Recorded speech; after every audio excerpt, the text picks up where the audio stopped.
Good evening, ladies and gentlemen. We are glad again that you are watching. This is Mtembei TV, bringing you your favorite open forum political discussion show that seeks to bring you to speed with the current development of our politics and what you think about the same.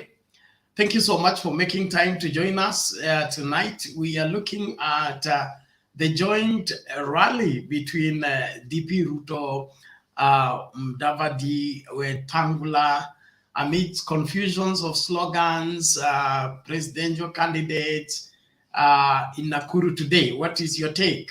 Is this sustainable? Do you think the merger and the joint rally together was premature?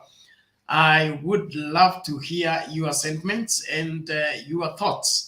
And then on the other hand, we, Mtembei TV and the Mtembei Foundation, are looking forward to provide you an opportunity to participate into a welfare program whereby we want to fill the lorry and take our support to those affected by the drought in Marsabit. So I will be scrolling down the details on how to participate in this. You can contribute any amount that you are able to contribute towards this noble work.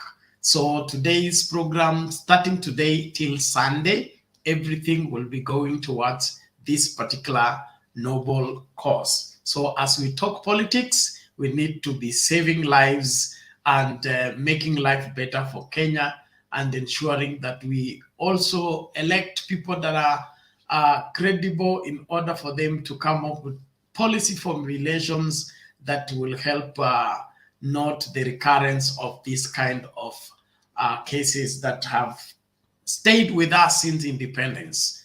Well, welcome to the show, everyone. The link to use to get into the studio I've just shared right now in the comments. You can make use of it and find your way into the studio and let us get talking. I want to appreciate George Opio Bola. Thank you so much for joining. Edika Handsome Wanyahururu, karibu sana. Gloria, yes, you're welcome. Vincent Kirui, thank you so much. Deal with your, what is that? Kirui is too early to begin to hurl your, I will not spend time on that. Paul Adongo, thank you so much. Ginga Wycliffe, karibu kwa show. Solomon Mbone, Salome Mbone, thank you so much for joining us for the discussion. Eugene M. Japan, tuned in from Karen, karibu kwa show, thank you so much. Joram Ogalo, thank you so much. Collins Wadea, we appreciate you. And Akengo Omwangu on board as usual, we appreciate you so much. Kuna Manuari Kebuson, thank you so much. Mudavadi and Weta made the best decision ever to join DP Ruto's camp in order for them to march towards State House. Tinka is trembling wherever he is with his fellow cows. Sure.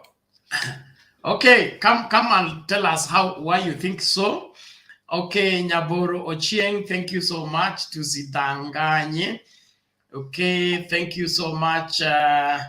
We appreciate all of you that are joining. Roy Onyanja, niko ndani, karibu kabisa kwa show. Tunakushukuru kwa kuchukua muda wako kutazama Mtembei TV na kuchangia katika maoni yako ya kisiasa. Kuna mengi ambayo tutayazungumzia leo. Paul Tony, I hope leo network iko poa. Yeah, we are working hard to see to it that it doesn't fail, but you keep trying until you get in. We have Bansen, thank you so much. We have Kechweni Date. Hey, naogopa kuharibu jina lako. Karibu kwa show. Innocent Olekuta, DP, thank you so much. DP 2024.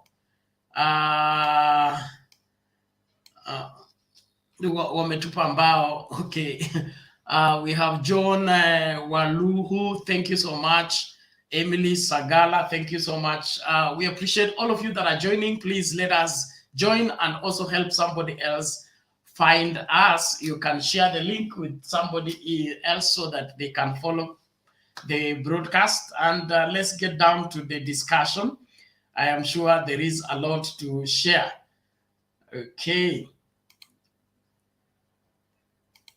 All right. Leo ni kuwai ama kuchelewa. Mkenya, how are you? Mkenya.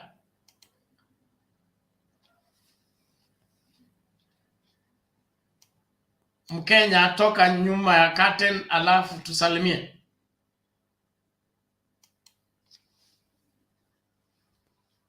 Okay, inaonekana Mkenya aliripoti tu na akaweka koti na kaenda. Tutadili na yeye baadaye. Kips, how are you, Kip?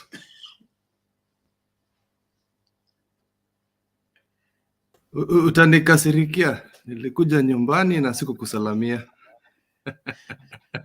Hapo una deni. Deni kwanza, wacha 10 yangu 10 yako. Tunajanga funga la 10 lazima iwekwe. Karibu sana. Namna gani? I'm good, I'm good. It's been ages. Nilikuja nyumbani kurest. Siasa ikashika moto kabisa. Nikanyamaza. I just said let me listen to the wananchi nikiwa ground. Yeah. So okay. It was very interesting. Very, very interesting. Yeah. After listening to the ground, you must have something for us. It's quite interesting when I spoke to the people. Not roughly, the way people usually come with predefined notions or political views. You just come and listen to the people. And my people have decided that that they're with UDA. There's nothing that you can say or do to change their minds within this political this first election. But somehow they know the number 1 seat is gone. They've seen that. They already know, but they will stick with the party because it's a community. I mean, no matter how much DP says that the other parties are what does he call them? Briefcase parties or whatever he calls them. We know that UDA started from my people and the Kikuyus, so it is a briefcase party in its own. A bit of Northeastern is involved, but we all know that parties start from a community base. I don't think that Raila started ODM without thinking of his people first. So even what is happening with ANC saying that they're not a briefcase party or they're national right now, they started with the Luo community the Luya community before they expanded to the rest of the country, which is not a bad thing. Like I always say, the needs of your community come first. Think of what you need as a community. That's why I always emphasize that you need to elect your MCS very carefully. And then we're all Kenyans. We're not trying to say that you're not proud Kalenjin, you're not proud Luya, proud Masai, or whatever it is. That is encouraged. But growing a national party takes time. So this rush for Ruto to build a national party, I'm sorry, 4 years is not enough. I know, UD, how old is it? It's about 10 years. It was sold from someone. ODM is over 25 years. So I'm sorry. Before he finished with the Nyanza community, he went to Northeastern. And Nairobi, definitely, I'm sorry to say. Nairobi is all ODM, unfortunately. But the ground, my people, wamekata hawezi ruka chama. There's just a few people like Isaac Ruto's party, which is doing very well, KANU. Western is very confusing, and the Western community is just like the Kalenjin community. The word Kalenjin came with the colonial people, and it was built by our forefathers. I'm Kipsigis. There is the Nandi community. There is the Marakwet community. There's the Pokot community. Those are different clans, and it's the same with the Luyas. You can't just put them all together. There's the Bukusus, there's the Maragolis. Those are different communities, and they have different needs. So if this thing of trying to put ethnic people in groups is not the way we need to move forward as Kenyans. We need to be proud of our tribes, and all. We are number one, Kenyan, and number two, keep your communities. So don't listen to this ANC and Ford Kenya nonsense where they're trying to say we're all together. Even Atoli, I don't like the way he's talking about these other two leaders. Those are significant leaders in this community. So I also did not like that abusive language. Just before I finish that statement, you can see the Maasai and the Samburu. They are similar. They speak similar languages, but they said, no, you cannot put us together. We are different. So we are different and the same. And we need to continue this. We need to continue, being united as Kenyans. Another thing I saw when I came back home was the rebuke of violent language. That was amazing. There's the one thing I really appreciate Ruto saying. He says that we will not do that anymore. So this is what we need to continue. We have discourse. Yeah, we talk about. It's like, I mean, I'm afraid to say this. It's just like what do you call it? It's not exactly like football, but yeah, root for your team, but do it amicably. You know, say what the other team has, what your team has, and then compare notes. Because I always listen to the UDA people. Yeah, there are some guys who come up with very, very clever things as to why they're supporting this fellow. You know, one of them said, and it made sense. It's like, just give me one leader in Kenya that hasn't touched corruption. Yeah, other than Baba. So that is it. Unless you forgive me for not coming to see you, I'll leave the floor. I'm sorry. Sorry, Bernard. It's okay, Kips. Thank you so much for your opening remarks. We are glad that you are here and you are giving us your perspective. Before I bring in James Blue, there is Manuari Kibsan. Please accept my video request. I don't understand what that means. Please clarify. What do you mean I should accept, or who should accept your video request? So if Manuari, you can get into the inbox and let me know, or get into the studio and then let us chat from the private chat. If you try to get in the studio and you get a notification that it is full, it is true, it is full. You keep trying until you get another time. I mean, we are here for a long time. So if you miss the first hour, you will get the second hour. We'll go up to 8 hours. So you can't miss all those hours. You will always get an opportunity to get into the studio and we talk. James Blue, how are you? Jambo. Jambo, vipi? Salama sana bwana. Haya, tupatie habari moto. Sina habari moto. Lakini yangu naona imepoa kidogo, ni baridi. Umeipitishia Limuru? Sana bana hapo. Hapo soko mjinga ama Kimende inaitwaje? That cold place. Kimende. Yes, sasa. Hello? Yes. You get me? Yeah, it's okay. Nilikuwa naona Senate wamepitisha hiyo nini? The parties bill inaenda kwa president, hiyo tumepitisha. Unless they move to court. Unajua hii maneno ya kusema tuko na numbers bwana, stop that. niliona Murkomen was so bitter about this other gentleman, the brother from Pokot. Naitwa nani? Majority Pogisio. Yeah, I think that yeah.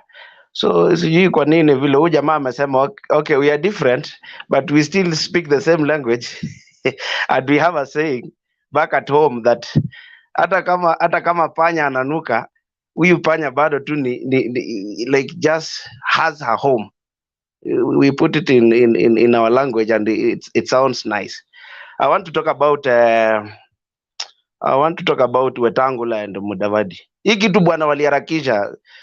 Unajua popcorns utangoja hadi unajua wakati unatengeneza popcorn my brother, huwezi kula the one that has not, hiyo yenye haijapasuka ni ngumu bado. So hii haraka mingi, you saw the slogans, oh arambe, kazi ni kazi, wengine weta. There was a lot of confusion in Nakuru and you see this thing, it was done prematurely. What I can advise the two, let them go back. It is not too late. It is not too late. Walitoka, but the Luya community is intact. Yani hawajatingika hata kidogo. They are just moving without people. Unajua sometimes vile tu Uhuru alisema wakati tunakimbia, you pass the baton to the next to your teammate. Ukishampatia, you expect that person to run forward, si kurudi nyuma. Sasa unaona vile alikuwa anapatia DP kitu kitambo, alikuwa anataka kupatiana, anaona mtu instead of running forward is just coming back. Is taking him to premature campaigns. Actually, this thing was done, and whoever was planning this advised these leaders so badly. Yani kitu haieleweki. I saw them in Baringo. Sasa, how can you imagine bwana, I can just give an analogy. Munang'ang'ania mrembo, munang'ang'ania mrembo na msee, bwana, you expect to compete so tough until that one man mwenye atapewa chance ndo atakula asali. I don't expect the two of you just to go into one bedroom. It's absurd. It's abnormal. Sasa you are competing and you are together. It's alafu sasa I want to talk about the meeting at State House. Uhuru is not annoyed. He is not annoyed. Unajua hii maneno ya kukimbia, he said this thing is a marathon. It's not about hii ya kukimbia kama Umanyala. Anapanga watu wake polepole ground. You see, this Musalia is losing MPs. And I'm lose MPs, and these MPs are just going to a one day old party, DAP Kenya, hiyo DAPK. You saw what Dr. Muhisa Kitui wrote. Alisema in Luyaland, if gods want to finish you, they just make you mad fast. If you run mad, that is when they'll finish you. What these people have done, it's unimaginable. It is unimaginable, I can say that. And let me talk about this meeting that is coming to Western Kenya. Ngojeni, you'll just see it. Mutajionea wenyewe, mutajionea. And that person, my brother who comes from Kericho, I come from Nandi, my brother Kip. Ulisema Atuoli akiongea tusimsikize. You are making a very big mistake. Huyo mzee, take time to listen. Msikize kabisa once, twice or thrice. No, you didn't get what I said. I said I did not like how he expressed himself. That man is powerful. I do not. Thank you so. Thank you so much. Thank you so much. I didn't appreciate what he said. That's all I meant. That's all. I'm not gonna dethrone a king. Hata kama ni nini, that is a king. It's okay. We all listen. I listen. Yeah. It's okay. It's okay. When Atuoli speaks, listen to that gentleman. Siku ile alisema watu ni watatu, baba, Uhuru na yeye, wengine ni punda, hatukufurahia. But you know, it was just like alikuwa anasema kitu indirectly. If you don't listen to him, he's telling you either listen to yourself. Then kuna mtu pia hapa, I see people just attacking this person left, right, center. Anaitwa Murathe. David Murathe, when he speaks, nataka musikie vizuri. Hajawahi bahatisha. When he is on the other side, he is just there and is not. You don't expect him to come out just like what Moses Kuria is doing. Najua Moses Kuria ameandika sijui nani na nani Azimio is sijui damu inaenda ahera, and the other time I saw him writing something about unajua ni mtu aeleweki. So if you want to listen and listen carefully, listen to Atuoli, Murathe, and the likes of kina Masharia. Those people know what is happening. So I just want to conclude and allow other people to say something. But nitasema hivi, I'll say this. Muliona IBC is coming back and reporting that the turnout is still very low. I want to appreciate Kenyans. Hata kama ni 15 million votes, will not miss to get the winner. Going up to 30 million, it is just only encouraging people that that vote you have is so powerful. It can actually bring some change to where you are, where you live. Ndo usikae bana kwa giza, just go and take that voters card. It's so important. I rest my case there. Lakini sasa tuonane pale Kamega, tuone hiyo meeting vile itaenda. Kuna mtu atalia. Sawa sawa, kivumbi kinakuja. Asante sana James Blue. Naomba tumsikize Jared. Thank you, the banner. Yeah, so I see the topic today is that Mudavadi, WETANGULA, and the DP, the kickoff campaign was hardly done. I don't know what we expected after the earthquake. We have to go with that mojo so that we continue going. I don't know if maybe I was watching something else, but I saw the crowd in Nakuru. It was very amazing. Okay, and one thing you are missing is the strategy the DP is having. Okay, is pitting these Azimio guys with their own game. The political parties it's already passed. Now, those who you wanted to put together, you might find that they have gone to another side. So we'll be waiting for you to make a move. We make a move ahead of you. We're gonna look all those small parties you're talking, and you find that we are gone. I think there is something which is being gambled around that between Mudavadi, WETANGULA, and the DB, who is going to run for the president. Mudavadi will run for the presidency as a candidate.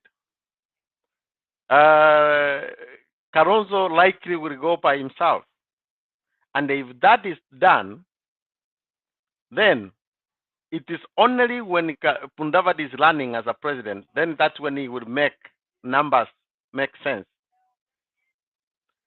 If you are thinking that he's going to just be supporting the DV that way, no, that's not the plan. This is post. There is what we call post-coalition agreement. That, hey, we go this one, the second round, we will see how we will take care of it.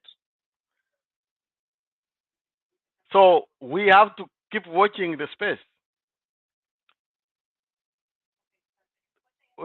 Somebody said, I think it's James Prue, that we wait in Kakamega. What's going to happen in Kakamega is still the people who have been passing the votes which Raila has been getting is WETANGULA and Mudavadi. So, so still Mudavadi remains undisputed the king of the West. So I don't know. These other ones, yes, they're trying, but they cannot get there. And the movement can be done. But when the reality comes down that their son is also on the ballot, you would be surprised. Okay? This is, I know the president is going all the way to do anything to make sure that he stops the DB. Don't be surprised the DB to say, Mudavadi Tosa, to stop them also. Anything can happen. Just watch the space. Anything can happen. We are watching you guys. I rest my case. Thank you. I don't want to. Okay, Fred I always has tell you, Bernard, don't some comment. rebuttal. I don't want to comment on that because I have been on that with you already. Okay, and so if you are still where you were when I spoke to you about the Western voting, that means hakuna haja. But from where I sit, Mudavadi and Wetangula have been replaced. And if they don't take care, that is all. If they are joining UDA, their vote, that is their 2 votes plus their 2, 3, 4, 5 MPs who are going to be sympathizers with them. Whether Mudavadi goes to the ballot or Ruto says Mudavadi Tosha, the Western Bloc is already locked. They know what to do, and it will even be worse if Ruto says Mudavadi Tosha, because he'll be branded he's the Ruto's project. And just like Uhuru was rejected because nobody wanted Moi, okay? The same thing is going to replay with Mudavadi, because it is not Mudavadi they are rejecting, it is who he's representing. For Uhuru and Raila, the project thing is not selling, because as much as you want to make Raila bad because he's being supported by Uhuru, Kenyans don't have anything against Uhuru. So there are a few Kenyans who feel disturbed by Uhuru's governance. But I think most of them are at peace with Uhuru's leadership. So raising the aspect of project is not selling. That is why it's becoming a struggle to raise it. They should look for something else to campaign against Azimio.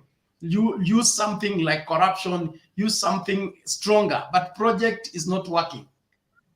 And if you talk to DP, he will tell you, his advisors will tell you, this project thing is not working. And if they start their own project, we have a cure for the same.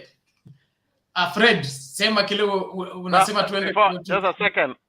Yes. Just a second. We are going now, we have changed our hashtag now is the traitor. We are following how many people Raila has betrayed along the way. So now we are just telling Raila as a betrayer of all time. But Raila, let me give you an example. Raila has always betrayed the political class to support the masses. So if the political class are discontented with the Raila's rule, they are just those few political class, those 7 people claiming they were betrayed.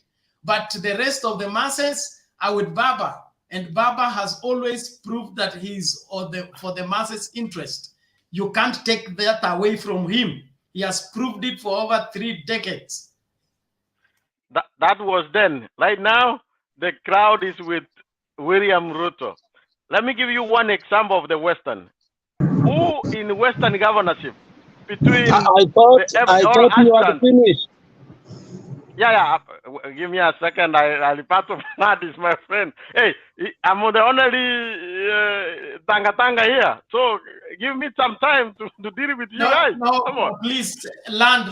Okay, anyway, only one thing. I'll give you an example. Between Marara and Karuale in Kakamega governorship, who else will stand against those? It's 81 of them. Both of them, they are on our side. Tell me honestly, who?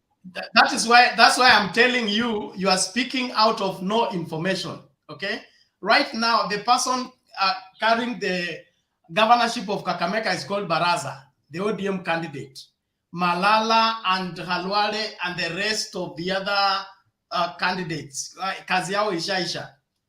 So you get to the ground or get facts right. Don't listen to the rhetoric on the political podium and conclude. If you want to do proper research, get down to the ground, get in the neutral people to tell you the facts on the ground.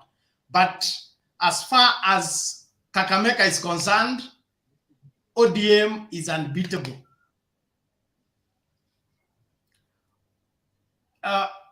Alex, you are saying something. Yeah.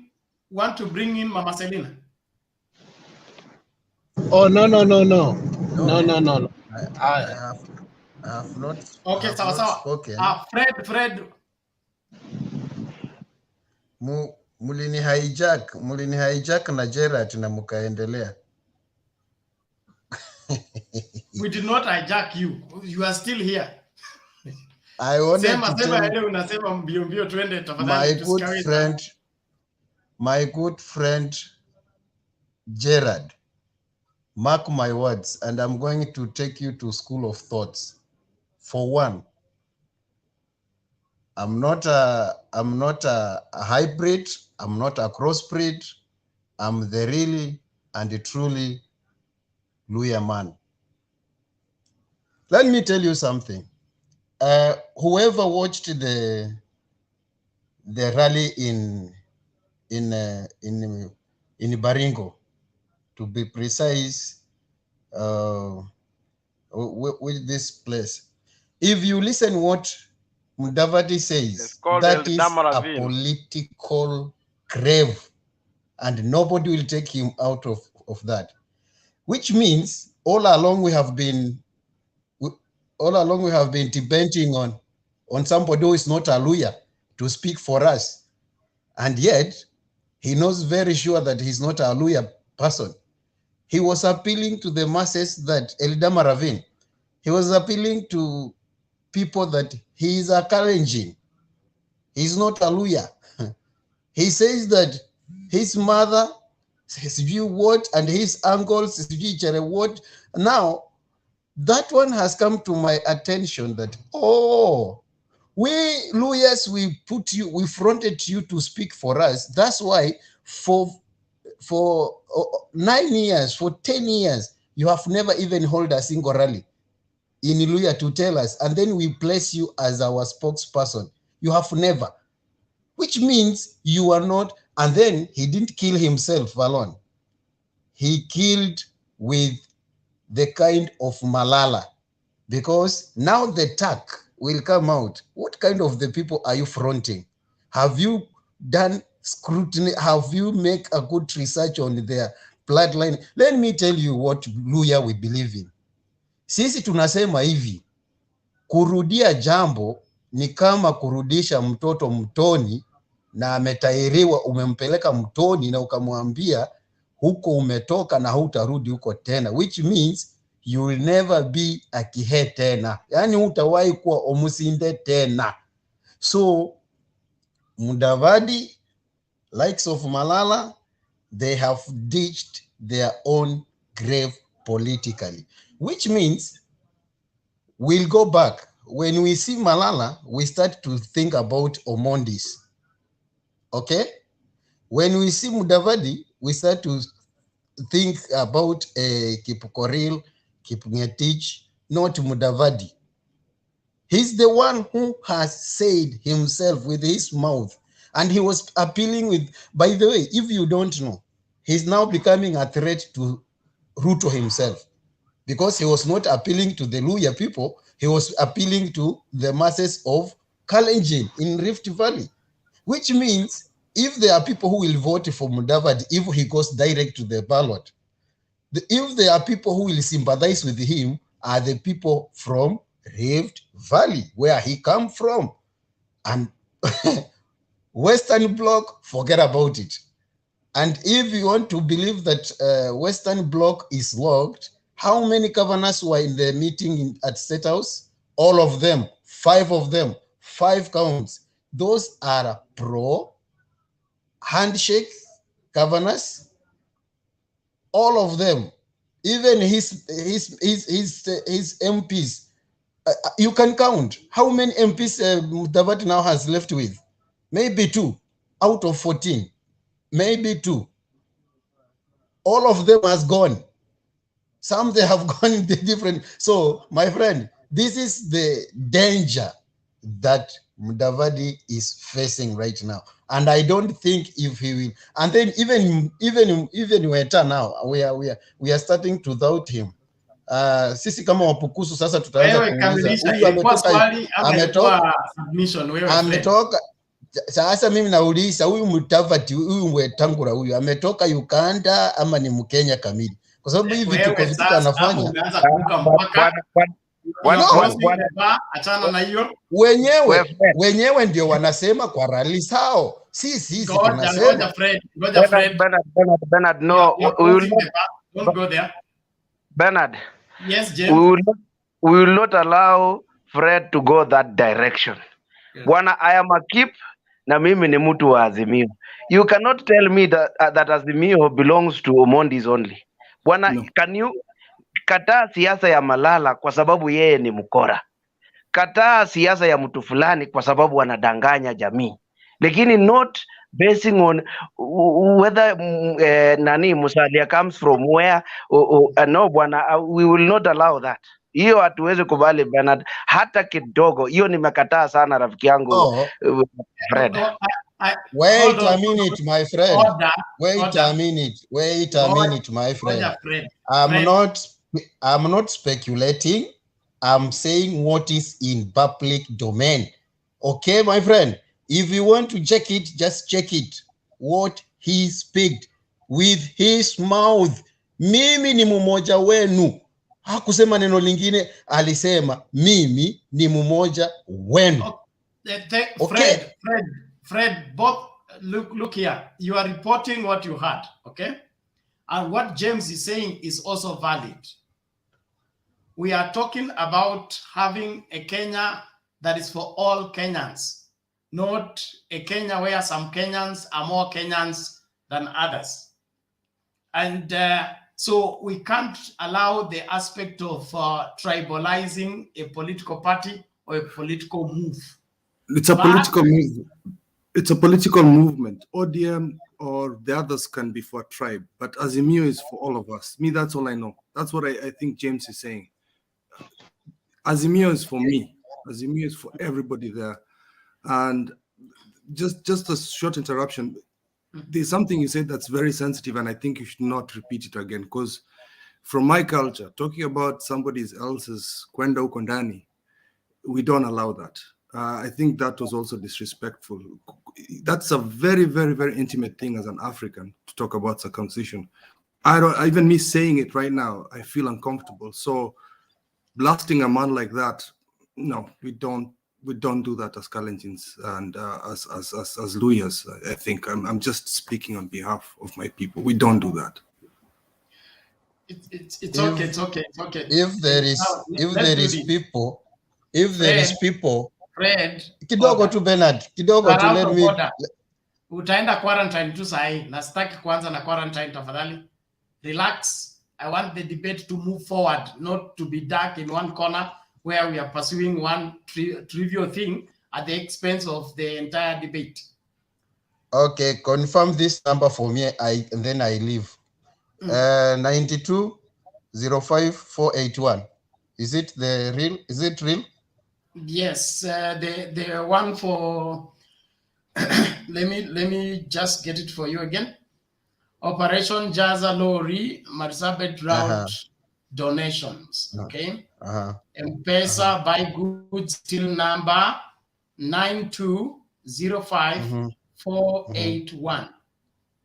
9205481. Yes. The name you'll get. Ifweza kuirange sita, wacha niseme na Kipukuzu. Sa kuirange sita wala haturudingi chondoni. Thank you. Sema tukiamu. Imeishia hapo tafadhali. Thank you. Jauri yako kama urudi peke yako. James, relax. I want that matter sorted. Tafadhali. It's too early. We are hardly 40 minutes in the discussion. So mkianza namna hii mtaharibu mambo. Jared, what are you saying? You want to listen to Mama? I think you misunderstood Fred. Some of the things you are alleging, he did not say directly, like giving an example that you cannot go somewhere. James, you are bringing it back. No, James, give a man a chance, please. Because I'm not bringing back, but there is instead of having him clarify, it didn't mean what you're saying. He was giving an example that once we don't want someone to go back somewhere. Thank you.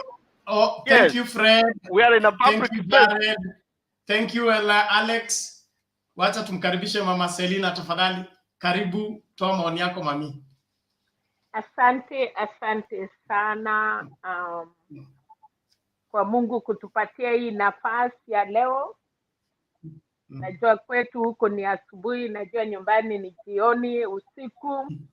Nataka kusalamia kila mtu mwenye ako hapa. Kabla sijaendelea, nataka kusema tu kitu moja, aturudi, lakini nataka kusema Rospela, mama mdogo wa Mudavadi, ni amesaliwa Ravine, na yeye ni relative ya retired president. Mama ya Musalia, Anna, na Rospela waliolewa kwa boma moja kwa Mudavadi. So alikuwa naongea na Wachomba kama mtoto wa Anna, pia Rospela ni mama yake. So alikuwa namwambia Wakalenjin, mimi ni mtoto wenu kama Mchomba. Hakukuwa anasema, nasikia mtu anasema Waluya anasema alisaliwa, hapana. Yeye ni mtoto ya Mudavadi, mama yake ni Mkalenjin. So alikuwa naongea na Wachomba. Ukweli mahali iko tuseme, kwa sababu saa zingine hatutakangi kuchumulisha mambo. So wakati aliongea Ravine, Rospela anatoka Ravine, na hapo ndiye alikuwa naambia Wachomba yake, ndiye akataja. Lakini Luka yenye alisema mimi ni mtoto wenyu, angesema mimi ni Mchomba wenu. So hiyo ni sawa, alikuwa kwa Wachomba. Sasa kulingana na mkutano ya Nakuru, jana jioni nilikuwa naona hiyo mkutano ilipangwa na watu wengi sana kutoka Eldoret, governors, watu walitoka kila mahali kukuja kupanga hiyo mkutano. Kumaanisha watu wengi pia walitoka out of Nakuru town. Mimi ni mtu wa Nakuru. Hata niliona msichana yangu last born UDA, namwambia hiyo ni sawa. Kila mtu ako na haki kwa familia. Hatutaki ile kitu tunafanya ni kutongoza wale wako upande ile. Kwa nyumba yangu mimi mwenyewe naona wamechanganyikana. Kuna wale wako upande hii na kuna wale wako upande hii, na hiyo ni democracy. Ya pili, mkutano ilikuwa imechanganyikiwa, hawakuelewa. So the speakers kutokea Ngonjiri kwenda kwa kina Susan Giika kwenda kwa wale yote, nilikuwa nafikiria kama wanaanza mkutano walikuwa wamesema watakuwa Nakuru. So ile kitu nilikuwa nafikiria kwamba ni wangekuwa na mkutano kwanza ya viongozi na watu ya Nakuru, alafu sasa wakuje nje. Na nilikuwa natarajia mkutano ilikuwa Afraha Stadium, kenye si kuona, sijui kama walishikia hapo Nyayo Garden ama nini. So mimi pangu unless watipange. Alafu ya pili, Mudavadi alipoongea ama watu walipoongea, unaona kiwanja imenyamaza. Kumaanisha there were no excitement kwa hiyo kiwanja. Watu walikuwa wametulia. Mahali niliona walifurahia ni wakati walikuwa naimba. Wakati nyimbo zilikuwa zinaimbwa, nikaona watu wameshangilia. Nikasikia mtu akiuliza, nyinyi Waluya mko kwa hii kiwanja? Nikaona mamikono. So Nakuru ninajua ni mahali mkutano ikiwa imepangwa na watu wamefurahia, inakuanga imejaa, inakuanga na watu wamefurahia. So mimi pangu hiyo mkutano haikuingia na mkutano ya Ravine, kwa sababu ilikuwa ni impromptu. Hata hiyo ya Ravine ilikuwa afadhali tu, watu walichangamuka huko Ravine. Lakini Nakuru town at least si mahali unaweza furahia, na ndio mkutano walikuwa wametangazia watu. So nafikiria hapo watu ya UDA, watu ya ANC na Fort Kenya inapiti wakae chini, wajue kabisa jinsi ya kupanga mkutano. Otherwise kama hivyo ndio wataenda. Alafu kwa maombi nikaona kuna pasta alijaribu kusimama kusema mheshimiwa Deputy President Musalia na Weta mkuje mbele muombewe vile tuliombea Uhuru na Ruto wachukua serikali, akakatishwa. Hata wakuona that respect, akaambiwa endelea kuomba. Chenye mtumishi wa Mungu alifanya ni kurudi nyuma kidogo, asimame na hawa. So hiyo ni vitu kidogo kidogo, hata kwa macho ya Mwenyezi Mungu. Hata kama ni mtoto mdogo amekusimamisha na kusema kuja nikuombee, inafika ile inasema Mungu alisema nilikuja kwa mlango yako nikapisha huku nifungulia.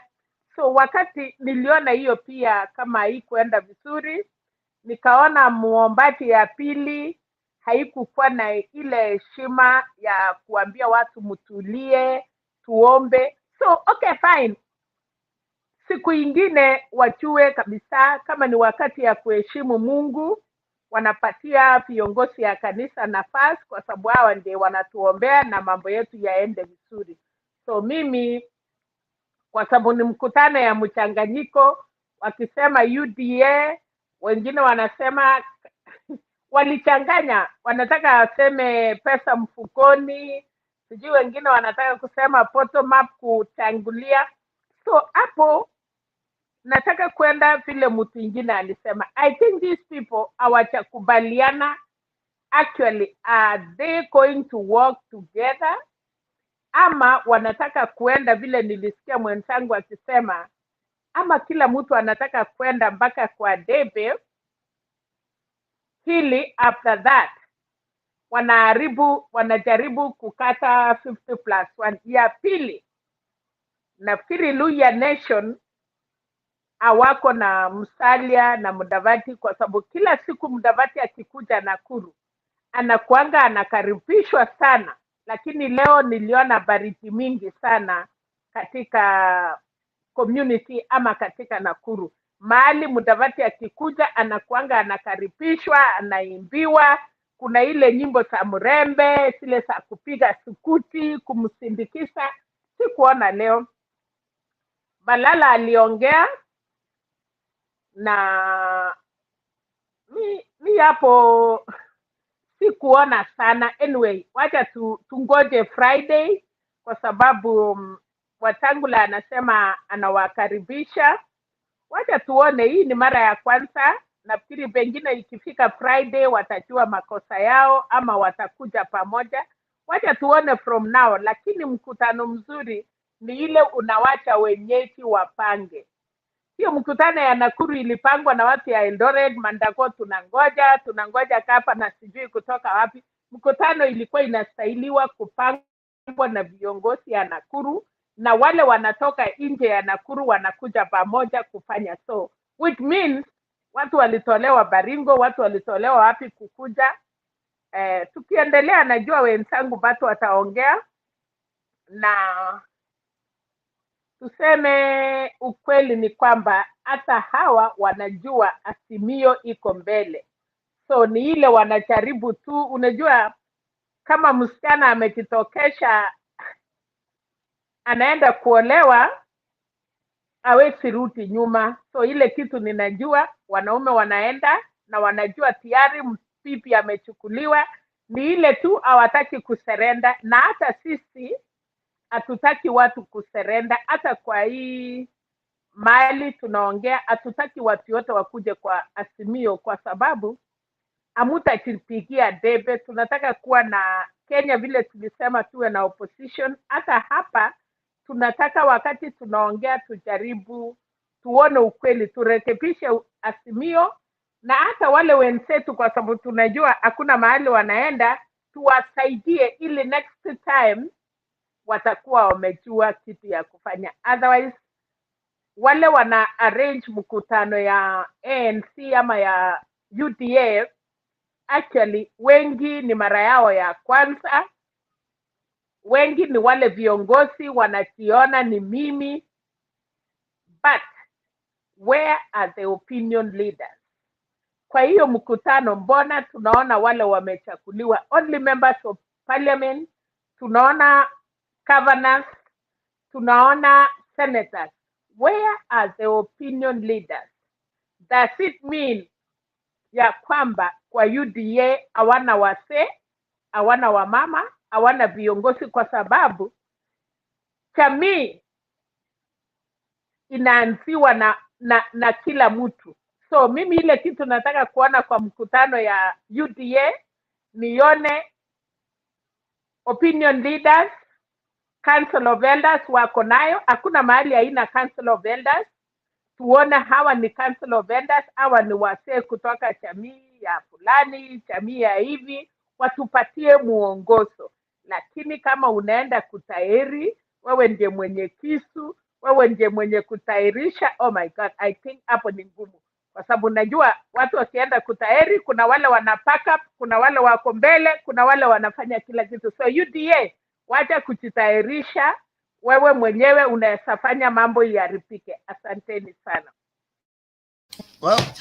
Mama, hongera kwa kusupport my point. Hongera kabisa. Fred, unaenda quarantine tu sai. Mama Selina, thank you so much for your contribution and your observation, which I believe we need to pay attention to as Kenyans, and it's important that we understand who has the ground and who is claiming to have gotten the ground, and so far, in whose hands are we safe as Kenyans? Don't forget that question, because you need to answer it in the booth when you'll be casting your vote. Thinking is important for you to make wise decisions. Naomba tumsikilize Mkenya. Mkenya. Yes, jambo. Haya. For the first time in the history of Ford Kenya, the first time ever they went live on their Facebook page since Ford Kenya was formed. Pesa ni mzuri. For the very first time, walienda live kwa Facebook. Okay, I will not repeat what my colleagues have said. I'll just make a few observations. Nilisikia Weta, those people saying watu waache kuongea kwa hoteli. Raia ndio wako na kura. What they forget is out of hoteli pia ni raia. Watu si nzige. Those people pia ni raia. And I said, these people, even if they meet in hotel, they are meeting to see the interest of the workers. Let's say come to a kampuni ya maziwa. How many farmers take their milk to that dairy? So lazima pia hapo tuangalie. Then it is also good that UDA is also copying what Azimio is also doing. Wamesema 35% iende kwa counties. Azimio are pushing for that. I'm yet to hear any Azimio person wanasema wana support bottoms up. So which means these people are indeed agreeing that Azimio indeed has an agenda, which resonates well with the economy. Then I also observed the protocol in terms of talking and the sitting arrangement is always very key. Nothing happens by coincidence.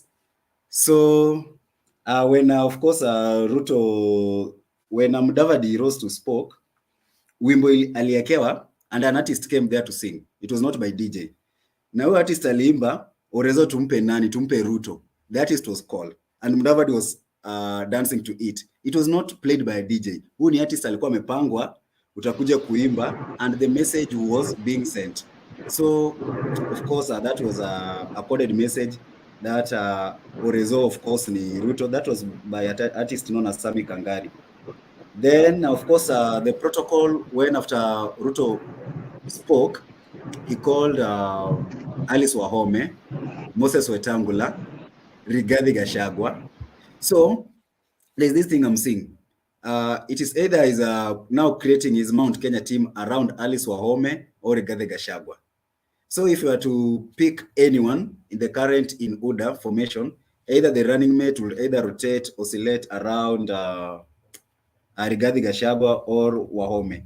Then, of course, I was concerned with the messaging. Madam Selina said that the messaging was very inconsistent. Very, very inconsistent.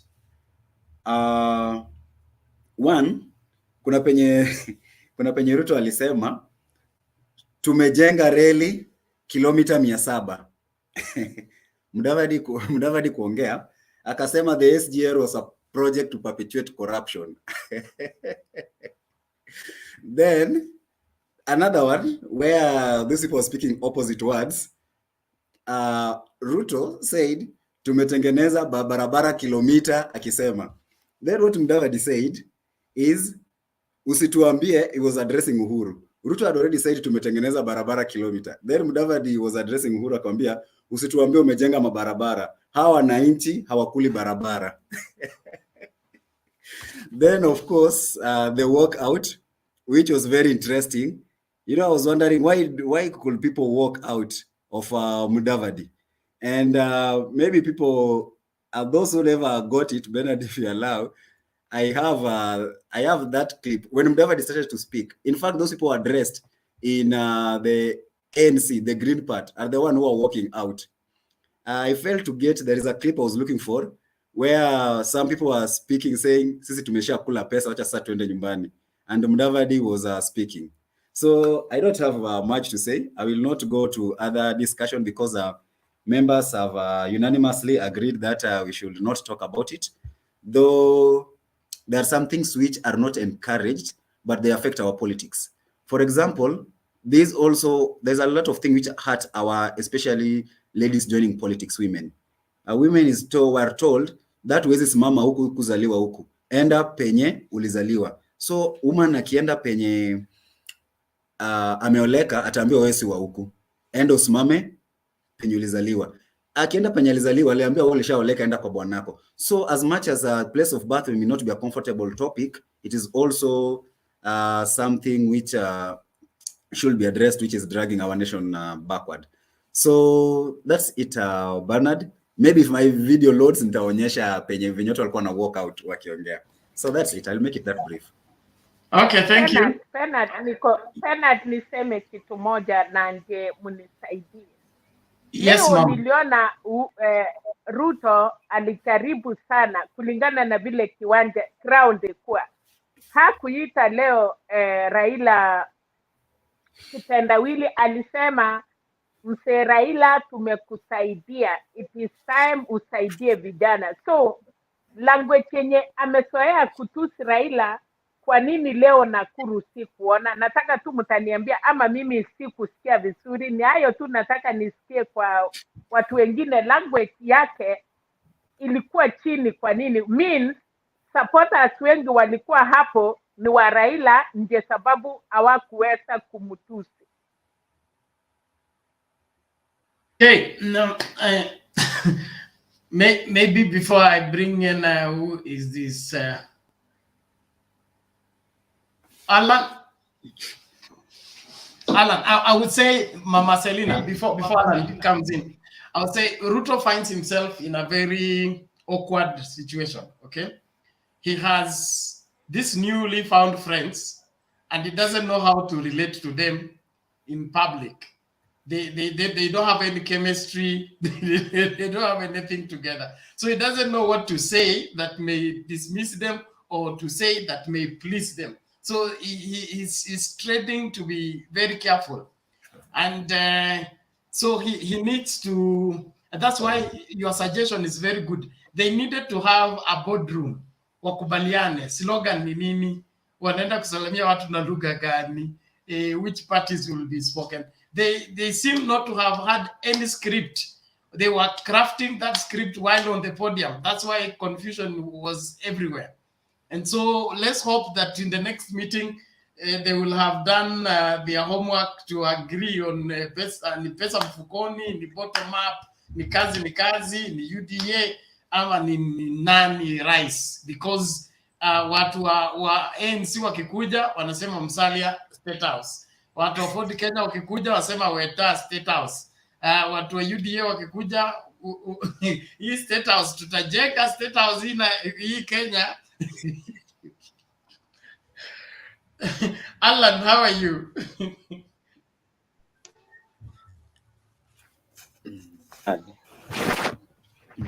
How do you do? Doing well, karibu. Asante sana. Nashukuru tena nimekaa kwa hii channel tena. Na niko poa. I'll just go straight to the point and talk about like what happened on Sunday between William Ruto and Musalia Mudavadi. Hiyo earthquake yenye alikuwa anaongelea, Wakenya wengi tulikuwa tushajua na tulikuwa tusha sense what was going on behind the curtains, that Musalia Mudavadi and William Ruto was keeping something using their chief boys Malala and Sakaja. So hiyo in Western Kenya haitakuwa na a very large impact, because Raila Amolo Odinga has always been the best bet for the Western Kenya people. Looking like the 2013 elections, he beat Mudavadi, where the 2017 walikuwa pamoja, but hii main 2013 alipiga Mudavadi, na hii 2022 pia atanyorosha Mudavadi vizuri. Kitambo watu wengi walikuwa nasema Raila did bad by coming out of NASA and also by kicking out Moses Masiga Wetangula from the Senate minority leader. But mimi venye naweza sema Raila kama amekaa pale Capitol Hill anaonanga mbali sana kuliko sisi wenye tunakaa hapa hivi. Alan. Yeah. Yes. Sorry, there are kids speaking in your room. Okay. Just a minute, just a moment. Yeah, you should control that. Children can say anything on air.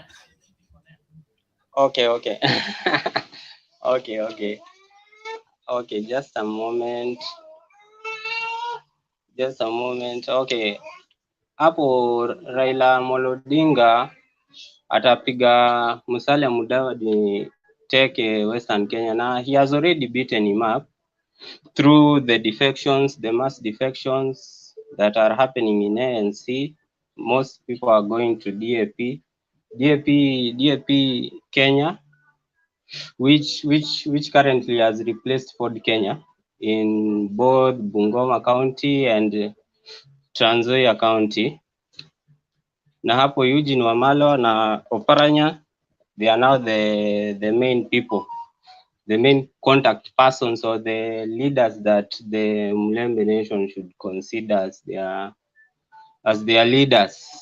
Oparanya, having worked with Raila Amolo Odinga for a very long time, I think he has mastered a lot of ways of leadership with Raila Amolo Odinga. So I think hata Musalia akienda ya kwetu Musalia abaki huko, hata akitaka kurudi ya ajue tu Western Kenya people are behind Wycliffe Ambeza Oparanya and Eugene Wamalwa. On the issue of also what happened on Sunday touching on Oka, mimi naweza sema Oka was a scheme, or ilikuwa staff yenye President Uhuru Kenyatta na Raila Amolo Odinga had a hand in it, in that put these people together, ikuwe nikaa kichungi. They used Oka to view beyond the 2022 general elections, to view up to 2027 and 2032. Obvious, in this country, we know President Uhuru Kenyatta's heart is with Gideon Moi. Kama saizi Gideon angekuwa anatambaa, President Uhuru Kenyatta angesupport Gideon Moi. So that's why his best bet is Raila Amolo Odinga. Na Gideon Moi na Kalonzo Musyoka, hao ni watu Azimio. Hata ukiangalia the dressing code of Kalonzo Musyoka is always blue. Na hakika inawezekana, na rauni inawezekana. So Kalonzo Musyoka and Gideon Moi were just checkmaters of these two people. They have known Musalia Mudavadi and Moses Wetangula. They have been hard negotiators. So the Oka thing was just a mirage of blue color and Azimio. And sasa venye Musalia Mudavadi ametoka, sasa njia ya Kalonzo Musyoka imenyooka sasa vizuri. Kalonzo Musyoka can easily become the 6th president of the Republic of Kenya. On Azimio la Umoja is basically to bring the people together despite where you come from, despite your political parties. Hapa hakuna ati ni chama kidogo, because every small party, every big party begins from a small background.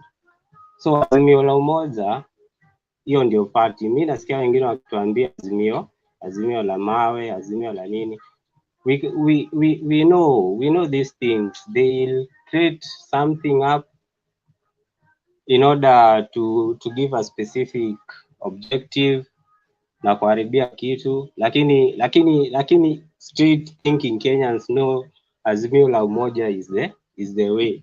Na hapo ndio tunafaa tuchukue kura, tupige kura kwa Azimio la Umoja. On this 6K nimekuwa nisikia William Ruto akisema 6K ni handout. Na mi kama Kenya, mimi hata kama ikuwe ni handout venye anataka kusema, hii 6K inatoka kwa serikali ndani, kushinda na njia ni halali, kushinda mtu akuja ni aseme ameachia watu 1 million, ameachia watu wa bodaboda 1 million, na unapata hao watu wa bodaboda ni kitu kama watu 1,000. Unapata hapo msama ametoka na kitu kaso. Sasa sio ndio handout. Hii 6K ni halali na imetoka kwa serikali, from the coffers of the government, and it's coming to help these people genuinely. Ukiwa na 6K, at least unaweza jipanga nayo vizuri, ufanyie mpango yako pole kulingana na mahitaji yako. Lakini sasa hii upatiwe 100 shillings ati juu sasa wewe ni among those 1,000 people, that will be just 100 shillings. Hata utafikiria kuweka mafuta kwa nduthi, utafikiria tu acha niende ni sosi hii iniishie hivi toke. So hiyo kitu ya 6K venye DP anasema, hiyo ni kutu brainwash tu, lakini sisi tunajua hii 6K hata kama anaita handout, hiyo handout ya 6K kushinda hii handout ya yenye anapatiana 1 million kwa tu 1,000, kila mtu anatoka hapo na 100 shillings. Na hiyo ni ile pesa yenye imeporwa kwa Kimwarel na Roldam na maskando zingine. Mtu tu anakuja na kuambia it was only 7 billion that was lost.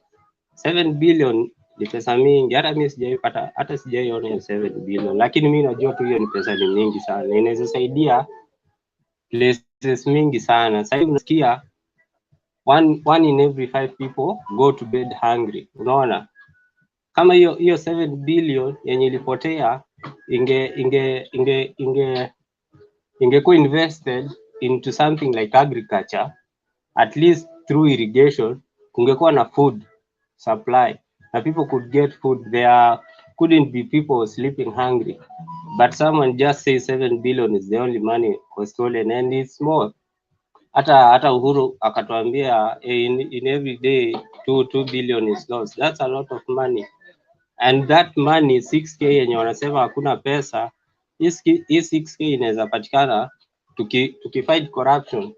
Sasa nasikia Musalia Mudavadi anaongelea kila mara akienda, anaongelea about economy na economy, corruption ndio inaharibu economy.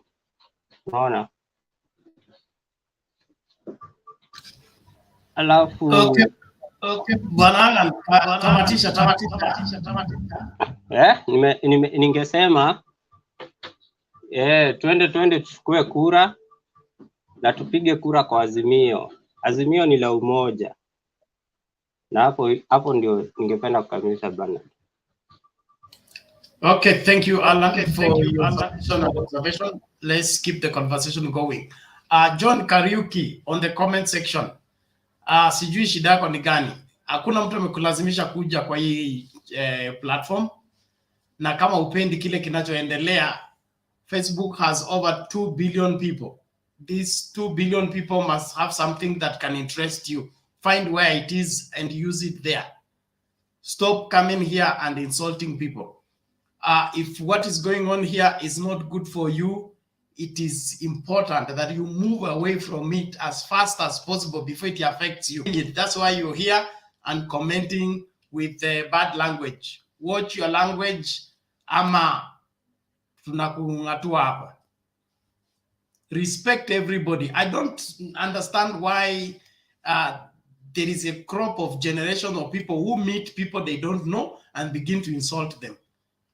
Please get your act together. It is that important. If you can't respect others, don't expect to be respected. Now, let's hear from who? Is it WG? WG? Tufuate Mpururo, WG, Alex, and then Tony PK. Yes, Bernard. Good evening, everyone. Good evening to you. Welcome. Yes, I followed briefly the meeting in Nakuru, and I was so surprised that the crowd was very few. It was quite unlike Nakuru the way we know it. There was a time when the crowd would fill even the streets of Nakuru so much during the deputy president's visit. But today it was quite ironical. People were very few, and the few who were there, there was that clique of people who were just behind and were just, non-impressed. They were just, there. They were not responding to what was going on at the arena, at the stage. So that will tell you that the enthusiasm is highly reducing, and even the trophy that they were called for to witness and enjoy, it wasn't. It did not excite them so much. I managed to pick a few things, and one of them was the struggle by the speakers to place the now the three principles in the personality of Ruto, Musalia, and Wetangula. And to sometimes there, I thought they were introducing the presidency of Trinity. The presidency and Trinity. Someone would come and say, and we are taking Ruto, Musalia, and Weta to State House. And I was like, Kwani, how many seats are there in State House? There is only one seat to be occupied by one person. So those hallucinations, the guys are still struggling and deep into their hallucinations of its kind. There was also an emergence of an arrangement of sort of like the Pentagon. You realize that other people were introducing other speakers, but when it came to the tail end, then the deputy speaker, the deputy president rose to speak. And after he had spoken, then he took it upon himself to invite Alice Wahome, and invited also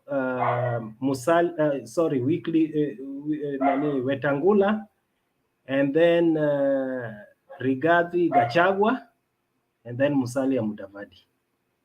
So in that way, I was very ready to conclude that they are kind of struggling to put up or to cobble an outfit that would control the fallout of the principles. And the fallout, that kind of arrangement is also meant to mitigate any pressure that or people who may complain that the deputy president is favoring one of them. So it is meant to curtail any kind of predetermined reactions towards when the presidential candidates will be announced, because if it is to emerge that so and so is now the favorite presidential candidate of the outfit, many people would want to bolt out very fast. So this kind of arrangement would keep supporters guessing who is going to get which position, until the tail end of time towards voters voting. So it will be so late that some of the principles would be so much, caught in the whole thing, too late that would be so late for them to, retreat. I'm seeing that is what is going to take place. Those are some of my observations. Unless someone has a question, maybe I can come later on with some more, observation. Asante sana pana. Okay, thank you, WG. Alex, are you still there? Unless kuna swali kwa WG. Niko. Haya, toa maoni yako tukisonga mbele. No, maoni yangu yatakuwa machache sana. Niliwatch the event in Nakuru. As always, the organization part of the DP is really wanting. But I think the DP has decided that he's going to be unscripted, because at national interviews, he has really decided to go there without a script. And sometimes he speaks, mpaka unawanda, doesn't even have aides who tell him what and not what to speak as a deputy president, not as a UDA leader. So I think the whole organization of a UDA is working under confusion, and I don't know when they will actually get to the podium and start working in an organized way. Or maybe the last 3 weeks, that has been their style. And I wanted to speak to my brother Kip. Kip, habari yako? Salama. How are you doing? Very good. I liked how you spoke and how you gave your analysis in terms of how the whole challenging the progressive nature of how people are still thinking, and the whole challenging thing. Moi also tried to bring the so-called Kamatusa, the Maasai and Turkana together and call them Kamatusa. And I think Saitoti wanted to use it so much, but with no avail. Yeah. However, when we come to debate, we all don't come from a point of uniformity. We are, some of us are uneducated like me. Some of us are coming from backgrounds that the way we perceive things are totally different. There is a thin line between elitism, being an elite, and becoming an extremist. Education gives us exposure to a point we loathe to listen some things. We fear listening about how tribalism has affected the way politics is being played in our county level and how they are using it actually to capture seats. And that is the truth. If you find how this county politics is being done, any person who is exposed or a little bit education, you wouldn't even want to listen to what they are speaking. But unfortunately, the majority of our people live still in the village, and how they perceive and speak politics is through tribal ways, which sometimes will really, really shock us. So I'm not defending what Fred said, but I'm also saying, when you want to discipline a child, you don't beat them immediately they start abusing. You let them finish totally, then you know what kind of discipline you give them. Will you talk to them or give them timeout, which here is quarantine? I don't think we should give people timeout so quickly. We should be a little bit nice and able to listen everything so that we can know how to discipline that person better. In one way or the other, we correct each other. Discipline is correcting and saying. I think as opinion shapers, as Made said here, let's not think opinion shapers are only educated and exposed people. You'll be surprised how many untrained teachers. Somebody like Bifoli Wakwoli, he was just a mere. I'm not saying being a teacher is bad, but the guy rose ranks through NAT. And he became a strong person. And had somebody like Sosion used it in the right way, Sosion should be the most powerful man today in that country, if he used it in the right way. So let us listen to every opinion. Mpaka inaisha kabisa. Then when we rebut, we give the discipline that is needed. But when we stop it in the middle, we refuse to hear some of emote issues that might end up affecting Azimio in one way or the other. Those are my views, and they are subject to rebuttal. Thank you, Alex. We appreciate your observation. I believe there is no response to that as at now.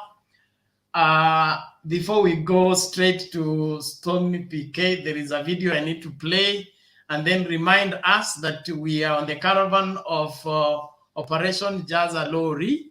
Use those digits there to send any amount of your contribution towards this. Mtembei TV, in collaboration with Mtembei Foundation, want to participate into the drought situation in Marsabit. So between now and Sunday, we are raising those funds on that M-Pesa till number. Use it, and then we'll be able to fill the lorry, then roll down to Marsabit to see to it. Is it roll up or roll down to Marsabit to help the people out there? Now, what about an M-Pesa number? Because I don't have till number from up here. If there's a number we can send also direct, because I cannot use a till number. Yeah. Okay, I will get you one. Yes, thank you. Let me share the video first, and then we'll deal with that. Thank you, Jesus.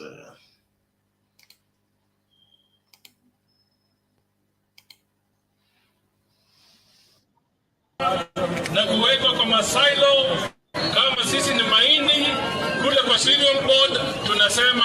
Na mimi nataka nishukuru Deputy President na timu yake, kwa sababu Jumapili walipoingia kutusalamia na kusikiza sina msimamo gani ule wa earthquake, mimi nakwambia kuna wenzangu ambao tulikuwa nao kwa ule mrengo wa Oka walitoka mbio kwa sababu waliokoka. Weta akasimama imara, na mimi nataka niseme, nataka kujifungua, lakini wameokopa kwa sababu wanafikiri ule mradi wa serikali ambao unaitwa Azimio utawafunga. Jameni, mumefunguliwa.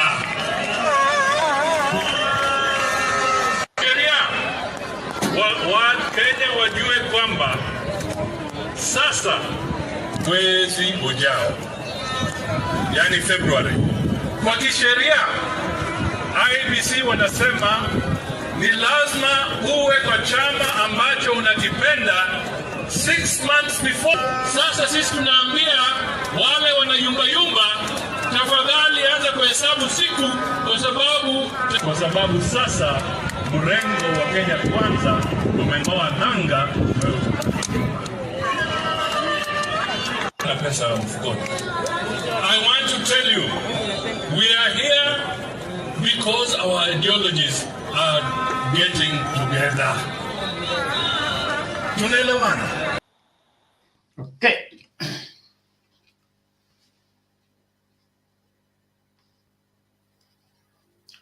Stony PK.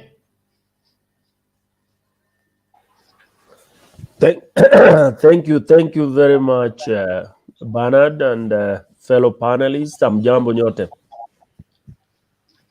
Hatujambo. Hali namna gani leo? Hatujambo bana. Asante.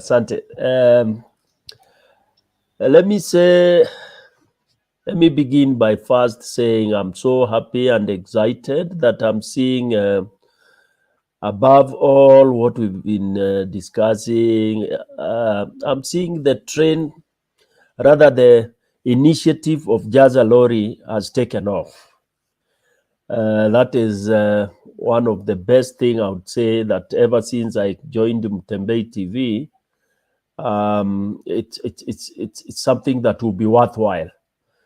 Secondary to, the secondary is our discussions and the way we try to shape up and educate each other regarding the Kenya we want.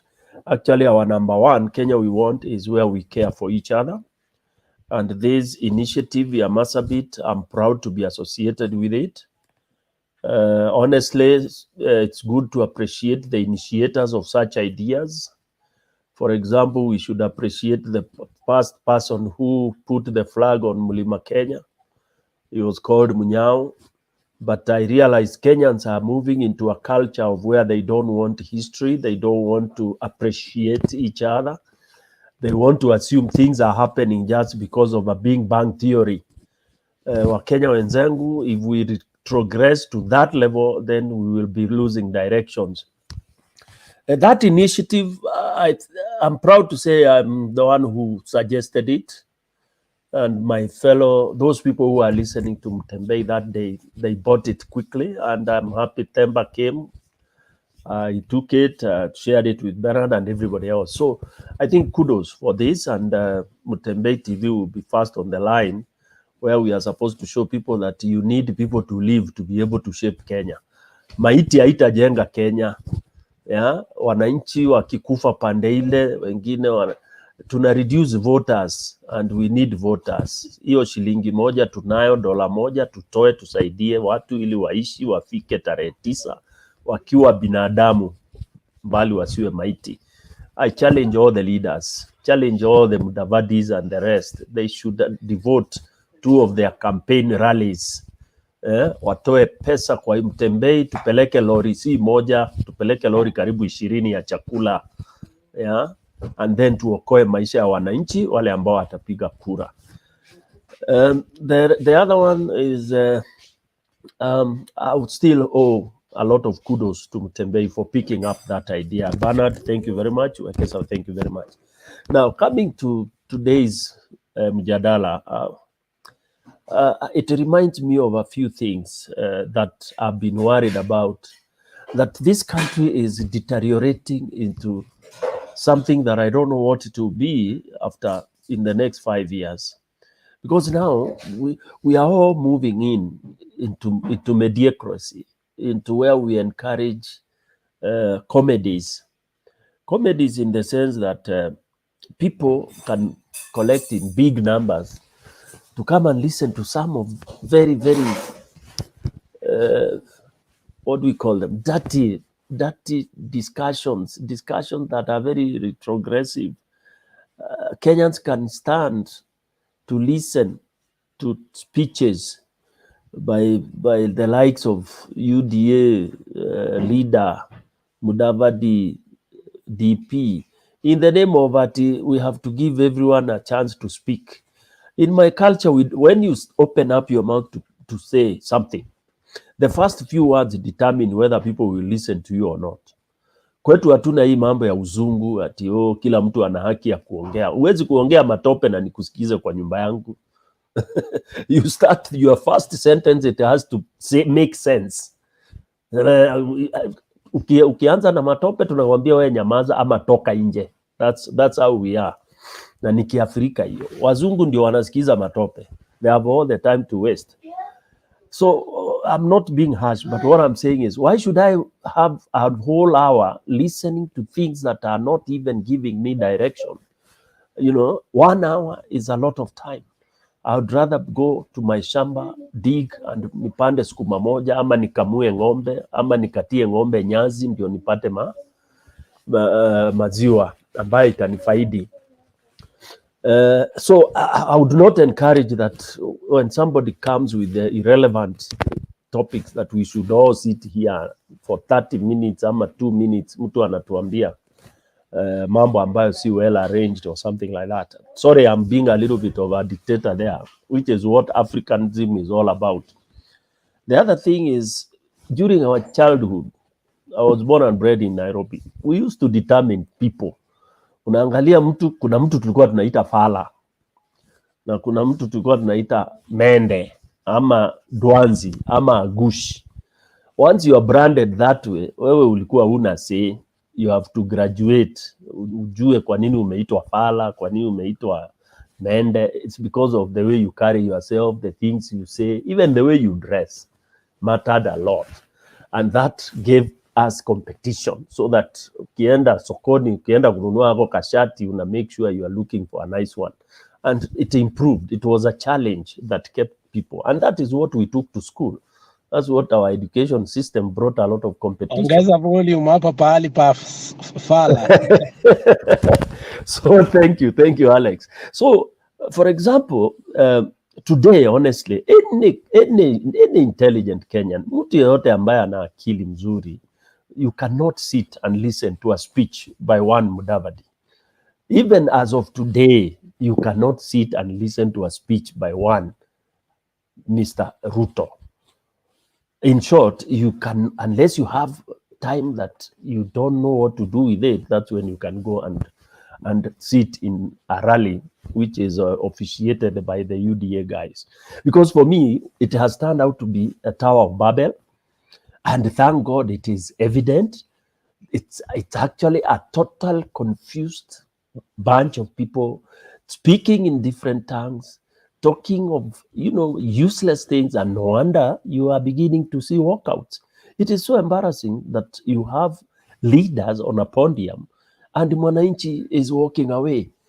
That is the worst. In fact, if I've been dealing with, I work with community, humanitarian sector. If I went to hold a community meeting, nikianza kuzungumza and I see 2 or 3 people walk out of that meeting, I would pause and start to investigate. Why is it that 2 of those elders or 2 of those community members are walking away when they are supposed to listen to this stranger who has come amidst them? So basically speaking, we are beginning now to see the answers. Yes, we keep on saying that people must be given time to talk and do that. But truly speaking, the Tower of Babel is there, and what we are now going to see next, of course, it will collapse. Then when I come to talk about the what do we call this? Their content now. I listened to what they were saying in Nakuru. They have started singing about free medical cover. They are talking about relief. So already they are adopting the Azimio manifesto. Why? Because Azimio manifesto is real. It is what has been raised from the people through Baba's strategic focus group discussions. That is the best way to go. Those focus group discussions are the ones that give Azimio the real thing, the true picture on the ground. And that's why if you address those issues, even the ears will celebrate and they will be glued to listen to what solutions you are suggesting based on the issues they raised. And now that's why you hear now the UDA side. I'm calling it Ufala Daima group. It's bringing now, coming to pick Azimio topics, picking Azimio's manifesto, which they are not, and they don't believe in it. That's why even when they talk, you feel the shyness in their mouth. Lastly, let me say, I think the sooner this Tower of Babel collapses, the better. But since the calendar says that we must continue to listen to politicians, we are going to hear of these very confused slogans that don't make sense. That's the truth. That's why you could hear the confusion.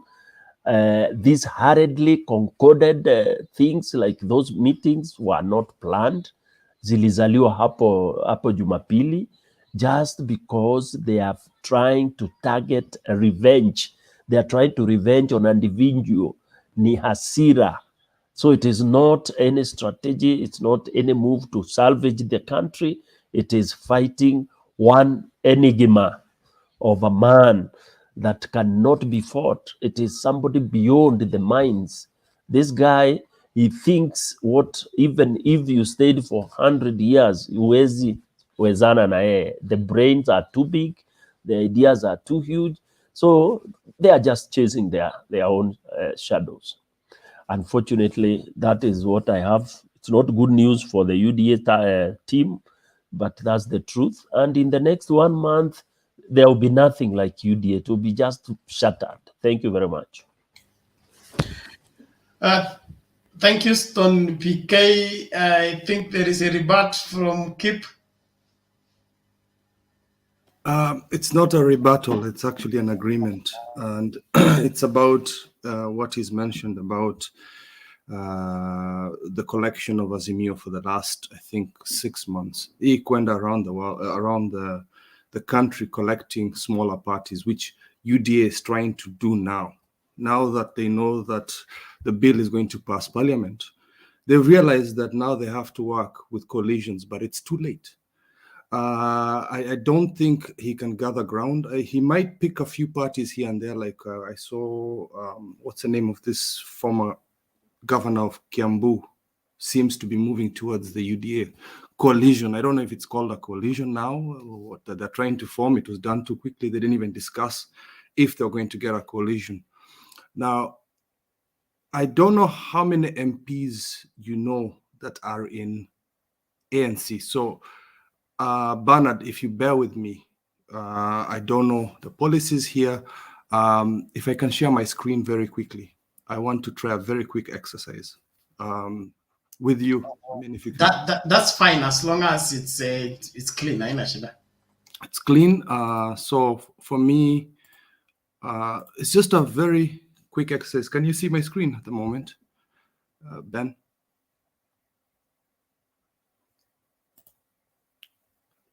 Ben, can you see my screen, Bernard? Yes, we can. Yes, we can. So Yes, for we me, can. I don't know the MPs. If there was an earthquake that was supposed to happen in Oka, I think this number of MPs in Wiper would be a very high, what do you call it? This would have been an earthquake. I'm not even looking at the governors. I'm not looking at the senators. I'm looking at the MPs. Now, if we look at the United Democratic Party, they don't show us who MPs they have because they're not a parliamentary party. But if I come to ANC, I really want to know, you can say yes, no. Is this still a party? Is this still a member of ANC? Yes or no? Ayub left. Yes, is the debut party leader. So that is one. Ayub left. Beatrice is still there? Yes, he's No, still there. she's Yes. very silent though. Yeah, two. And then Tindi, is he still there? I'm not sure about that one. No, So no, that he's one- not. No, he's not. So far two. Do you see anybody else here who's still there? All of those, they're there. So that is 1, 2, 3, 4, 5, 6. And the rest, one more. Is he still there? Because these are senators. Oh, yeah, that one is there. That pastor, yeah. So And 5. even, No. The pastor is not Sonora there. is there. No, The pastor? no. When did the pastor leave? The pastor no longer is working. Bishop, There is a clip. The bishop cannot There is leave. a clip. There is a clip. There is a clip that was put shortly in her Facebook and taken away.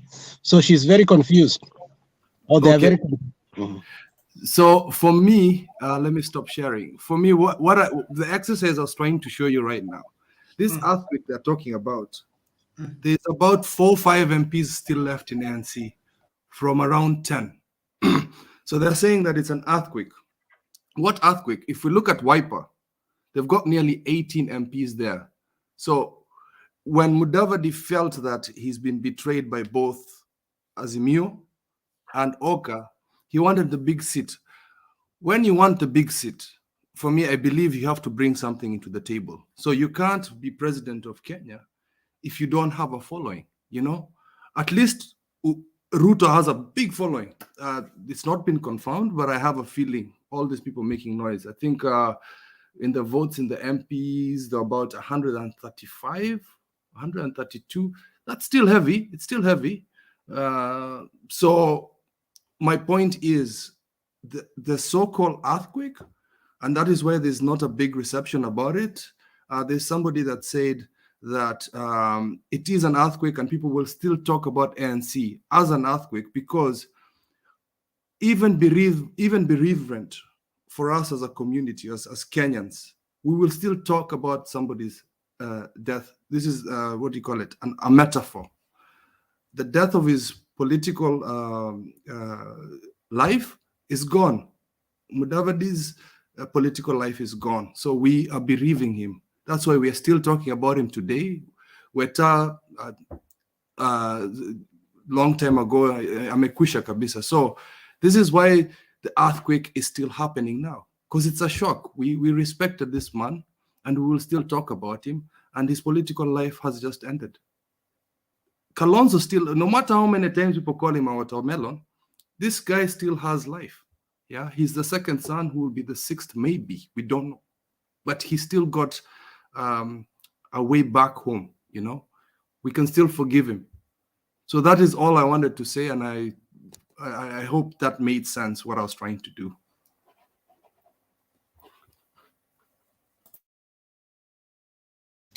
All right, thank you. Thank you. That is shedding more light. Yes, Jared? I want to report that we cannot speak from both sides of the mouth. As Mio comes around and say, they don't need Kalonzo because they already have the governors, and the governors can reach the people.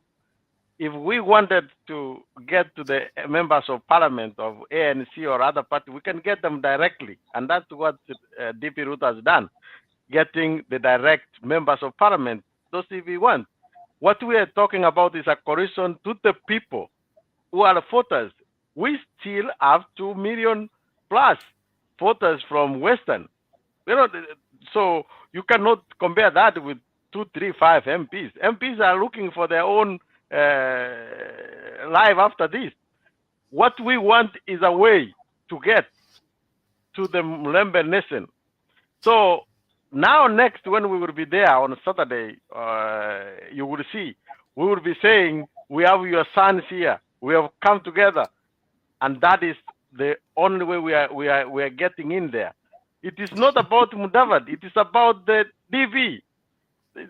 You have to remember that. It is about the deputy president who wants to change the country, given a chance, so that he can move forward the agenda of the youth, the agenda of the bottom up, making sure that we start everything from the bottom. So he doesn't need Mudavadi. Okay. He doesn't need That is a Mudavadi. way. That's what you're telling me. You're telling me he doesn't need We really Mudavadi. don't need that much, but we want a way to get there, because you will still need a way to get there, because he has been asking people there Do you But want I'm me to telling you, work with Mudavadi what else? and Keep Wetangula? relax. Keep relax. Let him finish. Okay. So I had people saying that we are following, we are agreeing with Asmio. No, yeah, there are some things we agree with Asmio. Like we are saying, instead of changing the constitution, we want to give the counties 35% now. We don't need the constitutional change. So there are things which we agree because it is going to help the bottom up. As I said, we needed to go to Western through the two kingpins which have helped Raila all this time. Now they are on another side. That's why there is a meeting which was called as an emergency to State House. You can't call that an earthquake? Huh? If now they realize that they need to finish projects, come on. Jared, It's an earthquake. Jared, I keep telling you that things don't happen because you have said. Things are made to happen. And if you are not strategic about how to get the Western vote, you lose it even when it's near your nose. We cannot reject our sons. You go and collect them and bring them back and tell us they are now fine. Because of them, come and support us. And you expect us to follow you because you brought back our sons that we were chasing because they misbehaved. We will beat both of you and the sons for discipline purposes. But Alex. You know, my friend started very well. He says, you can't have it both two ways. Then he goes out to explain how they want to have it both ways. Like they are saying they don't want village parties, but now they want the village parties. Now, and they're saying they don't want a coalition before election. Now they are having coalitions before election. And all these things like now 35%, they didn't want them before, now they want them. My friend, don't say you don't want both ways, and then you start explaining how now you want things in the same way. I mean, be consistent, at least from your first statement.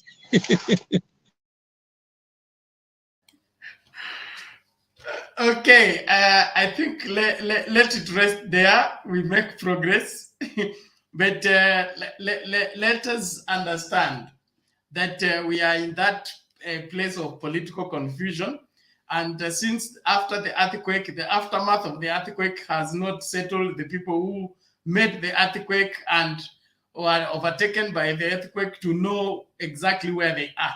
And that's why there is all manner of confusion, which slogan to use, which presidential candidate to vote for, where to hold the rally. It's like everything is being a reaction and not an initiative that is being driven by a particular purpose. And for free, Jared and the Bernard, can I ask you one thing? Kenyans are not as naive as you think. They will know somebody who is coming to deceive us, and they know somebody who means business. And those two people cannot be confused. Kenyans know who means business for this country, and they know who wants to use this country for personal gain. They have made up their mind. I don't think much can be said to change them. Can I request, please? Hey, Bernard. Yes. Yes. Can you make a special request so that people like Alex, Stone PK, Kip can get out so that we can have some UDAs? Now I cannot be just only myself. Allow some UDAs to come in, you know, so that we can make the show lively. I made a special, I dedicated an entire program to UDA people. I was disappointed that nobody turned up the day we were to discuss bottom up. And from that day, I don't wait for UDA guys, because if they say they are coming, you will never see and them. I was the only one who was pro. I'm not even in UDA, but I was pro. You remember that? And the guy was not even there. Yes. He didn't show up, and he has never come back since then. So your UDA guys, unless you have a specific person you want us to add, we can make arrangement for that. But randomly, we can't guarantee that. And even if they come, my disappointment with the UDA guys is that they have the same script, they read the same thing, they complain about the same thing. So the debate just continues to be flat, because you will tell us what the DP said and how the DP has been mistreated by the president and how we should punish the president because he mistreated the DP. So if that is the narrative, sasa hiyo tumesikia tangu tuanze hii platform. Naomba tusonge mbele, tumsikilize Princess. Princess amekuja. Yes, Princess, karibu.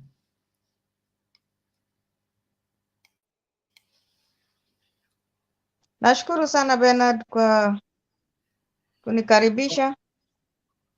Okay, alafu nitaomba dakika moja nicheze hii clip ya Senate, ndio because tuchanganye debate, isiwe Nakuru peke yake, tuchanganye na Senate ili session, and it has passed the political parties bill 2021. 28 members voted to pass the bill, while 4 voted against it. 4 members had presented amendments to different clauses, which were all shot down. The bill will now be gazetted and forwarded to the president for assent. The senators had raised issue on the constitutionality of the bill. Here's part of that session much earlier. It will be embarrassing to the Senate, even if, I'm using the word even if, this bill is passed. We will be embarrassed by the courts of law, because these amendments are unconstitutional, illegal, and they are being used, Mr. Speaker, by a few individuals to fight political wars. It is a hopeless provision. I am so glad, and Mr. Speaker, I want to speak here with no fear of contradiction, that Mr. it will be shame tomorrow when the courts look at these provisions, Mr. Speaker, of this bill and say that there were 3 senior counsels. There was Amos Wako, there was Mr. Speaker Omogeni, there was Orengo, and many other senior lawyers in this House who could not see the very clear provisions of this bill, that Mr. Speaker tried to take away the responsibility of IBC and give it to RPP. Mr. Speaker, give me just 1 week or 2. These things will be declared hopeless. When this bill was being formulated, they thought there would be a challenge or a contest, because maybe one side thought that the ones who need it. I want to say categorically, even as we need it more than you. We now need it. You're forming a coalition party, we're also forming a coalition party. What is good for the goose is also good for the gander. These laws won't be applied to only one side of the elections. It will be applied to both sides. There are those people, whenever a new idea comes, they are always opposed to it. This political parties bill has not in any way abrogated the Constitution in terms of political rights under Article 38 of the Constitution. They have not limited any rights under the Constitution, particularly the freedom of association and assembly. Those rights are intact, and the Constitution is very clear.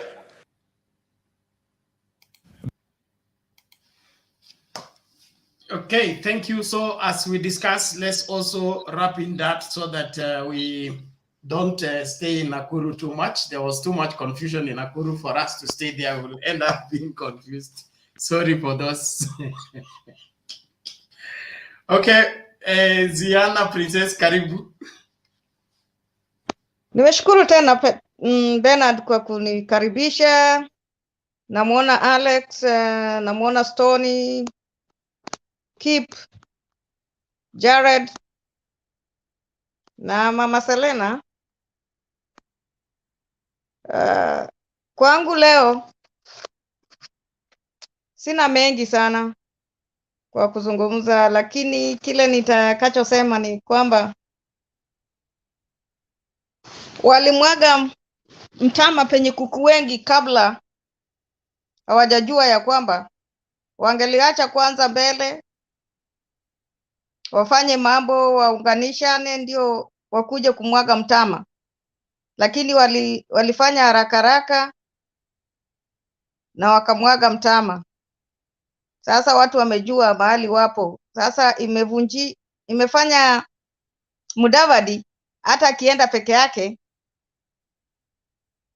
hata chaguliwa kule nyumbani. Kule Kakamega, hata kule Western, hata akiwa ataenda peke yake mpaka kwa debe hata chaguliwa. Wangeliweka kaa kidogo ndio wakuja kusema kama tayari watu wameingia kwenye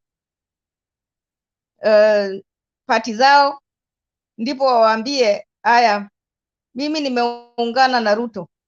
Lakini kwa vile wameshasema tayari, watu wa Western moja kwa moja watapigia Azimio.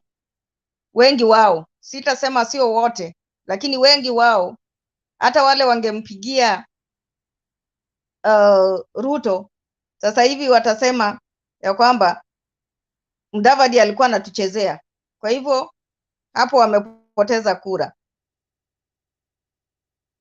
Nikirudi kwa upande wa Parliament, Senate, umeona vile imeendelea.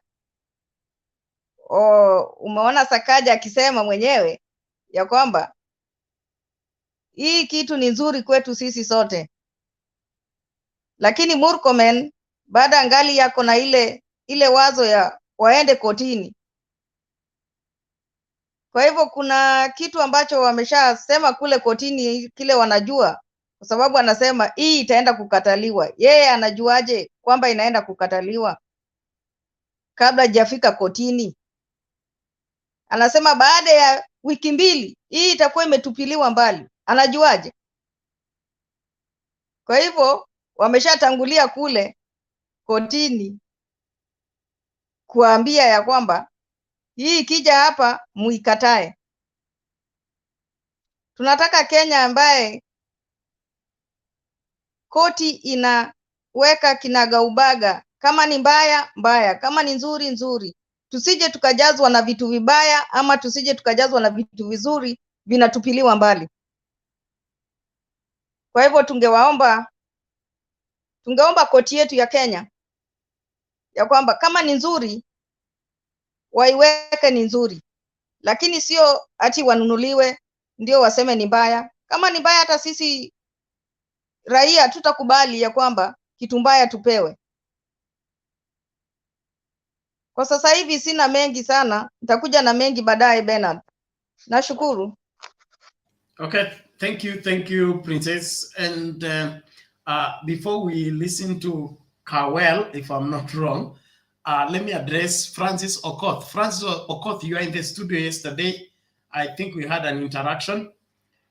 Your comments are not, they are not depicting who you are in the studio yesterday. I don't understand what's wrong with you. Stop using bad language. Secondly, we will not tolerate you if you cannot tolerate us. Don't accuse us for intolerance when you are getting into people's personal matters.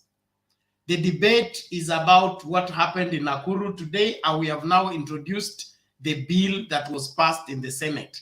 That is where you need to debate, not these Raila cows and UDA lies. And from the conversation yesterday, we concluded you are either UDA or UDA sympathizer. So don't play neutral to take people for a ride. Respect us, or we will show you the way out of this place, and no apologies for the same. Kawel, karibu tafadhali. Unmute and speak.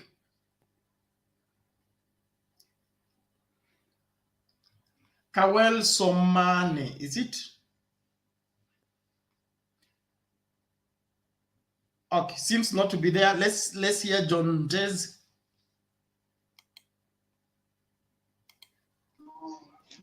Hey, hi everyone. It has been long, eh? Where did you go? Imekuwa ni muda sijaingia.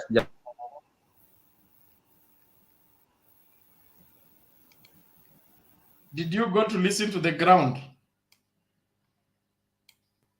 Yangu imeenda chini. Wi-Fi inaleta shida, Wi-Fi. Ya Wi-Fi nimerudi Bernard. Yes. Habari yenu panelists. Bwana, nimekuwa busy kidogo. Mambo ilikuwa imenishika kidogo sasa. kuna vitu mingi ambazo nimemiss, kuna vitu mingi ambazo zimepita. Sasa ningependa kwanza, nikianza kuchambua kwanza, nakumbuka kuna wakati nilisema hapa nikawambia mambo ya Oka, ile wakati tulikuwa tunasema Oka imeisha, and I think nilisema vizuri, nikawambia Mudavadi alikuwa anaenda side ya UDA, na I remember that time tukichambua na tukijaribu kusema impact ya Mudavadi alikuwa nayo, either kama angejoin side ya Azimio ama hii side nyingine. Sasa leo ningependa watu wajue kitu moja, ile tusiishi tukiongelelea kitu moja ni kama kana kwamba tumeogopa sana, because that's the question they've been asking us. If Mudavadi is not adding anything to our side, why are we behaving like tunalalamika ni kama inatuuma sana venye aliondoka? It's high time people should know that Mudavadi area yake nyanatoka, even the MCA wa nyumbani now, like kwenyu nyumbani, is an ODM MCA. Where Mudavadi comes from, the MP is from ODM.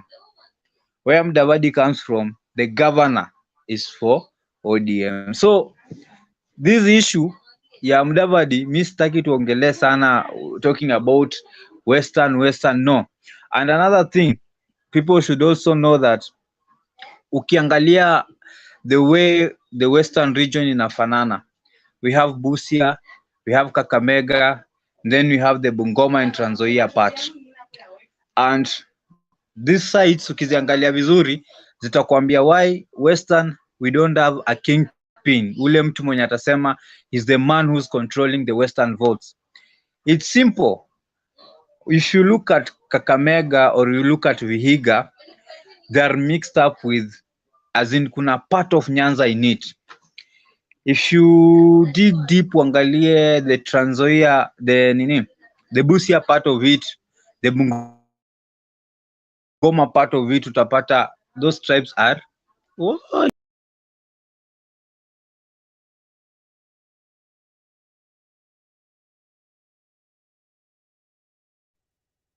Ameenda Bernard.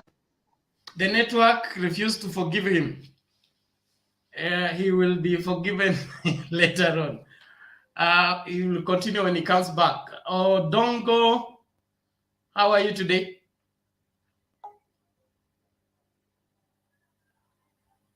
Fine, thank you. Can I take the podium?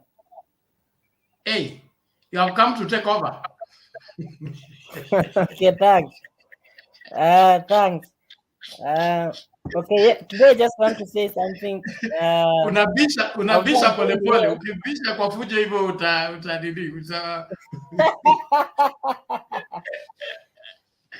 you know, angalau salimia watu kwanza, uingie ndani ya roho ya watu ndio uanze kuongelesha. Okay, so is there someone ahead of me or I can just talk? The reason I picked on you is because you are next. Okay, thanks. Haya, karibu, endelea tafadhali. Chunga muda. Okay. So what I want to say is that I think Kenya is now opening up very well. Today I was in a discussion with my friends in Nyeri where I'm working, and sincerely, people are opening up that even though they are making noise, they are waiting for a signal. Someone told me that there is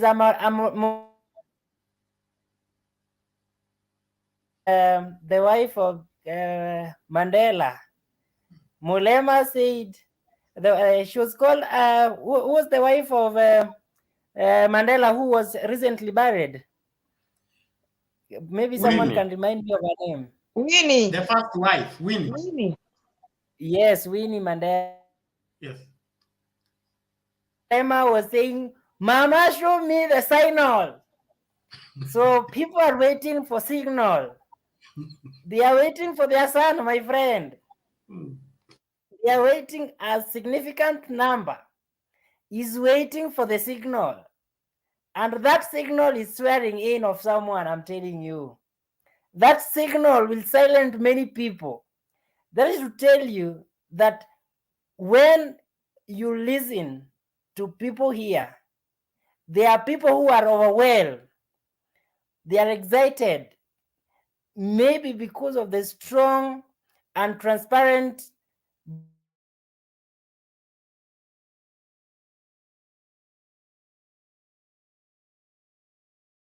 the board. And some of them were angered because we want a society where each and every child can access education.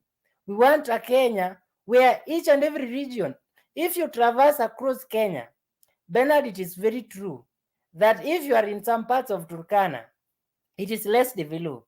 If you go to some part of Western, it is not as developed as in central of Nyanza. We have disparity in development. So we want that particular country where at least a project of 4-point-something billion is placed in Kehancha or Kuria. A project of 6 is placed in Central. A project of 7 billion is placed somewhere in Rift Valley. That is the country we want. We want a country where each and every child can even walk on a tarmac road. I'm telling you, I'm coming from Migori, where we don't have tarmac road, my friend, unless you go to town. But you can hardly get a tarmac road. We are really poor. So when we are talking to our friends, maybe they're laughing at us, but they have not transferred to other part of Kenya. I usually tell them, don't call yourself a Kikuyu. You are a Kenyan. Go to Migori, walk, see your fellow Kenyans. At least you'll be able to understand us. So me, I usually tell them, usione tuna campaign or nini unaita maybe wengine, but there's some of them, they open up. They say that they're just opposing Raila because they don't know, and therefore they are more likely to support a candidate who is opposing Raila. So they are finding them opposing Raila. So unless one of their own has come out and said, we are voting for Raila, we are voting for Ruto, we are voting for Kalonzo, we are voting for Mudavadi, but most of us, we have no reason. So I am just reaching the other divide, because it's healthy to meet. He or she will help you to understand your points that you are putting across. He or she will criticize it positively, unless negative criticism. Sure, I'll tell them, don't be obsessed by someone, because we are past that stage. We are learned people. We are expected to analyze someone's points, and not all UDA manifestos are bad. Not all ANC manifestos are bad. I find people giving Mudavadi a lot of credit which he doesn't have. That is just a celeb which is looking for a clout. He's not a politician, but I don't know why people are looking for too much credit to give him. Yeah, that is just someone mwenye anapewanga podium. Ni kama the young artist who is upcoming. But people are giving him a lot of credit and he's nowhere. So I'll not talk about him.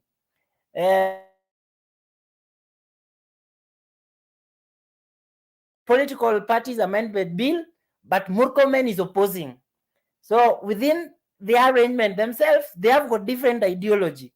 So some of the people in that coalition are carrying the ideologies that we have, but they are it's a forced marriage. If you listen to how Indian people marry, this is known as arranged marriage. Arranged marriage is where unazaliwa ukiambiwa utaoleka na so and so. You don't have an option. Some of them even are. So I'm telling them, we are past arranged marriage.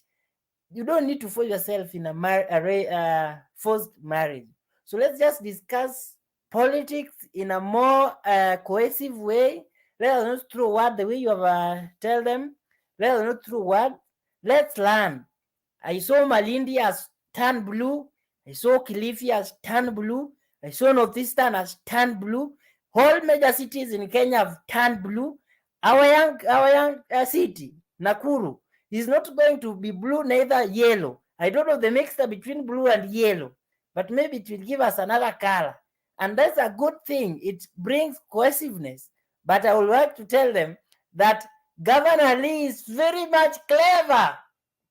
If you want to know how much clever he is, go and ask the MP of Kisumu West.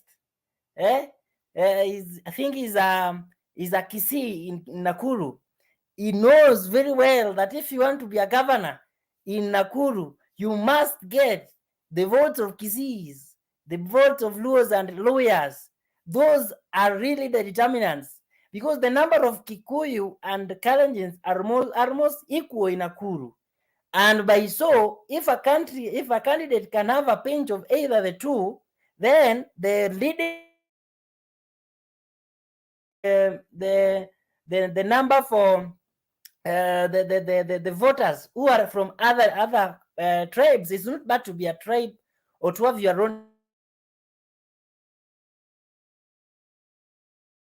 Pia naona watu wameletwa kutoka Aldama Baringo, kama yule ndugu wangu ametuacha, ameacha kukua msemeji wetu, ametukimbia, amesema sasa yeye si msemeji, sasa ameenda kwa anko. Mimi sijaiona mtoto mwenye anafuata mama. Mimi hata siwezi introduce, I cannot introduce myself on the tribe of my mother. Myself from the sub tribe of your dad. But now I saw a man bana. Yeye ni msemeji bana, lakini sasa yes, hao pia ni marafiki. Chukua ng'ombe yetu bwana. Waturudishie ng'ombe zetu zingine. Lakini we wish him success, and then that is my submission. So thank you. Go slow on that one. Excuse? I'm saying that's good of you. But the issue of Ango and Shebeji, go slow on it.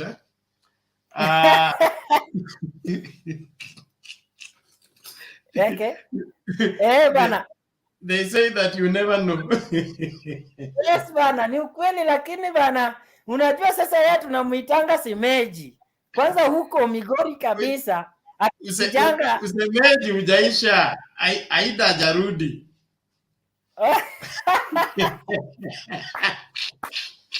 Si alisema amezaliwa huko. Mnapanga kufukuza sister yetu Aida. Bwana, unajua sasa Haida ako huko, lakini yule bwana, unajua ameenda eti yako kuzaliwa Western. Sasa mimi nashangaa. Sasa huyu alikuzaliwa Western eti amezaliwa Baringo. Sasa mimi nashangaa. Sasa ametukimbia. Sasa tumuite aje? Amecomplicate maneno. Sawa. Wewe utamuita kando kwa tent, mkakubaliana aseme uko wake ni kwa. Nitamuongelesha kando, mwambie ameuma. Sasa anaenda nyumbani. Watu wa nyumbani watamwambia wewe ulitukimbia, uliduletua nao, uli-announce, ukasema wewe si wa Western, wewe ni wa Baringo. Sasa amekimbia party, amekimbia. Okay, thank you. Bwana Dongo. Now I want to give priority to Nani first. Katwe nimekuona, lakini naomba tumesikilize Shiko kwanza. Gender sensitivity, it's a constitutional right. Nilijua tu. Ulijua, wewe ndio unaelewa katiba. Sasa tena tukufunze.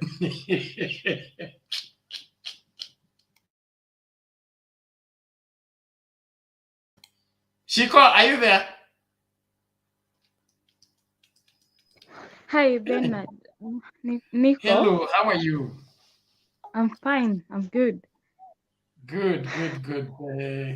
Go ahead and give your submission. Nimeona hiyo nimewatch hiyo ya Musalia Mudavadi and venye ameongea wakiwa huko Nakuru, but I think I had so much expectations and I thought Musalia Mudavadi is a politician, but I think what he said and venye ameongea leo imenipea, I think I had so much expectations about him. He's not what I thought he is. Na yeye kukuwa ana criticize the government and the person seated to him is a deputy president.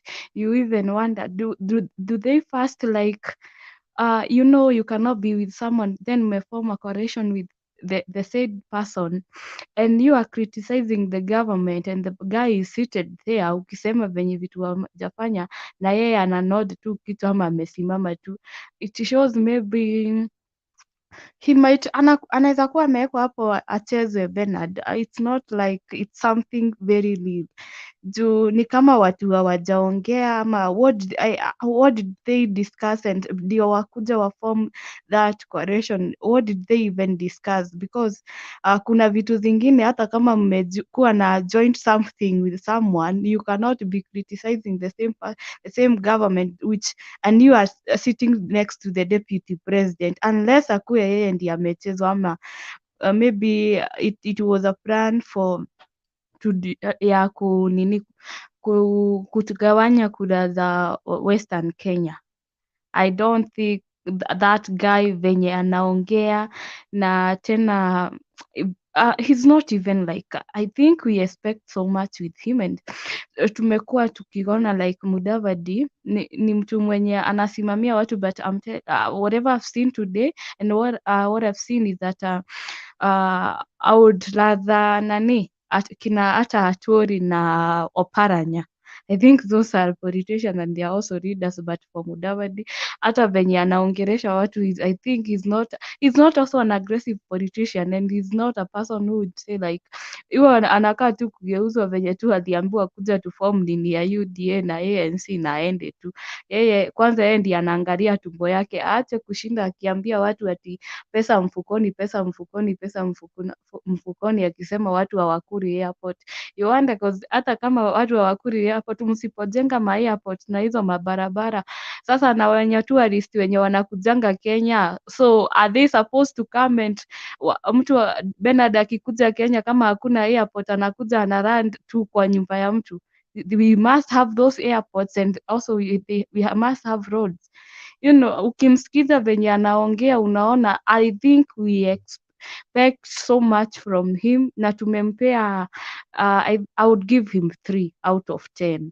It's not what I thought. He's not whom we've been thinking he is. Ingine ya leo ya Senate, my concern is I hope the courts are not going to take sides. Right? Because hatuwezi kuwa imepitishwa kwa bunge, the National Assembly ilipita, then ikienda kwa Senate imepita, lakini hawa watu all the time kitu ikipita lazima wakimbie kotini. The courts should be independent, na pia wakitoa wakipeana as in kinatangatanga venye wanasema kila kitu wametakimbia kotini. I hope and the courts have been seeing it, au majaji na magistrate wanaona. So let's not like wakikimbia huko isikue judiciary inakuwa ati watakuanga wanaegemea kwa pande moja, they are taking sides and they are not even being concerned about kama hizo bills zenye zinapitishwa like what they did with the BBI. They are just doing that because they took sides, and I'm hoping they are not going to do the same this time. They are going also to like, hatuwezi kuanga ati kitu inapitishwa watu wanakimbia, and because they are saying Raila is a state project, now the court will have to side with them to prove that the political bill amendment is not constitution, as in it's unconstitutional. So we are hoping, and my prayer is that they will not take sides, let them wacha wawasikize, wacha waende kotini because they've been doing it, and if the courts have been, wanajua wanawatch pia au wanakuanga kwa koti, wameona venye wamekuwa wakiambia wakisema tu, they've been threatening people like it's like even if you do this, tutafika wakati hata sisi tujiulize, kwani wao ndio wanasemanga kwa koti ama wao pia does it mean that they have a say ama wao ndio wanakuanga wanaongea nao majudge ama the magistrates one on one, like how is the courts connected with the UDA people? Because kama kila wakati wanasema watakimbia kotini, then if anything happens like court itaegemea kwa upande wao, tutajiuliza kwani wao ndio wanasemanga ama kwani who are they? Do they have like private conversation, or do they talk and discuss this is what you are going to do to punish the government, or the way they are saying the state project, and they are not looking at the people who maybe as the people who are like supporting the bill? We are many, so I hope they will not take sides. And that's all I can contribute for now. Maybe I'll come back later. Thank you, Bernard. Okay, thank you very much, Shiko, and we trust that the rule of law will prevail, and whoever runs to the court, but I don't think they have time for that, since they need that bill badly. But all the same. On the other hand, Mudavadi is trying to play the politics of 2007. Huh? You remember 2007 when they said the rain comes from heaven, it does not come from trees. So he's trying to fool Kenyans that they don't need roads, they need food. Okay, they try to confuse people from understanding that infrastructure development has a way of affecting the economic status, so that they separate the infrastructure development, which they cannot deny has taken place, and then now they push the foolishness of trying to tell Kenyans that Uhuru took all the money put in the roads and bridges and railways and forgot about your stomach, and your stomach is important than the railway and the road and the infrastructure and the airport. I think for me, like Shiko, the same person talking about economy, uchumi bora, reasoning like that is a huge disappointment. Katwe, karibu. Yeah, Bernard, ni ukweli, because hata unashangaa huyu mtu venye anasema ati about mambo ya barabara, mambo ya ma airport nini. Sasa kama nataka chakula nitaletewa, serikali inakuletea chakula kwa nyumba, you have to go to work, and if hakuna mabarabara za kupitia nitapitia wapi? That is common sense. Okay. Thank you, Shiko. Katwe, karibu. I don't know if I should greet you with the greetings of William Ruto. Bwana asifiwe.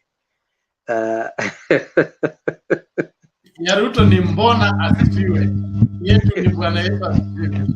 Ile alisema alipaza sauti akalia, Eloi Eloi, mashamba ziko pande gani? Hiyo ndio ya Ruto. Katwe wewe. Chunga maisha. Ni kweli, Katwe amesema ukweli, kweli kabisa.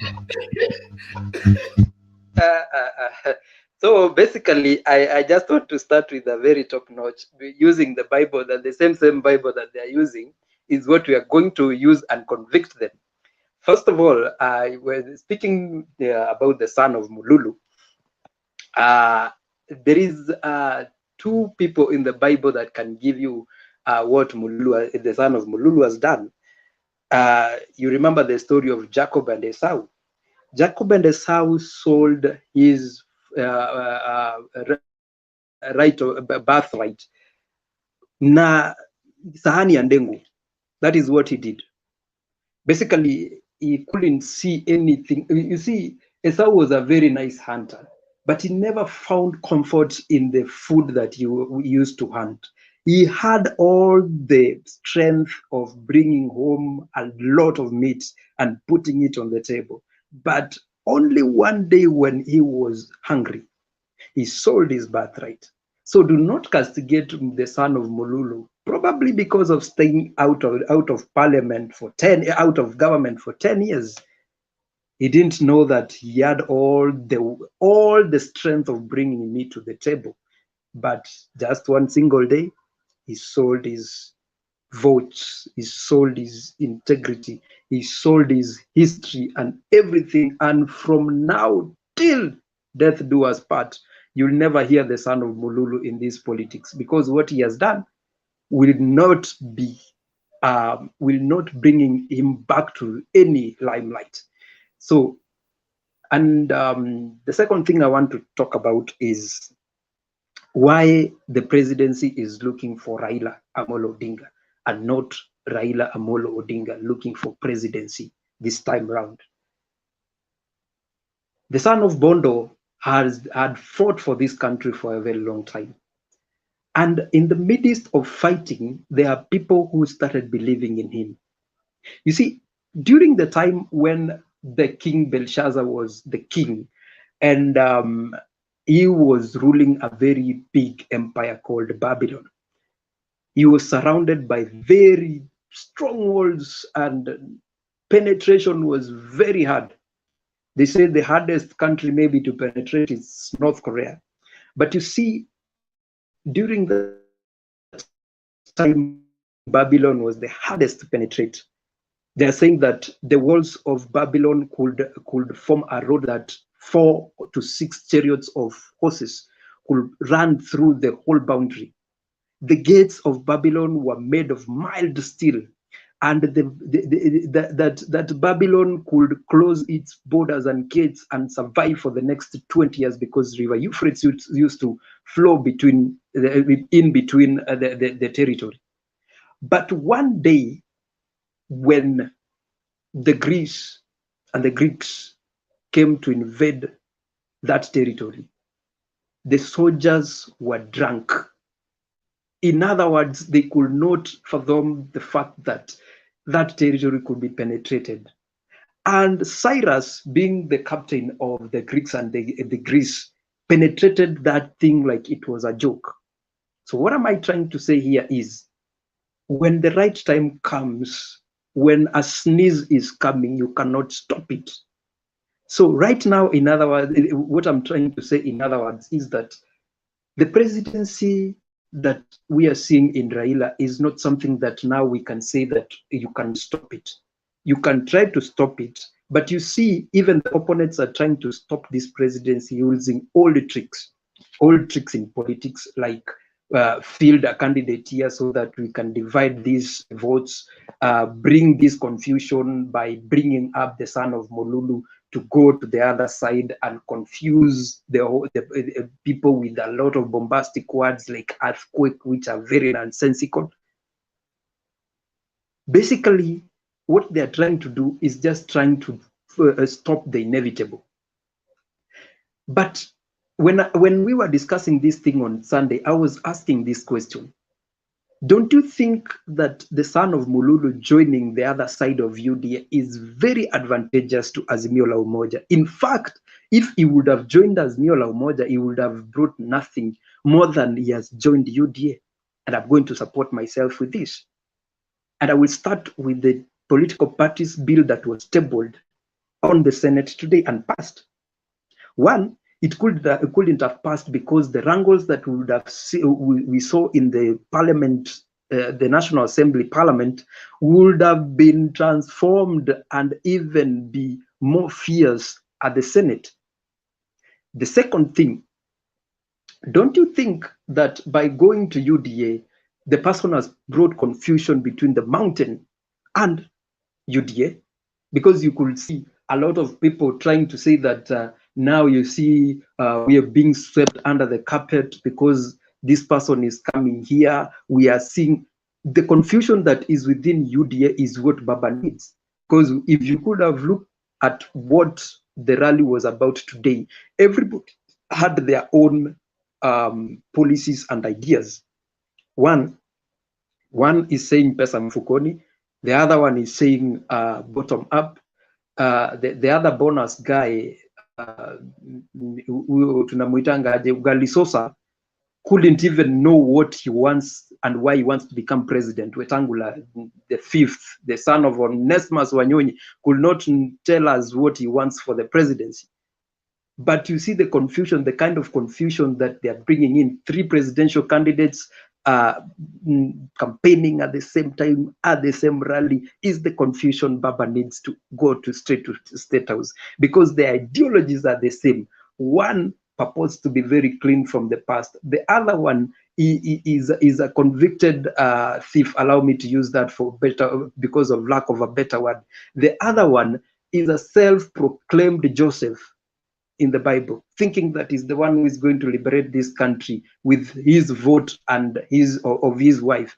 There is nothing like that. That kind of confusion is what Baba wanted to take away the Mount Kenya votes and bring them close home.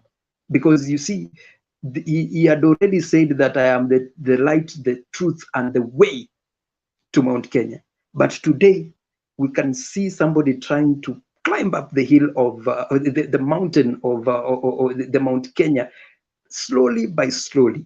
Remember what they did to Baba in 2007 and in 2013 is the same thing that is going to be done unto him. Because you see, the way the structure of Mount Kenya is that they are trying to bring Murang'a to the ozone of negotiating on behalf of Mount Kenya.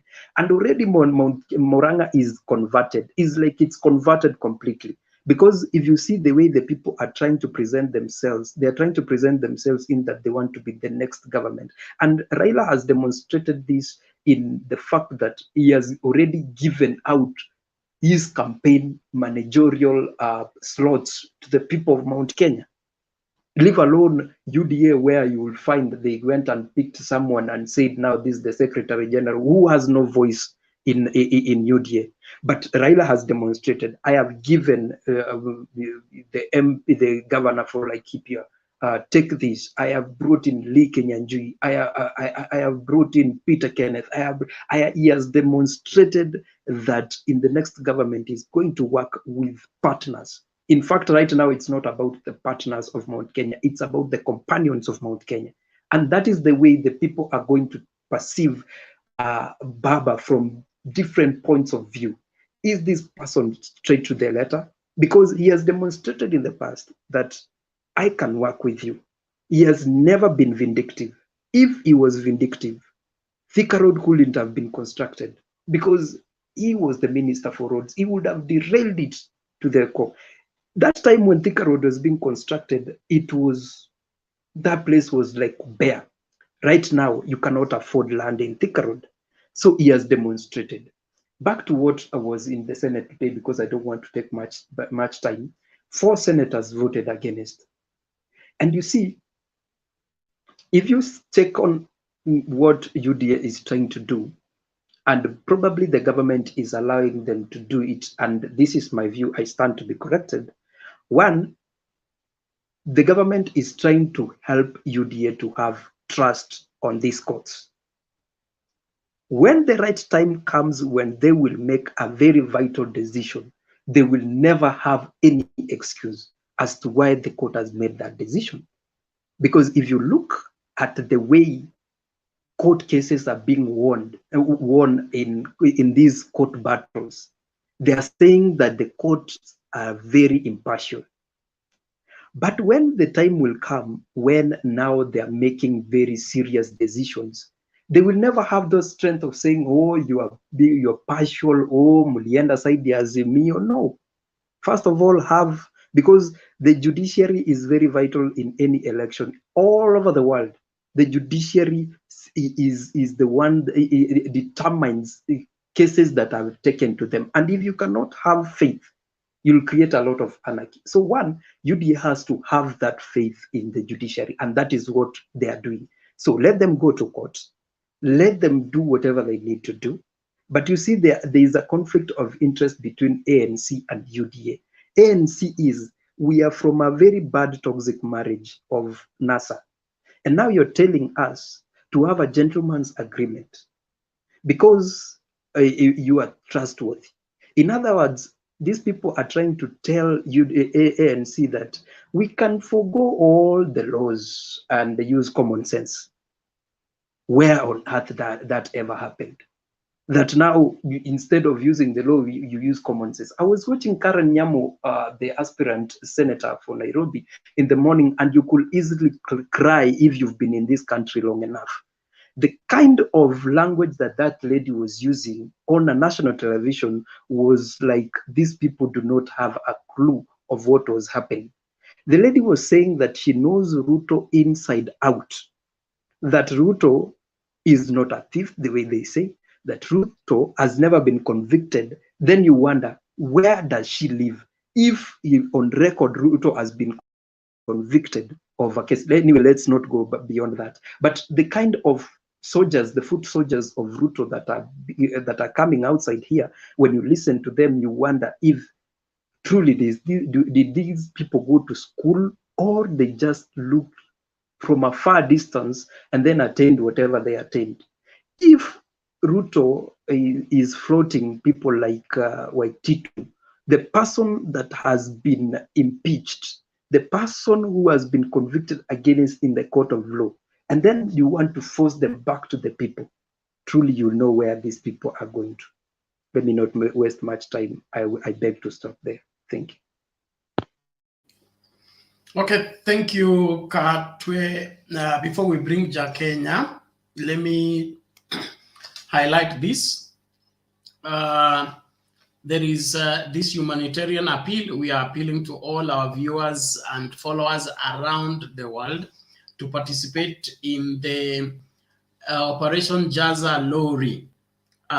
This will be running from the 25th today all the way to Sunday 30th. You will make your contribution to the capacity you can. You can either use the till number, that is 9205-481. That is till number that buy goods, M-Pesa buy goods till number. Or you can use any of those contact M-Pesa numbers, those who cannot use till number. That is, if you're in the diaspora and you can't use the till number, use any of the three contacts, my contact, Wekesas, and Mtembeis. We need to be part and parcel of what is the lives of Kenyans and not watch them starving while we are having it easy where we are. So it is not that we have everything, but you can do whatever you can in your small way to make a difference in somebody's life. We appeal to everybody around the world to be part and parcel of this. If you need more details, you can inbox and then we talk further. But this is our mission for the next few days until Sunday. Let us raise as much as we can and be able to participate in easing the situation of the people of Marsabit in the drought situation. Thank you very much. All right. Now let's Jakenya. Thank you so much, everybody. From where I am, good evening. Good evening. I really don't have much to say, having heard what everybody else has said. Everybody, cut to anything? Cut to anything the matter? Okay, No, let me continue. Just continue submitting. If there is an issue, I'll raise it. Okay. Having heard what everybody else has said, I am left with very little. I just wanted to first of all congratulate the Mtembei TV for the Marsabit Kitty, that's what I'll call it, and on that I'll thank Stone PK, because Stone PK and Princess Ziana were the people who mooted this idea, and I was listening behind the curtains that day when they mooted the idea. Congratulations, that is the way to go, because we could be talking here day in, day out, but if we are not able to help our brothers, then there's not any humanity left in us. Actually, I've always opined in many fora that the only thing that is causing the total mess we are in Kenya, in our society today, is the lack of the utu that Baba is bringing back. I wish it comes back full time. And now, having said that, I also want again, I don't know whether Jared is still with us, because today I wanted to once again play the devil's advocate. I don't want to talk about the son of Mululu, because I don't think it's worth my time. I know he has everything better than me, but sometimes I think he chooses not to use his brain. I'd rather talk about Kalonzo and the coming in of Martha Karua in the new Walker than talk about the son of Mululu. Really, it is not worth the time, because from what I saw today in Eldama Ravine, is it in Nakuru, when he was addressing the mass and everybody was moving out, he should have taken note of that. And I don't know whether he realized. Anyway, probably it is easy to realize from outside than from inside. Just like they say in football, it is easy from outside than inside. So my problem today is the direction of defection. That is my issue. All these celebrities are moving towards UDA. I am not able to put a finger on the reason. I am not able to put a finger on why the deputy governor of Makueni County will move to UDA. But again, I am reminded of the laws of the game, that it is only interest that matters, nothing else, nothing less. So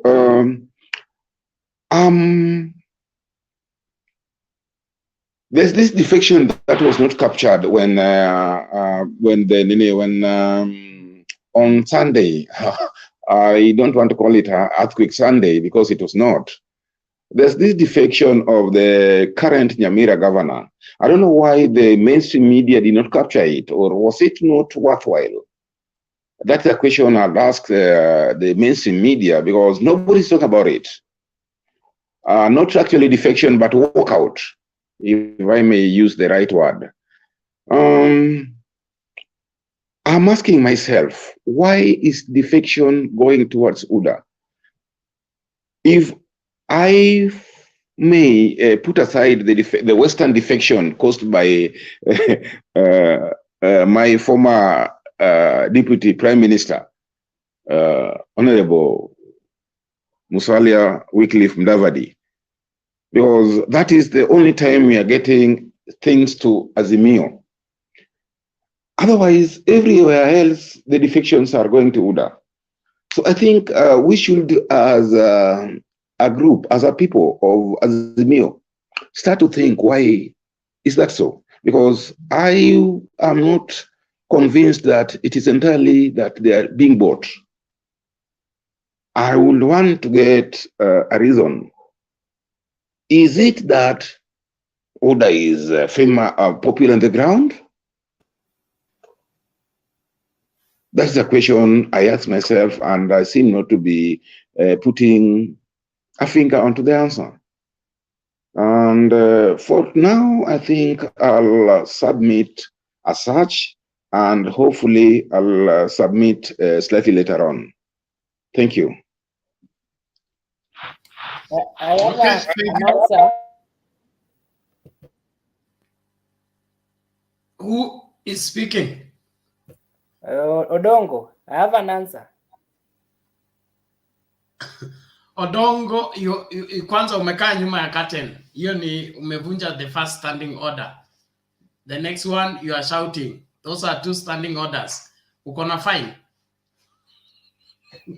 Yes, I will. I'm going to donate. Ati utamtuma Junet? I'm going to donate. I'm going to commit. Sawa. Answer the question, please, quickly. We move to Mwango, has just come fresh from Nakuru. He has the latest. Yes, when you are going into politics, you follow your model. It was almost the first time that musician got into politics, which is Jaguar. How is known by those people who are going to UDA. You can remember Jaguar cried. There was something which happened between him and his competitor. There was some soft hand despite his inefficiency. The soft. So celebrities are being swayed to popularize UDA. Nairobi as a whole, those who will survive under UDA ticket are genuinely people's someone whom people have trusted. If you have to survive in UDA in Nairobi, you must be that politician whom have touched lives of people in Nairobi. But it will be very hard for yellow color in Nairobi. So those who you are seeing are hired. Instead of them being paid on a podium to perform, they have been invited to stand to represent those who believe or like music. Sometimes we can be cheated that when you are singing, when people love your song, they can vote you. There was no voting for Jaguar. And once you will pass Jubilee party ticket in Nairobi, there was some wave of red color. And therefore voters will just vote red color. That is not now. It is not existing now. So when you see people like Prezo is going to stand to run for maybe a member of parliament of Kasarani, it is not even possible to stand with UDA in Kasarani. It is not even possible to stand with UDA in Langata. We know what Koreir had. So don't be shocked. Yes, and you also have to understand that politics is a trade. DNG is a radio presenter. He has just been a DJ. He has not been making that much amount of money than MP or MCA. So he's trying to also build a name, build his name, and also to popularize his name into the field of MC. Okay, just like Jalas is now has created his field, his name there. So DNG is coming to take some of the position which, if Jalango make it to be a Langata MP, he will be now the most popular MC. He's now going to take over the brands of endorsement and so forth. So he's also looking a ground to create his name. Watch out this. I'm promising you. Those who have defected or celebrities, a few negligible amount, if not two, is going to be selected. Nairobi is complex. And if you want to know the complexity of Nairobi, go and ask Sonko, how did you become a governor of Nairobi? Nairobi is not just a walk in the park. In answering your question to Deputy Governor of Makueni, it depends with whom Kivota Kibwana have shown interest in supporting. Maybe he is not supporting his deputy, and therefore his deputy has to take a stand early. If you want to create an impact, you time when to defect. It is this season of the year defection. After the end of January, which is now the end of this week, there will be no strange defection to UDA. Now it will be formation of the government. So let them form opposition party. Let them form the opposition union. We want a stronger one. But now the one which is here, the one which I'm seeing, the one which I'm seeing around here, it cannot be an opposition. So we want to support opposition. We want to make it a strong opposition. Those celebrities cannot be opposition. They are going to be defeated even in UDA nomination. Take this to the bank. Some of them are not even going to pass UDA nomination. They bring their candidate, we still defeat in Nairobi. Nairobi is not just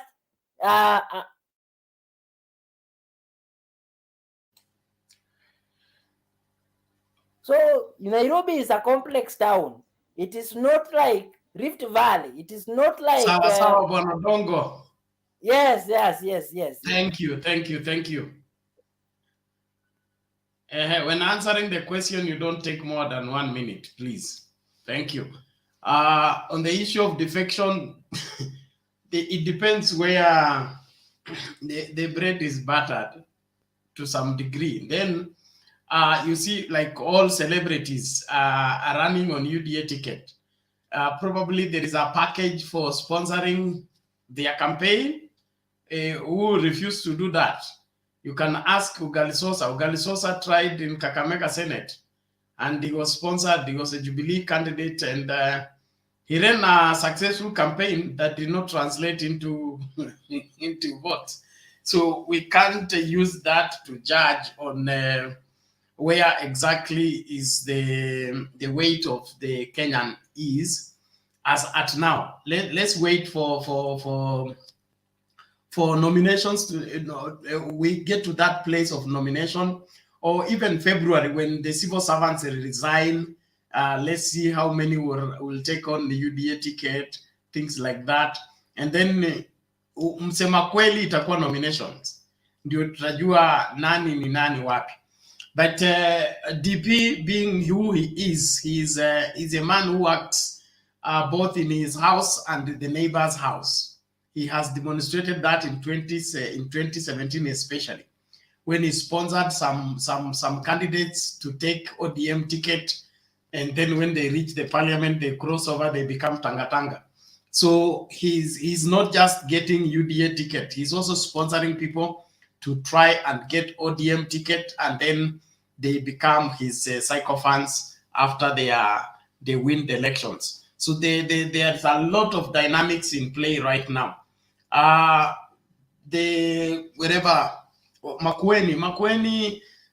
is Mutula Jr. is going for the governor seat. And that's not a pushover, in my opinion. And so the deputy governor for Kibwana must have already smelled the coffee, and he's trying to have a soft landing. I don't think he's able to challenge the Mutula Jr. on that ticket. So everybody's free to join anywhere, but I'm sure that the country will navigate through this successfully, and we get on the other side better than when we crossed over. Naomba sasa tumsikilize Bwana Mwango, alafu kuna request kwa comment. Request ni kwamba kama umemaliza submission yako na una lingine la kuongezea, tafadhali ng'atuka ili mwingine aingie, ama chukua break. Go and take a cup of tea, come back when another person gets a chance to be on the studio so that they submit. There are people who've been on the hold on for how many hours now? We are now in the third, we are finishing the third hour to go to the fourth hour. There's no need of staying in the studio all along without making submission. We'd rather have traffic. People come in, go out, come in, go out. I don't want to regulate that. I just want us to be self-regulated. Ukiona submission yako imetosha ama imefika kiwango, ondokea mtu ili aingie naye afanye submission, atatoka alafu tarudi. We are here for the next another 5 hours. Demba will be coming to take over from me, but tusisahau mchango wa watu wa Marsabit for drought. Let us participate in this. No amount is too small, no amount is too big. Tujaze lori yetu, tuteremshe Marsabit, watu wa Marsabit nao wapate huduma. Thank you. Wana Mwango. Yes, Fred, kabla Mwango. Yeah, ndio mi ni wale mmoja wao tunataka tungatuke. Let me finish by saying aja niambie Katwe kitu kimoja tu. Kwa hiyo story ya Sauli na ya Esau na Yakobo. One was born a hunter, another one was born a cultivator. In political arena right now, Ruto he's a hunter. Baba is a cultivator. And the principles that governs a hunter, anywhere you see an animal, that animal, you hunt it, you kill it, you skin it, you make it a soup. So in political arena, Ruto has managed to hunt the Mululu San and also the Bungoma, the Bungoma San. He has already killed them. He's skinning them. At the end, they are going to become a soup, where so many people like that one. And those who are leaning towards Baba, those one are safe because a cultivator is somebody who is patient, somebody who cultivate, who make sure that he do his cultivation in a proper manner, because he expects good harvest at the end of season. That's the only thing I can say, and I can leave you with. Bye. Fred, thank you for that balancing and organizing the scripture for us. Let us meet again. Enda uchape kazi urudi after 2 hours. All right, let's lay Mwango huko. I hope uja. Oh, hello. Yes, Bernard. Yes, karibu tupatie habari ya Nakuru ukimalizia Senate. Well, Nakuru mega rally was good. We finished it well. We sold our agenda to the people. Do you know what is good with the UDA is that they know where their votes to the people, not going in the boardrooms, meeting some few people. We go directly to the people, and that's what we have been doing, and that's why we started our joint rally, Baringo and then Nakuru.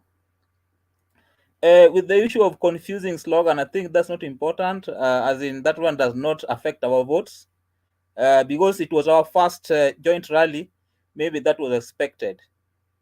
But as now we'll go forward, we'll iron and we'll come up with one slogan that will capture the son of Mululu, the son of Vihiga, and the son of Sugoi. So I think that because it was our first rally, maybe there could be some issues in terms of slogan. But slogan, that's there to just rally people, not that they have some big effects when it comes to voting. So we Mangidi Mudavadi said that that Uhuru was disappointed with him, and I think that Mudavadi had a very good answer for Uhuru Kenyatta. He said that Kenyans were more disappointed with Uhuru Kenyatta, and it is true. Tusidanganyane, Kenyans really we are in a very tough situation, and everybody knows that. There have been high taxes, economy is in the ICU, and Uhuru want to lie to us that things are okay. We should really speak the truth, and that is what Mudavadi was doing, speaking the reality, speaking what is happening on the ground, and everybody is feeling it here. So I don't think that he was attacking Uhuru in a bad way.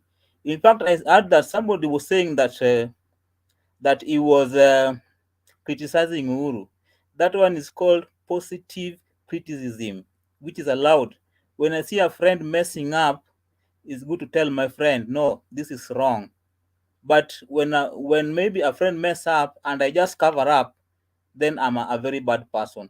So I think Mudavadi is a friend to Uhuru Kenyatta because he's telling Uhuru Kenyatta the truth. And that is the situation on the ground. And that was what I picked from that rally. Maybe from tomorrow there are other rallies. Now we will see what will happen. On the was it a premature move? I don't think that was something premature. In fact, it is in the right time. We are about 6 months to election, and these months there are very few. Not in fact, those who think that August is very far, you will be surprised. It will just reach like a twinkle of an eye, and we'll be lining up to vote. So I think for any serious politician, you should take your moves early. And this move also will allow Mudavadi, Wetangula, and Ruto to bond politically. So I don't think that there are other surprises that people want them to make last moves. No, start early. And you know that early birds catches worm. So I think when they started, this is the right time to start. So I don't think it is a premature move, what they did.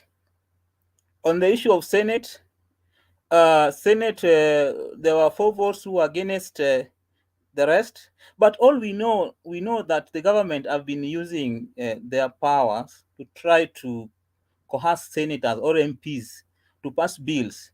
And that one was very, very, very open. I think even in issues BBI, we saw Uhuru Kenyatta using a lot of force, intimidation, and even bribing to ensure that what he want to pass passes in the Senate or in the Parliament. And only the court could come to our rescue. And that one they did with the BBI. So with this political bill, I think also maybe there are some things that are unconstitutional. When somebody feels that he'll go to court, and if court can see that something that is unconstitutional, then when court dismisses it, I don't see that there'll be a problem. Because we know, problem with us Kenyans or with the Azimio, they make things just to try to punish the other one, not knowing that they are going against the constitution. With the BBI, it was obvious that they were trying to lock Ruto out, not knowing that they were doing some blunders. So their focus is on their enemy. They don't focus on Kenyans. They look at this enemy. How can we block him? So they are using all manners of tactics, not knowing that they are going against the constitution. So even with this bill, I think that maybe they're also trying to block Ruto. And Ruto is also very clever. He will use what will be there. So even if that bill passes, still he will take advantage of that, and he will use it also. So I don't think that bill also, even if it passes, it will only benefit the Azimio people. We as other guys also, since it passes for everybody. We will use it for our advantage. So, but again, let us not pass bills just to punish somebody. Look Kenya into the future. Look after you have left. Will this bill still be of relevance? But if you just look now, that now we want to punish this person for now, let's pass these bills. Let's do these things. I think that one is being unfair to us Kenyans. And then somebody said that, I don't know, it was somebody said, Odongo said that Kikuyus are just waiting for a signal, and they'll be told where to go and vote. I'm telling Odongo that we are in a new Kenya. The current Kenya, people vote through their conscience. They don't wait to be told. They're not cows. They're not goats. They're not sheep. They will vote for somebody whom they think will benefit them. So I don't think that somebody will come and tell us, now, vote for this person. And without even asking, we go vote there. That one will show how sheepless, how sheepful we are. So I'm asking Kenyans that vote consciously. Let Azimio come, tells us the agenda. Let the Uda guys come, tell us the agenda. And then on the final day, let us decide, but not let for signals here and there. That one won't help us. And that one is what has really caused us problem, because in the past, people have been voting based on signals. That because this is our man, so let's vote for this man. And I know there are so many Kikuyus who are suffering. Some are my friend, despite their son being the president, suffering the same as those who are also in Nyanza, in Coast. So I don't think that when your man is a president, then you automatically benefit. So that one is a very big. In fact, it was used, I think, times of Moi and in times of Jomo Kenyatta, when they're saying that it is our times to eat. It is our time to eat. But I think with the current Kenyan, I don't think even if I'm a Luo and I'll become the president, if I don't work hard on myself, there's nothing I'll gain. So let us vote consciously. vote for somebody with a good agenda for the country. And let us not again vote based on history, that somebody suffered long time ago. So it's now best to Mwango, to, I have to lead let us. you go so many times. Let us I won't vote. let you Let go us that vote based on the future, not Let's history. Ngoja Mwango. When I'm talking, you wait. Okay? Yes. Yes. Subiri, kuna swali linakuja kwako kutoka kwa Katwe. Then I Yes. also want to point to you that the signal has nothing to do with interfering with your conscience. Every community in this country has interest, and some of those interests can only be realized in a political stable environment. So where there will be political stability, that is where we're going to vote to, because we need that political stability for us to gain in our investments in the country and raising of our children and guaranteeing our children's children a great future. So your vote is not just you thinking in the box or in that booth. It has everything to do with, after I cast this vote, there will be 5 years. These 5 years, are we going to have political stability? If we don't have political stability, will we have economic development? Will we have safety and security? So it is very disturbing when you limit yourself to think only one-way traffic without looking at this entire process holistically and begin to castigate history. Kenya cannot be Kenya without her history. You and your family can never be Mwango's family without history. Just like a tree without roots is people without their history. So UDA and the anti-history campaign, it is misplaced, unwarranted, uncalled for, and it doesn't have any good for this country. Katwe. What I'm gathering from my friend Mango is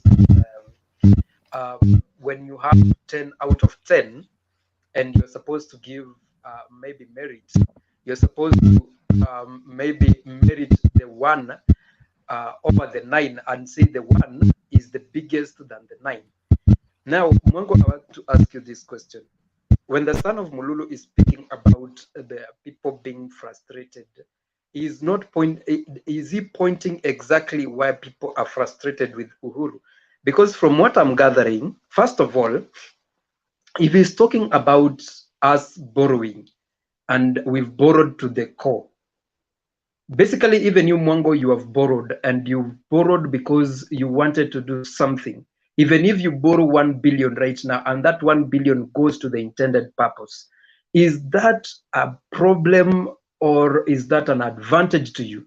Because the son of Mululu is not being honest with us. He's not talking about 7 hospitals that have been constructed in Nairobi, in the slums of Nairobi, that are helping people. Initially, we had only Mama Lucy helping all these other people. But right now, we have a hospital in Soweto. We have a hospital in Kariako. We have hospital in Mukuru. We have so many hospitals that are helping people. The son of Mululu is not telling us when Uhuru is constructing the expressway, he is going to cut the 1 billion shillings that we lose every year because of traffic jam.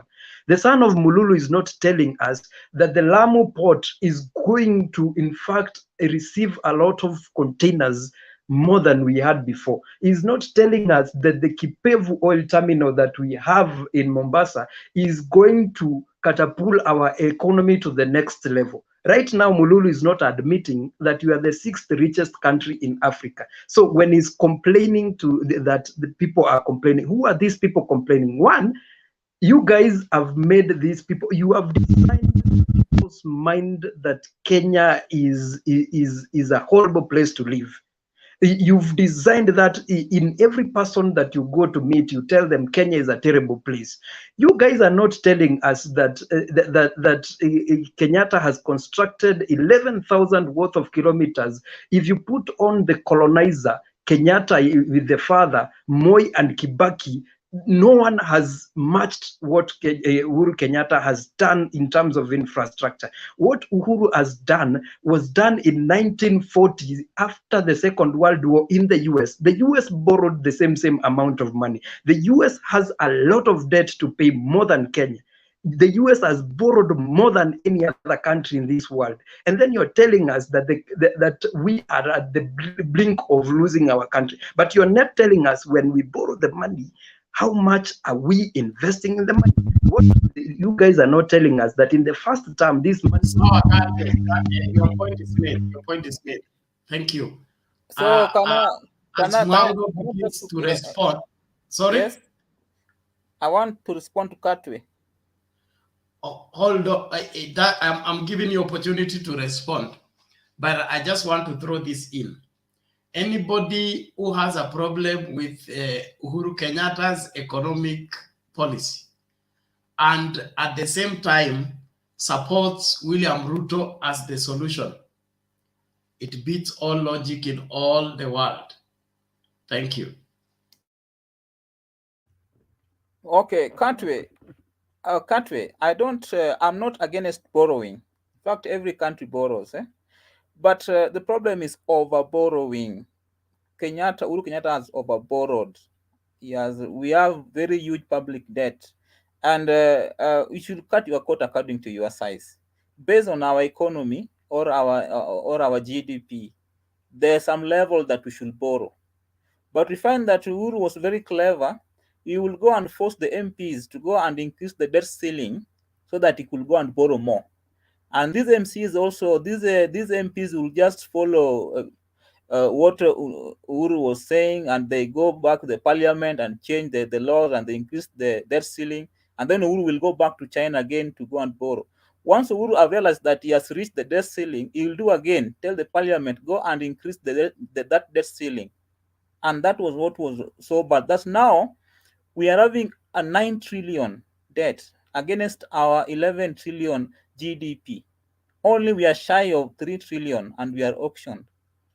So Uhuru, and again, we find that this overborrowing has really cost Kenyans. Like now we have taxes are so high.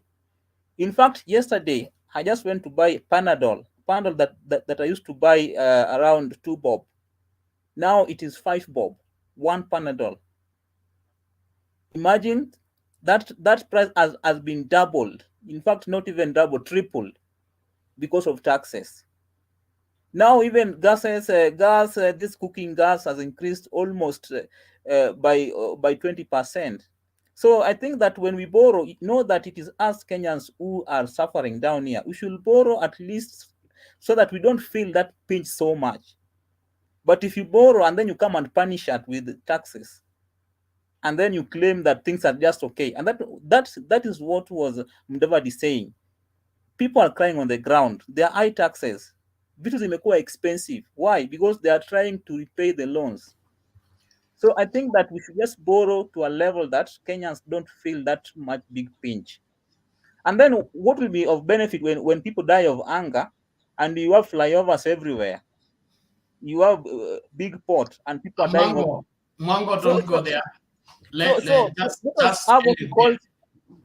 Yes, let us just have what we call set our priority right. What? Hold on. You are in UDA. You are planning on how to establish a new government that will offer solution to all the problems created by Uhuru Kenyatta. So you serve better on the policy desk for William Ruto. But yes. Salia should be advising William Ruto, because there is no way you can castigate a government and lay the blame on the head of state, and the person you are supporting is right behind you and has contributed to how the country is performing. You said parliamentarians were the ones raising the debt seal. Is that not the same parliament where you people have been claiming to have numbers? Why did UDA numbers stop the debt seal from being increased? that means the DP as well as Uhuru Kenyatta were in support of the same. Now, if that was a mistake or if that was wrong, then the DP equally shares into the blame. So Musalia Mudavadi should address the rightful people. If he wants to castigate the government, he should first of all desist from associating with UDA, because UDA and government is one and the same thing. Nimesema mengi sana, nataka kupunguza, kwa hivyo tumsikilize nani huyu ambaye hajaongea. Kenywa.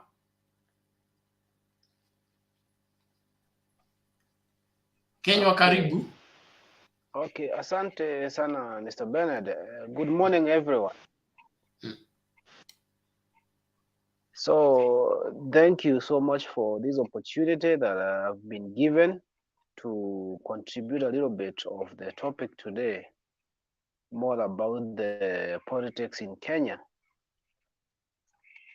First and foremost, I'm going direct to about what I can say first. Kitu ya kwanza nitasema na Kiswahili juu sijui nitaiweka hadi na English. Nasema ngoma ya vijana haikeshi. Hiyo ndio kitu moja nitasema. I think whoever will understand and translate in English, it will be a little bit better. And secondly, to Mudavadi and Wetangula, they are still waiting to be called by a Nigerian number, by Baba. So, so I'm still there waiting to be called with a Nigerian number, the way they did in 2017. So let me just go direct now to what was happening. I think it's yesterday or when. About Nakuru campaign, I think today, I think Nakuru campaign,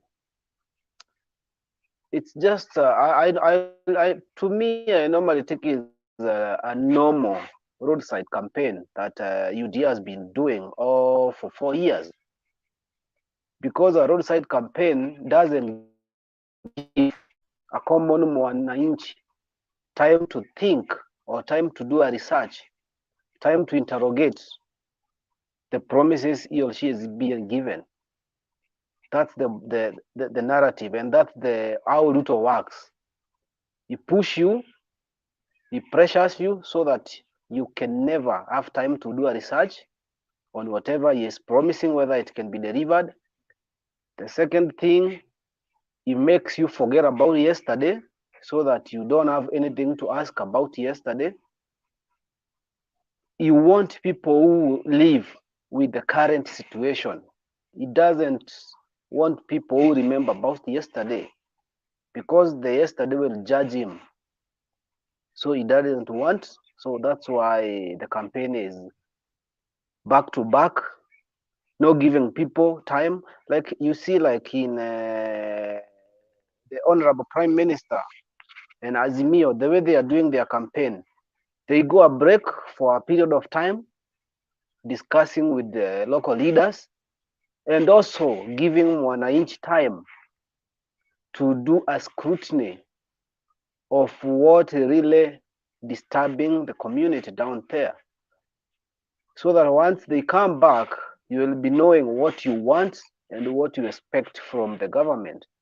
But for the DP, it's back-to-back campaign, day and night, day and night, day and night. So for Nakuru Karare, to me, it's not a new thing, something that has been going all around in Kenya, a roadside campaign. And for their own benefit, it's okay.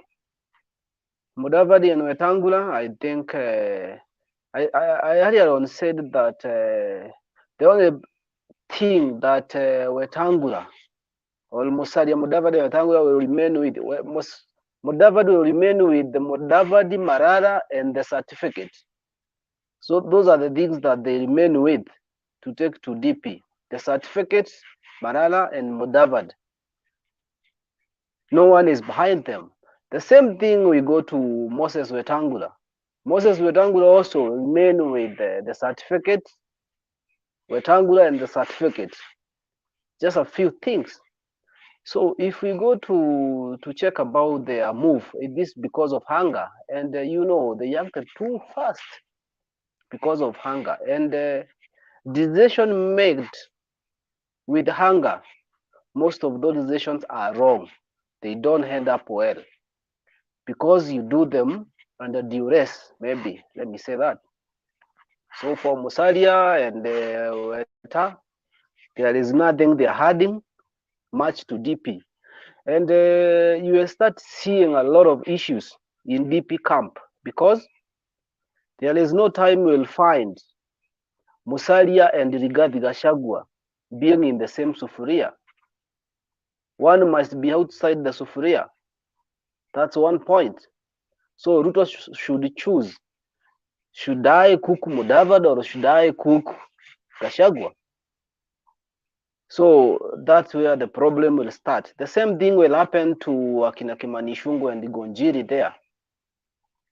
Those two leaders, and you had these two leaders, Wetangula and Mudavadi, they will create a very big impact in misarranging the UDA house because the interest, UDA is a party that wamekuwa na interest zao. Everybody you see in UDA, their whole interest. They are not even focused about, am I going back to my constituency to vie for MP? They just want DP to be the president so that they get those seats, the CSs, the brabra, all sorts of things. And also the issues of deputy, someone to deputize the DP. You know, it will be a tough thing because as long as they are working with Mudavadi, trust me, all eyes are on Mudavadi.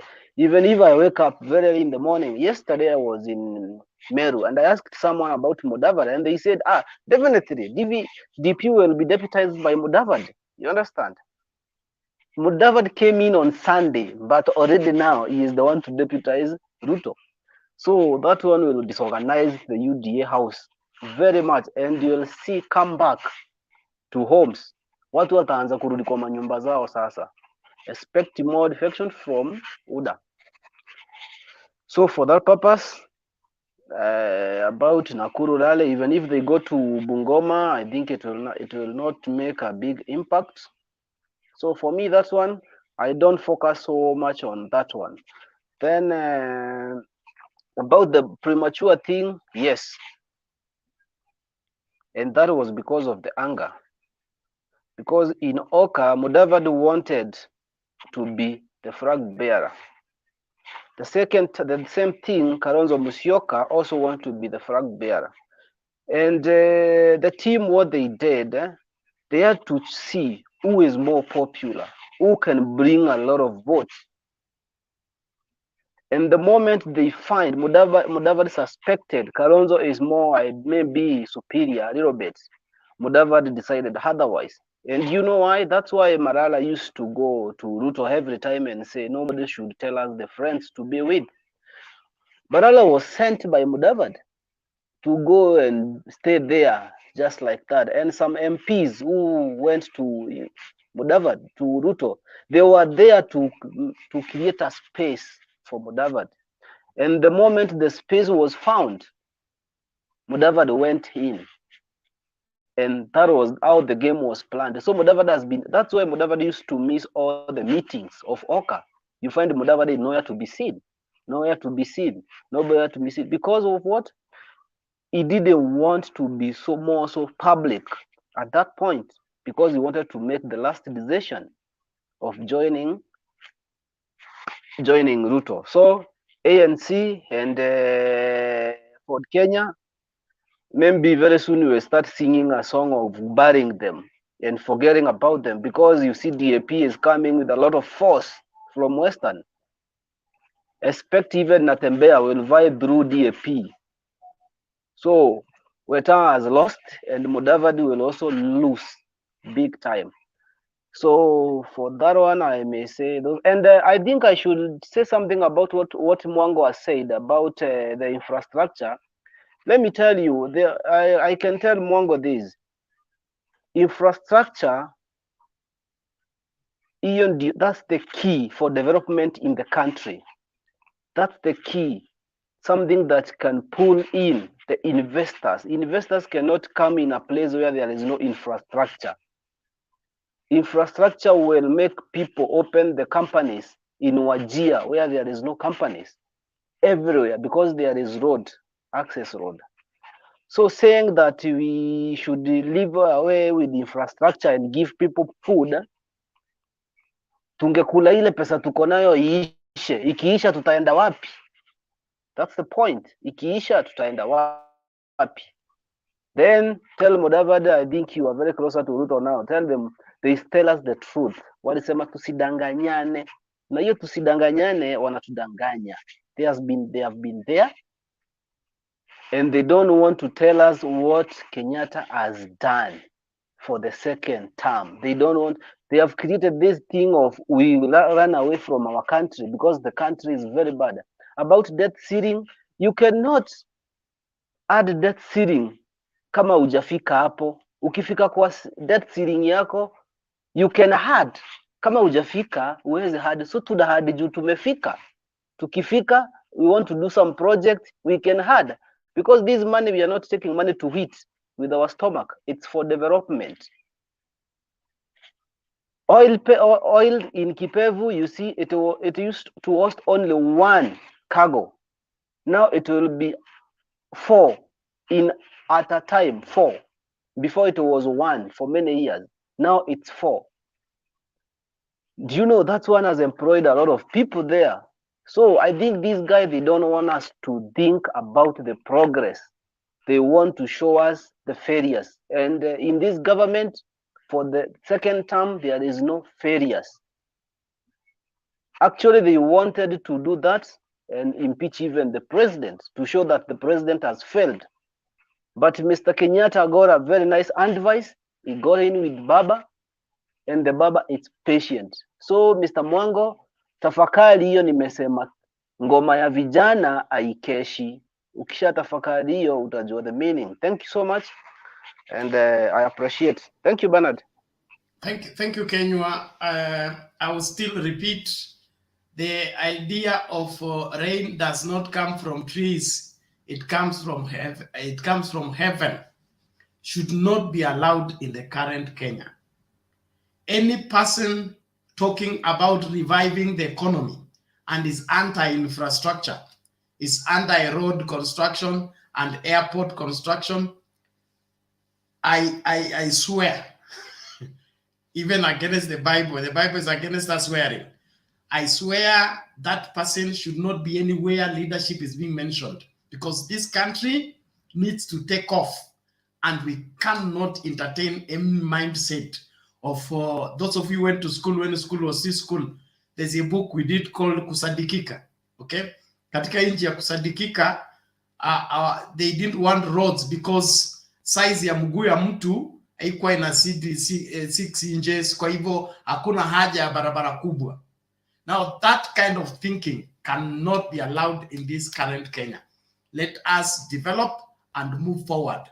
And only the person who can carry that level of economic capacity, of massive infrastructure, massive technological advancement, massive forecast, wherever educational system, that's the only one who qualifies to be president in Kenya.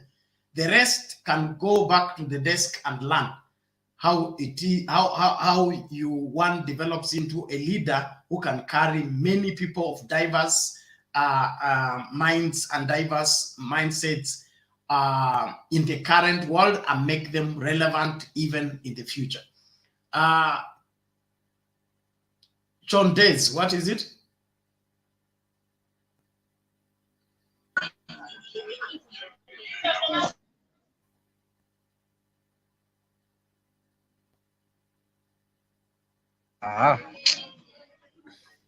Hello Bernard. Yes. You know, saa zile system yangu ilikuwa corrupted, I don't know by who, but nikapotea. Listening to Mwango. Ngoja kwanza, kama tunataka kuendelea mahali uliachia, naomba tumalize hili. Siendelei. No. Yeah. I knew your system has thrown you out, and you are yet to finish your submission. So I will give you a chance to make submission. I want us to settle the No, it's Mwango Mwango. question. Mwango Yes. ndio nilikuwa nataka niongee na yeye. Haya. Unaongea na yeye ama unamuuliza swali? Nataka tu, as unajua, I've been listening to him and I've been wondering, as in, is it really? May I Yeah? request you? I request you to Okay. combine it with your submission ili uende moja kwa moja. Let me listen to Mwango first. Mwango, what is it? Okay. Sawa. Okay, for the Bernard, for the person who have talked right now, I've forgotten the name. Who was it? Anaitwa Kinywa, Eric. Oh, Kinywa has said that that Ruto got for in Nakuru is just like a campaign, a roadside campaign, something like that. That it does not give people chance to think of his promises. I wonder how much time Kinywa wants to think of a promise, and yet he has until August 9th to make the decision. So Ruto has been saying the same things, that what he will do when he's elected. And I think by repeating it means just reminding you of what he will do. And you have now, for example, 6 months remaining for you to think about his promises. So saying that it does not give people time to think by doing back-to-back campaign, I think that's a lie. He's only want to keep you on toes and keep reminding you so that you don't forget. And again, Raila doing campaign once and then comes after several months again. Okay, Raila, we know that he's old and therefore he can't do many campaigns, like back-to-back campaigns. So you just go like one round and then he'll go and rest for some time before he comes back. So that's the difference why Ruto has the energy, and that's why he can do back-to-back campaigns. So I don't think that is like denying you time to think of his promises. It's only that he has a lot of energy in him that he can do a lot of rallies as compared to Baba. Mwango. Okay. You have done enough rallies. You have campaigned throughout the country. Why? Okay, keep saying what you want to say. Thank you, Mwango. You've given us a very good point there to jump into. Let me tell you something about Raila. Raila is a patient man. He takes his time. He's always done his campaigns from the beginning like that. I will repeat this point. ODM was not formed the other day. And he's the father of coalitions, by the way. This man would come just before elections and pick lieutenants to do his rallies for him and pick regions to go for. So you will not find him wasting his time. I think Ruto's strategy is okay here, kufuata Raila from behind. It's not that he's an old man. He's taking his time. He finds out what the people need from Pokot, then tells them, I will do this for you. So it's not that he has to have rallies every day. You don't see him every day to waste time, because it becomes a repetitive thing, bottoms up. Who doesn't know? The Pokot people want to hear something different. The people in Nyanza want to hear something different. So he takes his time. Coming down to Kimunya's point, that is actually that is something that I really need you to think about. This Imambo could build infrastructure, and I want to add on top of that the infrastructure that has been built in Mombasa, 4 ports. Yeah, that means one day, 20 ships can offload crude oil a day. Yeah, before it was only 1 ship. Just think about that, and then adding on top of the jobs of offloading those ships, yeah, there's also jobs within the same port. These 4 ports, within the same 4 ports, kuna kazi to refine this oil before it's transported to Uganda and the rest of East Africa. Yeah, forget about Tanzania. We're becoming the main man, because we've got the SGR, which will now be transporting fuel all across East Africa. So that feeds people. So every stop that this railway passes through is jobs for people. Towns were formed through transportation. Or you think it's just a random place a town has been formed? It started off as one lodge there for people, for travelers to rest. Yeah, because of transportation, because of roads. These towns that we have around nowadays, they're not built out of nowhere. When the Kambas used to move across, even before the white man came, there were stations at which they would pass through their trading routes, forming towns. So you can't say that bottoms up, we're just giving people money. Somebody said that thing of a million Kenya shillings to the borders. Even if it's those 100 or 1,000 people who've gotten those 100 shillings, what about the people in Turkana where we found water? How do we make this salted water into actual water that people can feed? That is infrastructure.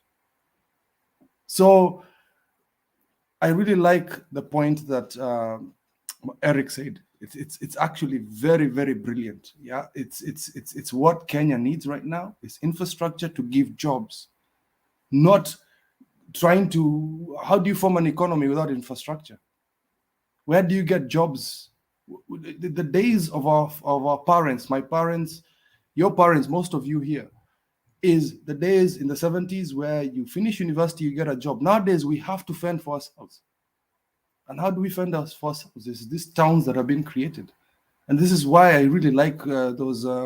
Mom said that a few minutes ago. She said that Nakuru, the Nakuru governor is a very clever person. What happened to Eldoret? Ruto is part of Eldoret. Eldoret should have been a city. It brings about 5 counties together.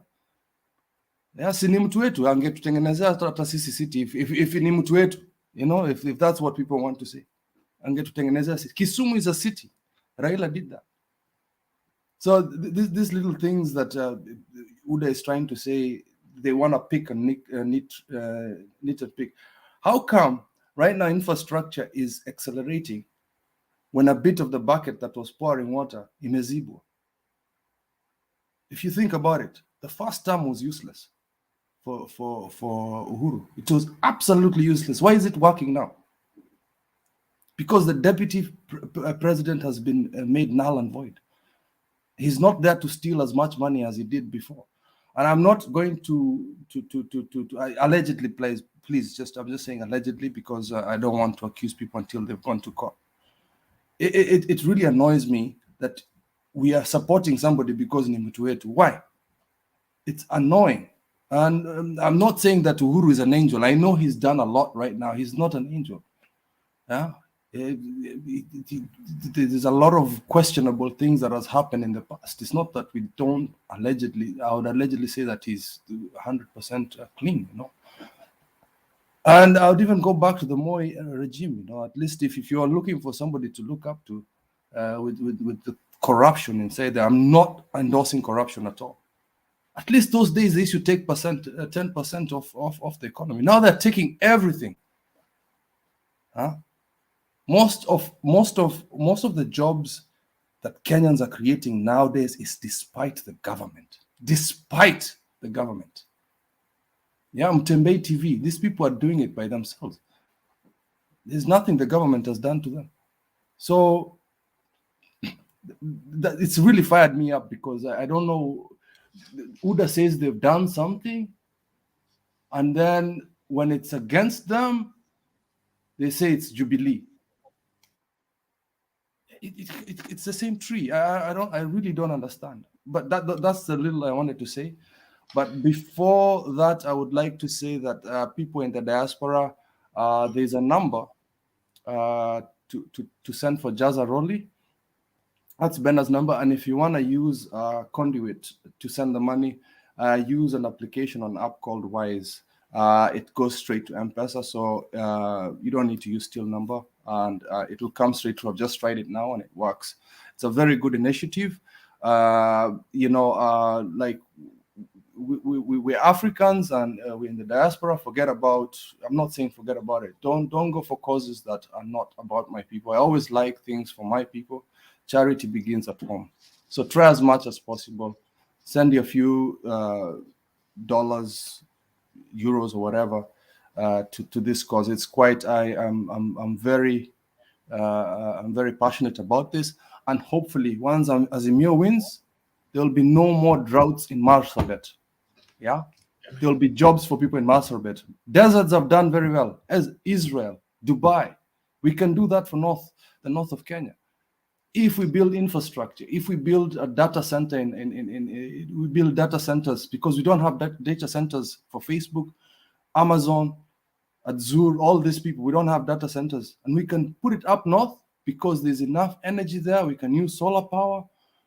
There's a lot we can do in Kenya. We are one of the luckiest country in Africa. We've got forests, we've got highlands, we've got forests, we've got deserts. Deserts are also advantageous. We've got an ocean there. So let's build more infrastructure and forget about this politics of just following a man, And I like the fact that, we don't need Mudavadi, we don't need Weta.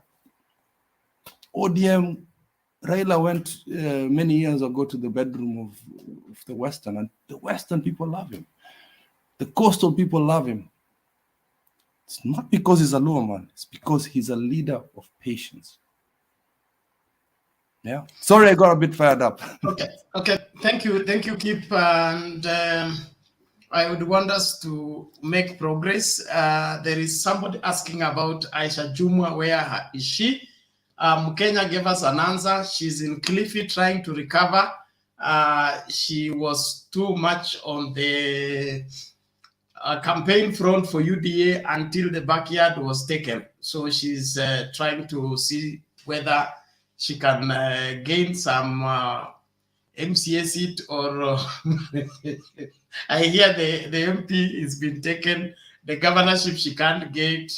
I don't know. She will try the Senate. I don't know. But from the last time I checked, she's fine. So don't worry about her.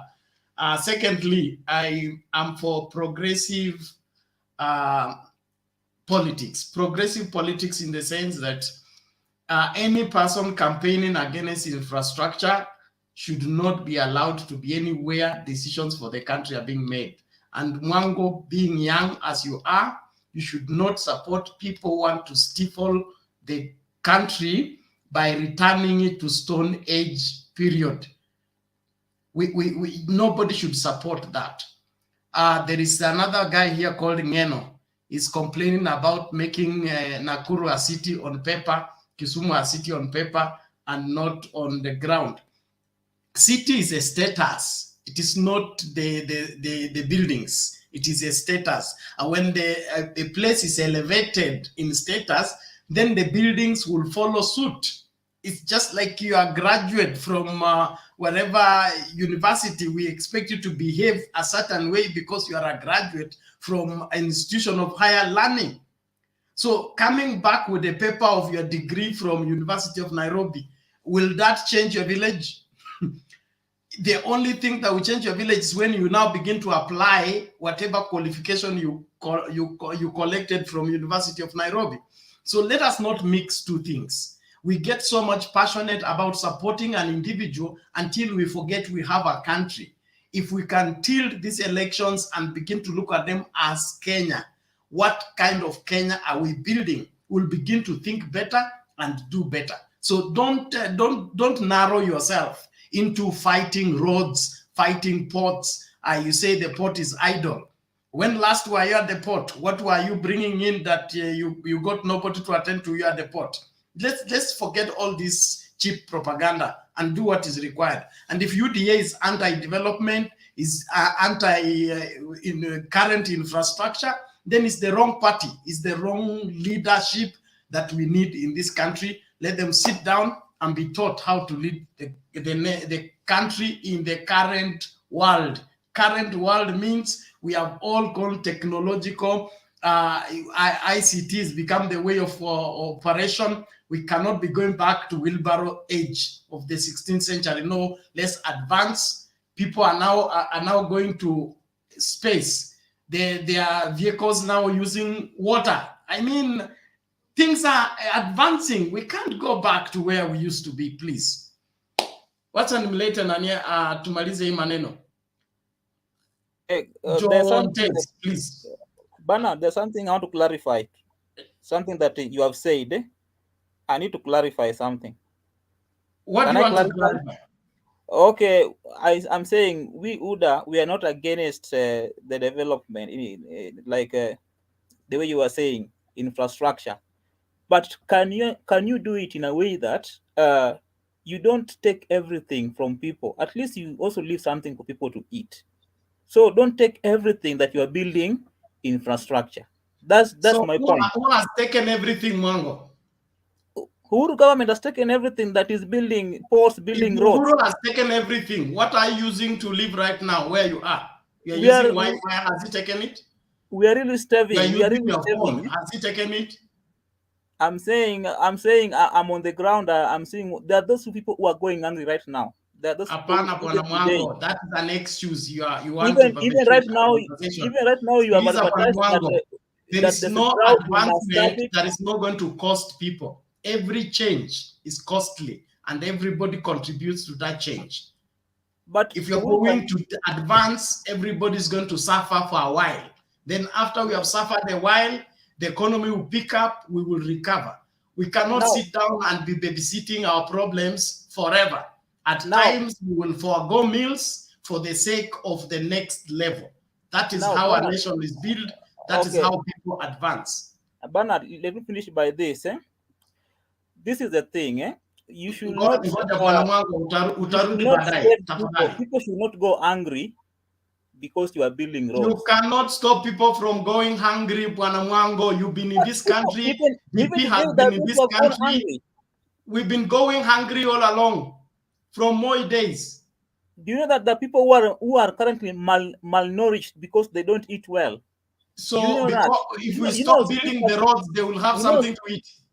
Speak as somebody who knows what's happening on the ground. Don't just speak That is the UDA ideology, which I don't buy if you are actual on the ground, you are overemphasizing a small children problem who are to malnourished stop the currently future of the country. I'm saying currently. Mwango, sitaki kutuma quarantine tafadhali, tuachane na hiyo maneno. People will be hungry, yes. The country is imbalanced, yes. Our development is not equal, yes. But we are moving towards a right direction. We should applaud that and then help advance into the same. But if we sit there and begin to complain who has gone hungry, who has malnutrition, we are raising money here to go and support people who are affected by the drought. That is a good cause, but that is not a permanent solution. A permanent solution will come from right governance that helps infrastructure development that will solve the problem once and for all. So story ya njaa isikuwe sababu ya kuchagua kiongozi. Kiongozi anayekuja kuambia wewe ni maskini, wewe unalala njaa, wewe uko kwa fuliza, wewe uko sijui wapi, umeshikwa na Shylock na hiyo maneno, that is the hey. But that one is the reality. That one is the reality. That is not reality. That is a circumstance somebody has found himself in. You cannot build an argument on the same. John Des, tafadhali karibu. Hey, Mr. Bernard. Kuna watu mimi ushangaa nikiwasikia wenye wanazungumza hadi unashindwa as in ni nchi gani wanaishi, are they really in Kenya ama wako wapi? Surely with the way things are in our country at the moment ama venye vitu zina run saizi, as in I don't expect, ndio it's not, tuko na different opinions and views, we support different leaders ama we have different politicians in mind ama we have a different government if nafikiria, but we should be realistic. Kitu kama iko sawa ikuwe sawa, kitu kama iko vibaya iko vibaya. As in I fail to understand how, forgive me nikisema hivi, I fail to understand how some people reason, because I've been sitting here listening to Mwango aki-explain some facts ambazo anasema ni facts, but as in anaongea but he cannot substitute anything anasema, kwa sababu unapata ana drag vitu zenye hata kama ni kupinga, anapinga vitu ambazo havina msingi kabisa, havina msingi. Yani the way I explain hazieleweki surely. Hizi mambo za shida ya watu njaa tunajua imekuwa. Si shida ya serikali ya Uhuru peke yake, ni shida imekuwepo tangu zamani. Na ningependa anieleze Deputy President William Samuel Ruto amekuwa deputy for the 9 good years. Ni nini program gani nzuri ameleta ambayo inaweza kusaidia kupunguza hizi vitu? Kama dams project ya dams ambayo ingesaidia maybe for irrigation, hizo ndio pesa zenye waliiba. And that was a very good project yenye ilikuwa inakuja kusaidia Wakenya, project ambayo ingesaidia kuzalisha chakula. What did they do? That was hiyo ni project ambayo ilikuwa kwa docket yake, ambayo Rift Valley ilipatiwa. Na Rift Valley tunajua is so rich. Alifanya nini? Dr. Samuel Ruto, he has been a deputy vice president. He's from Rift Valley. Rift Valley tunajua, this is something I've been saying, it is the greenery of Kenya. Rift Valley ni greenery of Kenya na Western. Huko ndio kuna farmers wengi. What has he done? Fertilizer imepanda juu bei. Then Mwango you are coming here to tell us sijui natuambia nini? Fertilizer iko juu. Wakulima mahindi wananyanyaswa. Dr. Samuel Ruto angekuwa mtu wa kwanza kupigania wakulima, kama mtu mwenye anatoka penye wakulima wako wengi. Alafu ndio ukuje utuambia nafasi tu comment hapo. Unataka comment? Hello.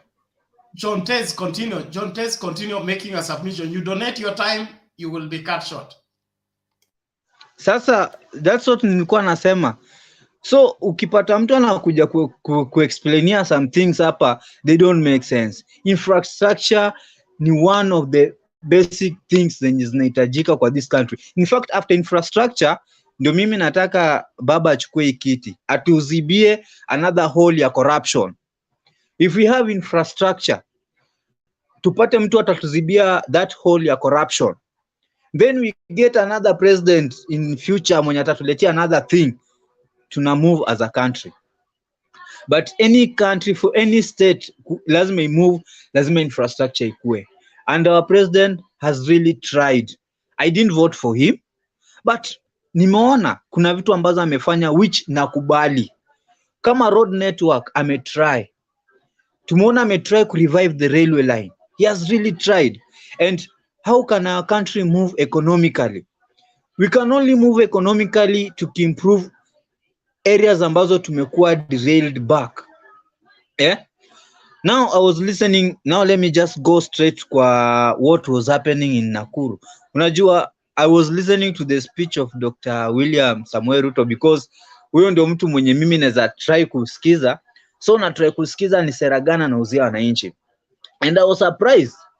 Today he was talking about fertilizer, ku reduce bei ya kusubsidize fertilizer. Now he's talking like anafikiria mwananchi mwenye ako chini. But me, I'm asking this simple question. He has been in this government. He has been seeing all these things. Wanasema vitu zingine hazieleweki. Hii fertilizer promises zenye anatumekia. He has been making a lot of promises. Some is good in making promises. He promised, alitupromise stadium, walitupromise laptops, walitupromise jobs. Again, he's coming back to promise the same things. I really pity their followers. There was a person mwenye alisema, why are some politicians decamping from their mother parties? Now they are going to other parties. It's simple. For example, if you are in a political party yenye ina support Azimio iko na parties mingi saizi, and unaangalia na your area. So utapata mtu anaangalia from this area, this party zimeleta strong candidates. We have strong candidates. Ukiangalia like, let me take you where Obado is coming from. We have very strong candidates when you wanataka kiti ya ugavana. I know you know that. this is Gladys, and then there's this, is it Achilo? So you see, our candidates, and you are coming also, you want to vie for that seat. Uko sure kupata that seat with the ticket of ODM, it will be tough. And wewe umekuwa member wa ODM and you want that seat ya governor, uko sure kuclinch that seat itakuwa difficult. The only way and the smooth way for you is to decamp na uende kwa another party yenye unajua interest yako ya hiyo seat utapata. That's why utapata mtu amekuwa kwa chama, election ikifika utamuona na decamp. Kwa sababu gani? Ana feel threat yenye inatoka ndani ya chama, anaona he or she is going to lose that seat akiendelea kuwa na that chama, because there are areas where we believe some political parties kama ni bedroom yao, as in strongholds, whereby when you get through nominations you are sure the seat is yours. Even without campaigning, you are sure of it. It's like in Nyanza, ukipata nomination yako with ODM, uko guaranteed unaweza pata kiti without even campaigning. Now unaangalia, when the lineup is strong and unaona watu wanakupigania ni strong in the nomination of that party, utapata kiti, you don't waste your time there. You'll decamp. And that's why you are seeing many people decamping. And also another thing of decamping, tuliona juzi, Bernard, I remember that time when Malala alikuwa na host that event at Mumias. I said it here, people are being bought. People are being bought. And we know this thing, this is politics, and politics is all about interest. Even right now, there's a source. Yeah, that one I can substitute. Even those people who are in those meetings, they are saying the amount that Mudavadi received. They are saying what Malala received. They are saying it. So, mtu asikuja kutuambia, if you see these people decamping, don't worry. Some of them are being bought. Even us, we will convince others to decamp to our camp. And vitu zinaenda kuchange. There's a person who was talking about, alisema mambo na ground. I listened to Ngirishi speaking. And in fact, hii ni a very big challenge to UDA. Na mimi Musalia joining UDA niliclap. I'm very happy because one thing, it's giving the DP pressure. Kwa sababu when the DP has been campaigning in Central, he was quoting them with the seat of the DP. He will give them the deputy president. That's what he has been telling the people of Mount Kenya. And that's why wamekuwa wakimfollow karibu. So on the bargaining table, now Mudavadi comes in. It changes the game plan. Because the people who are following Mudavadi wanamwambia, we are following you kama unaenda mpaka kwa debe. Now, if Mudavadi is not going kwa debe, which other top seat anaweza pata? It's either kwe the DP. And when hiyo issue ya DP nakuja, now sources nasema the people wenye wana support deputy president from Central wanampressure. They want to know ni nani atakuwa deputy president wake. They want to know it early because that's what they were thinking watapata. Now, Mudavadi coming in inaleta confusion kwa sababu they don't know. That's why wanampressure, they want to know ni nani atakuwa deputy president wake. Now, what if anapatia mtu wa Central kuwa deputy president? Mudavadi atafall wapi? Wale watu wenye okay, they are thinking that wana create rift in Western, wana split votes. Now, will that be a plus or a minus? Ngirishi said it very well. He said it, is it yesterday or another day? I saw it. Alisema, they are watching keenly. And the person mwenye ataenda awapatie seat ya deputy presidents in Central, that's where watamove masses, watadecamp to that side. Because wataona they have their person mwenye wana represent kwa government, akona top seat. So, it's tricky. It's tricky. It's very tricky on the DP side. Another thing nilikuwa nataka ni address. Hii ni vitu ambazo tunakuja tukisema. I think it's better tukuwe na evidence. We can substantiate whatever we are saying. Even if it's about projects. please, let's say vitu zenye ziko realistic. We have been borrowing money, yes, but with our economy, hatuwezi sustain ourselves. We don't have enough money ya kujisimamia. That's why even a half of our budget tunaifund na pesa za kuomba. Kwa hivyo kuomba lazima tutaomba. Lazima tutaomba, lakini hatutaomba na kuna watu wengine wamefungua mikono, pesa ikifika tu they want to take that money, People are talking, Mudavadi was telling us about economy, improving the economy, but tunaona mtu mwenye anaenda kuungana na yeye, we all know nobody can tell us that within a span of maybe 15 years the deputy president amepata ile mali amepata through means zenye, as in, we know kuna cases za Weston, the ile land ya Langata Road, there are many cases, but let us not dwell on that. So please, tukifanya uchaguzi, we know all these people are not clean, but let us leave our country kwa mikono yenye mtu ataweza tupeleka another place, mtu mwenye ana roho yetu. Raila has shown he can fight, he want to fight for the coast people, wapate titles za mashamba zao. We know that. He has fought for us tupate this independent yenye tunatumia saizi. And it's high time tunaweza sema ati tunataka tuachie chama moja venye walikuwa natuambia they want rulers. No. We cannot allow that. Tufunguke macho, tupige kura kwa ule mtu mwenye tunajua anaweza songeza hii nchi to another level. Uhuru has done his part, ametuletea developments za infrastructure. Now tunataka independence, economical independence. Mtu mwenye attract investors. And we know Raila amekuwa na watu wengi wametamani ashikilie kiti. Tumpe.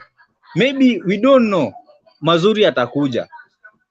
But mango, maze, I don't like venye ana reason kabisa. Spendi. Bernard ni hiyo tu spendi lakini.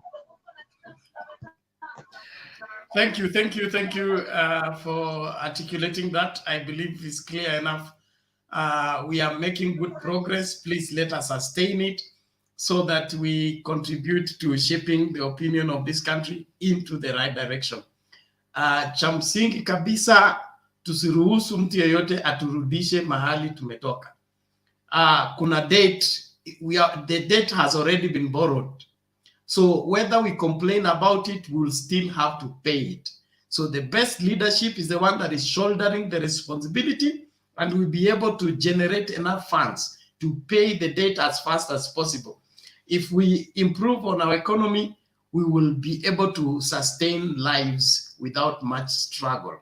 But like every other progress of any time, the suffering of the people may not be avoided in some circumstances, but that in itself is not the reason for you to abandon the development agenda for the future generation because you want to feed people right now.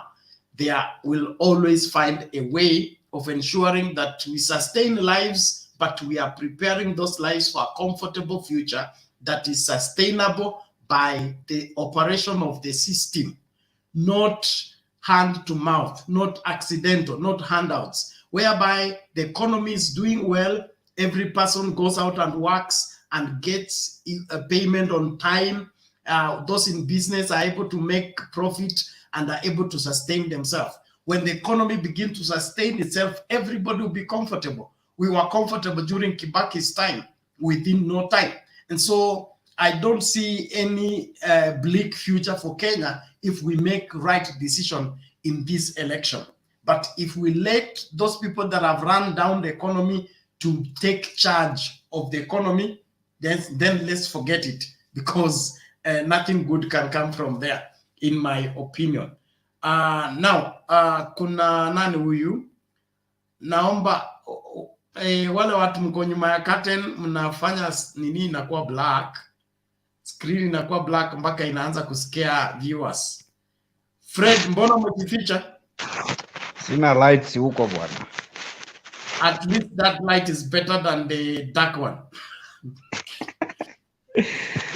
Ama acha niamke niasha tu. Unaenda kuwasha mshumaa. Naona unatoa tu maoni yako Sisi hakuna infrastructure hapa kwetu. Sasa ninyi mnapinga infrastructure, sasa itakuwaje?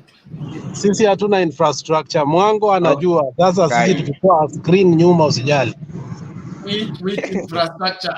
Watu wa Migori niliwainamishia siku ile mlipinga second election, yaani mkaziba barabara mpaka mkafungia watu wa IBC kwa ofisi yao. Ninyi watu na waheshimu kutoka hiyo siku.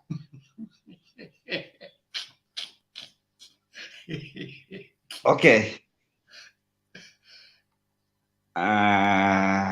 Mtembe, sio Bernard.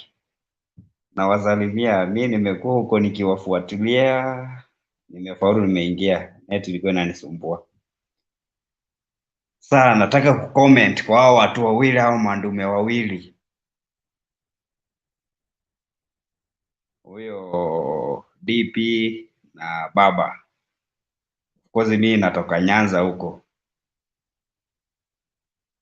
The other years back I was behind Baba, lakini saizi kuna agenda amemake na kuna mahali ameenda, nimeona atupeleki vizuri. Kwa maoni yangu, munipe time kidogo na mimi nichangie. Sasa we are now and again criticize the DP. Of course the DP, he was a minister of agriculture, then a minister of higher education, although in agriculture alikaa for short time, but he did well. The same way he did well, na kuna mahali alifanya vibaya, akufanya perfect yote. About nini mbolea, on that time 50 ilikuwa chini 50 kg amount, ilikuja 2500 on that time. Ilikuwa serikali ya Kibaki akiwa minister, Raila akiwa prime minister. DB alitry mbolea ikarudi 25. Mahindi gunia ilikuwa nauzwa around 600 500 somewhere hapo, akafight mahindi kaenda 2000, kitu kama 500 2400. From there ndio akakuja akaachizwa kazi, akakuja akakuwa minister of higher education. Kwa higher education kitu alifanya mpaka nikamsupport, ukimaliza high school ilikuwa unakaa nje almost 2 years ndio na join campus, but he fight it. Ukimaliza campus unakaa nje for almost, si unamaliza high school November, una join sasa, aka reduce, una join the other year August. Sasa hivyo ilikuwa unakaa nje almost a year, lakini hapo awali ilikuwa 2 years mpaka unasahau masomo. Hapa alijaribu akasukuma. So akikuwa sasa debut, kuna promises yalimake, lakini walimake wakiwa na boss yake, na hizo promises walimake vitu mingi 70% hakuna sijafanyika. So tuseme wakiwa first term, they said wakiingia kwa government, education will be totally free, alafu our young children lower classes will get a laptop. The second term ndio wakaleta Big Four agenda. Hiyo Big Four agenda haikufanyika. Yeye claims that kitu iliharibu Big Four agenda ni hii coalition, yani hii Baba kuingia kwa government. Although nitaweza kubaliana nayo, cause wakati aliingia kwa government walienda wakaongea hiyo handshake. Mambo waliongea na Uhuru nobody knows, but kitu walikamu nayo behind kuongea na Uhuru, after wakati wameza ongea, kitu walikuja nayo ni BBI. Na hii BBI unaona inaendelea mambo na kesi, although mimi sijafanya roho, mimi nimefanya vitu zingine, na hiyo BBI mimi sijaisoma, sijaielewa, naisikia kutoka wanasiasa, na kuna vitu zingine wanasema sikubaliani nazo. So nitaweza sema hiyo Big Four agenda ilikuwa interrupted na BBI. na about handshake. Nitaweza sema hivyo na nitaweza agree na venye huyu jamaa anasema, lakini Bwana Fred, tuanzie hapo kwa Big Four. What was captured in the Big Four agenda for the Jubilee government? Captured? Yes. What was the Big Four agenda was about? What and what and what? Ilikuwa about infrastructure, about infrastructure, about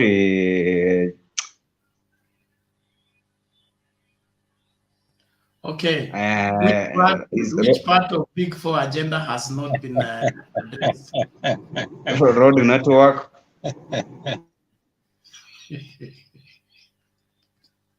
And when were they achieved?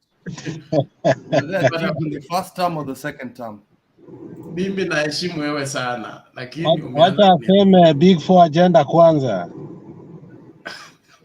Niseme Big Four agenda. Si Big Four agenda wameleta nini? No, tell us. You are talking about, my friend, you are talking about the Big Four agenda. We want to know, because that is where your confusion is. You talk about Big Four agenda, you don't even know them. You are just copying and pasting. What are the Big Four agenda? I'm copying from where? Yeah, because you don't know them. We want you to tell us, what are they? See, infrastructure, about road network. Infrastructure, the road network. But Fred, industrialism. Order. Thank you. Fred, you have been here when we've been talking about infrastructure. We are talking about Nairobi Expressway. We are talking about the Lamu Port. We are talking about SGR, reviving of the Kenya Railways. Is that not infrastructure? SGR was the first time, not the second term. No. The railways, the Rift Valley Railway, the Kenya Railways that is now ferrying people to Kisumu, the Kisumu Port, all those are not infrastructure. Lakini do you aware? Yes. Universal health has been brought in. Si tuko na NHIF. That's another Big Four. Job creation wameanguka. Food security wameanguka. But there are two they've done. Universal health and infrastructure.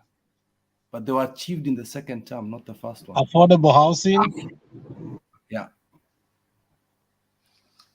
So, Bwana Fred, before you say BBI interfered with the Big Four, okay? You should first of all give us the Big Four. For example, mimi ni ukisema mvua iliharibu mimea, okay? Mpaka uniambie mimea ipi ulikuwa umepanda ndio ikaharibiwa na mvua. Lakini wewe unasema mvua iliharibu mimea. Ndio nakuambia. Mimea ipi utaki, you can't name them. Ndio nakuambia. Baba wakienda State House wakimiti na Uhuru walikuwa wao wawili. Maybe mwenye alienda ni Junet. Ujui waliongea nini? Baadaye wakakuja handshake. Na from after handshake, deputy ndio akaendelea kukua undermined. Na office. Okay. So Big Four ilikuwa deputy not being undermined. How can you be undermine your deputy? Na hata shule ikue undermined deputy president akue undermined, hiyo shule itaenda wapi? I mean, that has happened in America all the time. Trump was the president. Pence was undermined. My friend. Alex. Fred. What is worse? The of Trump, America. Or the deputy? The deputy undermining the boss, or the deputy being undermined by an outsider? Okay. The president undermined our deputy because duties alikuwa anafaa afanye, the other person take it. Thank you very much for attempting to make your contribution on this platform, but we have had that since we started this platform. Bernard, can I? For the salvation. Okay, let me. let us go to another thing. I mean, it's hard to listen when things are not right. Conclude, let me conclude. Tumzaria sasa. What are you concluding on Musalia? Sasa wa baba, lakini sasa nyinyi watu wa Azimio saizi kitumii nawaambia na advice. Mtu akiwa support anakuwa msafi. Akiacha kuwa support anakuwa mwizi.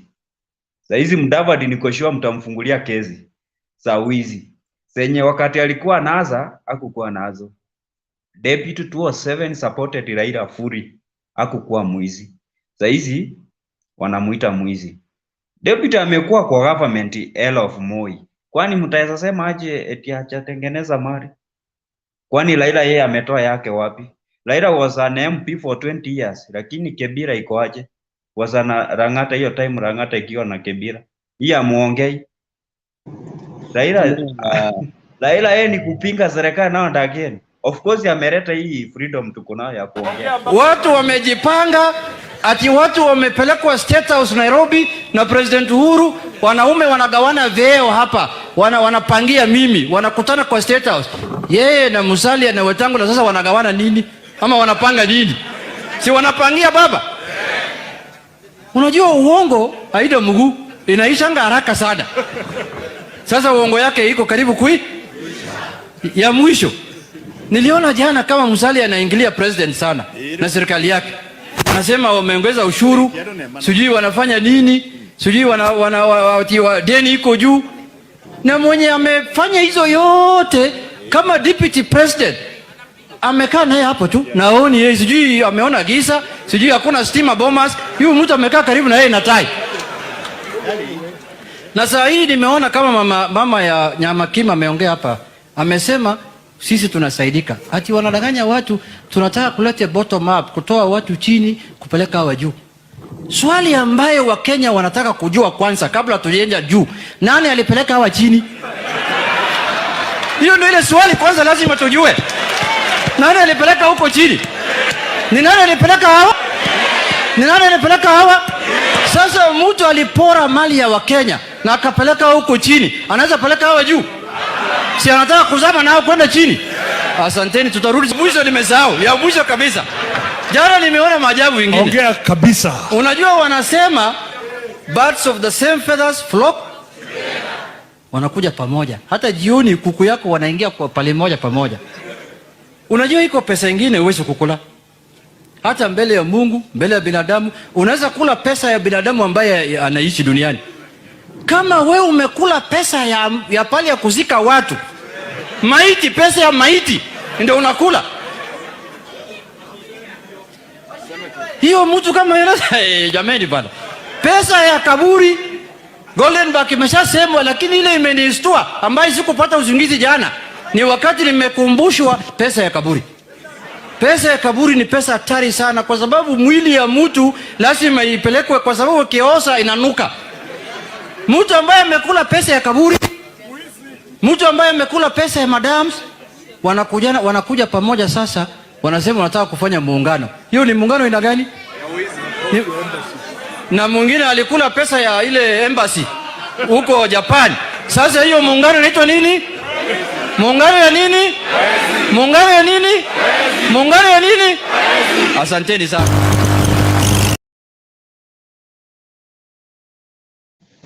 Bernard, I need to rebut if you can allow me for 30 seconds.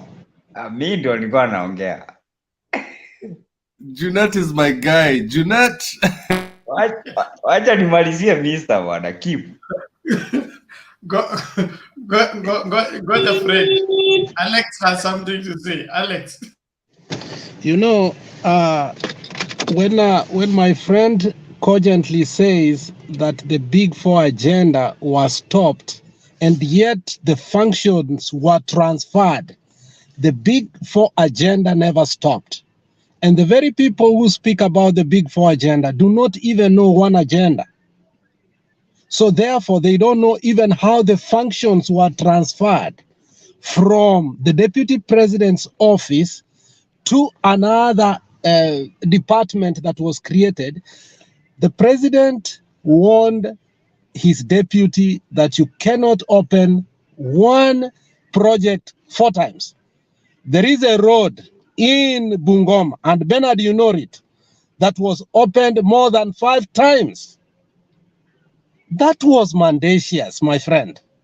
And the president says, let's not campaign on the Big Four agenda, let's do it. So the Big Four agenda never stopped. They were not taken from the president, deputy president's office to the handshake.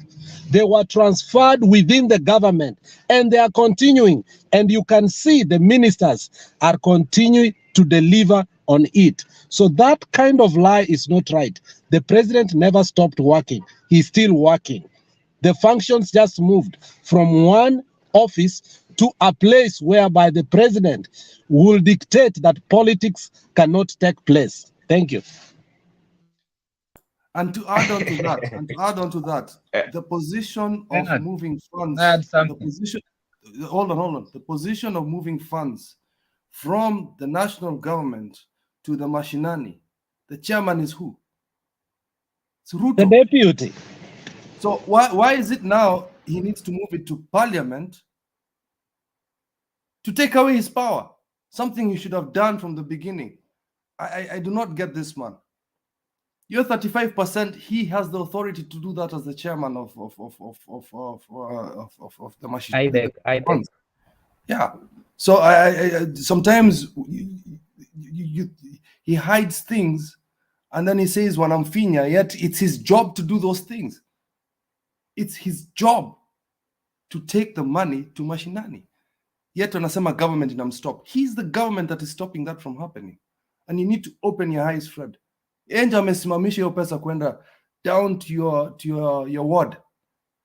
Ruto imeenda tu kwa mfuko yake allegedly. That really annoys me because he's in charge of that money. Not Uhuru, Ruto. Sorry. Okay, thank you, Kid.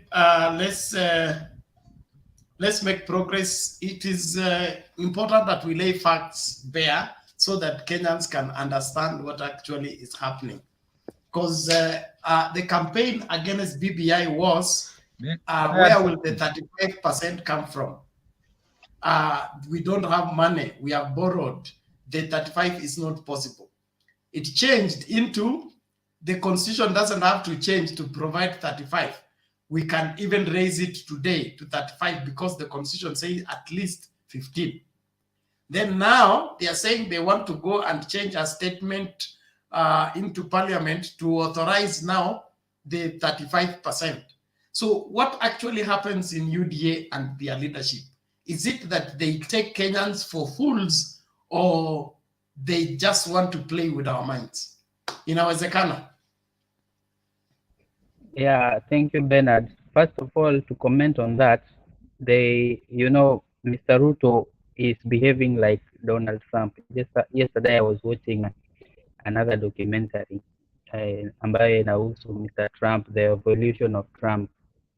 Like that, hiyo mambo ya 35%, when it was Azimio who brought that one, walikuwa wanataka kuipitishia through BBI.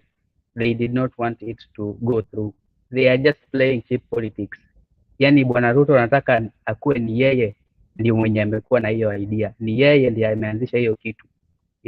Sasa now he wants to kuipitisha through parliament, of which sasa wataanza kulaumu watu wa Azimio when they go against it. They are just trying to play cheap politics concerning that. Another thing, okay, mumeongea mambo yote, all the points that I wanted to say, but going to this Mudavadi Ruto pact, I think I don't think Ruto is hakuona kwamba Mudavadi will bring will be complex, ataleta hesabu ngumu when Mudavadi angekuja kwa hiyo chama yake. I think DP wants Ruto wants Mudavadi to go it alone, aende mpaka kukuwa president, achukue hiyo ticket, but I don't think that one will succeed because for the first time, mimi tangu nianze kufuatilia politics, I think for the first time now the Luhya bloc will be more united more than ever. This time around I think itakuwa 95% voting towards one side, and with that I think Ruto hapo alianguka hesabu. And when I was watching them yesterday, which is today, I think, is it today or yesterday? I think they were not organized well. The wananchi hapo walikuwa yani wameboeka, hawajachangamka hivyo. They are just there. They are not understanding the message. You see, the DP anaongea for more than 20 minutes, you know, and his message is not even going through. Sisi tumesema sisi ni watu wa chama, sijui chama, pesa mfukoni nini, you can't get the message clearly, and I think they will have to go back to the drawing board na waone tena wataanzisha aje hiyo muungano yao. Talking about Kalonzo, I think Kalonzo wants to be the deciding vote in the end after post-election. I think he wants to be the deciding. I don't think that join Azimio very soon. He will join Azimio after round 1. That's what he thinks, you know, because he believes akifuatana na Karua, akifuatana na the other guys from Mount Kenya, na pia Gideon Moi, they must bring a very formidable force. But I think also that one will not work for them. So yeah, that's just what I wanted to say. Vitu zote zimesemwa kwa hii forum, and I like following what you guys are saying. You are really educating people, and thank you, Bernard. That's all. Okay, thank you. Inawezekana. That's a good angle to look at it. But from the look of things, this election will be decided the first round. Anybody preparing for a rerun is shooting too far. You can't even invest in that. The kind of voting that will take place with the current vote apathy that is taking place right now, IBC is still crying. People are not registering as voters as it's expected. Anybody bargaining for second round, he's trying to set himself up for disappointment.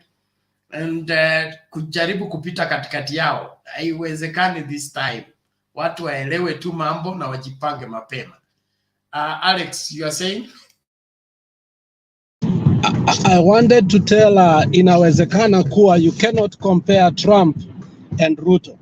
We may hate Trump, but every promise that Trump gave the American people who voted him, he made sure it came, even if it was through whatever it's called, those orders wanapeana zinaitwaje, I've forgotten. Immigration, he pulled a string and made sure that he built a wall. When it came to manufacturing, he made sure Made in America was #1. When it came to jobs, he made sure the minimum wage. So at least Trump, even with his hate, everything he promised, he gave the American people. But Ruto, stadium, akasema 3 months. You can go back and watch whatever he said. Nothing. So you can't even compare Trump. The worst part of it, you can't even compare Trump with Ruto. You need to say that. Alex, Bernard kama utanikubalia. Yes, Alex, you're correct. I think I did not make the point clear. Nilikuwa namlinganisha na Ruto in this manner that Trump haambiliki. Trump once anataka ile kitu yenye anasema ikuwe ni yeye ndiye ameisema wa kwanza. I think you can understand from that angle, and that's what Ruto ako hivyo this time. Anataka ni yeye ndiye akuwe ndio mwenye amesema hiyo kitu. Thank you. And my point was, at least angekuwa hivyo na ana deliver, it's much better, but he can't. Sawa. Thank you all of you. Naomba tumsikilize Nancy kwanza, ajachangia. tumsikie sauti yake kwanza, alafu ndio tutachukua hiyo second round. Nikiendelea kumtafuta Themba, mkimwona Themba mnikamatie, mniletee. Nashukuru sana Bernard na wenzangu wote wenye wako huku. Nimefurahia sana siku ya leo kuingia huku tena na yenye yametokea pia. Princess, mambo? Mwana wewe. Yeah. So yenye yametokea leo nilikuwa natarajia sana sana sana nisikie na nimesikia. Nilisikia nikaridhika, licha ya kwamba niliona speeches zenye zilikuwa huko Nakuru hazikuwa zinaoana. Kila mtu alikuwa anaongea kivyake yenyewe. Sasa nilikuwa naona DP anasema tumejenga barabara, Mudavadi akiamka anasema watu hawatakula barabara, Wakenya hawatakula barabara. Akasema sijui wamejenga hospitali, wameunganisha stima, akasema Wakenya hawatakula stima, Wakenya hawatalala hospitalini sababu si nyumba, Wakenya wako na shida ya pesa mfukoni. Sasa kuna shida pale, hao watu hawaoani kwa njia yeyote. Mtu mwenye ako confused pale zaidi ni huyu seneta wangu. Huyo naye ndiye ako ajielewi kabisa, hata speech anatoa sijui ni anakaa kina Ditmas wenye wameingia politics juzi, akae kigogo wa Western. Lakini wacha tuwapee, but mi naona hii ndoa itaweza haribika kwa barabara. Sioni kama hii ndoa itakuwa, na kama itakuwa ya kustruggle sana, kwa sababu wenye wanaenda ni kama hawakai mahali waongee waelewane ni speech gani wanaenda kupea watu.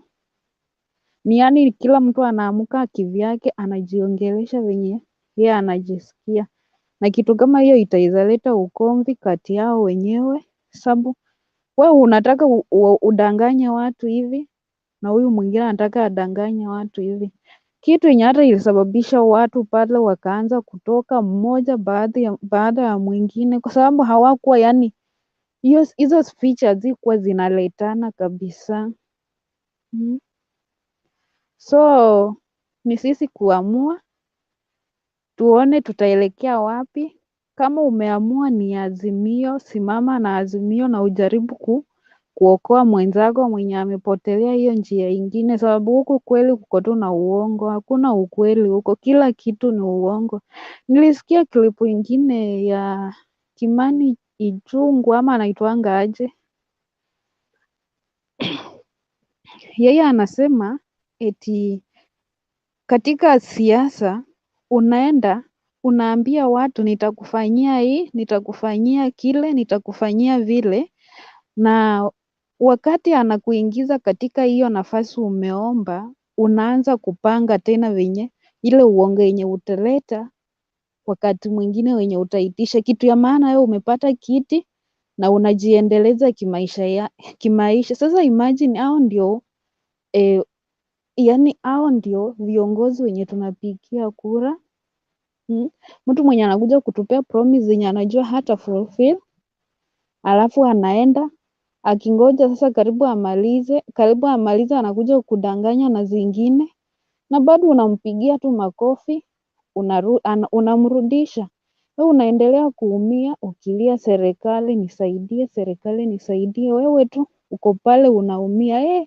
Kila mwezi anakula vizuri, anatembea na gari la serikali, anapata allowance, na wewe na mwenye kulipa ushuru, wewe ndio unaumia kila siku. Sasa mimi kitu yenye ninasema kabisa, tupigie baba kura, tumpeleke Ikulu na tuchague magavana, MP, senator wenye watasababisha kazi huku chini ifanyike, sababu hata tukipea baba ni mtu wa kutenda kazi, lakini tusipopea watu wenye watafanya kazi, watasababisha hizo kazi zitufikie, sisi wananchi wa chini, tufikiwe, bado kuna shida. Sasa ni sisi wenyewe, ni jukumu letu. Alafu Bernard, ningependa tu kuomba, sababu nini, hapa ni open discussion. Ningependa tu kuomba mtu kama ako na jambo, for example, mtu anataka kuongelelea juu ya gavana wake. Kuna watu hawajui watapigia gavana wao mgani. Kuna watu hawajui watapigia nani kama MP, kama Princess. Kuna wakati mmoja nilisikia akiuliza nini, watu wa Huisiero wamwambie atapigia MP mgani. Yaani unaona watu kama wenye wako ng'ambo hawaelewi ukweli, wanajua wanataka baba ashinde, lakini huku chini hawajui ni nini inaendelea. Sasa ni mzuri kama watu wenye tuko Kenya, unakuja huku ukipata nafasi, unamwambia huyu huku kwa ground tunaona huyu ndiye anaweza na anafanya kazi, tumemtest, tumemuona anaweza. Sasa we ukitoka huko ng'ambo, unajua ni mtu gani unaenda kupigia kura. Licha ya kwamba tunataka rais awe baba, lakini pia watu watuambie huko chini, ndio hata Princess akitoka huko juu aende nyumbani Huisiero, anajua anaenda kupigia nani. But Princess, huyo MP wako ameingia DAP juzi. Sasa sijui uende umpigie kura. Alikataa mambo ya kwenda kwa Ruto. Sawa. Nimeshukuru. Na gavana ni baraza. Thank you Nancy. Naamini umemaliza. Ya, nimemaliza. Asante sana. Hiyo hoja yako ni muhimu sana. Kila mmoja ajue constituency, kwa sababu hatutaki rais mzuri, governor mwizi, MCA mlevi, alafu muko na MP ambaye atokezeangi parliament, yanakuja tu kupokea mshahara. So we must have credible leaders at all levels. So kila mtu aweke kwa mizani, apimwe sawasawa. Kama atoshi mboga, arudishwe jikoni. Mpaka tukue na quality leaders at all levels, the country will develop at a high rate. Lakini tukiwa na viongozi ambao wanahitaji kuwa trained for 3 years ndio waelewe the purpose of a legislature, of a legislator in parliament. Mtu amekaa kwa parliament for 5 years now, saa hii hajawahi contribute anything, hajawahi leta motion yoyote kwa parliament. Yeye amekuwa tu akikula mshahara akisema mimi nasimamia CDF. We can't develop a country without improving on the policy formulation, and we should send quality people in parliament who are going to come up with good policies.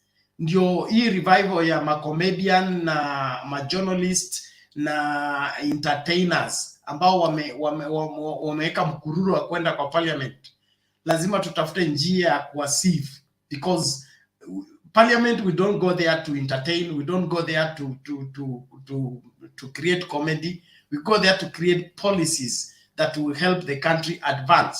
Na tukienda huko na wale ambao wako tunasema akili ndogo, ikiruhusiwa kutawala akili kubwa, ni akili kubwa inasafa, kwa sababu akili ndogo haitaruhusu akili kubwa kufanya kazi vile inapaswa kufanya. So ni muhimu tukubali kwamba ni akili kubwa inaongoza akili ndogo. Na sijatusi mtu yeyote, sijataja mtu yeyote. Ukiona umetajwa, sio wewe nilikuwa na maanisha. Asante sana. Naomba tusonge mbele. Mama Selina, bado upo?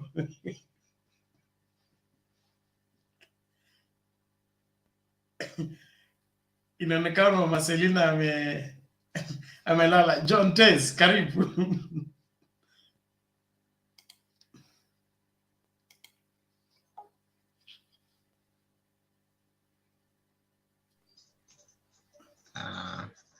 Bernard. Yes. Nilikuwa nataka haraka haraka ni state vitu tatu hivi, lakini sasa muda imeenda. Kuna ule mtu alisema alikuwa anaongelea about handshake venye ilikuja, ndio as in venye baba alikuja kwa handshake. It's good watu wajue that this thing was not done, it was not done between Raila and Uhuru only. Bana, let's be realistic. Hii kitu even Ruto alihusishwa but alikataa. He refused. In fact, he refused kabisa. Yeye aliombwa kabisa kwa hiyo handshake venye baba alikuwa anaenda kuongea. Alikataa. Another thing, the core principles wa NASA that time pia wao walialikwa but they refused. Unaona? So later on wanakuja kusema they were not involved. Walikataa.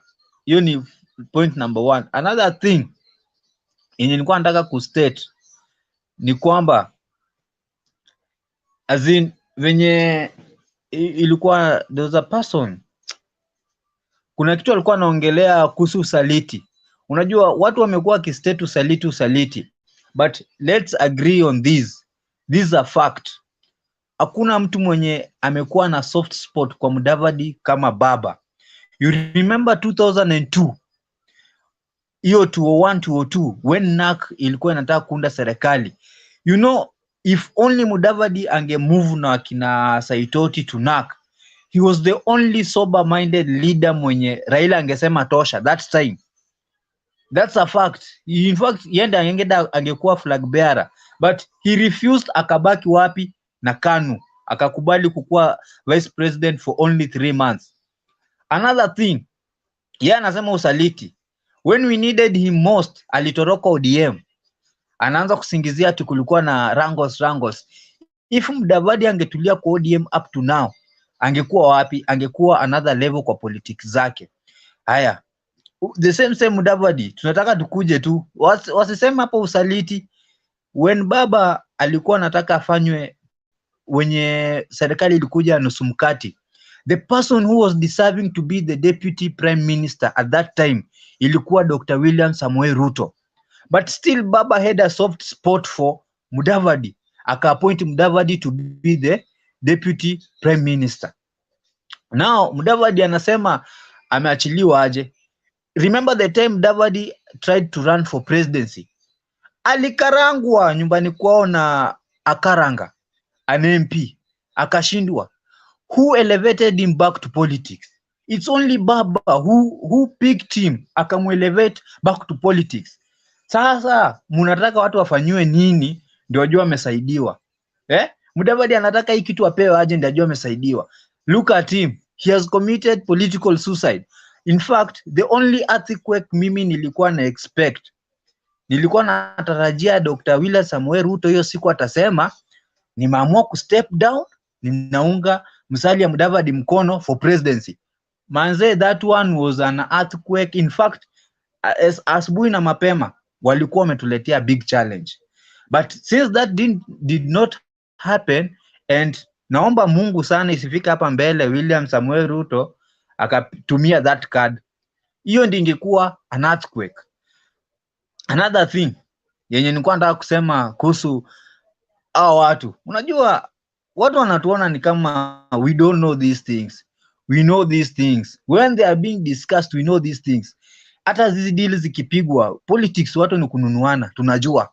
So watu wasikuja hapa kutudanganya ati baba ndiye alikuja karibu mambo na big four agenda, ati when alikuja aliingia kajiforce kwa government. Baba did not force himself kwa government. In fact, baba alikuja kuokoa government ya Kenyatta. Bernard, si rumors, ilikuwa they were mobilizing. Kuna kitu kalikuwa kanakuwa kanatengenezwa, they wanted to impeach the president. Hiyo ni true, ilikuwa inafaa iletwe kwa parliament na ilikuwa inafaa the president akuwe impeached. The only man who saved Uhuru is baba, because if that time, since kulikuwa na ile election na tulikuwa tumedispute that election, tumekataa, if that motion ingeletwa, trust me, tungevote na Uhuru angekuwa impeached. But people wali advise Uhuru very well. In fact, that's the time before Moi alipass, aliambia Uhuru he should talk to baba, because baba is the only person mwenye akona supporters who can die for him without say. Baba hezi ambia watu waende waandamane. In fact, even today tunasema kitu kifanyika, you will see people ni love yenye wako nao kwa baba. So for the country to move on, ilikuwa lazima Uhuru angeongea na baba. And uliona every Monday kulikuwa maandamano. Every Monday and the country was losing billions of shillings each and every Monday yenye maandamano ilikuwa. The only way to save this country was to talk to baba, arudi chini, agree. Na by the way unaweza angalia, since that time Uhuru has had very nice sleep. In fact mwili amenona siku hizi na kazi amechapa. So people of UDA wakikuja kuongea, tafadhali nimerealize these people, they don't have any hawajui kitu yenye wanaongelelea. In fact they're just forcing things. Wanasema vitu cluelessly. They cannot substantiate anything they're telling us. They cannot prove. Let them deal with facts. Na kama wanataka tuwafunze siasa, wakuje polepole. Sawa? And nimefurahi sana venye Nancy amesema we should educate those people who are abroad, tuambie ni nini inaendelea. Ni hiyo tu. Thank you, John Des. Mambo ni kama hayo, ukweli ujulikane, ili uongo ujitenge. Lakini ni muhimu kila mmoja tujue kwamba Kenya ni kubwa kuliko mtu mmoja. Okay? No individual is bigger than this country. This country is for all of us, and we must all find space for every other person. But we can only thrive, kama vile mzee Jakindube always says, kwa ukweli. Tukisimama na ukweli, tutasaidia kila mtu. Lakini tukikubali uongo, basi tumeharibu nchi. Yes, Shiko.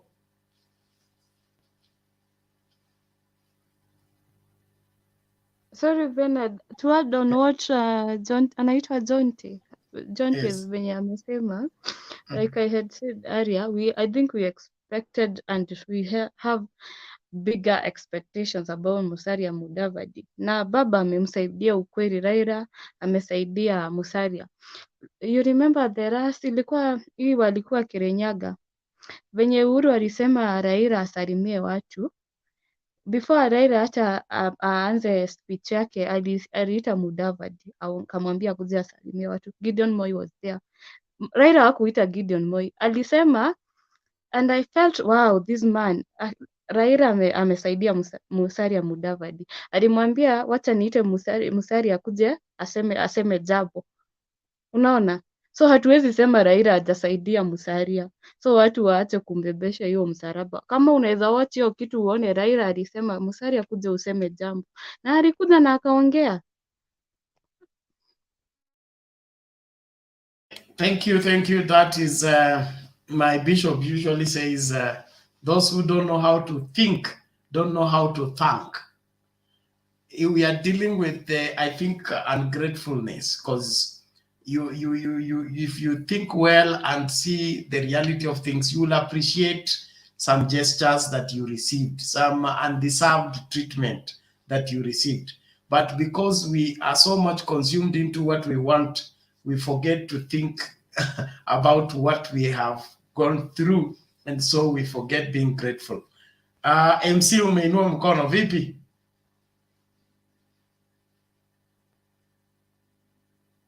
Unmute kwanza, unmute your mic.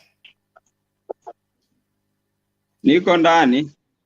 Yes, karibu, tunakusikia. Vipi huko? Asante, iko sawa huko. I'm following. I've been following you guys. Na I have two points to make. Number one,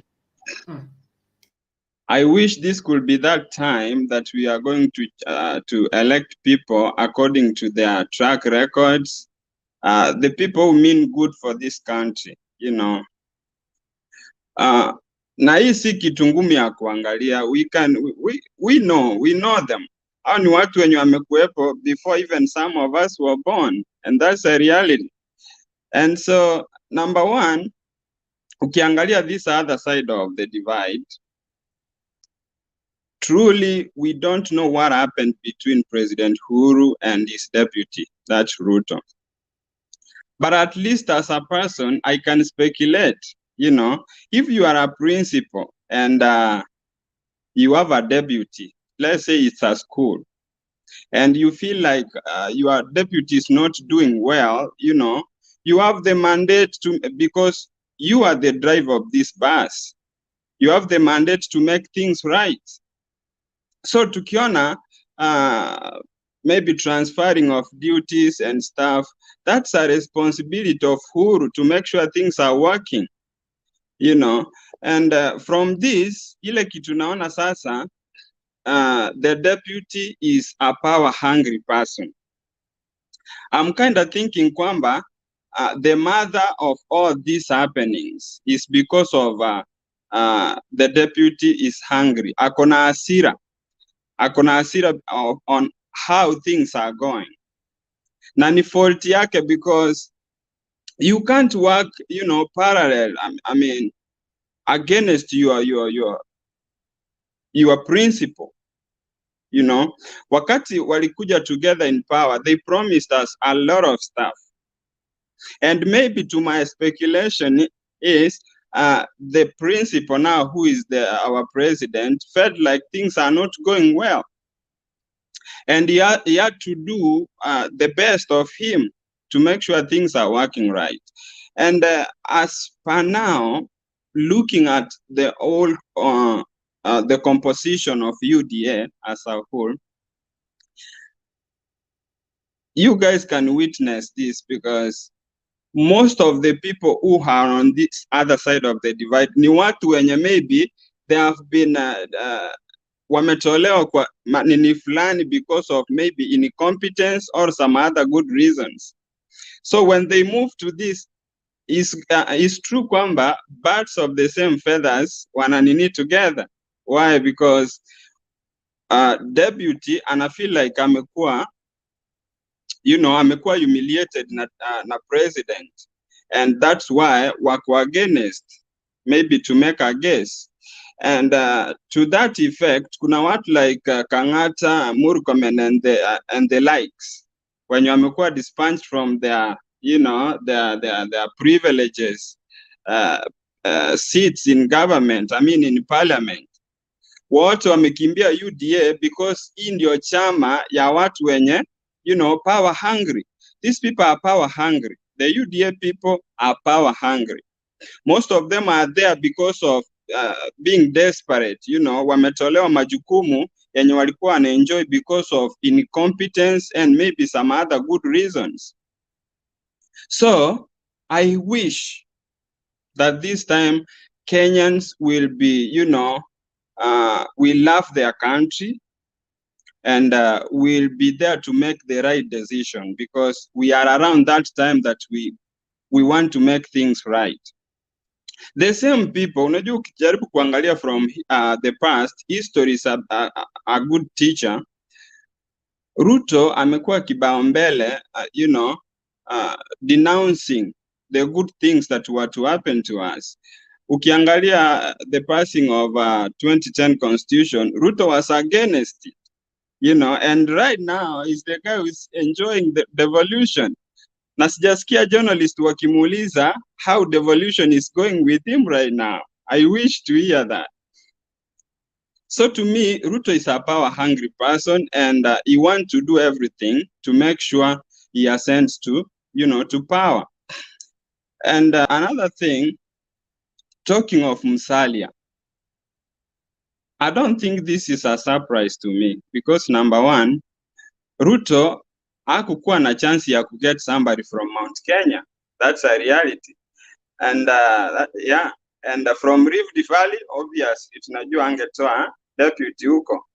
So here ikui surprise kwangu because Ruto had narrow chances ya kuchagua deputy wake, and this was only from Western. So hii game they are just playing with Kenyans, to be honest, because hakuna venye three principals can come together to campaign for one seat, moving all through rallies together and stuff, and they are fighting for one seat. For God's sake, it has never happened.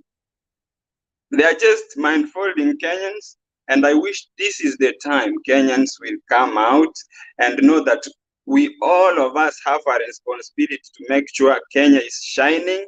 Kenya is a better place for all of us. And I want to say I'm a little disappointed with some of us, because We don't know that we have that mandate to make sure Kenya is a peaceful place for all of us. Police, executive, the courts, and all of those cannot work by themselves to ensure all this is achieved. We need all of us. And it's so absurd to hear someone saying about the Big Four agenda, yenye hana content in it. This shows kwamba even us, as Kenyans, we are failing. The politicians are failing, the government is failing, and we are also failing. We can't help ourselves. Why? Because we have that responsibility. Any bill that is brought to us, we have a responsibility to read it and understand it before we pass it. You know, it's so unfortunate kwamba the UDA side of divide is using the advantage of ignorance of some of us, you know, to ascend to power.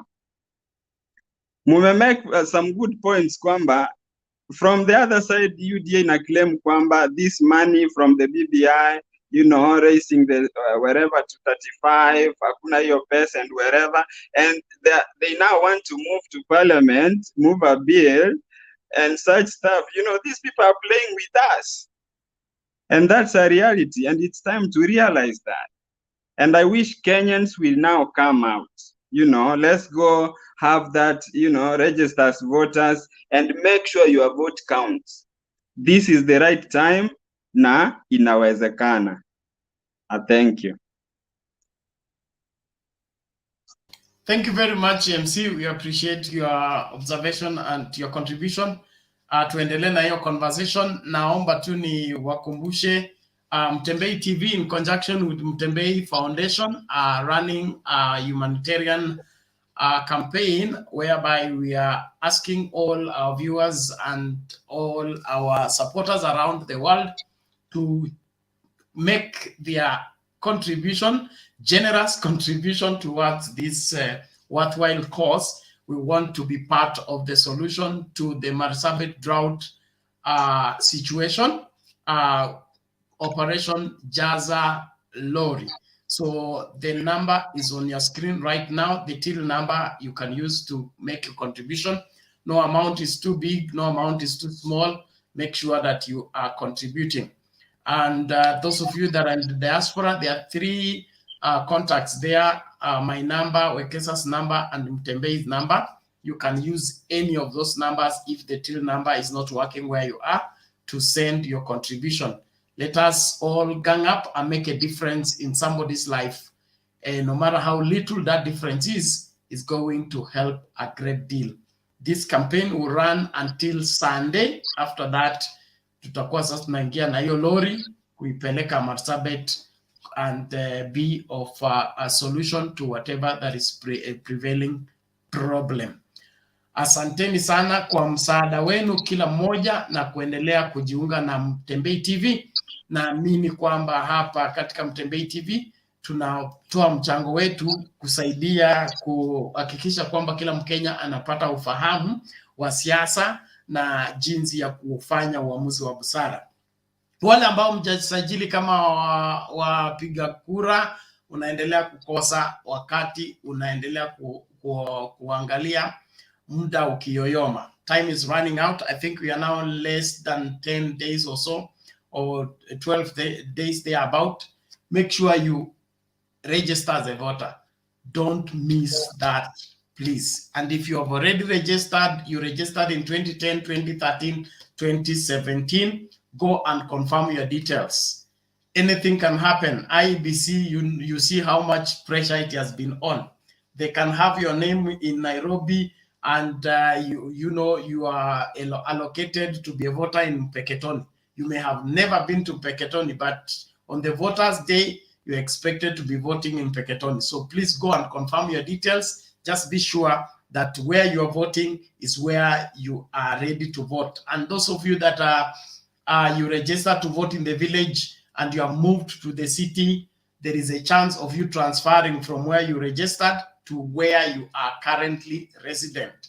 That can only take place through, I understand, through Huduma Center or at the IBC headquarters in all constituencies. Okay, you go to the IBC office in the constituency, then they will facilitate your transfer from one voter's place to another area of voting. So usikae Mombasa na wewe unavoti Busia, alafu siku ya kura ikifika umeingia gari la moshi, inachukua siku 3 kufika Busia, wewe unafika wakati kura tunaenda sasa Kasarani kusua in baba. Tafadhali hakikisha kwamba kama ni kubadilisha, umebadilisha kwa wakati ufaao. Asante sana. Nimemwona baba yetu Mulumbu amekuja. Naomba nimpatie nafasi moja kwa moja afanye mchango wake, nikiendelea kumtafuta Themba. Mkimwona Themba mnikamatie tafadhali. Niletee hapa. Mulumbu, karibu. Themba ako kwa debate ana post vitu bwana. Debate wapi? Hapa kwa comments? Hii debate group ya WhatsApp. Okay, basi wacha nimkamate. Asante. Mulumbu, you're welcome. Good morning guys, good evening na wengine habari ya usiku. I thank you guys so much for the day and what you are doing over here. I'm so happy that nowadays I can see most of the young Kenyans are here and most of them are the one that was wale wana maono mazuri, they think about their country. Very few of them ndio ambapo hawaelewi, wale wanakula kitu kidogo. Then wanakuja hapa na propaganda, they don't understand their country. But most of you, I think now you are coming in your senses. What I have learned here, most of them wanakuja wa UDN, wale ambao wamelipwa kuja to try to convince people here. That's why they come here with different statements that does not help, that not hold water. Because when you have been paid to come and do propaganda here, utakuja kutuzungusha hapa. But you know what you are doing is not right. For those who are in UDA, who understands and who listens, they change. If you are really true Kenyan, who lives in Kenya and who wants the Kenya for the best, they change their thinking and we come on one step, on one roll, so that we can roll our country.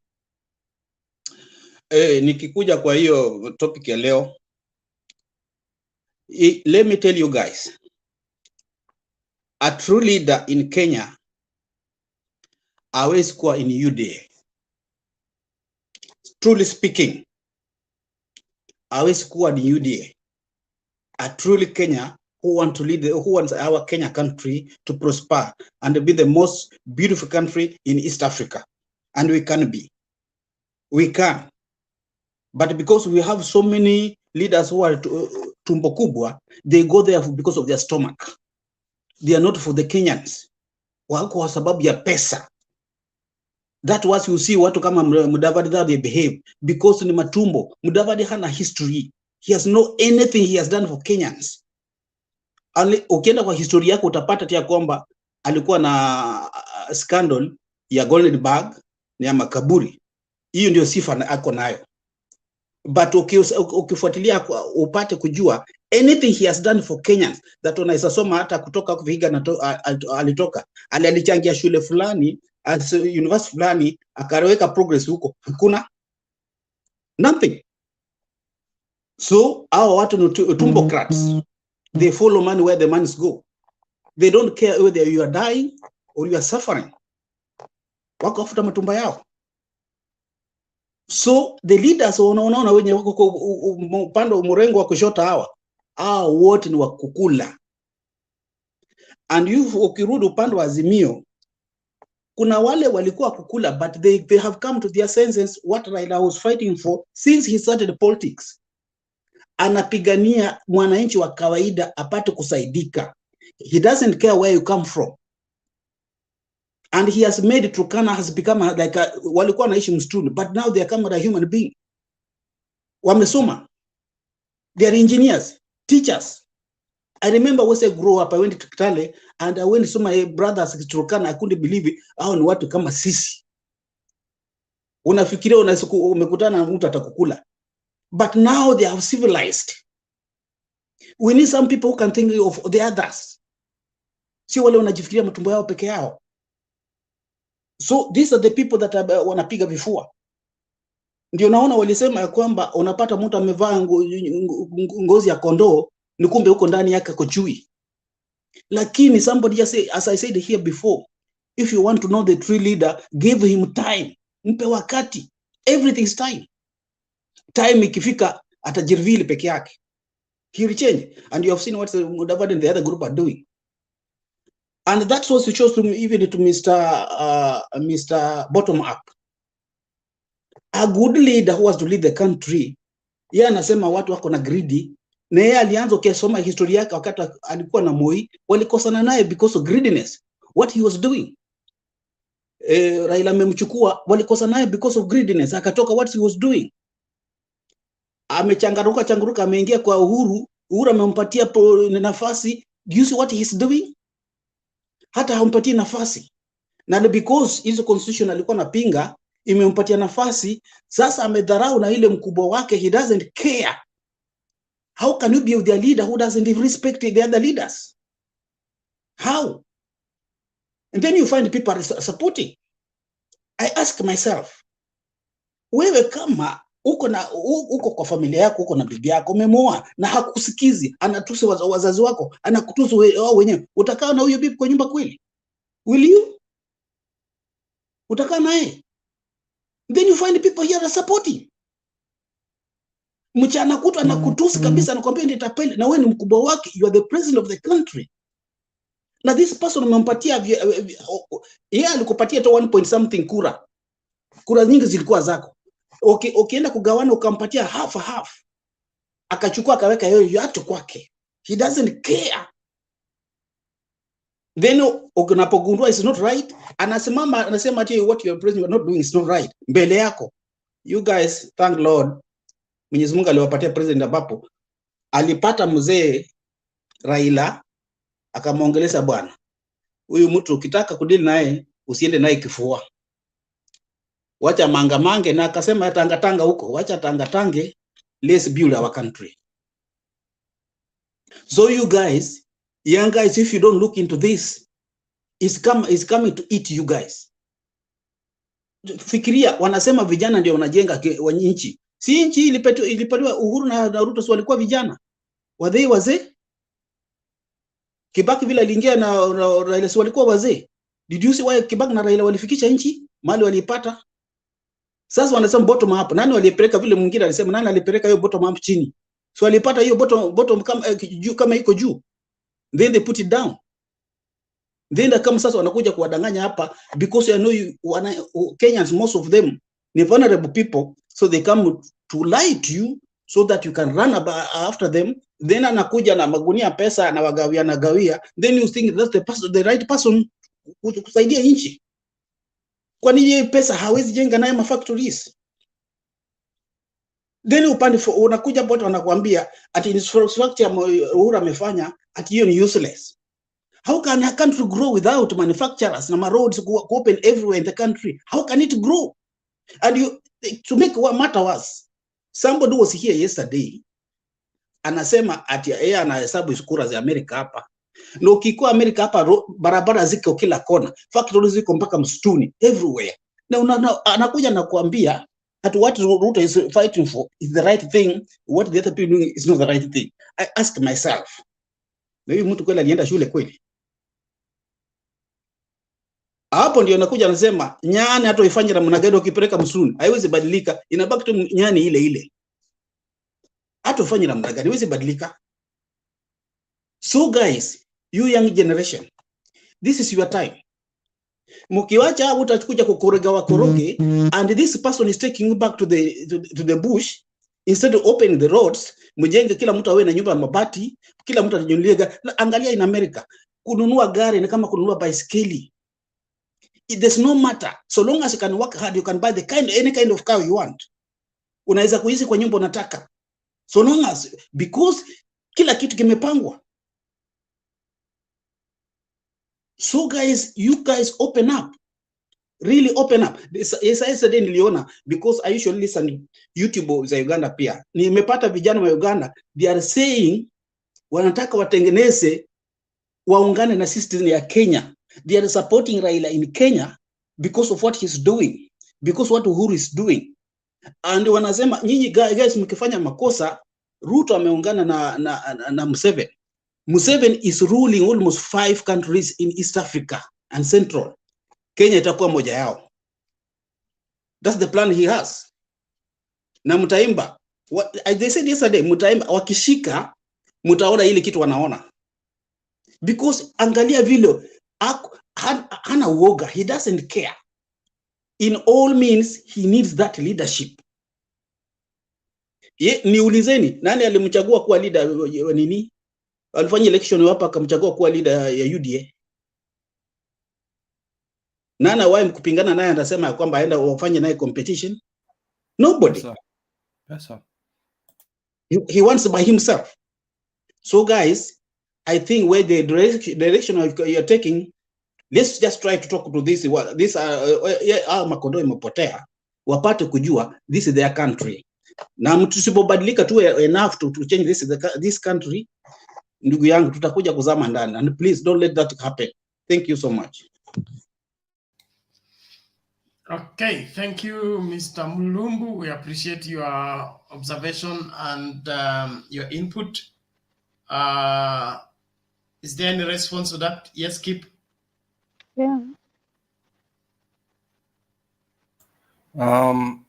That is a very sound advice, and it's a warning. That is very scary about Museveni. He's about 80-something. I don't know. He's ruled longer than Moi, hasn't he? That's quite scary.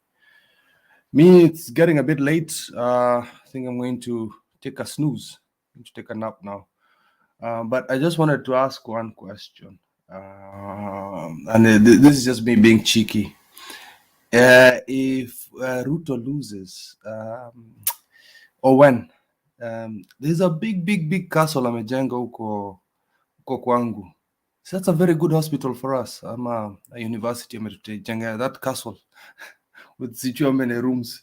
It's a very good, so we can vote for that. And food for thought. If I was involved in the BBI, I think there's something that I think we should think about, and that's the MCS. You've heard me sing about the MCS for a long time. I think if we could, and the only hindrance is the referendum program in Kenya. If we could, I wish MCA terms was 2 years only, so that they're on their toes. I don't know if you guys agree with me. MCAs should only be there for 2 years. Wakianguka wanaenda.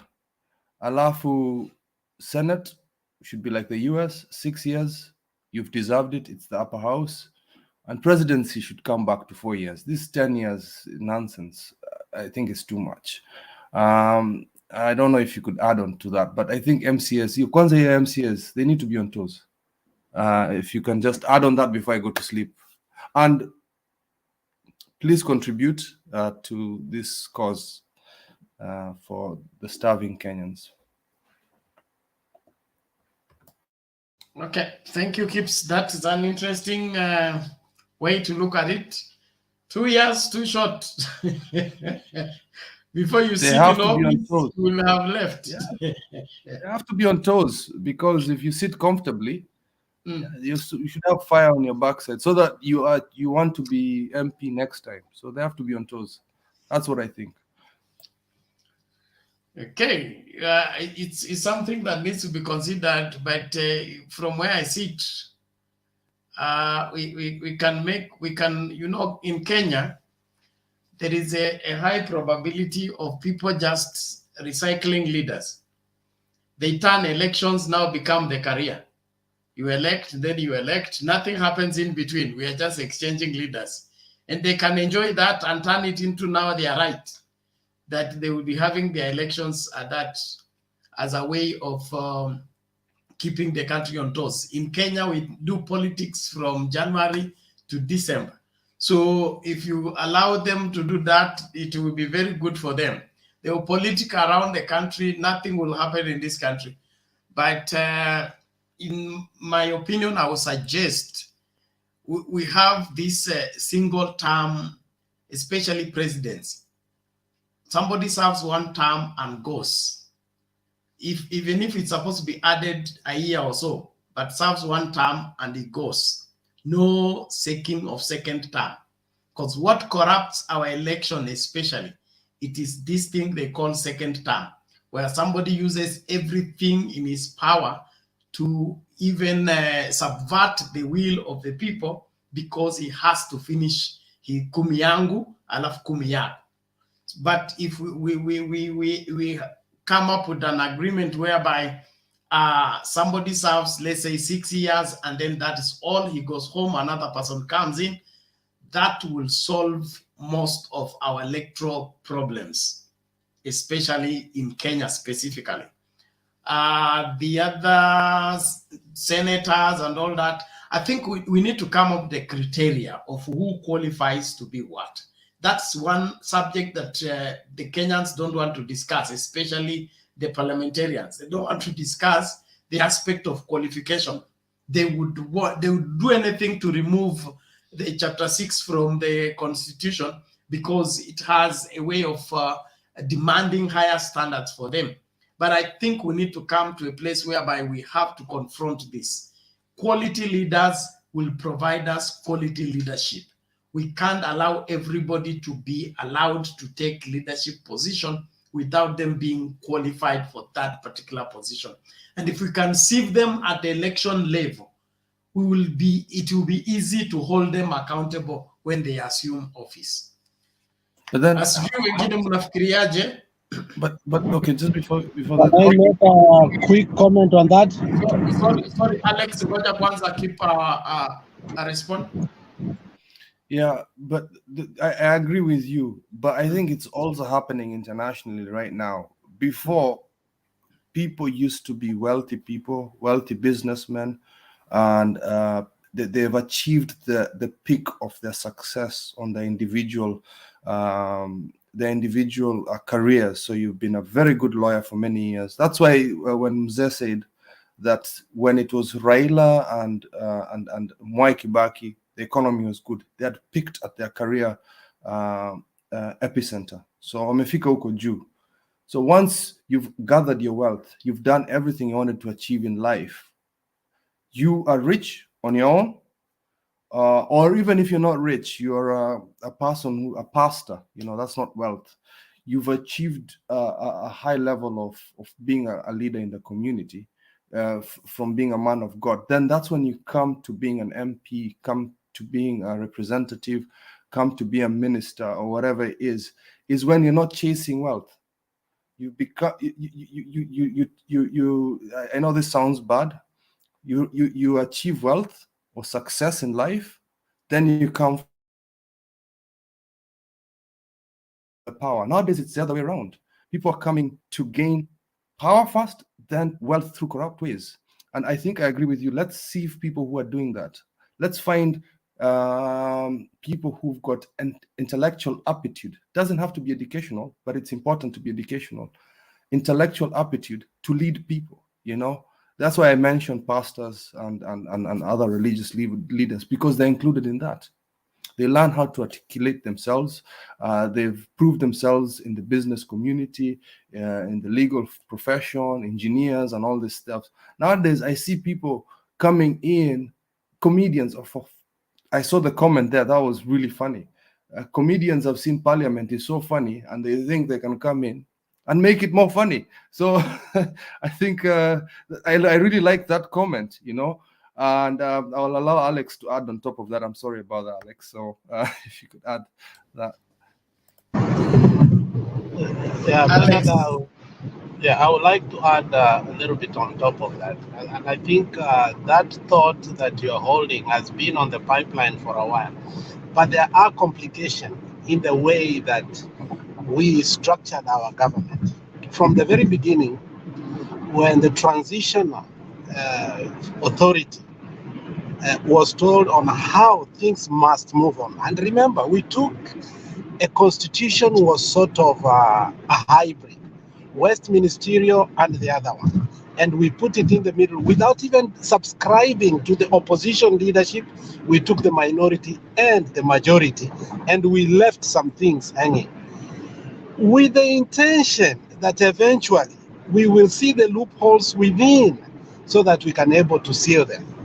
And one of the things that was spoken in regard to the election, and the Kibaki government vehemently refused because it feared of the popularity that ODM had, was how to conduct the elections. They were told doing election for 6 seats at the same time, and yet it had never been done, it was going to be a very wrong idea. Why? Because the magnanimity of it was going to be complex, and even the transmission had not been tested, and ABCD that we all know that later on took center stage, especially Form 34A and Form 34B and C and so on. So when you look how it was structured before, we were supposed to do some senatorial seats and gubernatorial to be like midterm elections so that we can disrupt the progress of the presidency if it is not performing. And you don't wait until the last minute, then you start disrupting it. You can tell the president in the middle of second year that where you are headed to, we don't like it. And the reason we don't like it, you are doing ABCD, and you make them come from the political slumber that they are having. Because after 2 years, politicians tend, like Lusweti said yesterday, what makes them forget? Power is so sweet. Now, the 5 year that you think a president or 6 years should take, sometimes, to be honest, for a performing president, is too small. And I'm saying for a performing president. Why? When you take in the leadership, if you are a thoughtful president, you don't just put into shell the projects that were going on that you were even not for. What you do, you apply them, you bring them in, but you try to integrate your policies with their policies so that you can achieve your manifesto through them. So when you come in, you just can't say, oh, SGR, I don't want it, ABCD, I don't want it, and then you start doing your own projects. It's a waste of resources. And I think to some level, Jubilee government did that in 2013. And that's why Konza City, which so much money had been put, people bought land. We are victims who bought land in Konza City, hyperflated. And today we can't know if we will ever sell that kind of land, the amount of money we bought, because Kibaki had a plan for Konza City. And we knew that it was going to take place. Why? Because Kibaki was very effective. But when Jubilee came in, Tatu City came in and other things, satellite cities, and you know what happened. So it is a good and a noble idea, Ben, when a good president takes. But trust me, it is the worst idea if a president who truly doesn't understand what presidency is takes place. 5 years will be a total waste. Another 5 years, total waste. And this is where you will encourage corruption, because somebody knows 5 years, they must eat, and you will see them eating. Now, let me say one more point that I wanted to make before, and I forgot. Bernard, this earthquake made me listen to most of the lawyers' leadership that I have never listened to completely, in an in-depth way, not those blanket statements that they usually make. People like Ososi, Savuli, and many, many other. Natembea, who spoke, was it today? One thing I realized, the people of Western have a galaxy of both intellectual and human capacity developed leaders.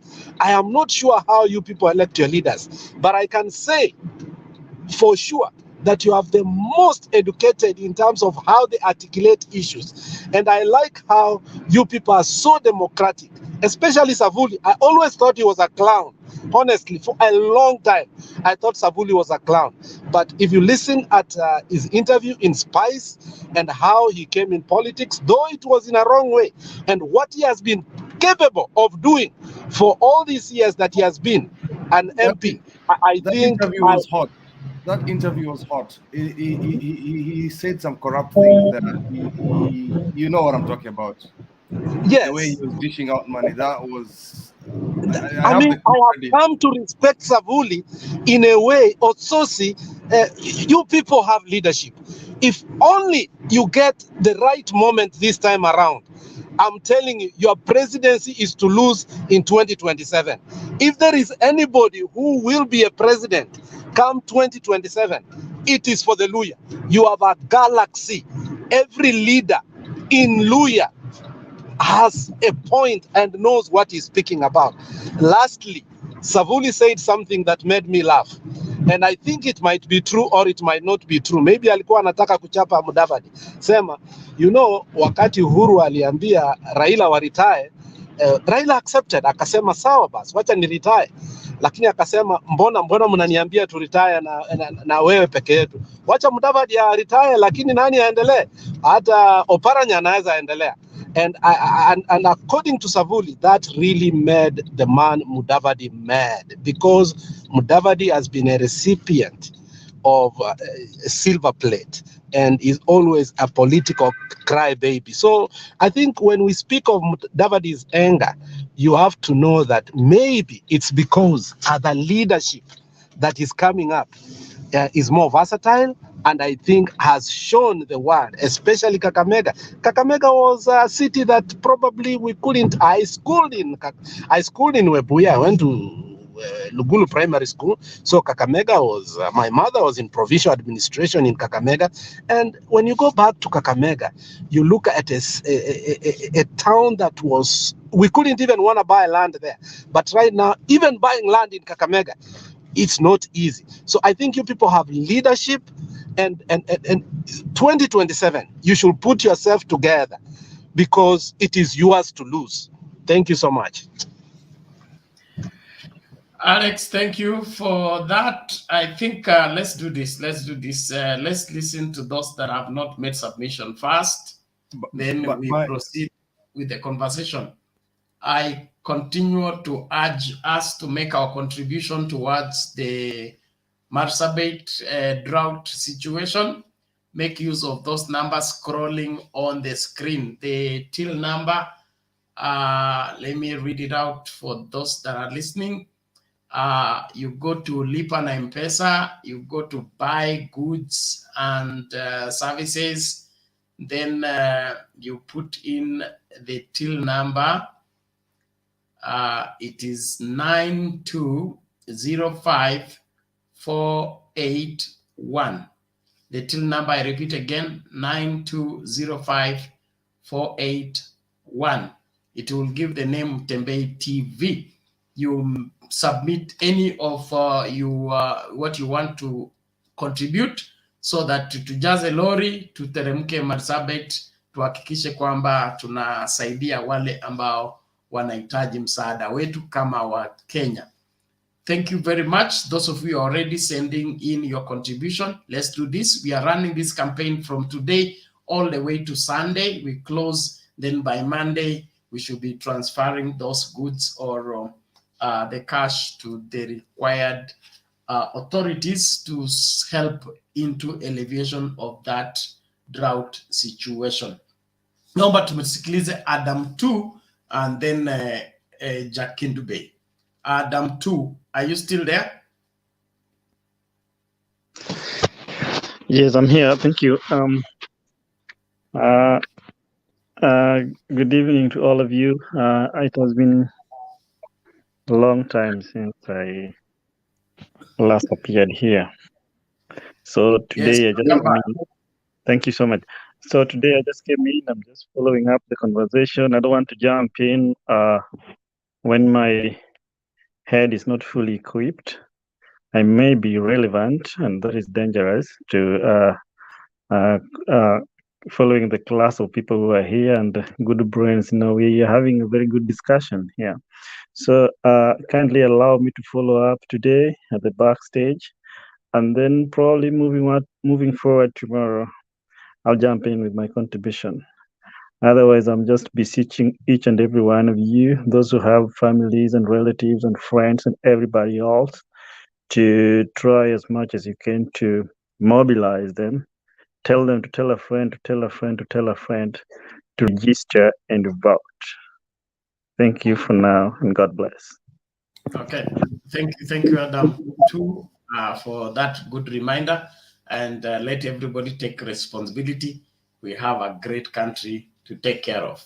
Jakindube, vipi leo? Salama sana, nawasalimia wote, hamjambo? Hatujambo, karibu karibu. Asante sana, asanteni sana, nashukuru kuwa na ninyi tena. Jana nilitupwa nje lakini ilikuwa ni hali ya mitambo ilinitupa nje jana, lakini ni sawa. Kwa mjadala wa leo, mimi ninafurahi sana kwa kuona ile confusion ambayo ilikuweko kwa ile mkutano ambayo niliona ilikuwa Nakuru. Nilikuwa natarajia kuona umati mkubwa sana, sikuona, na jambo la ajabu ni kwamba kuna watu huo wanasema hapa kwamba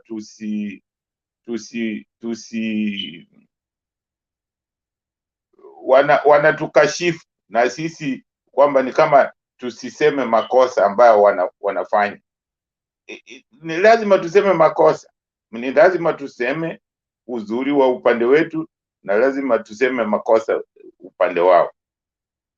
Kwa hiyo ile mkutano wao, hiyo muungano wao ni muungano ambao kwangu mimi ninafurahi, kwa sababu iko na confusion nyingi sana.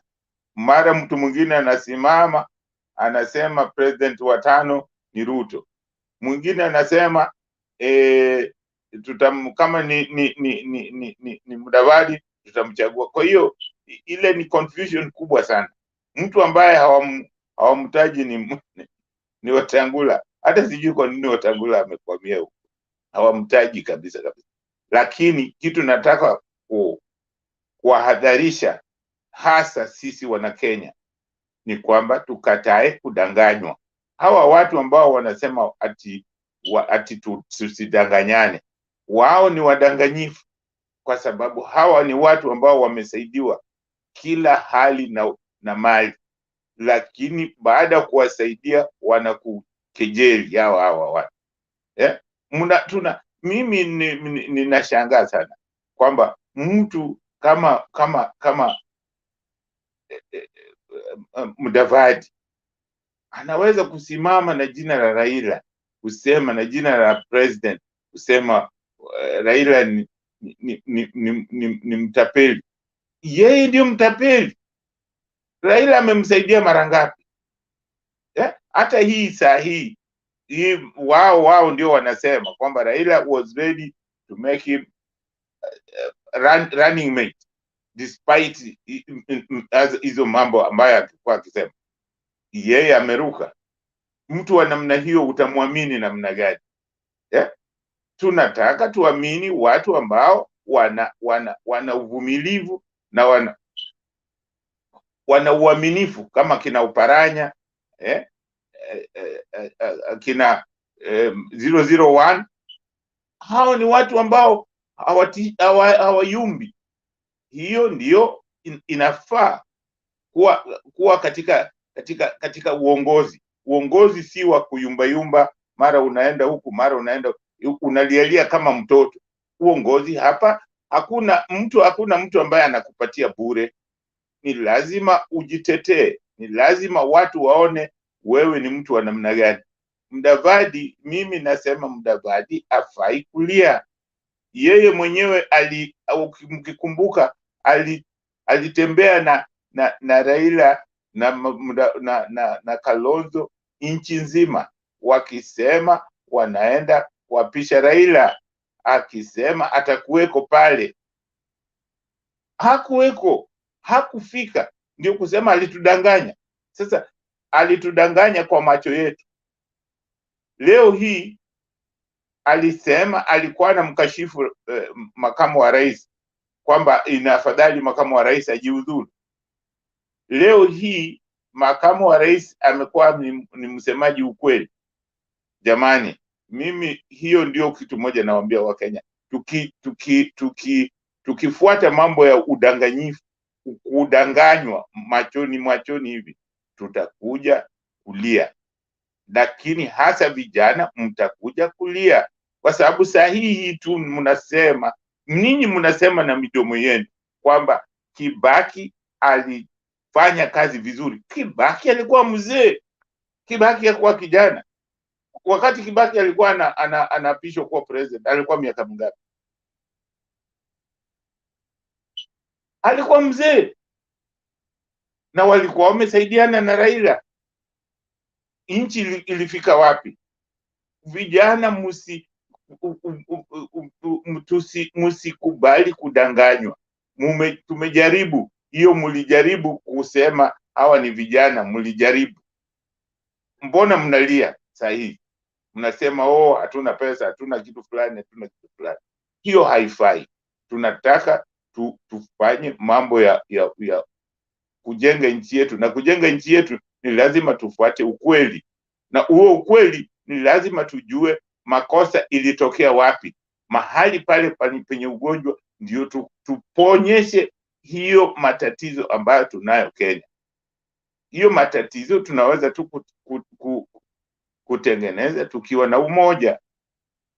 Hiyo umoja ambayo tumekuwa tukililia, umoja ndio nguvu. Na kama hatuna umoja, hatuwezi tukajenga nchi yetu. Kama hatuna umoja, tutazidi tu kusema kudanganywa hivi ambavyo hizi udanganyifu ambao wapo wanasimama jukwani wanasema kwamba kuna watu ambao wana meet kwa hoteli, wana meet na matajiri. Matajiri hao tunawataka, kwani wale investors ambao wanakuja kuinvest kwetu ni masikini. Tunataka nchi yetu iwe na matajiri. Hiyo ndio kuendeleza nchi. Lazima tunataka nchi yetu iwe na matajiri, na matajiri hao lazima wajue uongozi wa nchi inaongozwa na nani na kwa njia gani, na nchi itakuwa na utulivu. Biashara au economy yoyote duniani haitaki vurugu. Economy yoyote duniani au maisha mazuri inataka utulivu, inataka amani. Ukiwa na hizo vitu, chochote ambacho unataka kufanya itakuwepo.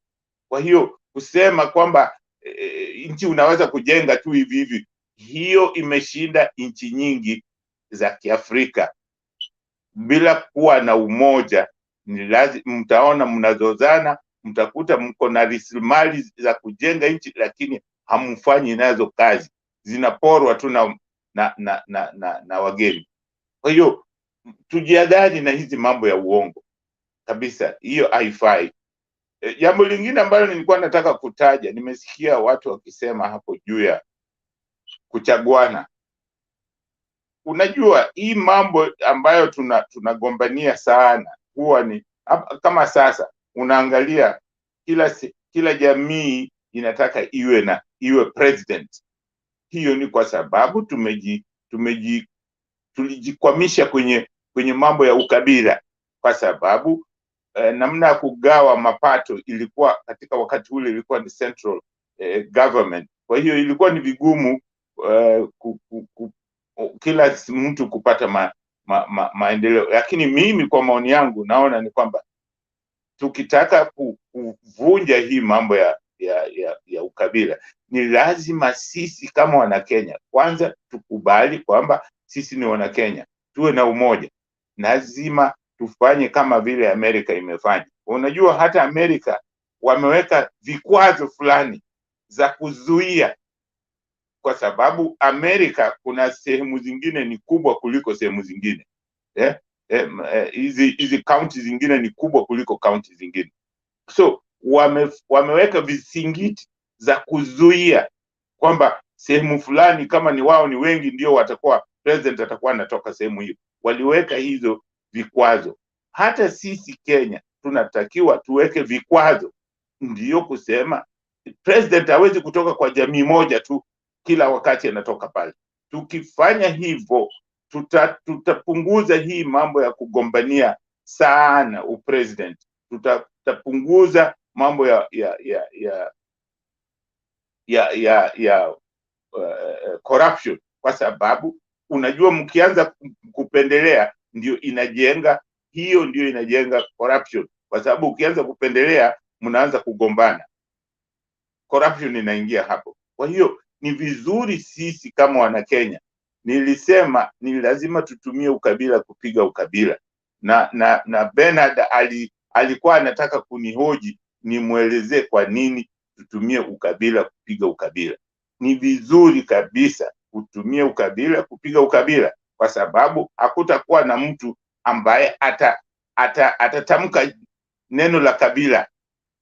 Unaona, hauwezi kutamka neno la kabila. Kwa mfano sasa, Wakikuyu hawezi kusema kwamba hawajakuwa president, kwa hiyo hakuna mtu anawabagua. Unaona, huko watu wa kutoka Kalenjin hawezi kusema wanabaguliwa, washakuwa president. Kabila lingine nalo wawe president, kwa sababu uongozi haiwezi kuwa uongozi inatoka kwa jamii moja tu. Sisi wote ni Wanakenya. Kwa hiyo lazima tukubali kwamba uongozi, tukitaka kuvunja, tutoe viongozi. Next time kiongozi atoke Mombasa, next time atoke huko Kajiado, next time atoke huko Meru, next time atoke huko sehemu za Western. Hiyo itakuwa hakuna mtu atalalamika. Lakini tukisema tu kukiholela eti democracy tuchaguane, sio hivyo bwana. Hata European Union ni watu ambao ni democracy, lakini ukiangalia president ya hiyo wanapeana muda, kila nchi inakuwa president kwa tamu yake. Hizo nchi ni kusema kwamba ni lazima wakati moja jamii fulani ya Uingereza wanakuwa ni president ya wakati walikuwa huko wanakuwa president wa hiyo union yao. Hiyo ndio inaleta usawa, inatoa malalamishi. Kwa hiyo ni lazima sisi kama Wanakenya tuweke vikwazo fulani katika namna ya kujiongoza. Tusiwe tu Wakenya wako, sisi tuko na tabia ya kwamba kitu ikiweko hatutaki kubadilika, hatutaki kuangalia nje, tunataka kushikilia hiyo kitu bila kuangalia kama inatuletea madhara. Ndio maana ni vizuri wakati wote tunaangalia kama ni constitution yetu inatuletea madhara, tunaitengeneza, ni yetu. Ambapo watu ambao wanapinga hiyo ni watu ambao hawapendi maendeleo ya nchi yetu. Kwa hiyo mimi naweza kusema kwa upande huo ni kwamba tukipatiana hizo vitu inaweza kuwa ni jambo la muhimu. Kitu ambacho Alex alisema ambayo mimi naweza nikasema inaweza ikawa ni jambo nzuri, ni hii kudisrupt hiyo president kama anafanya makosa. Tuwe na uchaguzi wa katikati ya kuchagua kama ni ma MPs au senators, ili wakati wa kuchagua president iwe ni wakati wa kuchagua president, full stop. Hiyo inawezekana ikawa ni jambo nzuri, kwa sababu kama president hafanyi kazi vizuri, mnaweza kumwambia hey, ufanye kazi vizuri, tunataka kuonyesha kwamba hii kazi ambayo unafanya ufanyi vizuri. Kwa hiyo angalia kwamba umechange mwenendo. Kwa hiyo inaweza kuwa jambo nzuri, lakini natakiwa sisi wote Wanakenya tukubali kwamba tusikilizane, kwamba ni jambo, tujadiliane, tuone ni jambo ambalo litakuwa la manufaa kwa sisi Wanakenya. Lakini kuna watu wengine ambao wana tabia ya kukataa tu kitu, lazima waione, sijui labda mzungu aje atuambie. Hapana, tunatakiwa to think out of box. Hii Kenya ni nchi yetu, sisi wenyewe ndio tuamue ni vitu gani tunataka kufanya kwa nchi yetu. Asanteni sana. Asante sana Bernard kwa kunipatia nafasi. Okay, thank you Jakindu Bey kwa maoni yako na wasia kwa Wakenya. Naamini kwamba kila mmoja anafuata, na tuendelee kuhusika katika kuhakikisha kwamba uongozi wa nchi hii unachukua mkondo mzuri ambao unafaidi sio sisi tu bali vizazi vijavyo. A great leadership is more worried about the next generation than the next elections. So let us make sure that we look for those quality leaders and put them into offices where they can function to secure that great future. There is Vince, that video we played. Now nataka kumleta nani huyu Jacob, but kabla ya Jacob tumsikilize huyu mzee. Prince ana swali nafikiri. No, kuna ngoja kwanza, subiri kidogo, kuna video fulani nataka tucheze kwanza ndio tusonge mbele. Maoni ya Wakenya. Pale iko na 14 counties. Out of 14 counties, Raila ako na 9. Ruto ako na 5. Usidanganyane, hata Wasingishu tunasema tupatie Ruto yote, lakini Raila ako na karibu 2150. Let's be honest. Lakini tumehesabu yote, tunapatia nani? Ruto. Tuhesabu counties ya Ruto: Bomet, Kericho, Nandi, Wasingishu, Elgeyo Marakwet na Baringo. Ni ngapi? 6. Tuhesabu ya baba: Turkana, West Pokot, Trans-Nzoia, kuja Narok, Kajiado, Nyahururu, Samburu, Laikipia na Nakuru. Nakuja ngapi? 8. So, si election imeisha. Kama Raila akipata 1.2 ama 1.5 pale, Ruto is finished. Sababu gani? Hawezi pata 100% wa Kikuyu. Ruto alikuwa kana pata Kikuyu 100 kwa 100. Lakini wakati Ruto atapata 60 na baba apata 25 ama 30, Ruto anaenda suruwe saa 4 asubuhi. That's the meaning. Na hakuna western, hakuna western. Hata Mudavadi akienda wapi hakuna. Waluya wamesema kawe yenye baba na Mungu inoka kama na kawe ile.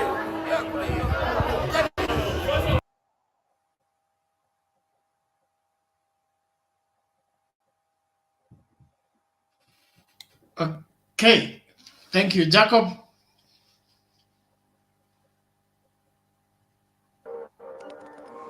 Habari zenu wase? Salama, namna gani wewe? Salama baba, tuko asima tuna ubaya. Haya, karibu tupatie maoni yako. Asante. Naona mjadala inaenda vizuri. Tunaona kana kwamba hii siasa lazima pia inatufundisha kitu kama taifa la Kenya. Kwa sababu siasa ya taifa la Kenya watu wameweka kama Musa, na hiyo ndio wanasiasa miaka za nyuma hadi sasa wamejua siasa ni kama mtu si ameingia kwa ofisi kufanyia kazi, amekuchezea shere siku zote tu yeye afaidike na wewe unangoja tu mpaka kama ile yusa narudi. So ni kana kwamba siasa ya Kenya ameweka misingi mbaya ambaye tu unasikia Kenya tunaita ile siasa ambaye mwanasiasa na ukiangalia msingi ya siasa kwa nchi zingine si kitu yenye unaga udanganyifu. Ni kitu anaweka promises lakini utimisha hata kama ulimisa yote, lakini umefanya sehemu kwa sababu maybe hujaweza kukamilisha lakini umefanya. Lakini wanasiasa ukiangalia sana maneno wenye wanaongea wanapigana vita ukiangalia kwa niaba ya taifa, lakini kwa makusudi yeye mwenyewe kwa kibinafsi. So na asatumia jina la taifa kama na kupiga vita, lakini si kwa sababu na kupiga vita kwa sababu ya ukweli hujafanya ama ukweli nasema kwa sababu inataka ile kujitetea. Kwa sababu tukiangalia siasa ya Mudavadi miaka za nyuma kidogo amekuwa akitushangaza kama Wakenya na pia ametufundisha msingi mbaya kama vijana. Sisi kama vijana tuko na vitu tumejifundisha, na kadiri itakapoonga utakuja kupata taifa la Kenya kiana kwa hii msingi, tutapata kana kwamba watu wengi watakuja kukataa kupiga kura kwa sababu ya udanganyifu ya wanasiasa. Nikiangalia ile meli ambaye ya Mudavadi na hiyo WETANGULA na hiyo timu ya ya UDA ya ufisadi daima, kiana kwamba wamepatana bila muda ya kueleweka. Na nikiangalia kindani kana kwamba wale watu especially wa UDA wali approach wale watu kwa haraka, walipatana tu bila kuweka mikakati nani mpangilio ya nani atakuwa rais, nani haitakuwa rais, kwa sababu nikiangalia hata tukimpatia muda itakuja kuwa na shida baadaye, kwa sababu watakuja kushindwa kuelewana. Kwa sababu ukiangalia NASA 2017 walikuja kwa mpangilio mzuri yenye hajatangaza nani atakuwa rais. Wamekuja tu na kambi ambayo bakia mwezi 3 wakatangaza candidate yao, na kulingana na mikakati waliweka. Kwa sababu sasa kimtazamo ya taifa la Kenya tunaangalia kana kwamba Mudavadi wamejiungana na UDA. Je, Ruto atamchagua kuwa running mate yake ama atachukua mtu kutoka Mount Kenya? Na je, watu wa Western baada ya Ruto kuchukua uamuzi kuchukua mtu wa Mount Kenya, watu walio ambayo wanamwakilisha Mudavadi kwa Western Kenya watachukuliaje Mudavadi amekimbia Raila na kuja kusema wao kuhusu Raila ameenda pale kwa sababu hawezi pewa nafasi hata ya naibu wa rais? Huyu mtu atakuja kuweka tu bending tuone kana kwamba tutapita kura tukupatie kasi. Na tukiangalia mdomo ambayo Clovis Malala alikuwa anatoa wakimtetea Mudavadi kana kwamba kama hawezi kuwa rais atajiondoa katika mrengo wa Oka. Na sasa amebainika wazi, washa tuone, kwa sababu alikuwa anamsuguma Mudavadi aende kwa debe katika ama amsuguma Oka ampatie nafasi. So washa sasa tuone kwa ile mrengo wa UDA atawekwa wapi, kwa sababu watu wa Western Kenya maybe wanangojea sasa Mudavadi ndio Ruto amwitinisha ama Ruto aketi Mudavadi akue, ama wanangojea Mudavadi aweke naibu, na nafasi ya naibu kwa Mudavadi ni fungumu kulingana na numbers ya Mount Kenya. So hiyo ni fungumu kidogo, na mimi Kenya najua itakuja kuleta kura mzuri kwa Western pande ya Azimio, kwa sababu kila kitu iko na kikomo. Wacha tumpatie kila kitu nafasi, tukijua pale mbele tutajua mbifu na mbishi. Kwa sababu wakati William Ruto atachukua mtu kutoka Mount Kenya, je, Western watashukulia Mudavadi kama amewekwa wapi? Kwa sababu hata kama unapromisiwa kuwa waziri, lakini baada ya election tuone kama tutapita, ni ile umewekwa pending, na hiyo haijulikani. Ni ile tu acha tutarajie kama tumepita, bahati yako. Kama tukupita, so katikati hapa wewe umewekwa kama bending tu, na hiyo ndio baadaye itakuja kusambaratisha siasa ya Mudavadi na Wetangula.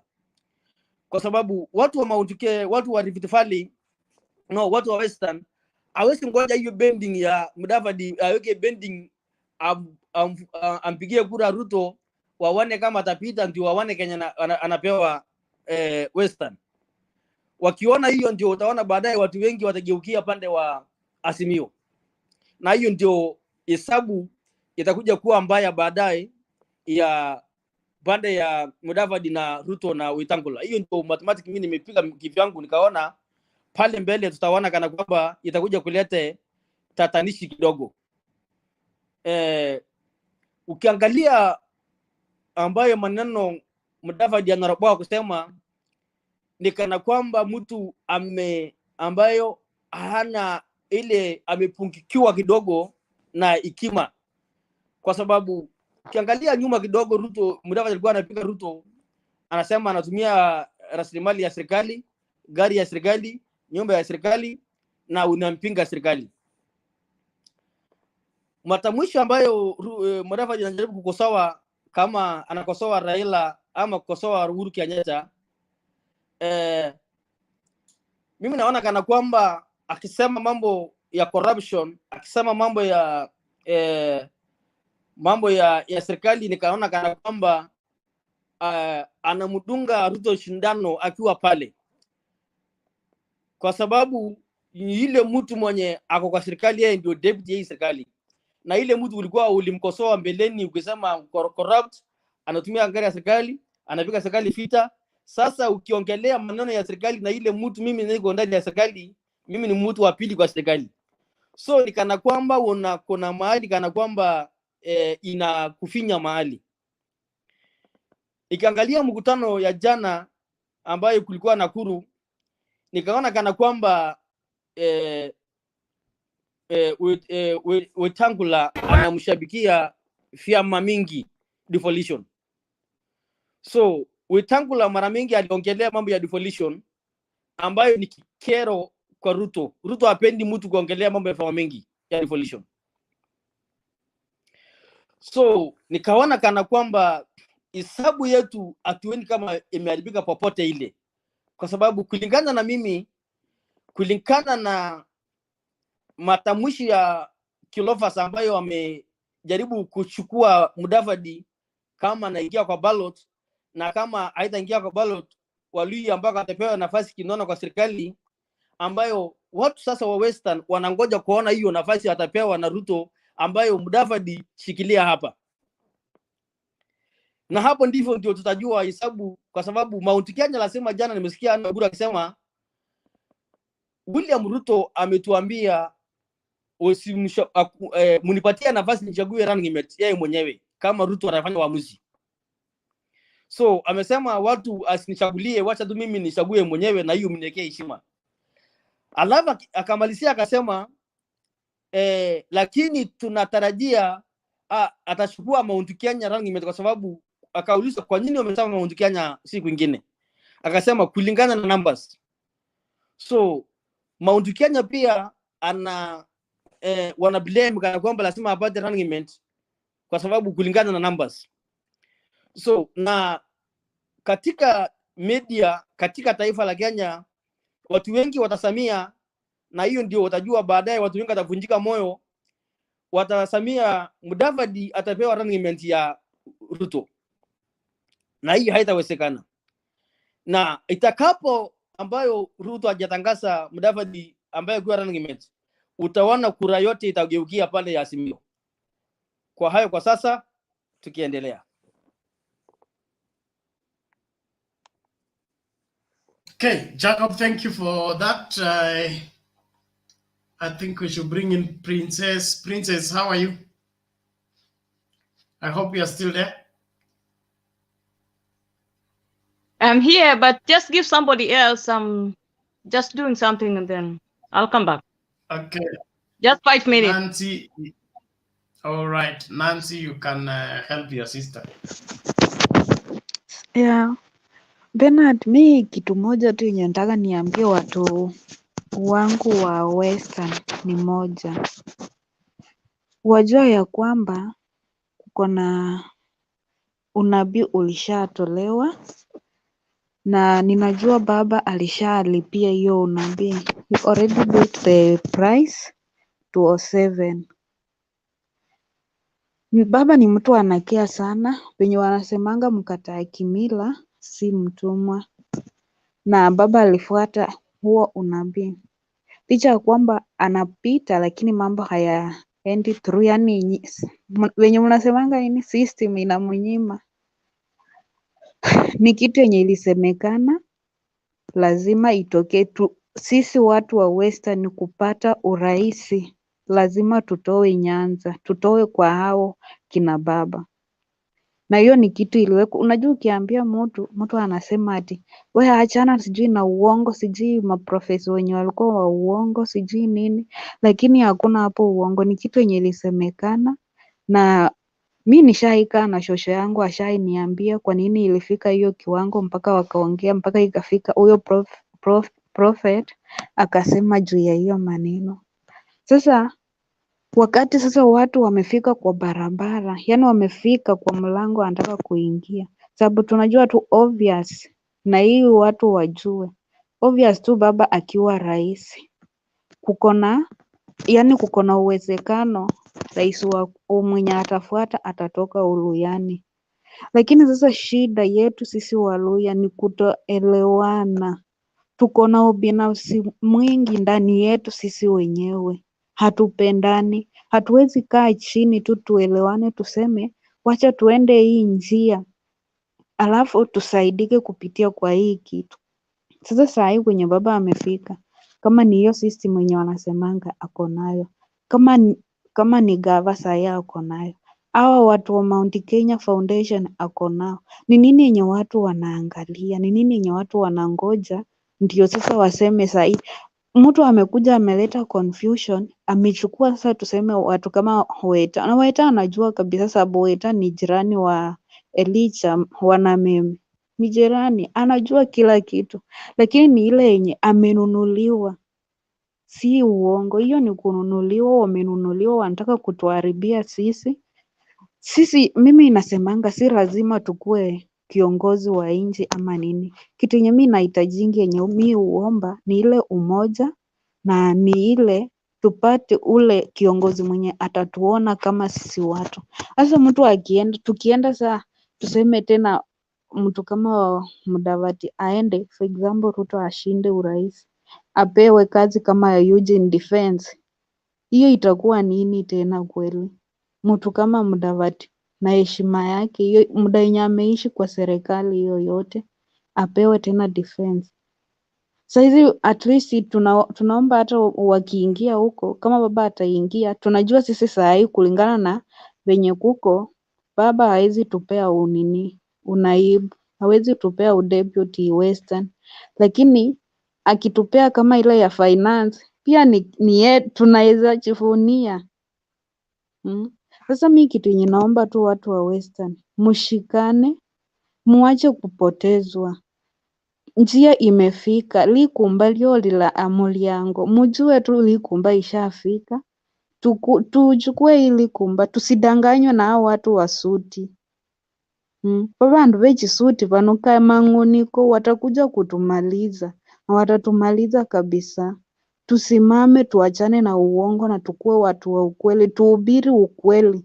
Mimi nasemanga ukweli yenye inani set free. Siwezi weka kwa uongo kwa moyo wangu. Heri niseme ukweli yenye mimi ninajua, na nifanye nini, nikuwe free, nikitembea hata nikikupata mahali niko sawa, sishtuki. But nikiongea uongo, nikikuona mahali sitakuwa na amani, sababu ninajua huenda unaweza kuja mahali kwingine ukuje ukundue kumbe huyu Nanzi aliniambia hivi, kumbe ilikuwa uongo. Hapana, wacha tusemezane ukweli venye walituambia tusemezane ukweli. Kama mtu anaenda njia mbaya, ijulikane tu ameenda njia mbaya, si ati nini, si ati tunasikia uchungu ama tunaumwa juu ya msali ya kuenda huko UDA.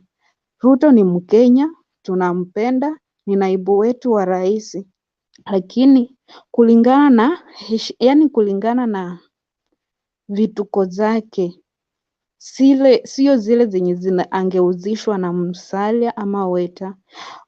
Ruto anajipretend. Kusema ukweli, tusidanganyane, Ruto hapendi Musalia wala hapendi Weta, ni ile anataka kuwatumia, na kama anajua ukweli hatashinda, ni ile anataka kugawanya kura za Western, na sisi bado tutaendelea tu kurudi nyuma, tutaendelea tu kurudi nyuma. For example venye Mulumbi ama nini alisema ati Waganda wanasapoti sana mtu kama baba ashinde, kwa sababu hao kitu ya kwanza venye mimi hufuatilia news zao sana. Ya kwanza kitu yenye wako nayo haja kabisa, wanajua baba akiingia, wanaheshimu baba sana, wanajua baba akiingia kuko na uwezekano awasaidie Museveni atoke. Unaona, hiyo tu ndio wanang'ang'ana waone kama baba atashinda watakuwa na afueni, sababu baba ako na uwezo, anaweza wasaidia.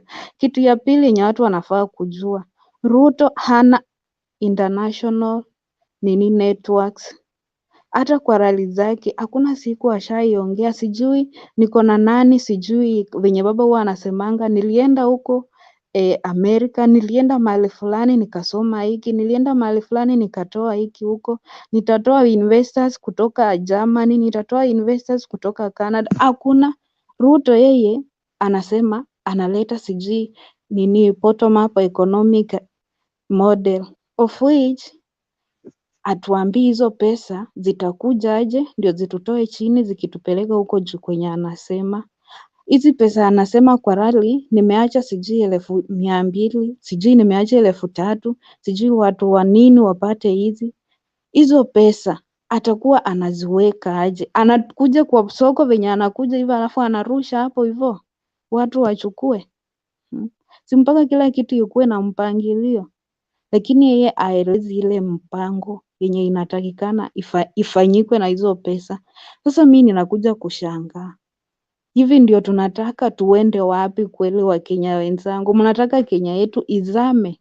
Angalieni sahii majirani wetu. For example, mkienda mahali kama Kongo, ukienda mahali kama Kongo, ukiingia mahali kama Uganda, ukiingia mahali kama Sudan, ni shida tupu na ni majirani wetu, na sisi ndio tuko hapo sahii, tuko mpaka na Ethiopia, ni majirani wetu na sisi ndio tuko tu na uwezo wa kuwasaidia. Wengi wao wanakimbilia huko sababu wanajua wako safe wakiwa Kenya, lakini mimi niwaulize, sisi tukiwa na shida tutakimbia wapi kama majirani wetu wote wako na shida? Lazima tujiangalie, tuangalie ni nani tunataka kupigia kura, tuokoe nchi yetu, tuitoe kwa mateso. Haki nchi imeumia kabisa, tuitoe kwa mateso, sisi ndio tunaumia. Haki ninasikia tu uchungu mtu akiniambia sijui ninapigia Ruto kura kwa sababu anaenda kwa kanisa. Haki sitasahau hiyo kitu. Ati kwa sababu unapata komenti zingine mtu anasema kwa sababu Ruto anampenda Mungu. Sio, sisi wote tunaishi kwa majaliwa ya Mwenyezi Mungu. Kuko na mtu anaishi kwa neema yake mwenyewe kweli? Kama Mungu akikutoa sahi pumzi, unatoweka. Hautasema sijui wacha nikae ama nini. Kila mtu Mungu ako na malengo na kusudi kwa nini unakaa na kwa nini uko kwa hiyo position yenye uko. Sasa hakuna mwingine mwenye ni mtakatifu kuliko mwingine, kama sisi wote tungali bado ni wanadamu. Watu tuache mchezo, tuache kuchezea kura yetu na tuache kuchezea nchi yetu. Nchi yetu ni nchi ya tukufu, nchi ya amani, nchi ya upendo.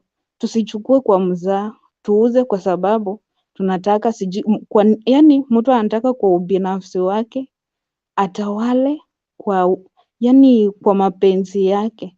Nawaambia, wacha tu niwaambie, na kama tutakuwa hapa tutarudi. Ataweza ingia first round akuwe mzuri, second round sababu anajua anaenda Uganda itakuwa nchi ya amani kuliko yetu. Kwa sababu gani? Watu wenye wanafuatilianga huko za huko mnaweza jua watu huwezi ongea kitu, ukiongea wanakuja wanakutoa kwa nyumba, unaenda kesho yake wanakuokota kwa barabara, mwili yako yote wameshona, sijui wanatoanga vitu kwa mwili wanaenda kuuza ama wanaenda kufanyia nini. Hiyo ndio nchi mnataka tuishi? Sawa tu, kama mtakubali mchukue kura mpigie baba, shauri yenu. Alafu kitu ingine yenye ningependa tu kuambia watu wafanye nini wakishachukua kura? Watu wakishachukua kura, kama wewe upendi baba, tafadhali, na wewe ni mara yako ya kwanza unaenda kupiga kura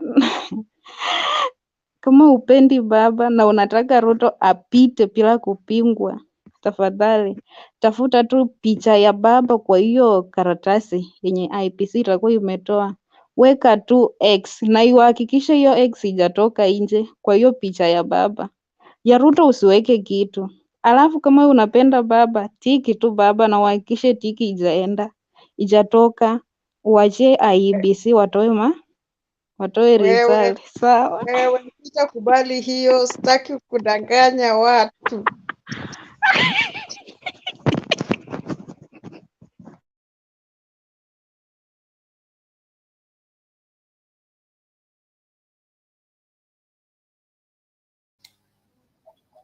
they take voting very serious.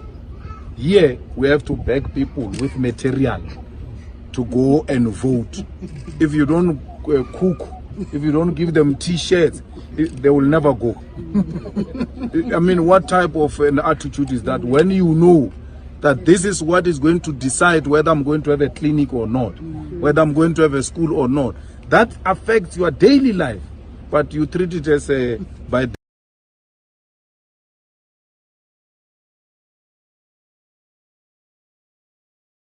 If you go into developed countries, they take voting very serious. Here, we have to beg people with material to go and vote. If you don't cook, if you don't give them t-shirts, they will never go. I mean, what type of an attitude is that when you know that this is what is going to decide whether I'm going to have a clinic or not, whether I'm going to have a school or not? That affects your daily life, but you treat it as a by.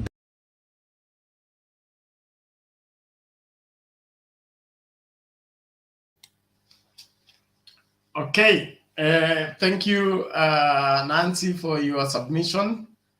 Let us keep at ensuring that people are registering as voters. IBC is still complaining that the turnout is not promising. That means we have a lot and lots of Kenyans who are yet to register as voters. Let's do our very best to see to it that we get all eligible voters to get out there and register. And those of you that already registered, please confirm your details with those people of IEBC. They are sitting there and they are earning money every day, whether they have registered 2 people or 3 people, that doesn't affect their pay. So please engage those people so that they get whatever, the money for working, not sitting waiting for you to come and nobody comes.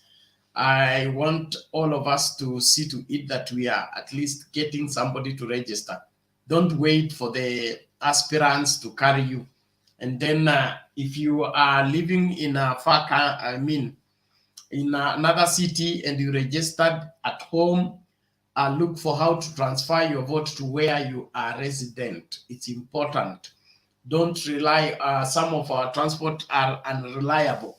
So make sure that you transfer to the nearby polling station so that you will be able to vote without much traveling. I vote right behind my house. I can be the first person to vote every time there is voting because I just jump through the window, I'll be at the polling station. So make sure you register in the nearby polling station. Ensure that you are able to vote in good time and your details are right. I also want to remind us, we are carrying out a campaign to support the people affected by the drought in Marsabit, Operation Jaza Lori. So we want you to participate. Use that pay bill number, till number, M-Pesa, Lipa na M-Pesa, you go to buy goods and services. The till number is 9205481. I repeat, the till number is 9205481. You will get the name Mtembei TV. It's a project undertaken by Mtembei TV and Mtembei Foundation, who want to be part of the solution to the people who are affected by the drought in Marsabit. This campaign runs from today all the way to Sunday. Then we close. Whatever we'll have realized, we'll take it to the people who are affected. Please participate. Don't ignore this. Is important. When one Kenyan suffers, let the rest of us also feel the pinch and extend a helping hand. Thank you very much. Naomba sasa tumsikilize Kelly. Amefika kwa fujo. Vipi Kelly? Poa. Vipi mtu wangu Bena? Niko salama. Umesikiliza ground? Tumesikiza ground. Jana tuko tunaongea na Temba hapo tunacheka. Ninyi mnasikiliza ground na amukusikia earthquake. Sasa hii ground yenu ni ground gani? Sasa my friend, wacha nikwambie. Mimi mpaka nilinunua mashini ya kupima nisikia kama itafika huku niko. Sasa jamaa mmoja Mluya rafiki yangu anaitwa Webuje, anaitwa Bernard Wabuche. Akaniambia badala ya kukua ardhi kilikuwa mmomonyoko wa udongo. Wind erosion. But sasa hii siasa ina mambo mengi my friend. Huyu jamaa alitishia sisi. Na unajua what made me even wonder a lot ni kwa sababu wakati walikuwa hapo kwa hiyo NDC yake jamaa alipil skin Ruto akiwa hapo tu nyuma yake bwana. Anataja mambo ya corruption, zile vitu alikuwa anaongea zote. Mimi nilikuwa naona Ruto kwa uso. Nikashindwa sasa hapa hata kama what is this? This is too much than desperation because Ruto amekaa hapo na anapiga makofi akata na ngolewa manyoya kama kuko anaenda kuchinjwa. Na anapiga makofi. That's how this desperate is. Mpaka yani I remember one time one of my grandfather aliniambia kuna vile unaweza ongea uongo sana mpaka ianze kukua ukweli. So at the same time akaniambia kuna vile unaweza kupretend kitu huko mpaka inaingia kwa mwili wako inakaa ni kama ni ukweli. So Ruto amejiona sanctified enough. Anaona ni mtakatifu hawezi kuwa na hizo madhambi. So wakati mnaongea mambo ya corruption anaenda kiwapo, he doesn't understand because he doesn't count himself in the clique of the corruption. Sasa nyinyi ndio mnaona akiwa corrupt. But my friend Mudavadi amekuwa akifanya mistakes every now and then. This is not the first time. Kwa hivyo hata wakati alisema hati kwa kinakuja I was already sure it's another mistake coming because inakujaga na an interval of 10 years. Si 10 years ni sasa. Ni kama amerogwa na 10 years. Yaani umepima hiyo laana yake na resurface after every 10 years. Every 10 years. Nilikuwa ninangoja tu. Alisema nikajiuliza atafanya nini. And then the previous day I was listening to Lee. Lee akasema ataunga Martha Karua. I was like, okay. And then akakuja na what we are fearing. Nikaona wameanza kuvaa suti zimefanana kama vile walikuwa navaa na Uhuru kabla hawajakosana. Nakumbuka wakati walikuwa naambiana suti zinakuja zimefanana mpaka tai. Hiyo siku niliona wameingia pamoja nikaanza kuuliza who is Mudavadi and who is Ruto. Nilipoona hivyo tu nikajua. So I don't even blame when Kalonzo and Mangidi walipochoka wakasema this is too much. That anyway was an insult. Because kama mmekaa mmeongea na mmeelewana. And then mlikuwa mmekuja mkejua actually what is said ni kwamba walijua atakuwa lakini wako wanajua kama ni kuungana na kuja kufanya muungano. So when you were there ndio ililiki. Ikakuwa jamaa anakuja kuendoziwa hapa na ikajulikana kumbe hata hiyo NDC imekuwa funded ni Ruto. And I'll agree. Wewe tangu usikize Mudavadi akiongea. Can my DVD have that kind of a speech? Yeye alikuwa ameandikiwa ni Ruto bwana. Ukisikia vile ilikuwa na vile ilikuwa presented the ideology vile ziko zimejipanga. Wewe sikiza Ruto akiongea alafu niambia kama sio hiyo.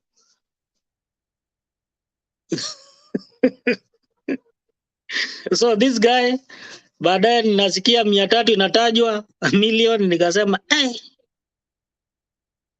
then kusikia 300 umetajwa na nyumba na kusikia MDC kusimamiwa kukuwa funded, then nikapiga hesabu yangu haraka nikasema if I'm going to oblivion there's no way I'll refuse that offer. It's a very good retirement package. Wacheni Mudavadi aenda pumzika bwana, wacheni kelele.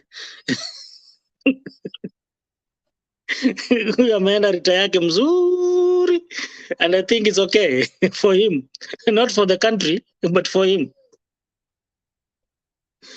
Na Waluya naona mumeamua bena, ninasikia huku watu wa Mnyinyi wanaingia. 3 months ago I was speaking to one friend of mine na tukaanza kutanguzungumza mambo yanatembea. Sema na utambea natembea vile anaongea. Huyu atakuja ingia siasa. Hatujakaa, jamaa yuko ndani. So wacha aende, watu bado wanakuja. Natembea si yako ndani sasa. Wacha natembea aje atu entertain kidogo tusahau Mudavadi. Hapana, natembea ata replace Wetangula. Si anaenda Kimilili. Wetangula is already replaced by Wamnyinyi. Natembea anakuja kuwa governor wa Trans Nzoia. Na tunasema wacha tuone vile itaenda huko, as in like nasema, what I'm trying to say is not replacing as in the seat or what, but once Wetangula is out of politics, somebody else will have taken the space in the name of Natembea. What I'm telling you, the immediate success of Wetangula is Wamnyinyi. Wamnyinyi, that one I understand. The current party leader for DAP. Yeah, that one I understand. What I'm trying to say, yeah. So if Wetangula gets out of politics, si ataacha space hapo? Hiyo space ishachukuliwa, hakuna space imeachwa. Utakuwa na one politician who is not there. Wetangula as a politician will have gone home. So that's what I'm saying. Wamnyinyi has already moved into that space and taken it. That is what is throwing Wetangula at UDA to see whether he can find a space there. Wacha waenda kabisa. Today nilikuwa ninaangalia Eldama Ravine. Walisema itakuwa joint rally, lakini niliangalia nikaona ni kama UDA. I didn't see any green anywhere. So kwa ufupi, hii Mudavadi na Wetangula sijui ni UDA ama wanakuja kama chama, because niliacha kama huyu jamaa wetu Arab Mashamba kama hataki mambo ya chama zingine kuingia hapo kwake. So I'm still here to see how this one goes, but as I told you,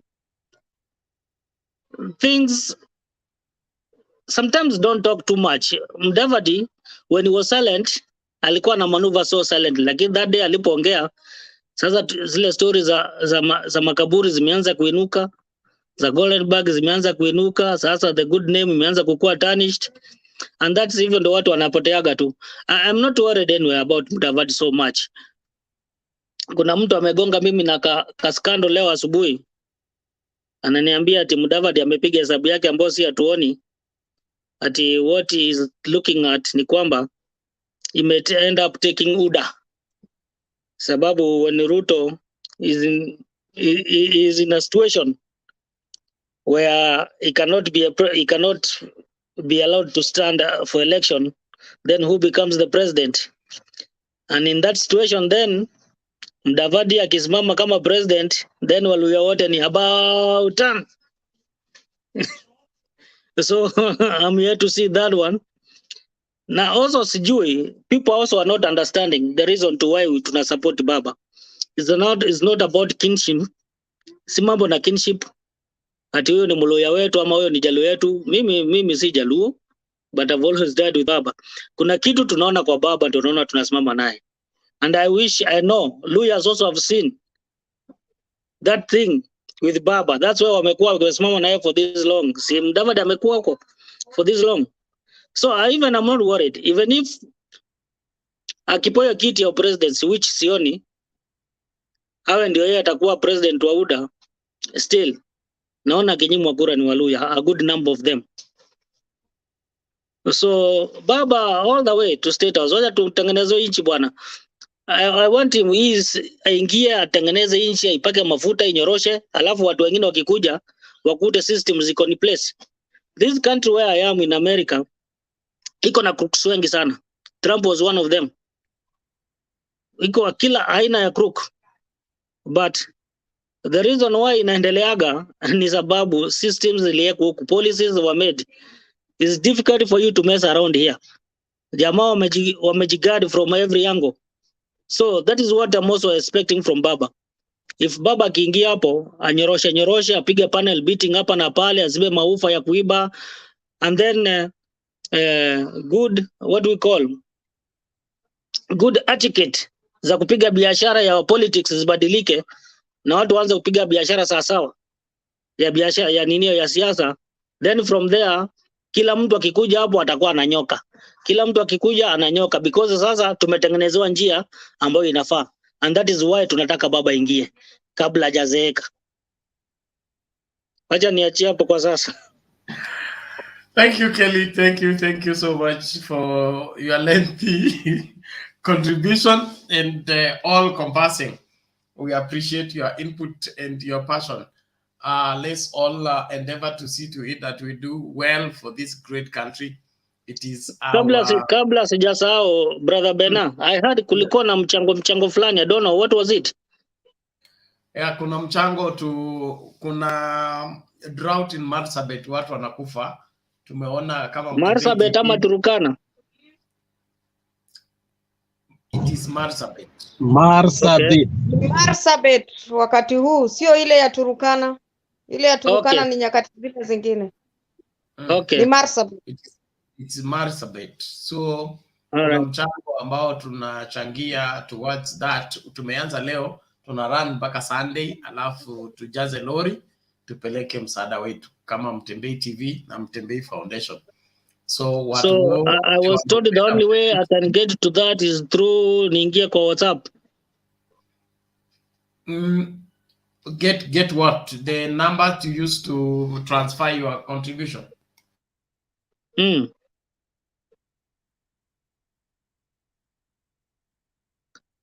Get the what? It's down there. It's written. It's even passing there. Okay, I've seen it. Baada ya Wetangula na hii mambo yote nitaipata hapo, si ndio?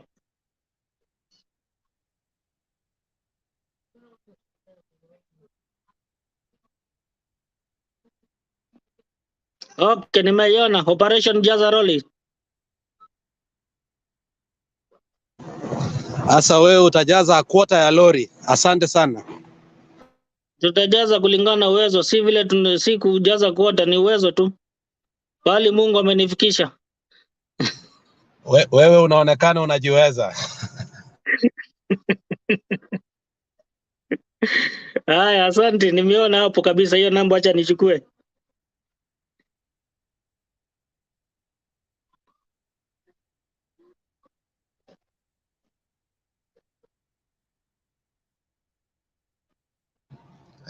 Bernard, what's happening? Unazubaa?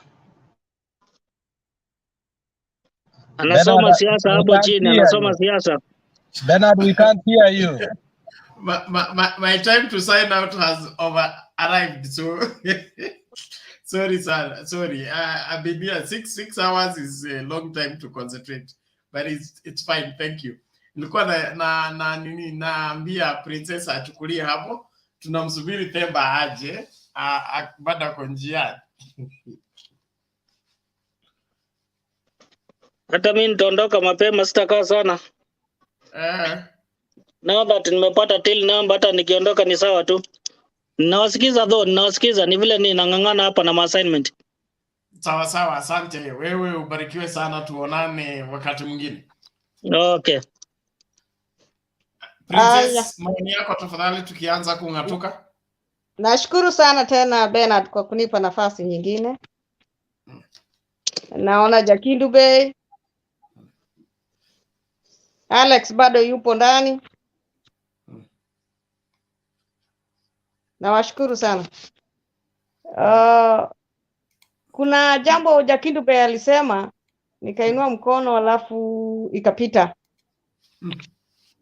Alikuwa akizungumza ya kwamba vijana walichagua, vijana wakifikiria ndio watafanya vizuri. Tukiangalia Uhuru na Ruto Uhuru aliingia akiwa na miaka 50 na Ruto aliingia akiwa na miaka 55, 45. Kwa hivyo hao walikuwa wakati bado hiyo ni ujana. Tukiangalia wakati wa Kibaki na Raila, Kibaki alikuwa na miaka 70 na Raila alikuwa na 57. Kwa hivyo Raila bado alikuwa kati ya kijana. Kwa hivyo hata pia mimi nasema hapo ni kijana, kwa sababu 57 bado wanaita kama bado wanaita kijana. Kwa hivyo mimi kwa maoni yangu niliona hiyo serikali yao ilifanya vizuri sana. Kwa hivyo tunafaa kuchagua mtu wa makamu na kijana basi. Hiyo ni maoni yangu tu mimi mwenyewe. Nafikiria kama mtu, sitasema mzee, lakini mtu wa makamu na kijana wakiwa pamoja, nafikiria serikali itaenda vizuri, kwa sababu mtu mkubwa akimuona mdogo anaenda vibaya na mchuna kidogo, mwingine na akiona kijana anaendelea vibaya atamchuna kidogo. Lakini mkiwa karibu rika moja, kwa sababu Uhuru na Ruto walipitana na miaka 5 tu. Kwa hivyo mkiwa miaka moja, karibu mko rika moja, kazi haiendi vizuri, kwa sababu kila mmoja anaona huyu ni kaka mkubwa, sasa hata nikimtendea hivi. Hawakuendesha serikali vizuri. Tukienda upande wa niseme Mudavadi bado ningali narudia tu, ni hasira iliyomfanya akatenda hayo. Na kila wakati tunasema hasira ni hasara. Sasa hivi watu wa magharibi tusipochunga sana hii habari ya Mudavadi na Ruto, tusipochunga sana Ruto anataka Mudavadi awakanganye, kwa sababu anataka Mudavadi aende mpaka mwisho akuwe kwenye debe. Kwa hivyo anataka achukue watu baada ya kuwadanganya ya kwamba yeye anaenda mpaka mwisho, hao watu ni watu wake. Lakini mi naona watu wa Western wamejua ya kwamba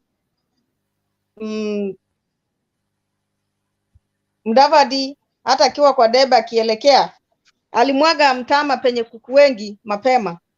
Kwa hivyo hata akielekea mwenyewe mpaka mwisho, sioni kama atachaguliwa, sioni kama atapata kura. Hata nilisikia kuna mama mmoja katika sijui kama ni Baringo, sijui kama ni wapi, ako kwa chama cha ANC, alisema ya kwamba hata akifika kwenye debe ile nusu milioni alipata, atapata 200,000 tu badala ya nusu milioni. Kwa hivyo mi ningemuelezea tu amejulikana mapema, hata ni heri ajitose kwenye unyang'anyiro ile anajaribu. Wale wanasema ya kwamba ati anangojea Ruto ati anaweza kumpatia. Hiyo ni kama kungoja mkono wa fisi anayengoja mkono wa mtu uanguke. Haitaanguka hata siku moja. Kwa hivyo namuomba asije akangojea, kwa sababu hakuna siku mkono wa Ruto utaanguka ndia ya ingia akule, hamna. Kwa hivyo asingoje hiyo hata siku moja. Kwa hivyo mimi naona amepoteza ile mpango alikuwa akipiga, ameipoteza kabisa. Namuomba tu, hii imepita, lakini kama vile Savula alikuwa anamuombea ya kwamba Raila akichukua amkumbuke miaka ya 2027 amkumbuke, asimuache. Kwa hivyo hata niliona Savula ana huruma kwa kusema hivyo. Kwa hivyo tunamwombea kila na heri kokote aendako. Ni hayo tu kwa sasa, Bwana Bernard. Thank you, Princess. We appreciate your candid looking at the political situation. And Musalia, I think he cannot even, that 200,000 is too generous for him as far as his current political capital is. He has lost greatly. I don't think Musalia can raise even up to 100,000. Even 50,000 will be a problem. Not that I'm running him down. It's only that for the 5 years from 2017 until now, it's when he begins to be active politically. Unlike Baba anaanzaga kuchora mapema, anaanza kuweka mikakati mapema, hivi kwamba wakati uchaguzi unafika au wengine wakianza kujipanga, they always find him already arranged. And so the undoing of Musalia and probably Weta is waiting until his 11th hour. Atleti awangojangi tournament itangazwe, wanaendelea kufanya mazoezi. These guys, they have been waiting and waiting, and other than organizing themselves for the political season. And so wamepitwa na wakati. They are not ready for this match. They can't participate in this tournament. Even if they do, they will not perform well. And so the best advice is for them either to keep off or support somebody else or who has prepared themselves for this particular match. But like I said yesterday, the association of Mudavadi and UDA did not begin on Sunday. It has been there since the time of Kibera by-election. The ANC and Ford Kenya worked with the UDA in Kibera, trying to unseat Baba's bedroom. And from that time, these people have been working out something. And the game plan is to reduce the number of votes for Baba and probably try to force a rerun. I keep saying there will be no rerun. This thing is going to go first round, and the margin is going to be so wide. And from the look of things, we thought this thing is going to be neck to neck. There is no neck to neck. From the collapse that is already taking place, hii kitu itakuwa decisive by a difference of over 6 million votes or so. So tujikakamue tu, tutoke mapema, tuende kupiga kura mapema.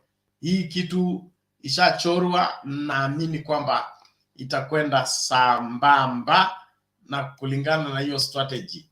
Mtu wa kwa upset Baba strategy simuoni, unless an act of God. But UDA strategies and all that, with the hyper of the youth have refused to go and register as voters. Sitaki kusema mengi. Na youth ndio wengi kwa upande wa UDA. Youth ndio wengi zaidi. Na wamekataa kuchukua kura, alafu although the youth are the majority in population, they are not the majority in the voters register. Tusijidanganye. The majority in the voters register are the mature people who registered in 2010, 2013, 2017, and they are still in the register.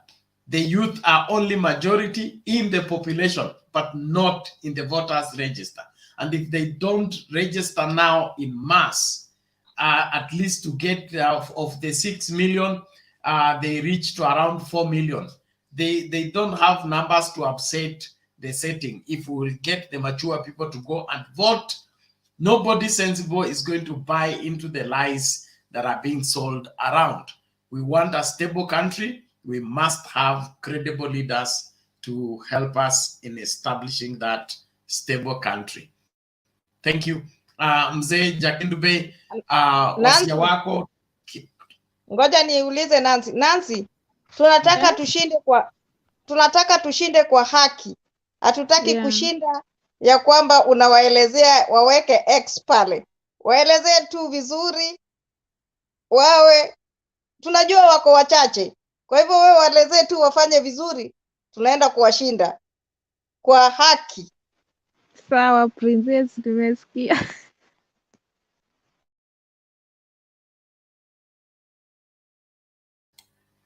Yes, Jakindube, karibu maoni yako tufunge. Asante sana, ni vizuri kunipatia nafasi. Nataka kuwakumbusha tu jamani, hii mambo ya uongo ambayo Prince Nancy alisema tuambiane ukweli. Hiyo na kuunga mkono Nancy vizuri sana. Lakini leo nimesikia kitu ambacho nilisahau. Nilisikia Mudavadi akisema akimkejeli president ati sijui umetengeneza barabara, sijui umetengeneza nini, ati barabara watu awali.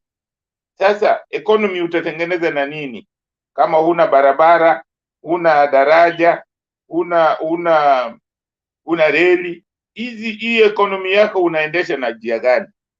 Unaona hawa watu vile wanapozungumza huwa hawajisikilizi. Sijui kama wanajisikiliza baada ya kuzungumza.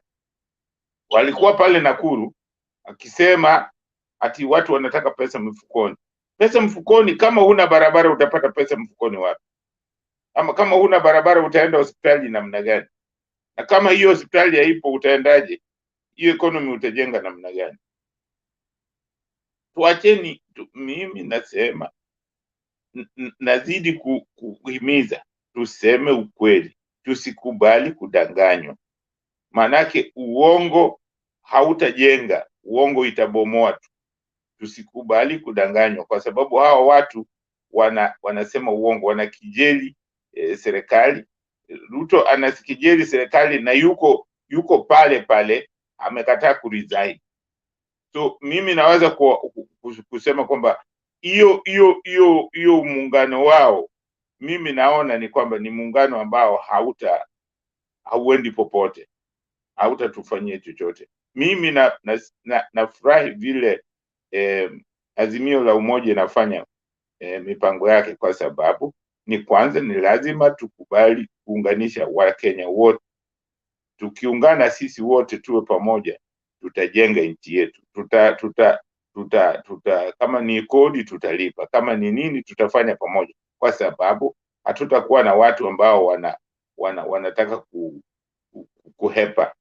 Kwa hiyo ni vizuri tukumbushane, na mimi nataka kuwahimiza vile vile vijana au watu wote wachukue kura, kwa sababu ukipuuzia kupiga kura ni kwamba unapuuzia maisha yako, kwa sababu hii kura, hawa watu ambao unawaita politician ndio wanataka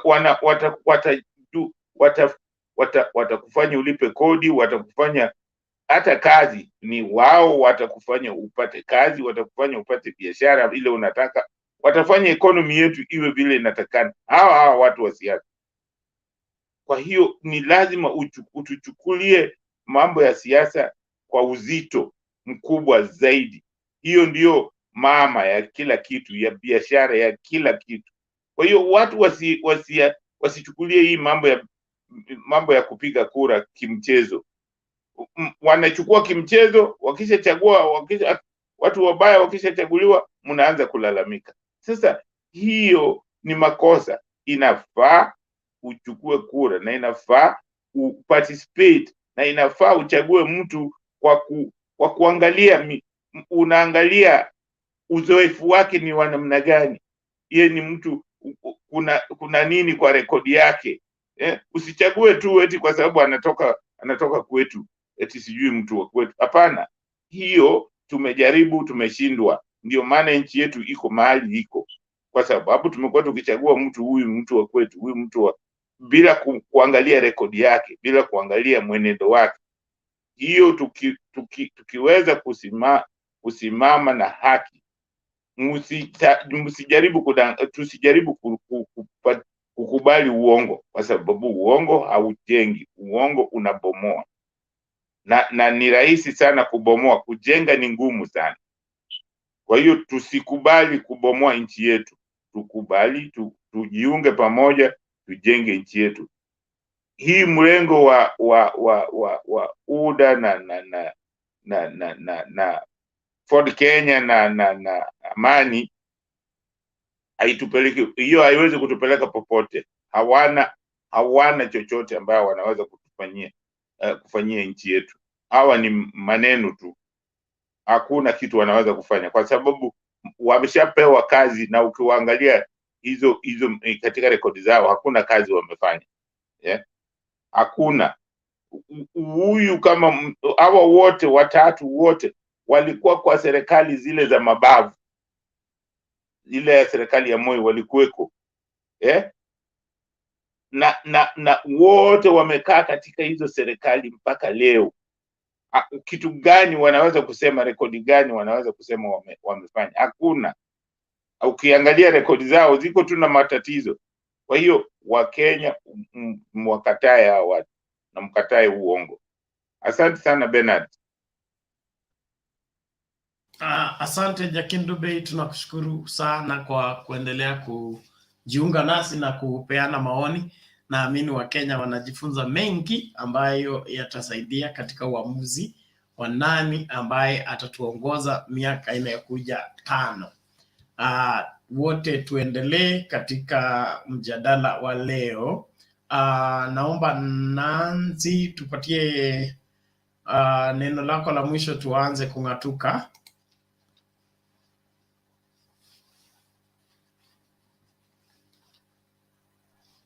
Bernard, mi nikusikiza tu sasa. Hata mi karibu natoka. Alex. Habari Nancy. Ati ulisoma Lugulu. Aki ukikuja Kenya, tembea Lugulu, upige simu. Ukifika tu hapo Lugulu Mission Hospital, nipigie simu, nitakuja ukuletea pale Mabuoni. Hapo hiyo ndio hospitali tulikuwa tunaenda. Sawa, nimefurahia sana kusikia hivyo. Haya, asante. Haya. Alex, wako maoni yako bwana. Maoni si sasa, moderator staki aniweke quarantine. Unajua siku hizi mimi napima hii, napenda hii place.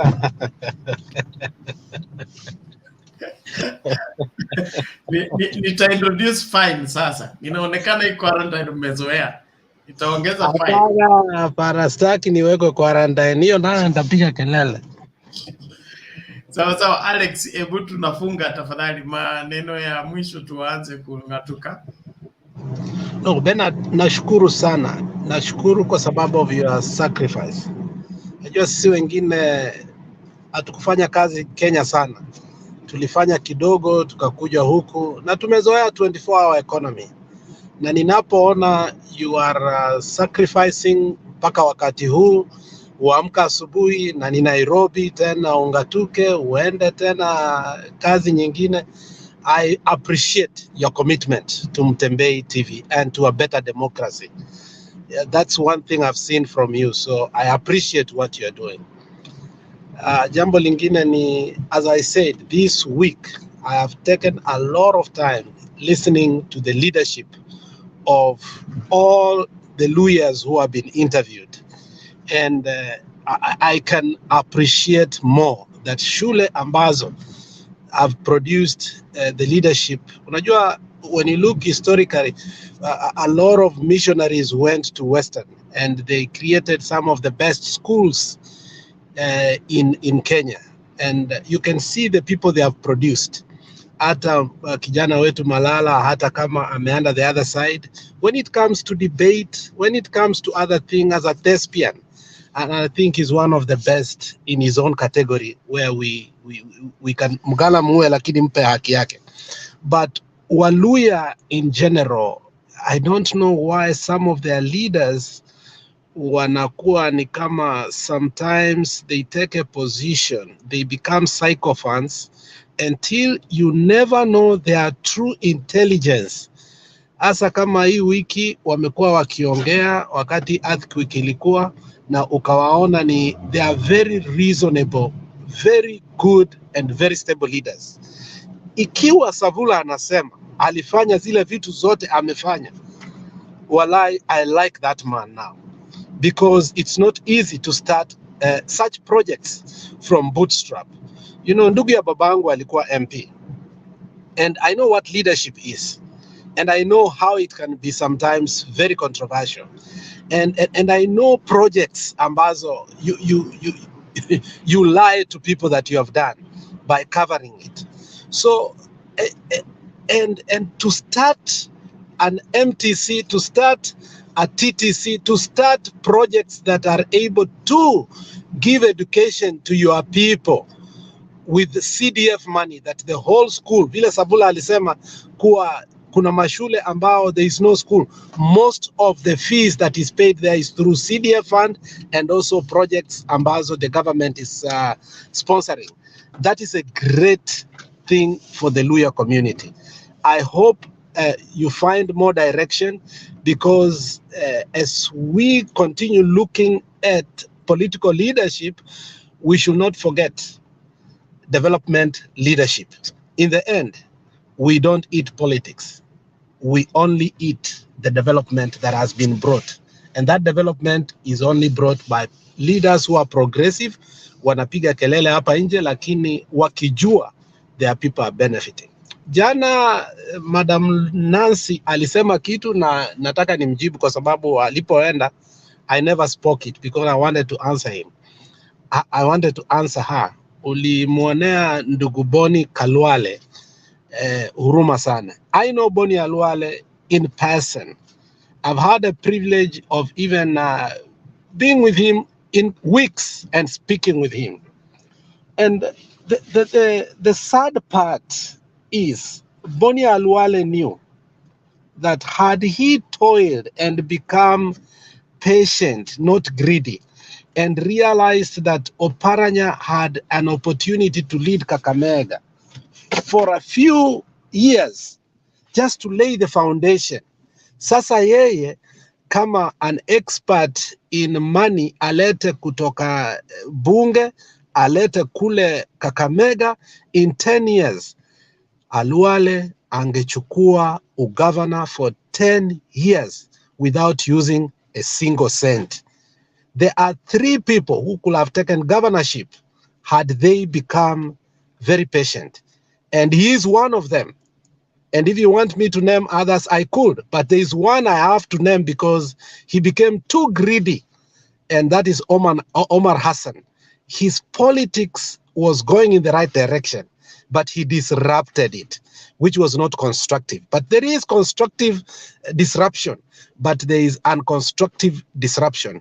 So Boni Kalwale, had he become patient, trust me, he will have taken the governorship. Not only taken, he will have taken it at the right time, in the right place, and he will have developed Kakamega to become even a better city than maybe to the level of Kisumu.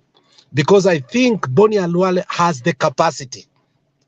But amecheza sana hii mchezo yake to a point, when you listen to Boni, sometimes you may think he's a clown.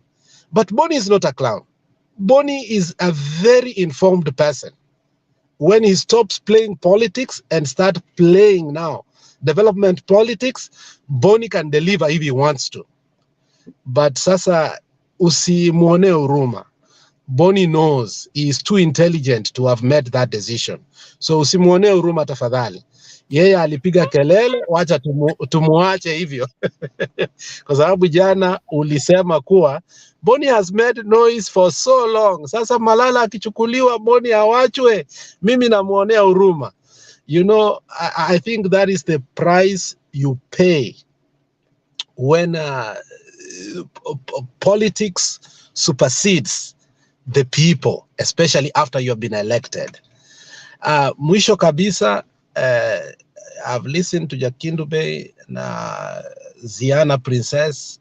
You know, one thing, once it's repeated over and over, you know, there are so many ways of learning. You know, you can copy, you can repeat, and eventually there's recondition.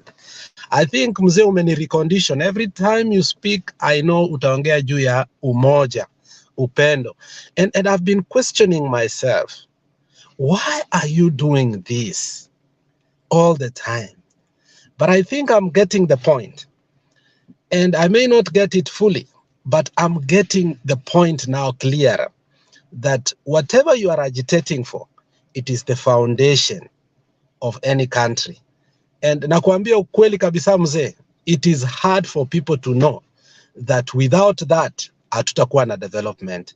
Sisi tumezoea siasa na siasa. Hata election ikisha saa hii, sisi tumezoea siasa. Tena tutaanza kupiga siasa ya 2027. After 2022, August, October hivi, tutaanza tena.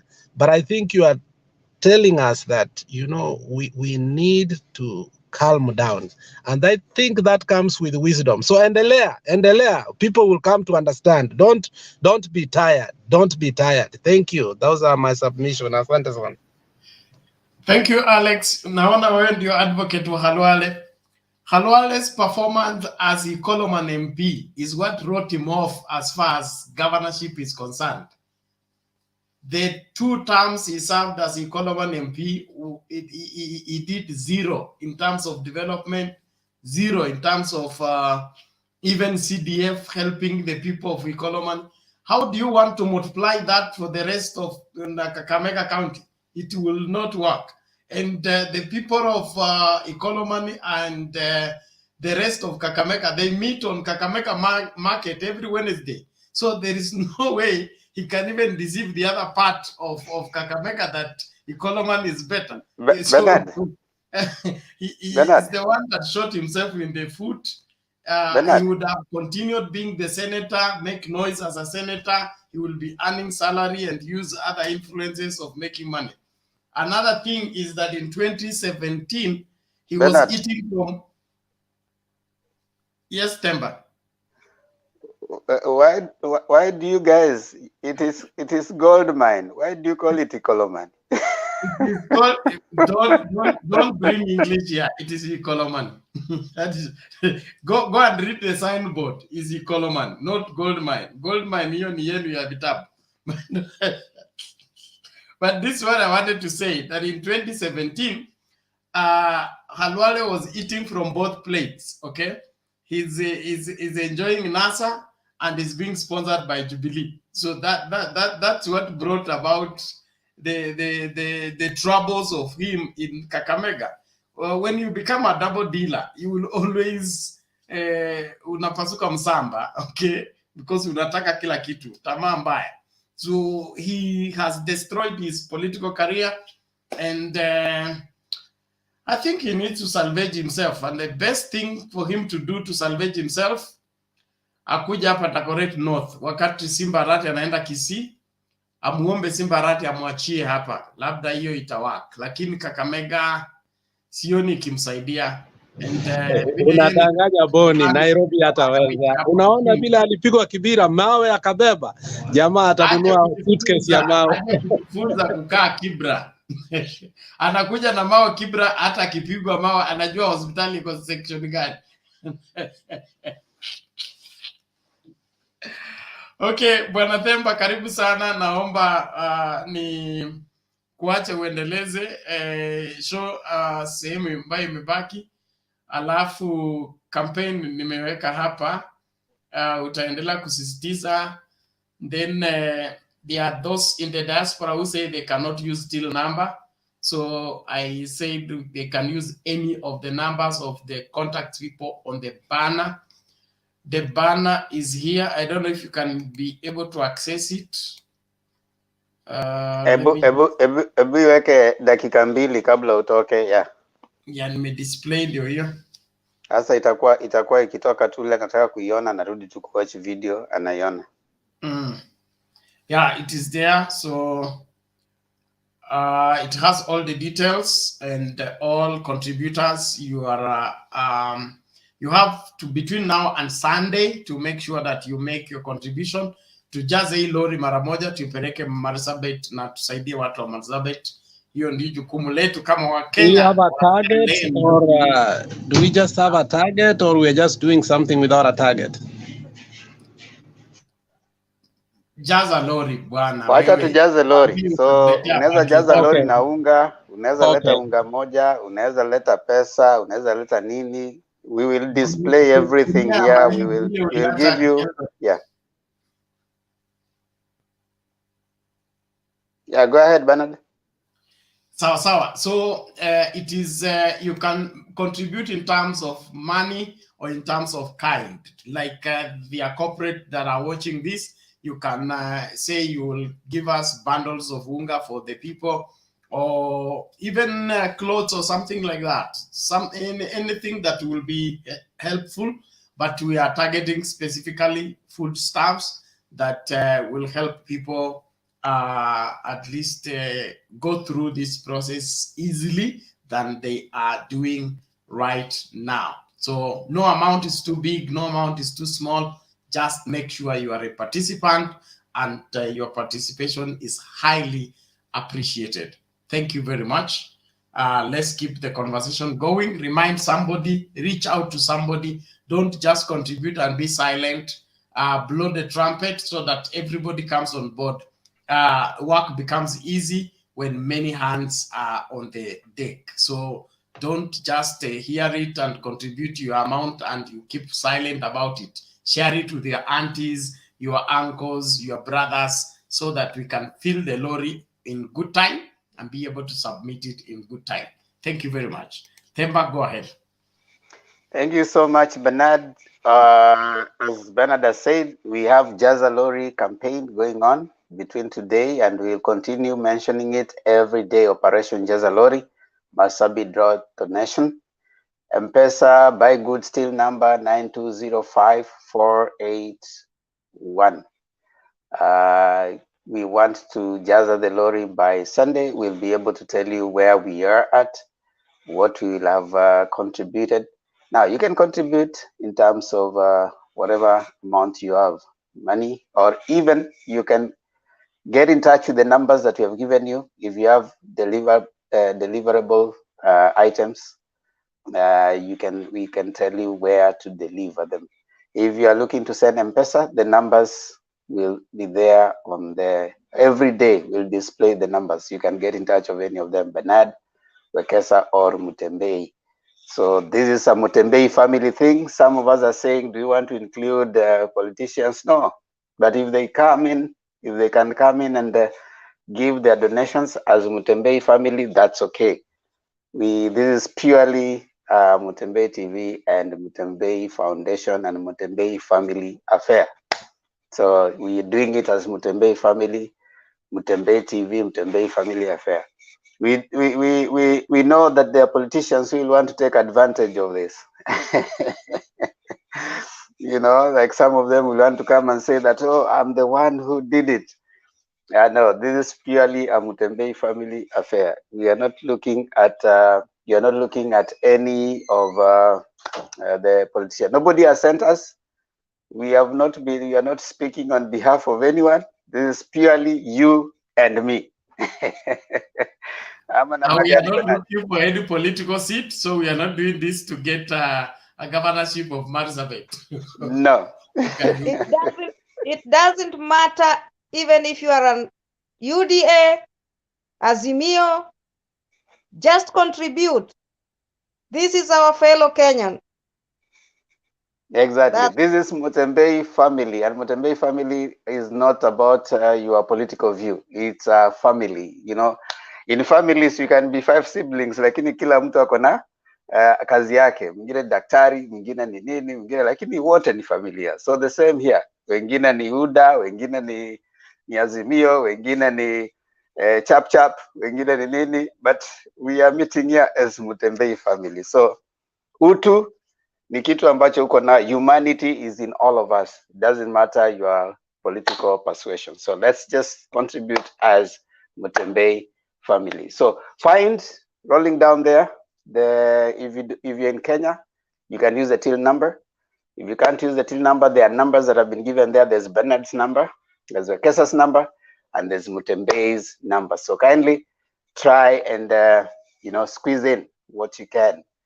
So we will. I know Bernard is so tired. We'll allow him to go rest so that he can be ready for the next show later in the day. Later today, I will try come in early so that we can I can help you out. Yeah, and so that you're able to rest. Are you sure you will come in early? But if I don't come in early, I mean.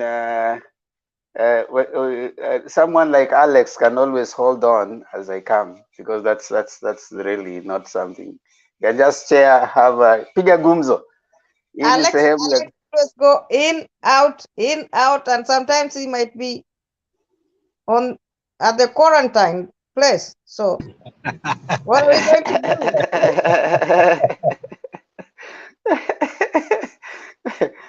do? What will happen, Bernard?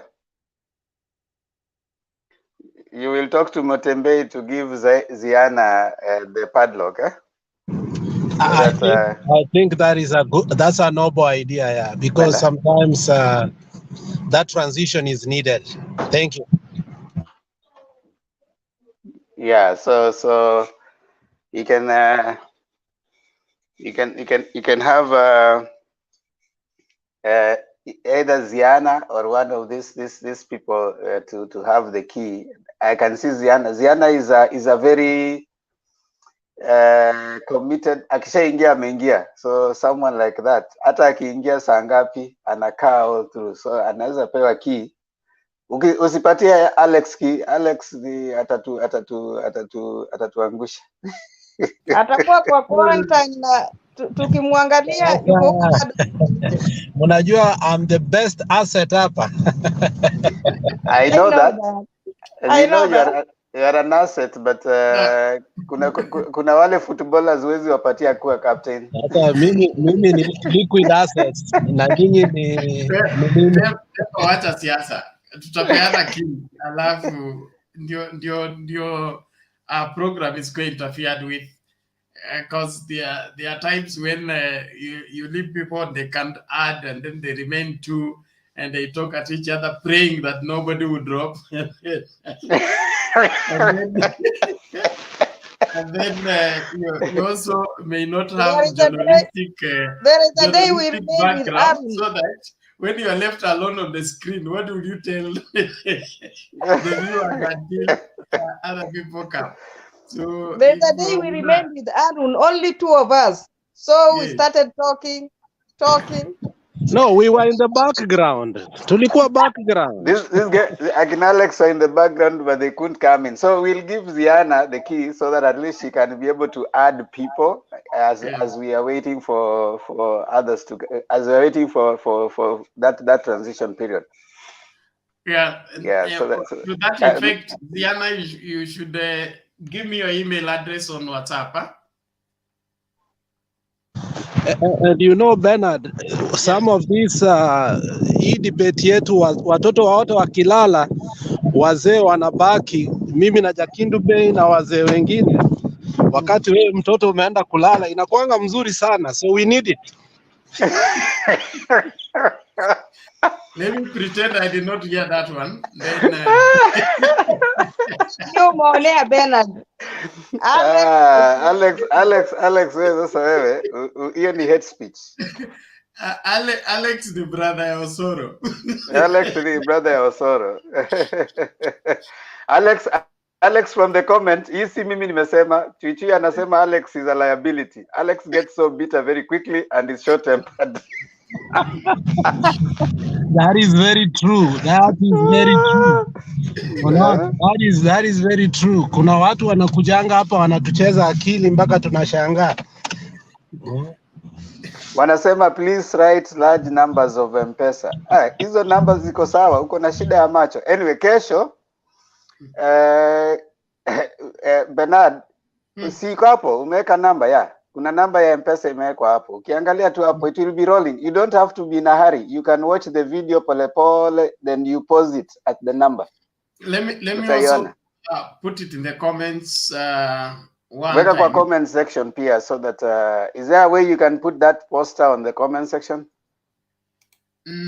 I don't know. No, poster on the comment section, no. But I needed to add it on the video before we started the show. But no problem. Okay, yeah, so that you can stay there. Namba iko hapo ya M-Pesa, any of the three, kwa sababu wengine wanaweza tuma mpate imejaa kwa ya mtume ifike. What's the upper limit right now? Is it how much are we supposed to transact per day? It used to be 120,000 or 200,000. 70K? It's 270K. I don't know whether it changed. 200 no, receiving. It's 200. I think you can transact 200 and something, but I don't know receiving. No, transacting is 70K, but receiving, I mean, the maximum that can go to your M-Pesa is around 200. No, you can transact, but you can't send at once more than 70, you know, but you can send us two times from your transactions, but you can't send more than, especially if you are using Wave. So I don't know from Kenya to Kenya, but I think I've transferred 100,000 to somebody straight up.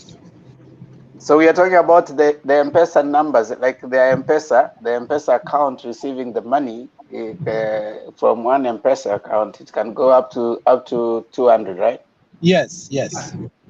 Okay. 200.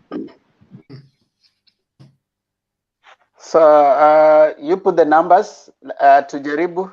The campaign imeanza. We'll be mentioning it every day. Penya Gaka Barigani, Steve Mutumbu, Alex ako tu sawa, nitamtetea. Steve, umetetewa pale chini na Steve Mutumbu ya kwamba uko sawa. Alex kwa debate ako sawa, sio kina pen. Oh, okay. Kuna watu, uko na wafuasi, kuna wateja hapo chini Alex wanasema uko sawa. Yeah. Tembei Ruto ni mcha Mungu na generous man. Ukikaa na Azimio ndio maana umeanza ombaomba njaa tupu. Wanasema kutoa ni moyo, si utajiri. We are not looking for those people who have. No, we are looking for those people who have the heart to give. And we are not looking for one person to give. Wanasema when you come together, that's a better. I mean, nikuja wote pamoja, you know. So don't be someone who is so much closed-minded, you know. Don't be so closed-minded. Kwa ni mtu ambaye ako na open mind kidogo. And besides, we are not asking for Mutembei. We are asking for Marsabit.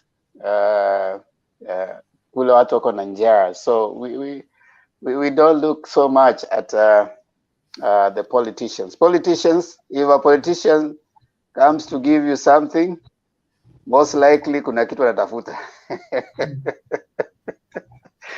Yeah, Ruto aliwaambia, you remember when he went to a church in I think in Kajiado, alisema kwamba si nimejenga makanisa hapa, sasa mnipatie kura. So the politician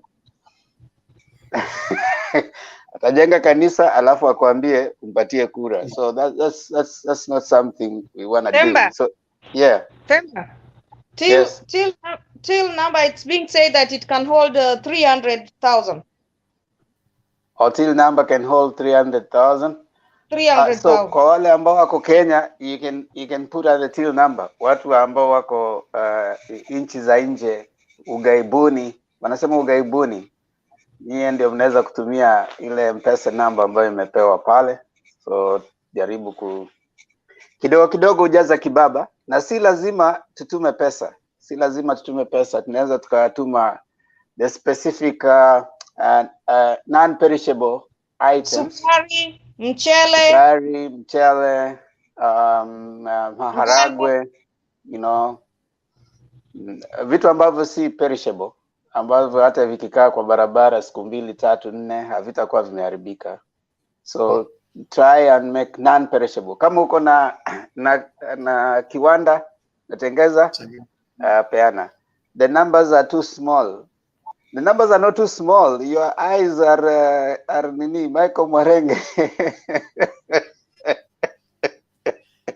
Chukua miwani. No, we'll try to make them big tomorrow so that you can accommodate those who are saying they are too small. Yeah, so tutajaribu kuweka hizo namba ziwe kubwa kidogo ili tuweze kuaccommodate. Michael Mwarenge tumesikia. Zitawekwa, nafikiri Bernard anaziweka hapo. Kwa nini anaziweka hapo kwa comment section kabla hajalala? Alafu time distance, that is between today and Sunday. We want to see where we will be by Sunday. By Sunday we will give a report on how much we'll have raised and what we'll have gotten by then. So it transpires. There you go. There you go. Operation Jaza Lori, hizo numbers nafikiri ziko very clear. You can see those the till number, you can see the M-Pesa numbers that you can use. And Sunday, can I please read them for you? Oh, sure. I mean, hey, Michael Mwarenge. Yes, Bernard can read them. Bernard Musome, Michael Mwarenge. Okay, the M-Pesa till number is you go to Lipa na M-Pesa, buy goods and services. Till number is 9205481. I repeat, 9205481. That is the till number. If you must use an M-Pesa number, you begin with the code 254-718-4585. I repeat, 254-718-4585 or 254-723-282-993 or 254-710-519-242. If you want to get the text is on the comment section, you can revisit. You will be able to get it. All the details are there. I hope that's clear now for, it was Michael who? Michael Mwarenge. Yeah, Michael Mwarenge. Yeah, amesema thanks, I appreciate you. Yeah, thank you so much, Michael Mwarenge. The numbers are there now. You can do cheza kama wewe, wanasema hivyo pale Kenya, cheza kama wewe. Wakisema cheza kama wewe, cheza kama wewe. Sasa namba ushapata. So play like you.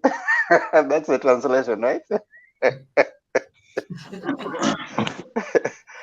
Yeah. Hiyo yako ni kali Themba. Hey, direct Kasuti, karibu bwana. Kasuti karibu. Kasuti. Asante, umeamka? asante papa. Yes. Ndio umeamka. DKM, habari gani? Mzuri. Nimefurahi kukuona. Nilishinda pia. Yeah. Imeendaje Bernard amepatikana sasa hivi? Bernard, hiki kikao chetu cha jioni hakuna quarantine. Acha aende kulala. DKM umeona leo Bernard hapa eh? Leo siendi sasa. Ngoja nikwambie. if it was not people like Alex who came in my defense, mtu anadinai kwao, alafu nikisema wanasema nitupwe quarantine. Unaona? Mtu anakataa kwao. Leo. Hapana. Nilibehave. Nilibehave nikaponea. Bana leo ukikaa hivi unajua Themba, what did you eat today? Kwa nini? What have I eaten? Kwani nimefanya nini? Kwani nimekula nini? Nimefanya nini? Nasikia kuna mtu hapa ananiuliza ati Themba, what did you eat today? Why? Am I sounding different, Alex? Oh, you are a little bit nicer today. Unajua hata wewe uko na hasira. Mtu akileta point mbaya. Unakuwa mkali sana. Bernard, hapa jioni kuna kwanga kuzuri sana. Tunakwanga sasa ile mmelala, hakuna quarantine sasa. Sio saa hiyo mumelala, saa ile watoto wamelala. Sasa Alex wewe unaharibu bana. Unajua tuna Yeah, Alex, unajua button of ending the broadcast. I am the one who has it. Alex, utapelekwa quarantine saa hii tu. Si bado yuko? Heshima kidogo. Saa hii hakuna Themba yuko. Ati kuna mtu anasema hapa ati niko happy sana, eh? I'll see you people later on in the day. Thank you very much. Enjoy yourselves. Haya, inshallah. Thank you. Unono. Wanasema lakini ambia watu waende. Wanasema eti niko na raha sana leo, sijui. Themba anakuwa na raha kila wakati. Sio leo. Mimi na raha kila wakati. Mimi life ni fupi. Lakini usikatane. Walisema life ni fupi, mimi sijifungi, naweka shida chini natupa mikono juu. Siasa usiweke siasa kwa roho, weka siasa kwa, wanasema siasa kwa mapafu. Ndio ukibreathe inatoka.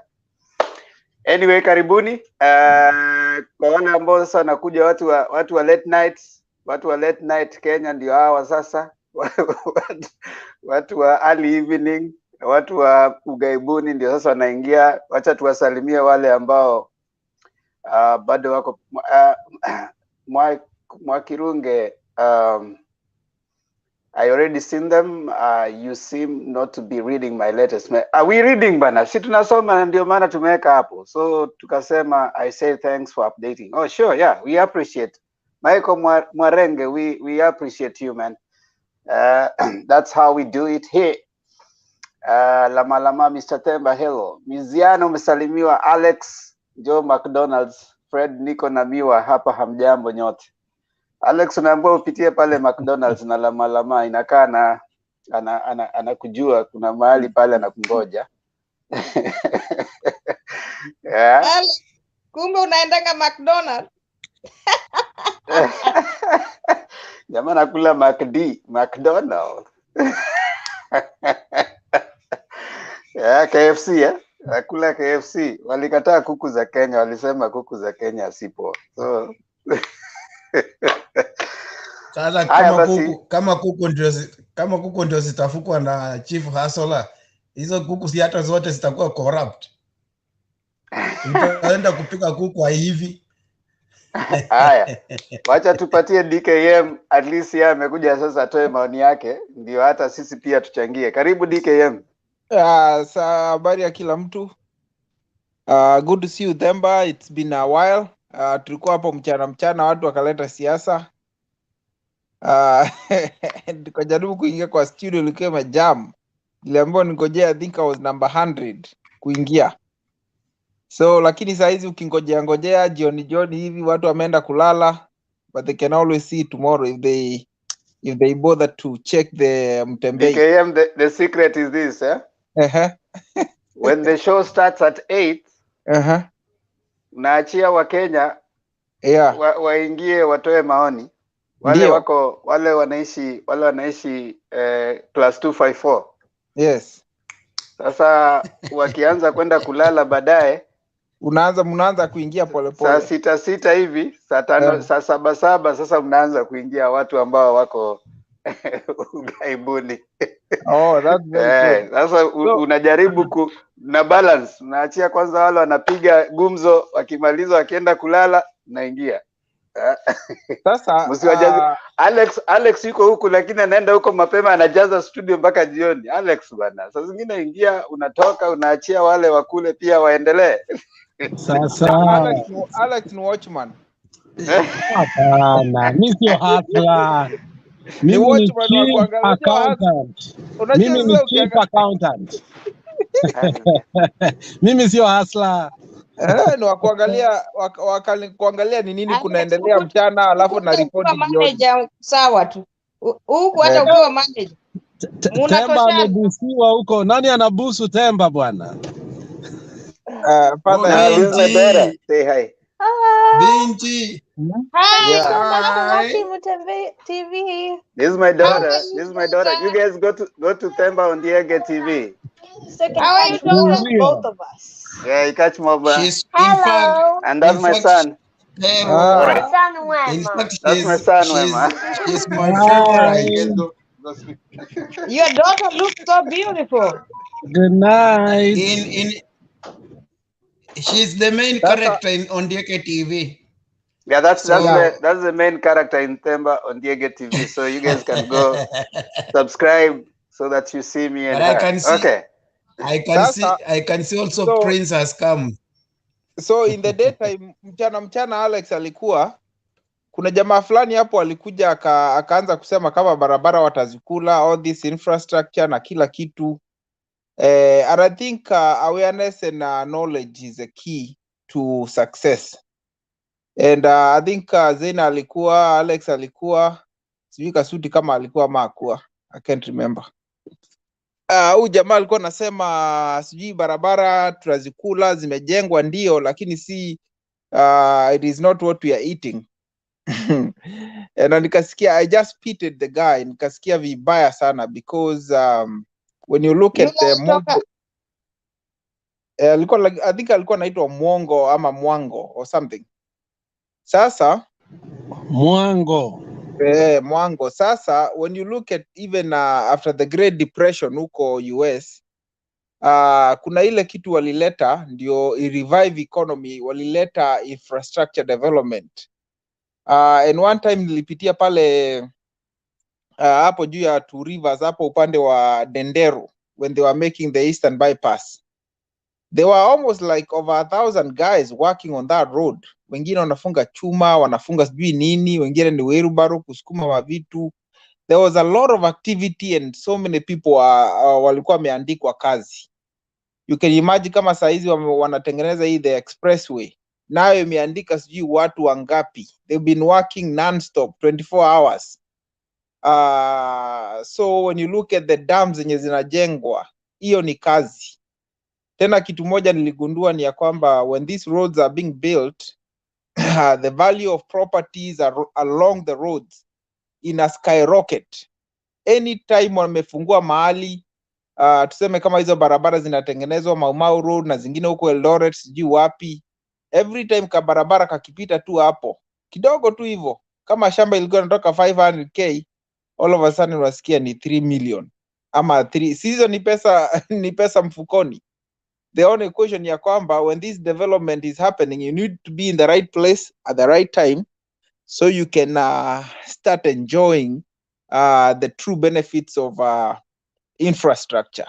The other thing watu wananistua sana is because now they are saying it's easier to maneuver the cities, it's easier to move from one place to another. I can do business. Hata kama ni kwenda hospitali ama kwenda wapi, it's actually easier. So we need to be just one minute.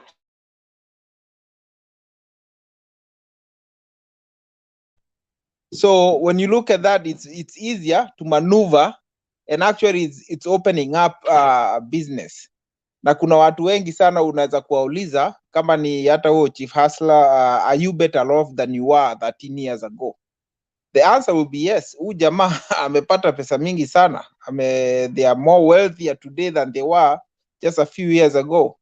Tena ile system yenye iko ni ya kwamba kuna wenye wako pale chini, they probably haven't seen a lot of development, but I also don't like the idea ya kungojea serikali ati ikuje ikuwekee pesa kwa mfuko. Believe it or not, I keep encouraging our people to go out there and look for what you can do, you know, to make your life better.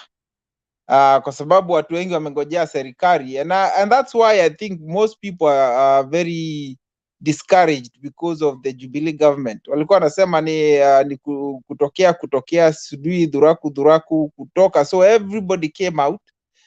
Na ukiangalia kama saa hizi the reason why most people are very disappointed is because they had very high expectation atia watu watakuwa wakichota pesa pale wanatuwekea hapa, only to find out you really have to go out there, do job application, go back to school, improve on your farming skills, improve on your whatever you are doing out there, so that you can begin to see the actual fruits of good governance na ile peace and tranquility yenye watu wameenjoy.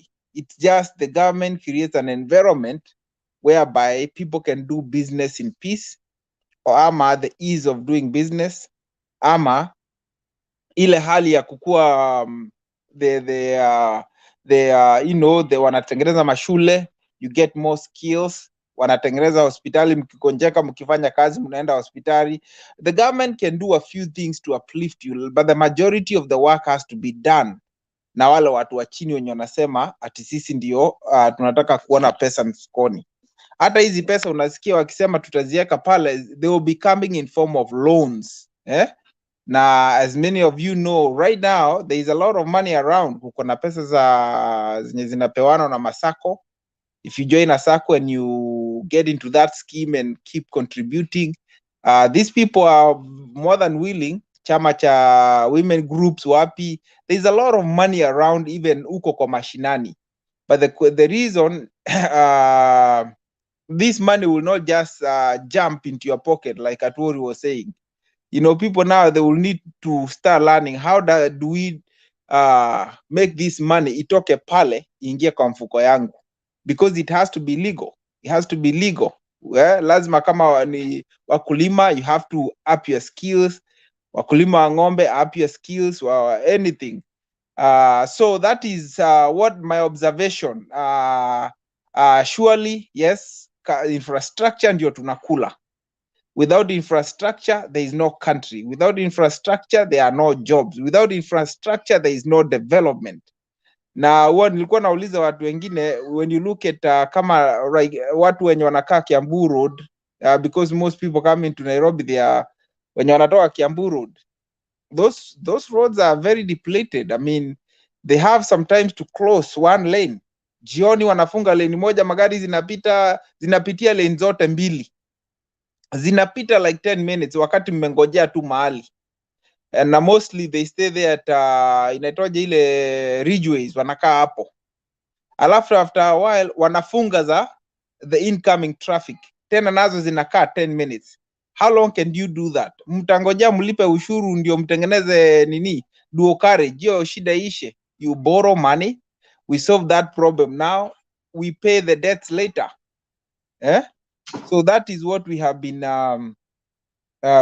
looking. Hiyo ndio nimekuwa nikiobserve. The other thing is we also have to watch on ile mambo ya kunini ya ku copy and paste. Copy and pasting is very bad, and I've seen it with watu wenye wako na upande wa wheelbarrow. They hear a lot of nonsense out there, and without verification, they just come and dump it and they start sharing it as though it's the truth. It is very important watu wakuwe independent minded, watu wanasikiliza maneno, and then you evaluate and you make the right decision. Kitu moja nimeona when I veer off on the topic of today, I was looking at Musalia. I think this guy has already made a very bad mistake, and I think he has a systemic problem, because this is not the first time he's doing this, and I think this guy is he's going to be finished completely, because I don't think he has that independent mind. I don't think kuna wakati huu jamaa atakuwa jamaa mwenye anafikiria vizuri. kwa sababu hata wasomi wanasema you cannot teach an old dog how to bark. Na niliona kama sasa hata akienda kwa Mr. Ruto, I think he's going to if he becomes a deputy, he will deputize him for 10 years. Akimaliza atakuwa na miaka ngapi? Hata huyu jamaa Musalia, he will be almost what, 70 something? Na DKM wacha nikuulize swali. Did you watch the Nakuru thing? Uliangalia vizuri? Hiyo sijasikiliza. I just saw they were there because sometimes I get irritated. Sikuona. Now, I want you, okay, fine. I want you to watch and I want you to note one thing. There are things I want you to note. Ya kwanza kabisa, and I hope, you know, there are messages being sent in subliminal messages. Yes. Elewa? If you watch that, I want you to pay keen interest kwa jamaa mmoja amevaa shati ya white na kofia. Huyo jamaa anaitwa Faruk Kibet. I want you to watch him keenly and you see the role he's playing on that stage. Wakiwa na Sudi. Then it will tell you who is in charge and who is gonna control the country. Yes. The way he's pushing the MPs and anybody who is coming to talk. Akienda kumaliza anasukumwa toka sasa. That's not how you treat people who are actually going kutafutia kazi. Kwa sababu wale wanaenda kutafutia kazi ni hawa aspirants. Yes. So for you to come and push the you know, like mtu akipewa ongee, kama unaona, especially unaona akifika akina anaitwa nani, Halwale. Halwale akishika hivi nini, huyo jamaa ndiye anakuja na msukuma anamwambia tosha toka. Nani akikuja akishika kidogo, huyu nini, anybody ambaye anaenda kuongea akikuja tosha toka. And I will watch that guy keenly. That is the guy who is going to be controlling the whole thing. So how akina Mudavadi na nani, there's their role in that thing hakuna, inakueleza mahali power the real power iko katika all that organization. So very well, I'm gonna watch that. What I found out, and I met Musalia like more than once, and the last time he was we had dinner somewhere. And one thing I noted is this man has no mind of his own. And that's why you see, kuna mambo mawili ilitokea that weekend. I was also privileged to meet the MP from Thika. And I learned a few things from there also. Whereby huyu jamaa, the chief hustler, huyu jamaa anatumianga kitu inaitwa ambush. Because he's ni mtu mwenye saizi yako in authority, ana ambush watu. Na ukiona hata ile mkutano ya Sunday ilikuwa tena ni ambush, because once he shows up na nyinyi mmekaa chini mtafanya nini?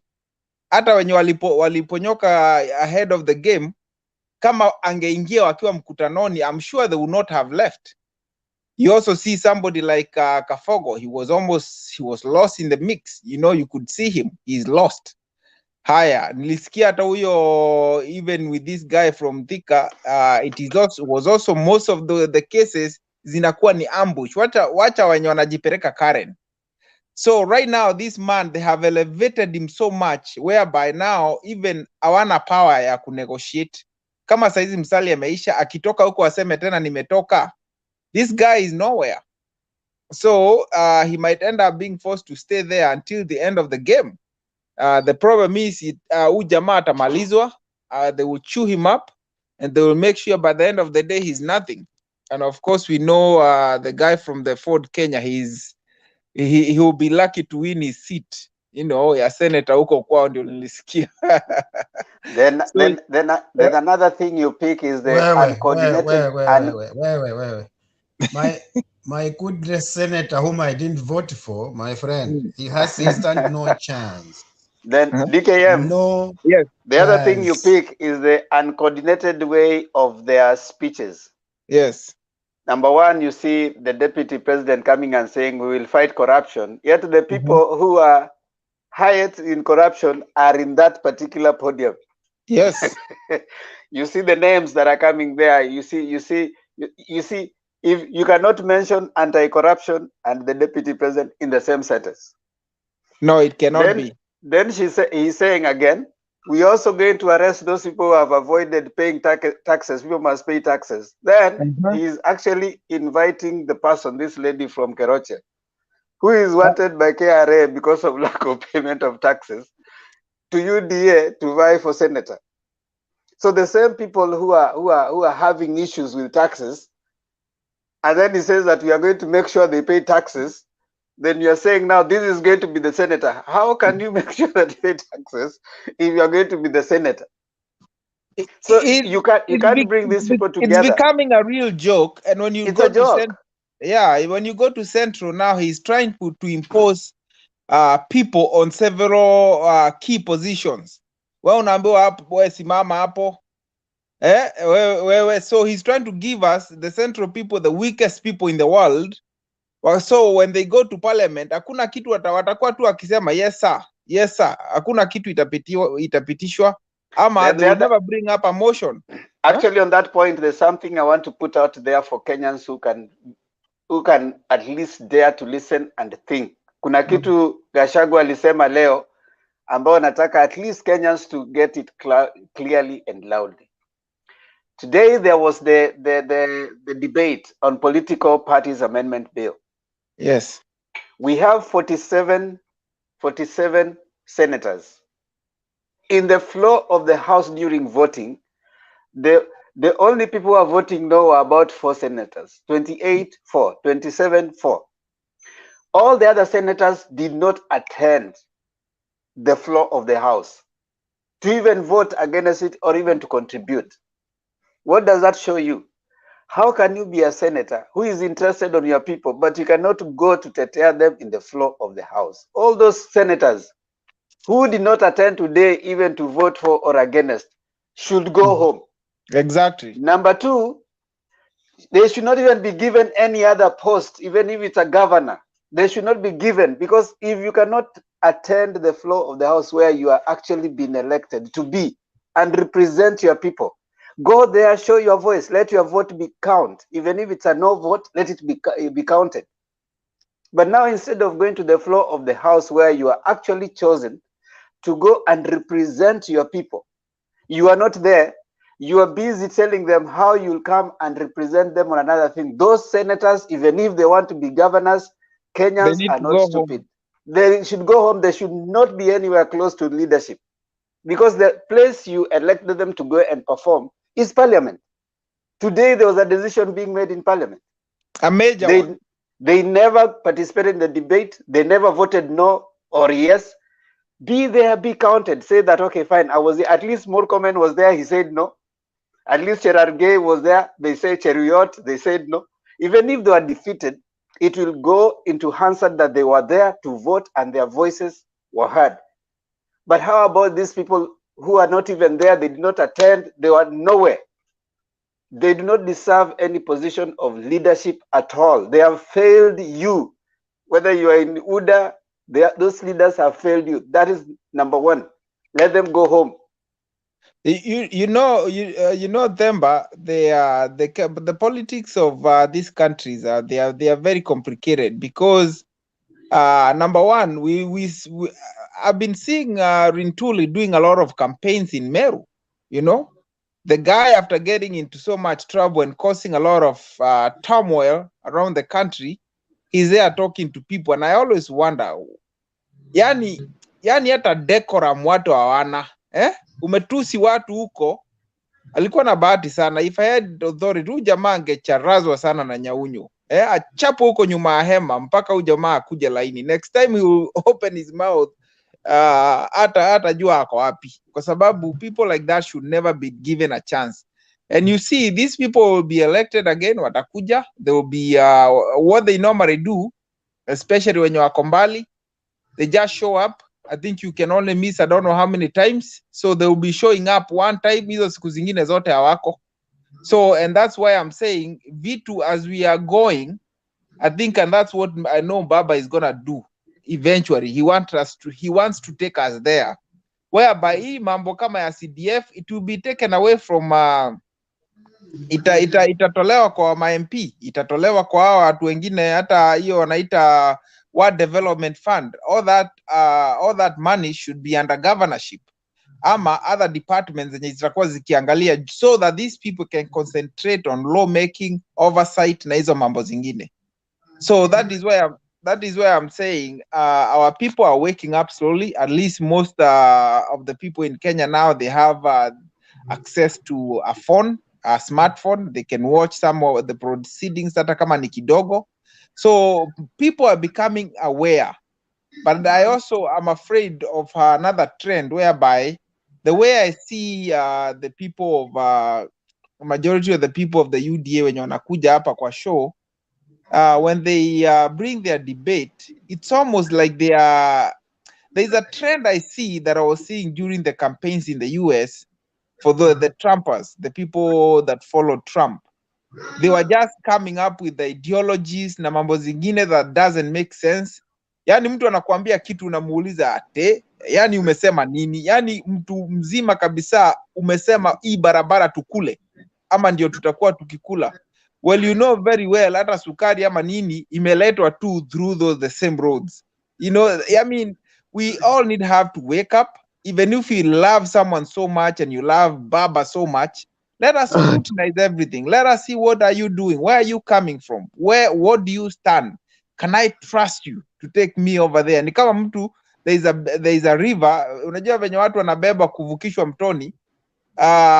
Uvukishwi tu ni mtu hohehahe. You have to make a lot of decision. Huyu jamaa ako na tumaso, atanibeba, anaweza, hawezi. And then when you decide ni huyu, and you know ni huyu, you can trust. Amevukisha watu wengi sana, then you can use that man or that person to take you to the next level. Lakini maneno ya kusema ati pastor, kwa sababu pastor alisema sasa tutaenda huko, hapana. You're gonna have to sit down and think, you know, are we safer on kwa mikono ya huyu ama ni kwa mikono ya huyu? You know, huyu mjamaa ako na vision. Because when I look at William Ruto, the reason why I don't listen to him a lot is because it's a reputation. Huyu jamaa amekuwa akirepeat over and over again. Hiyo maneno hatutaki. Mtu wa kurusha mawe, mtu wa kurusha sijui nini. Atupangwi, atufanywi nini. Hii mambo, we are so much used to it. Alafu ukienda kwa Wakikuyu unasema mambo ya Wajaluo. Ukienda kwa Wajaluo unanyamaza. Ukienda sijui wapi unaenda kusema ati hii barabara tumejenga, hii barabara tumejenga, hii stima.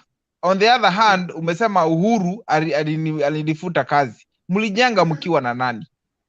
Hata mtu mwingine alisema we need to have like a trademark. Kama saizi we can appreciate what Raila has done in devolution, in a lot of other things, freedom of speech, multipartyism, all these things we can associate those things na huyo. Ruto tutamuassociate na nini? Tutamuassociate na nini? Alikuwa na chance ya kufanya kitu major where people can identify ati huyu amepush for this one. Also, was something that I also found out today, you know, he was going to Central during kutoka 2013 all the way to saizi alikuwa anaenda sijui kufungua mradi gani. Ni miradi alikuwa anaenda kufungua. What I found out, huyu jamaa alikuwa anaenda he was trying to turn people against Uhuru all this time. And that is why when you see the Central people have been preached so much, hii mambo ya Uhuru ni mbaya, ni mbaya, ni mbaya. Saizi wanasema huyu jamaa ni mbaya. So and it's gonna cost maybe now Uhuru to go out there in person and preach to them, so that now these people can be converted back. But anyhow, huyu jamaa he's power hungry, and also he's very calculative. Usimuone Ruto tu ako hapo hivyo. Huyu jamaa ni mtu wa kuchora. Anachora vizuri sana. He's been using those advantages. Na kama mnakumbuka ule jamaa alikuwa anaitwa jamaa wa kutangatanga. Alikuwa anaitwa kutangatanga because he was going all over the place in Central preaching against Uhuru. And that is why you see Uhuru had to cut him loose. He had to cut him loose because at the end of the day huyu jamaa alikuwa anajishughulikia, hakuwa anashughulikia mtu mwingine. Saizi Okay. ukimuuliza hizo Okay. miradi zenye alikuwa anaenda kufungua ni miradi gani? Show me one ati hii ndio ilifunguliwa na Ruto because alifanya ama hii ama hii. Why was he not opening in the Rift Valley? Okay, Why was he DKM. not going to Hebu Western? ngoja kidogo. Why was, Ngoja kidogo. There's someone who has come in anaitwa Mark David. Mark David, how are you? I'm very fine. Nataka kusikia maoni yako pia ndio tuweze kusikia kurudi huko kwa DKM. Lama, I would want to love to join the WhatsApp group. Yeah, it was posted here I think a while ago. Ukiscroll juu nafikiri utaipata kama umekaa hapa. Kuna niliona link imekuwa shared ya WhatsApp group. You can join. Pale siasa huwa inawaka sana, so if you nini hapo. Okay. So if you want to join the WhatsApp group, the link had been posted here by Bernard, so you can take your time and just click on it and then you join. Scroll juu, but if you don't get it, don't worry. Kesho itapostiwa tena, so it's just about you coming. David, how are you? I'm very fine, thank you, sir. Wewe ni mtu wa UDA ama wewe ni mtu wa Azimio? Ama wewe ni mtu wa chap? Mimi kama vile umesema naitwa Mark David na mimi ni mtu wa Azimio. Wewe ni mtu wa Azimio. Unajua hii mwaka nimeamua ya kwamba ni mwaka wa kuwa wazi. So hatutaki mtu anakuja ati unajua mimi niko bado sijaamua. Hapana, wewe kuja tuambie. We don't mind. Hata kama wewe ni mtu wa chap ni sawa. So toa maoni yako bana. Uliona what happened today? Hata dida yesterday. Hata dida it's yesterday. Okay. I followed Kill Me. You guys are already yesterday, yeah? Yeah. It was yesterday. You are in Kenya? Yeah, I'm in Kenya. I'm in northern part of Kenya. Na mbona umeamka saizi bana? Si wa Kenya wanafaa kuwa wamelala. I love politics. I love politics, and specifically the love that I have for Baba is on another level. Okay, so I want you to give your views in a bit. Gitash there, it's Marsabit. Don't worry about the spelling. Unajua spelling kidogo inakuwa Marsabit. Hata we don't know. Wale wanatoka huko ndio wanajua the real. Hata I usually struggle. I don't know if it is Nakuru ama ni Nakuru. I don't know. Kuna wengine wanasema Nairobi, wengine wanasema Nairobi, wengine wanasema Nakuru. So those people who live there, they can tell us if it is Nakuru or Naikuru. It depends which part of the country you are coming from. No, they usually tell me sijui kama ni Nakuru ama ni Naikuru, so depending on the... Okay, David, tupatie maoni yako kwa nini ya leo. Kwa nini ya jana, sorry. So, okay, kwanza nataka niwasalimie kila mmoja. Vile umesema kabisa. Umesema huko Northeastern, eh? Mimi niko Northeastern mahali inaitwa Garissa. Garissa. Sasa utatuambia ground inasemaje huko? Watu wanapiga Azimio ama wanatubagaisha huko? Ground huko si mbaya.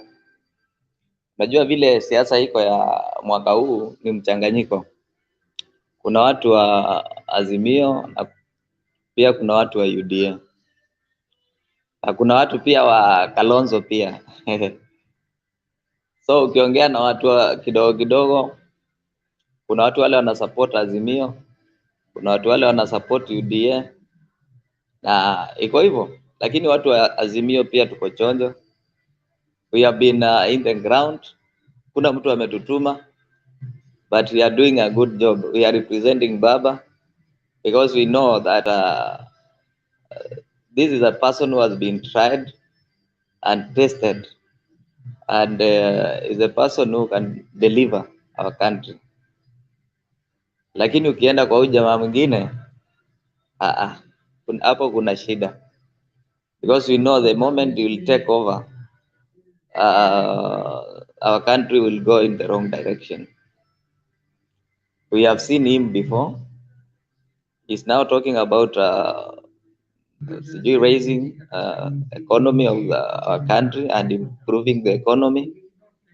At the same time, I think there was a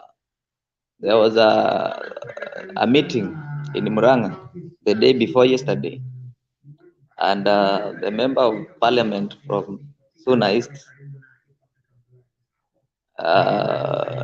this man called Junet Mohammed. Junet Mohammed.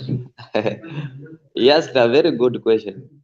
He asked that this person is talking about improving the lives of Kenyans and kuinua watu kutoka chini kwenda juu. At the same time, this is the very person mwenye amewapeleka huku chini. So kama ni yeye amepeleka watu huku chini, alikuwa anawapeleka huku chini kwa nini? Ndio sasa akuja aseme awainue kwenda juu. So that kwa huyo jamaa, we have a lot of questions that we can ask him. Na we have been asking these questions to the followers of UDA, and in most of the debates that we have in this place, I can tell you that most of them we beat them. Most of the times we beat them, and we have been able to convert those people. You know, there are people who are there in between; they are not decided. But the moment you preach to them and they listen and they see the point of what you are talking about, then they say, okay, even if I was not on your side, you are talking sense. Yesterday I was playing a pool table somewhere, and we talk politics most of the time. And one mzee came and held my hand and told me that, you know, if you continue like that, then I would tell you to resign the work you are doing and join politics. And I told him, no, politics is part of life. We do it because we have passion and we love we have we have we want our country to be in a better place tomorrow. We don't want a situation where we'll be governed by the wrong leaders, people who have poor leadership skills, poor leadership qualities. You know, these people of UDA.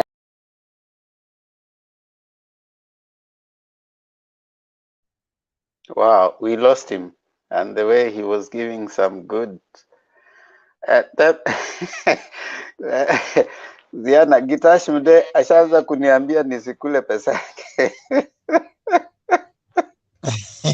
yake. Anakuelezea aje?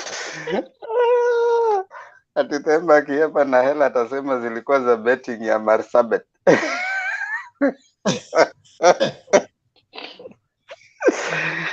Oh my.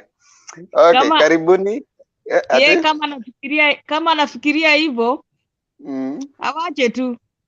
Yaani ushaona wale wanasema ati pesa yao inaliwa kanisani lakini hawatoangi hata sadaka.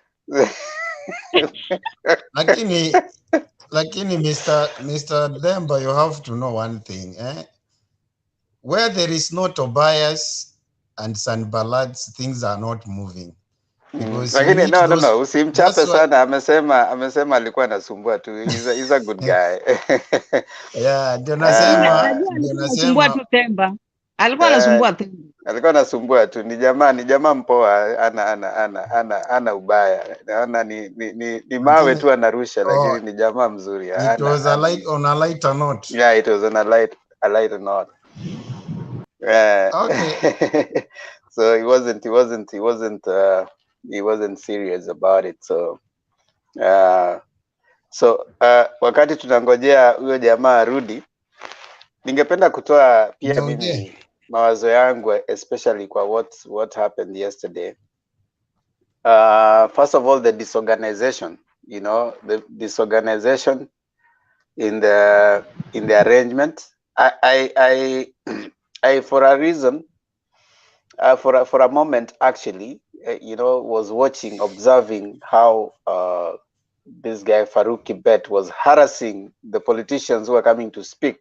That, for me, I found was not right. I mean, if you go to Nakuru, the leaders of Nakuru should be the ones who are, the way Baba goes to a place, and when he goes to a place, the leaders of that area manage the place. They kind of become the MC. Alienda Muranga, he allowed the Muranga people to manage that place, to manage the event.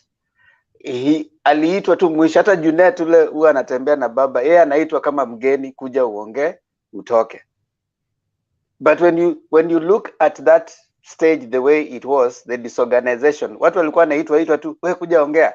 Akisema kitu kidogo hivi, you see Farouk amekuja amemtoa. He is the PA to the deputy president.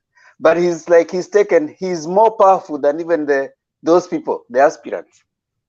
So there's something about him that is going to remind us the dark days of Kanu, where the person who was the PA of the President Kulei, actually there's a particular historical fact that has been given. The person who built Ruto was Kulei. He was organizing everything about President Moi. As wakati lipofika, and he needed his own kind of a powerful person, akapush the deputy president, akaenda akasimama Eldoret North kutumia nini zake. So this guy Farouk, if you look at him, he looked like he's more powerful than all those people. Yani hata mpaka, yani it's Farouk, then Sudi, then the deputy president, So there's something about that for me I find very, very, very, very interesting. When power is controlled by one person, it's a way of creating a dictator. And that is what is happening. Look at Baba, the way he goes to a place. Akienda Muranga, anaachia leaders wa Muranga. Unaona, the MC ni mtu wa kutoka Muranga. Yeye ndiye anaita watu. Sorry, watu wa Facebook mmetupwa nje. We will see you tomorrow. Akienda kwa place fulani, akienda Narok the other day, leaders wa Narok were the ones who are running the show. Hao ndio wanaita watu, wanasema kuja uongee, kuja uongee. But if you see the way they go everywhere, when they were in the other side, the DP's rally in Kakamega, ile Malala alienda the last time, it was Farouk Kibet and Sudi. When they came to Nakuru yesterday, you see Farouk Kibet and Sudi.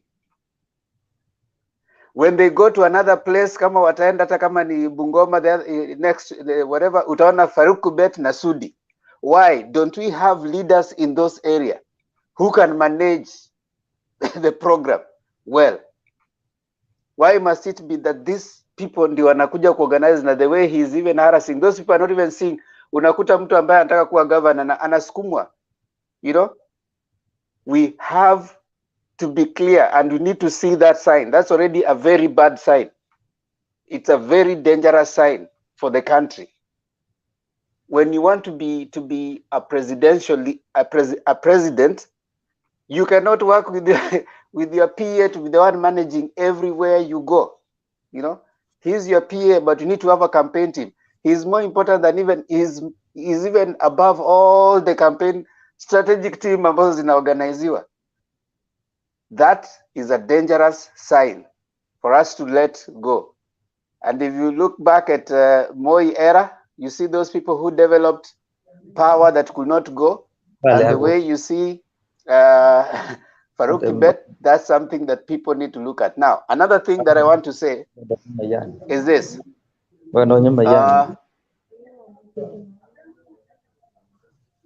Another thing I wanted to say is this.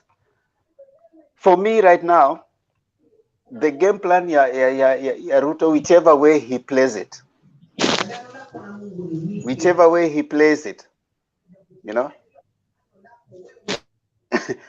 there's no surprise that's going to come. in my view. Hakuna surprise ambayo itakuja. Kwa sababu if the disorganization of Nakuru and the way wameenda hivi was to go by, then it is going to be more disorganized than it was today. The speeches were not coordinated. One person was coming, said this, na huyu anakuja natoa. Like someone has said, you cannot come and say, hatutaki barabara. Then the next person anasema tumejenga barabara. So what do you want me to say? Do you want me to go with barabara zile zimejengwa, ama you want me to say hakuna haja ya barabara? The same Mudavadi a while ago said Yuda ni msaliti kwa Biblia. Sasa Yuda msaliti amepatana na Msalia msaliti, kwa sababu Msalia alisaliti watu wa Oka. So he has actually, na anasema tusidanganyane, yet in the same vein alidanganya his own people and his own principle. I can comment on Farouk kidogo when you are done. Nimekukumbusha kitu No, Just comment. No, I have studied Farouk Kibet for a while, and I think I've had a privilege of meeting him twice. And Farouk is a very scary guy. Scary in a way that he is very soft spoken and very quiet. He speaks less, but very authoritative. When you are next to him, you can almost tell that all the powers within the DP is derived from him. There was a story a couple of months ago or years, I can't remember exactly when, whereby one of the MPs from Central challenged Kimani Ichung'wah aseme ukweli kama Farouk hakumchapa makofi Karen. I don't know if you remember that. And I have heard it over. I'm not even sure if it's true or not, but Farouk has beaten people physically in in Karen. But when you look at the educational background of Farouk, you will not find any post-secondary education. And Farouk was youth canoeing, the one that used to go to village ile yenye unakishika kuku na all that. You remember those times in the 90s. And Farouk came as a person who opposed Ruto totally when he was going against Chesire. In fact, Farouk hated Ruto more than any other person. And how they became friends was later on, after Ruto trumped Chesire out, and Ruto slowly came with the Youth for Kanu 92, and now he started bankrolling. Himself.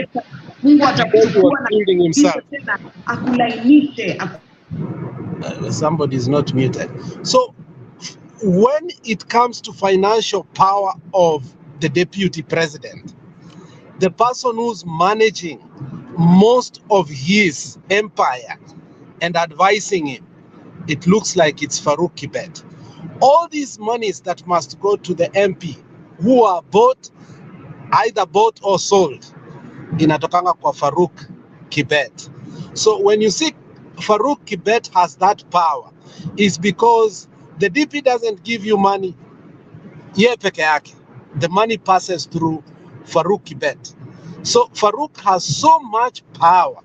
And after realizing that there was a mistake, a big mistake in Eldoret, the first place where Farouk put his hand and you could not waver, if you looked, was in Bomet.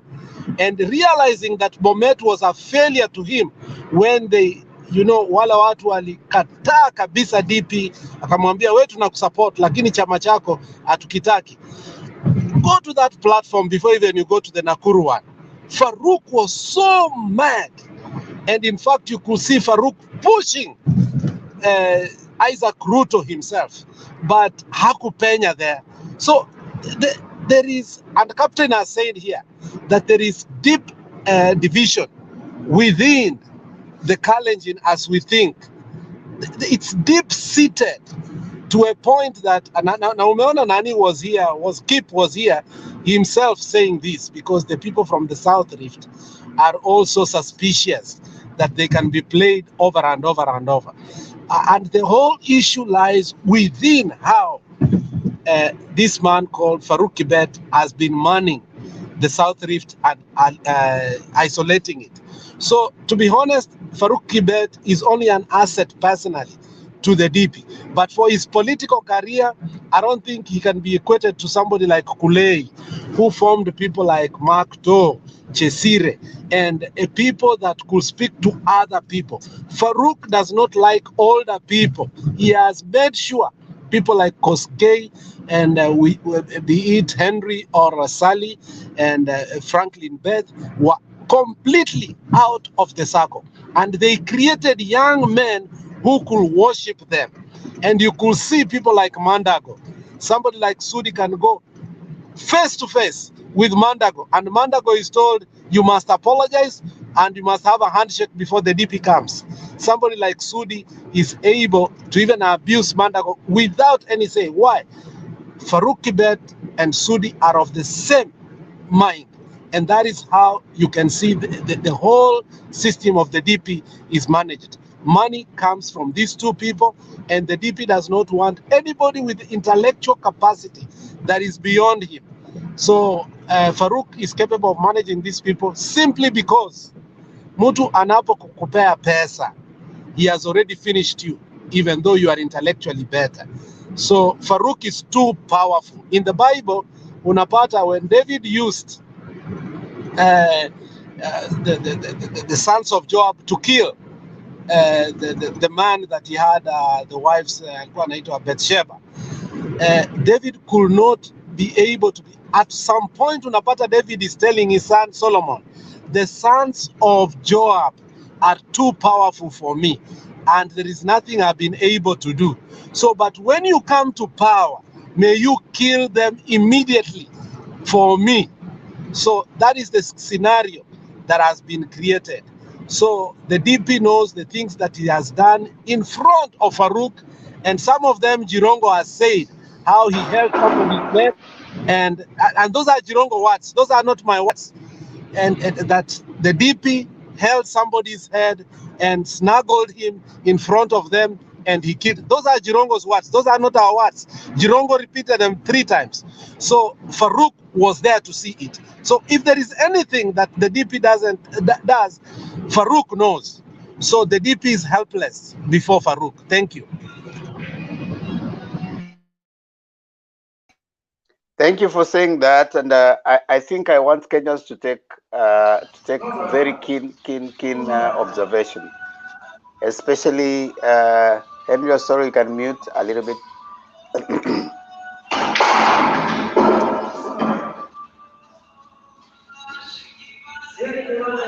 Henry Osoro, can you mute? Henry, can you hear me? I'm listening. Henry akusikizi. Acha kaya hapo nyuma kwanza, mute ndiye arudi. If we can observe the way they are conducting themselves for Kenyans, one thing that you need to know, those people who are playing powerful right now, if that person rises to power, those people are the ones who are going to be controlling the power. Because they say politics is about who controls resources and who distributes it. So can you imagine the way I didn't like it, the way he's not treating the politicians with decorum, you know? Now, number 2, I don't like the way the deputy president is conducting himself. You know, like you go somewhere, you are supposed to be presidential, you know, like other people should speak, then you become the last one to speak. And then you allow, like you're going with these people. He was the one even introducing those people, you know. You've not seen Baba introducing anybody, even those people are defecting to Azimio. I saw someone saying, why are people defecting to UDA as opposed to Azimio? those people who are defecting, if you look at Jaguar defecting to UDA, I mean, it's obvious. Right now for politicians, the calculation is, where can I get the quickest, ticket, nomination? Direct. Direct nomination. You know, if you come to Azimio, there's no direct nomination. There are people there. There are people who have already been there who are going. You have to go from Chujo. You know, so people are going to go to those parties where they are likely, and these parties are looking for people where they are being told we are going to give you direct nomination. So I'm aware that UDA has promised all the MPs who have been with them, they have been promised direct nomination, all of them. So they will, even if you see a semblance of, there'll be a party list, you hear the way they talk even in those podiums.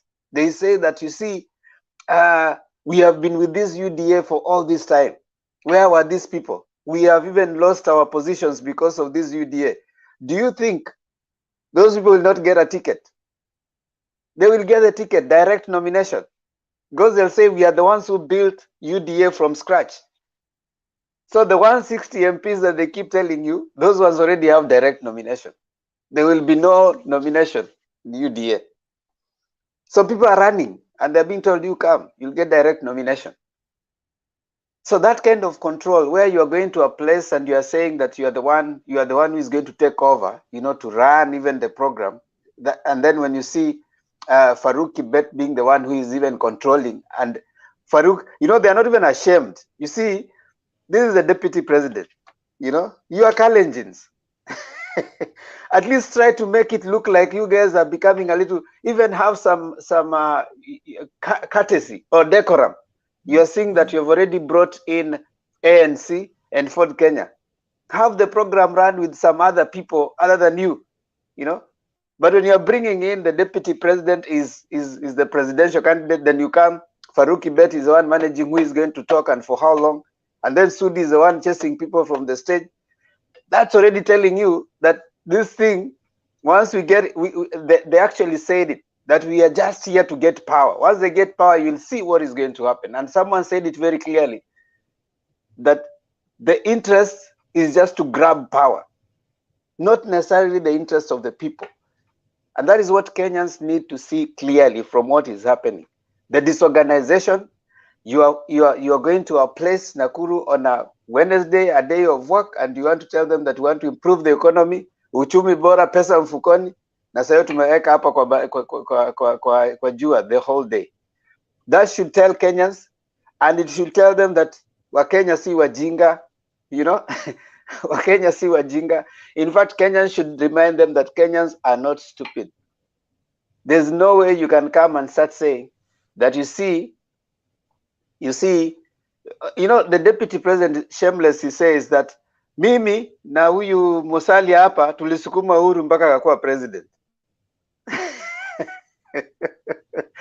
And you expect Kenyans to clap and say, yes, yes, yes, tulisukuma. Alafu later you're telling Kenyans, can you go and vote so that we can get to power? So one, you are saying when the mulisukuma, the next you're saying Kenyans are vote. It is you, the Kenyan. If someone was actually elected, it's the Kenyan who voted. So this issue of someone coming to tell you that, oh, ni mimi nilisukuma, si wewe ulisukuma, it's us who voted those people. And we vote them in and we vote them out. Good morning, bro. There's a day, Themba, I said here that if he is the one who made Uhuru Kenyatta to be the president, why can't he make himself right now to be the president? Let nobody vote. Let him make himself to be the president then. Exactly. Let him make himself be the president. But you see, what you are seeing is a disorganized group, a disorganized collection of people whose sole interest, the same Mudavadi who took a bottle and said, if you do like this, bottom ni huku juu, unakunywa yote. Sasa wameenda kukunywa yote. Wewe Mkenya umekuwa sasa mjinga. The same person who told you, ukichukua chupa, upeleke bottom up, ile kitu iko ndani inaingia kwa mdomo yote. Sasa anakuja kukuambia hao ndio sasa anakuja kupatia uchumi bora. Nani mjinga? We need to tell them that wajinga waliisha Kenya. You hold them accountable to their words. Hold Mudavadi accountable to his words. Yeye ndiye alisema Yuda ni msaliti. Akasema Yuda nini? Msaliti. Sasa yeye ametoka Yuda msaliti na Musalia msaliti, wakawa sasa pamoja. Sasa wanaenda kukunywa yote watumalize. Kenyans must tell them no. Yes, you're right, Mr. Themba. Yes. You are right when you are saying that, because mi sioni mahali kama kumeandikwa ati wakati Mungu aliambia Musa, licha ya kwamba we ni stammerer, but I have chosen you to go to deliver my people from the house of bondage. So and then he asked him a question, how will I communicate? And I'm a stammerer. God told him, go and pick Aaron. Aaron will be translating what the message that I give you. You'll be telling Aaron, Aaron will tell the people, and the people will understand. Until one day, Miriam and Aaron themselves, they say, wewe sasa huyu Mungu wako unasikizanga huyu, hata sisi, kwani sisi hatuwezi tukamuona, hatuwezi tukamsikia. My friend, what they received from God, this is what I'm seeing that is happening to TP Ruto. Do not point a finger to the chosen one, or neither accuse my anointed one. So yeye alipewa opportunity to serve under the king, and then you will go ahead to abuse the king, to start pointing a finger on the king.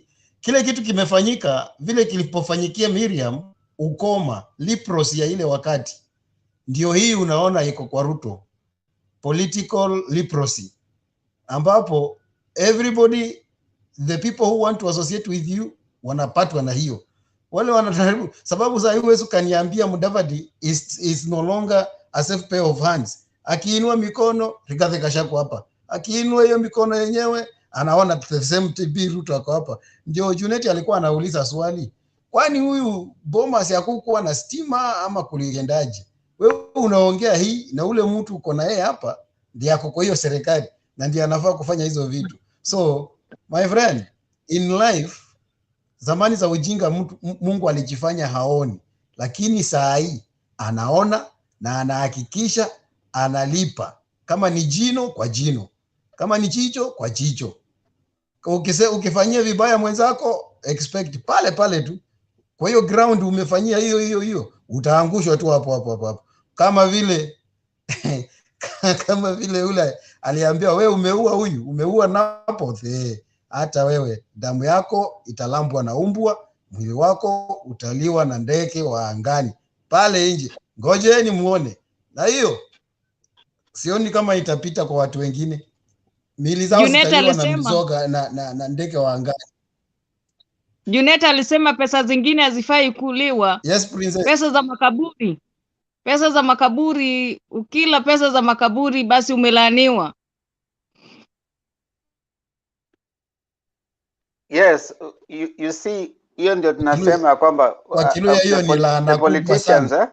the politicians wametuchukua, tumekuwa wajinga kama wa Kenya. The same Mudavadi juzi, a few days ago, alikuwa anasema ya kwamba Yuda watupwe kando kwa sababu ni wasaliti. The same Mudavadi alikuwa anasema, the same person alikuwa anasema the deputy president is the deputy president of the republic. Hizo promises anapatia watu saizi, anafaa kuzisuluhisha saizi. The same Mudavadi alisema ya kwamba this deputy president is being paid to run the government, lakini hafanyi hivyo. The same DVD alisema uwezi tupatia bottom up, unaweza kukunywa yote. Sasa is he saying that all those statements were not correct? Ama yeye pia sasa ameenda kuingia huko kukunywa na bottom up. Unajua Themba? Yes. Unajua kitu moja huwa najiuliza, I always ask myself, Yani those people in power, is it that they cannot see ama inakuanga aje? Juu kama saizi Mudavadi akijieka hapo, ajitoe ajieke pale ajiangalie, what does he see? Kwa sababu naangalia hivi, like the way now we are describing all these things, do Mudavadi na akina Weta and Kalonzo, Gideon, do they see the mood in the country? Can they not read what, the direction the country is going? Yani so that they can make the right decision. Otherwise, mtu anajisukumia tu hapo, naenda kusimama, knowing very well, hata kupata 200,000 itakuwa ni shida. Unatupa wakati, you mess up for others.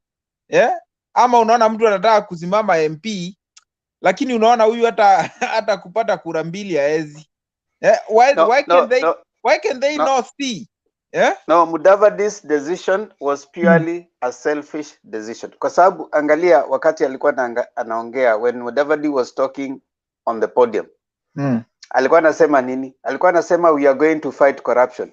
When, tell me one rally mahali Ruto ameongea akasema kwamba anaenda kufight corruption. Hakuna. Wakati waliposema kwamba waliposikia wameambiwa kwamba waongee juu ya corruption, his key economist David Ndii alisema kwamba Ruto is not standing on an anti-corruption platform. Kwa sababu wa Kenya wote ni corrupt. Yes. No. So that is not his agenda. Kwa sababu according to him wa Kenya wote ni corrupt. So he's not going to fight corruption anyway. Number 2. Mimi kile naweza sema Musalia amechanganyikiwa kwa sababu hata leo, hata ni jana alivyokuwa akizungumza pale kwa jukwaa akisema anamkana mamake mzazi, anaenda kwa mamake wa pili, ni kama tuseme ni mama kambo, mamake mzazi anamkana, anasema yeye sasa ni Mkalenjin, amezaliwa na Rosabella na yeye ni mtoto wa Ana. Sasa anasema yeye ni Mkalenjin, sio Mluya kamili. Sasa unasikia anakana. Kwa hivyo naona yeye amechanganyikiwa. Yes, alafu unaona his view of using that, alikuwa anajaribu kutumia hiyo ili kuonyesha wakalea kwamba niko pamoja na nyinyi. But you see, talk is cheap. You see, talk is cheap. That's why hicho kipindi chote amekuwa akisema tusichague Yuda kwa sababu wako kwa government. Ruto mwenyewe yuko kwa government, angefanya hizo vitu, ana promise vitu vingi na hatafanya. We need to tell people what we can deliver. Alafu anasema tusidanganyane. Sasa hiyo ni yake, what he was saying.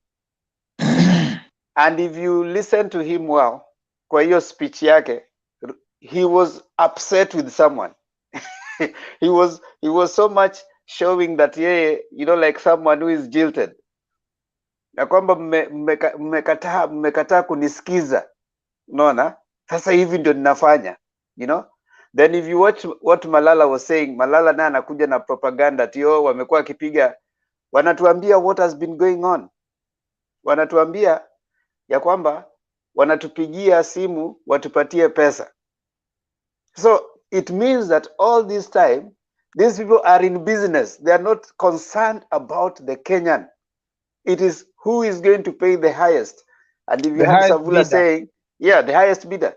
Savula saying that Mudavadi alijengewa nyumba Karen, wakapewa 300 million, ndio sasa akaamua kuvuka. Akatengezewa mpaka hiyo NDC ikalipwa. So these people come pretending that they are having your interest, but it is not your interest. Ni interest yake. Sikiza Ruto akiongea. Ruto anasema ati sisi hatujakuja kwa sababu tunatafuta vyeo. Ni nini wanatafuta? What is Ruto looking for? Miti. Ruto si anatafuta kuwa president. Hiyo si cheo. He is a deputy president. Why hasn't he resigned? Hiyo si cheo. Because of the perks that come with the position. Ulimsikiza vile Savula alivyoongea akisema ya kwamba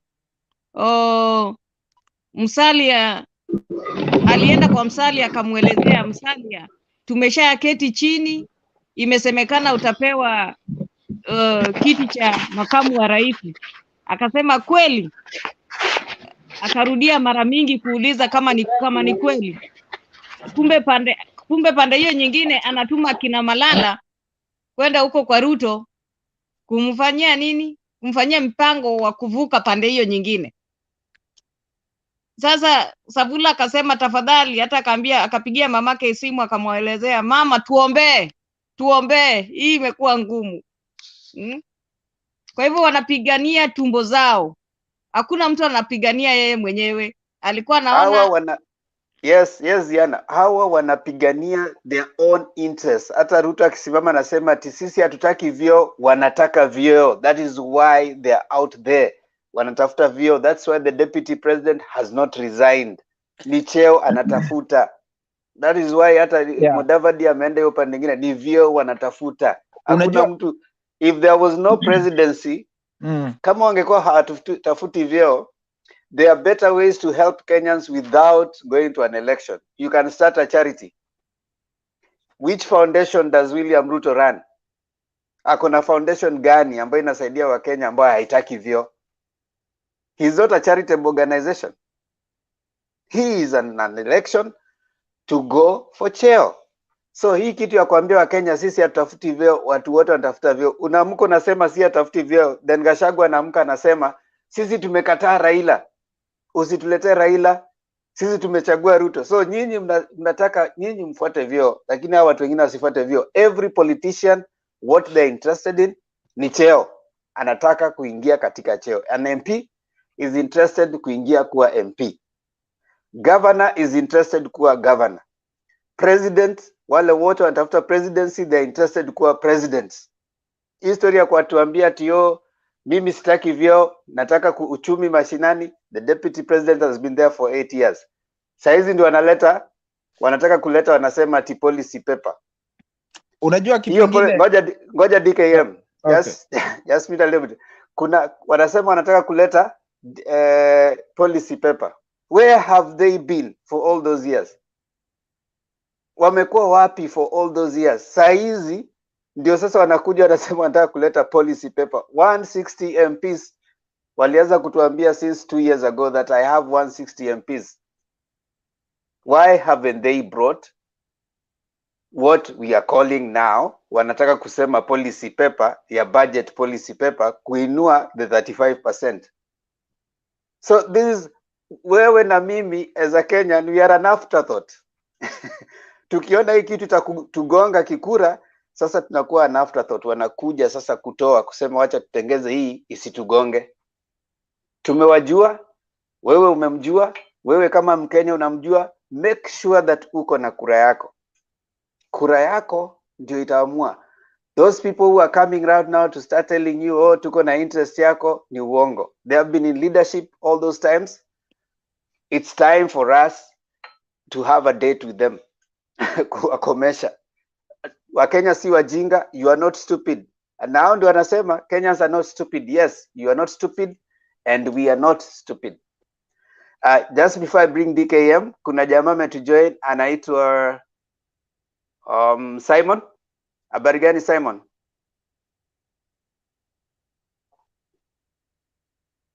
Simon, are you there? Anatembea tusikii.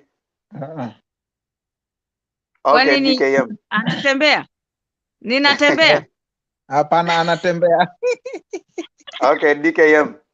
Nilikuwa nasema, unajua kitu kingine, something else that came out very clearly kwa hii mkutano ya ANC, as that one was going on, huyu jamaa akikuja kwetu Central anasema hataki vyama vingine.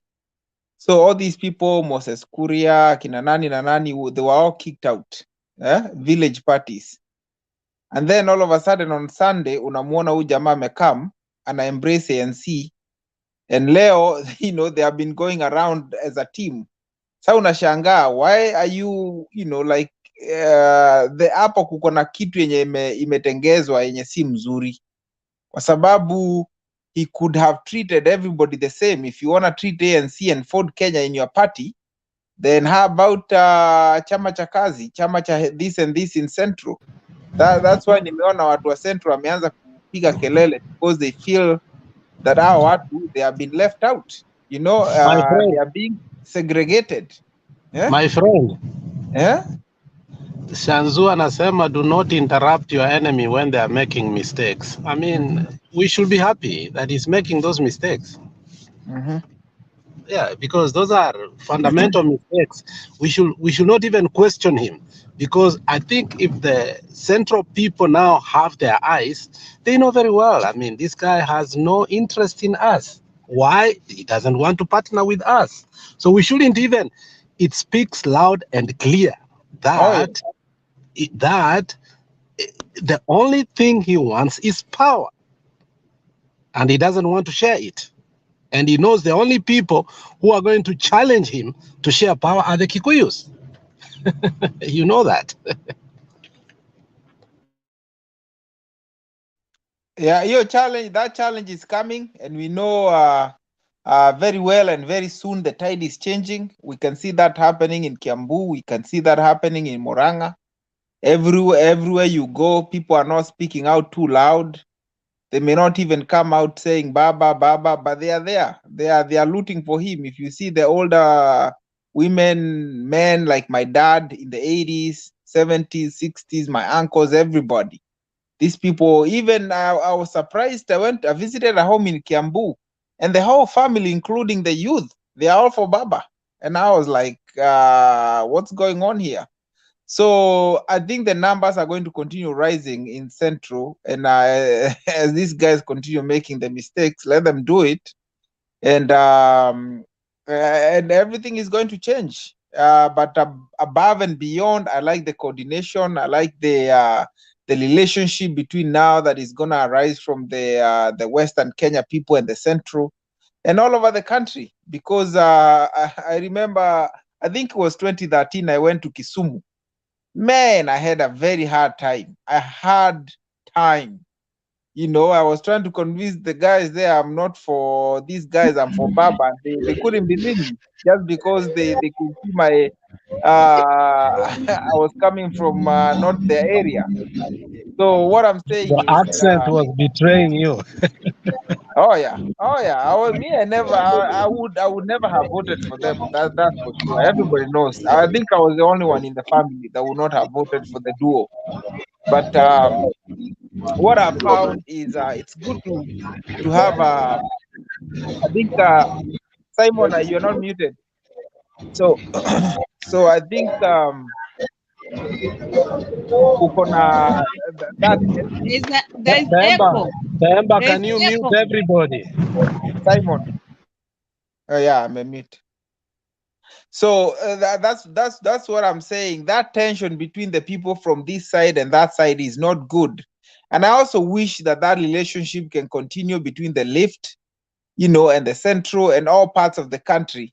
That way we are all one people. We may disagree on ideas, but when Baba becomes the president, he becomes the president of everybody, and the other vice versa.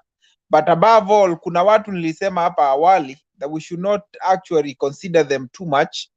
Our akina Mudavadi, those people, I've met them, like I said before, and when you see them, they really have nothing to offer. When you see Kalonzo, he really has nothing. You know, unajua kuna venye una command the space. You command the space, and when you meet them one-on-one, these people have nothing. They depend on people like Moluka that have already departed. Actually, they used to have walikuwa nafuatana na huu jamaa nani, huu jamaa wa the CS for health anaitwa nani, Mutaki Kagwe. Mutai Kagwe. They used to follow these people. I've met them a couple of times, and you can tell these people have really nothing to offer. That's why I'm saying, let us stand for Baba. Let us not be shy. Tufanye kazi. But above all, even when we are following these people, we have to remember to work hard. Any opportunity you see, you take advantage of it, so that the money can begin to jump in your pocket. Watu wasingojea ati Baba akiingia sasa mapesa zitakuwa everywhere. Hata that 666 yenye inasemekana, wacha ichukuliwe na watu wenye kabisa wajiwezi. Unaona? Because all of us and everybody else have begun to come up and to go out there and do it. That way, hata ukipewa 6K unasema, hiyo pea tu mtu mwingine mwenye anahitaji, because we are doing just fine. That is the Kenya I'm looking for. And I like the zeal with Themba following up and every detail.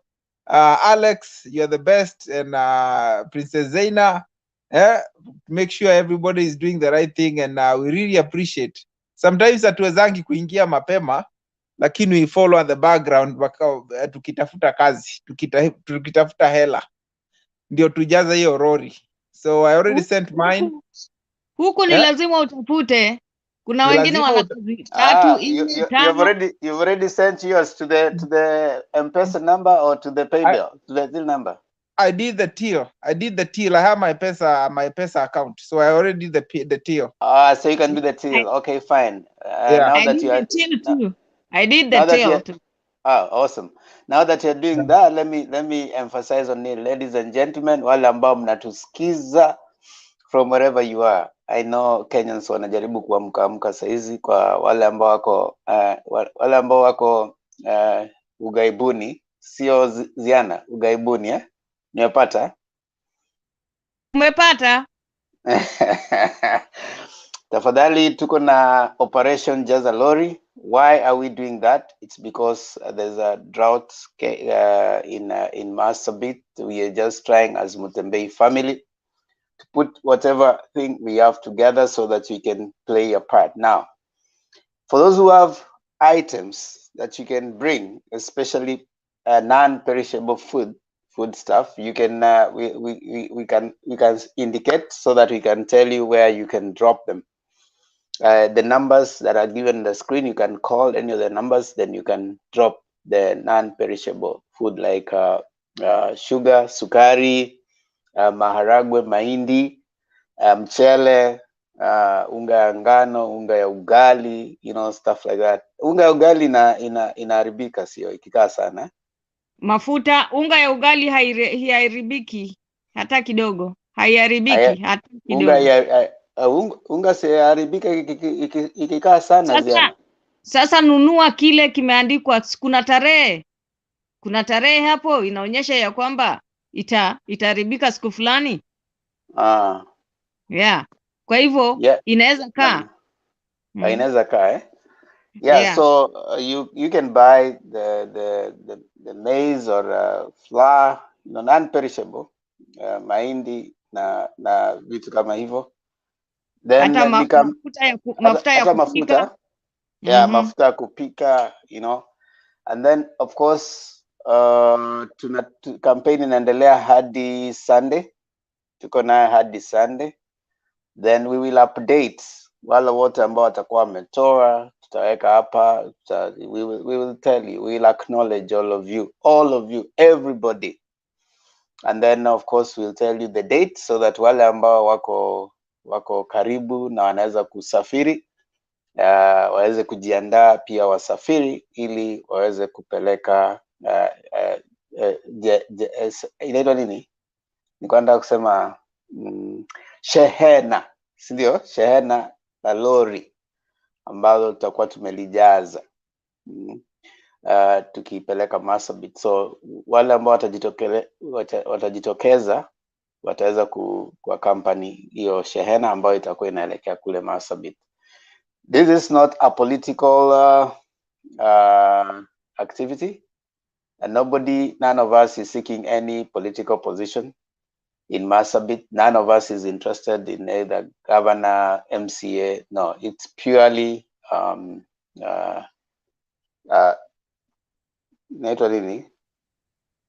Utu, Kenya to Utu, Kenya. Yeah. Purely philanthropic. What?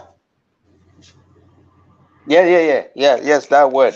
It's purely philanthropic as Mutembei family. You don't have to belong to Azimio, UDA. That is not a requirement. It's just Utu. So anything is good enough. So whatever it is that you feel you can give, tuma pale kwa till number. Nambari ziko pale kwenye Mtembei zina roll pale. Kuna till number, kuna M-Pesa number. You can call if you want to confirm. And of course, we'll be giving you updates by Sunday. So it is purely a family affair, being Utu. It's not a political thing. So we are not saying tunafuatana na politicians watufuate walete. Situambie endeni mkaambie Ruto aende apelea. No, this is just purely kidogo kidogo jaza kibaba. So I hope tumeelewana. Sasa tunapoendelea kufungasha polepole baada ya kupiga gumzo, na muona Rafael Rotich amefika. Rafael Rotich, vipi?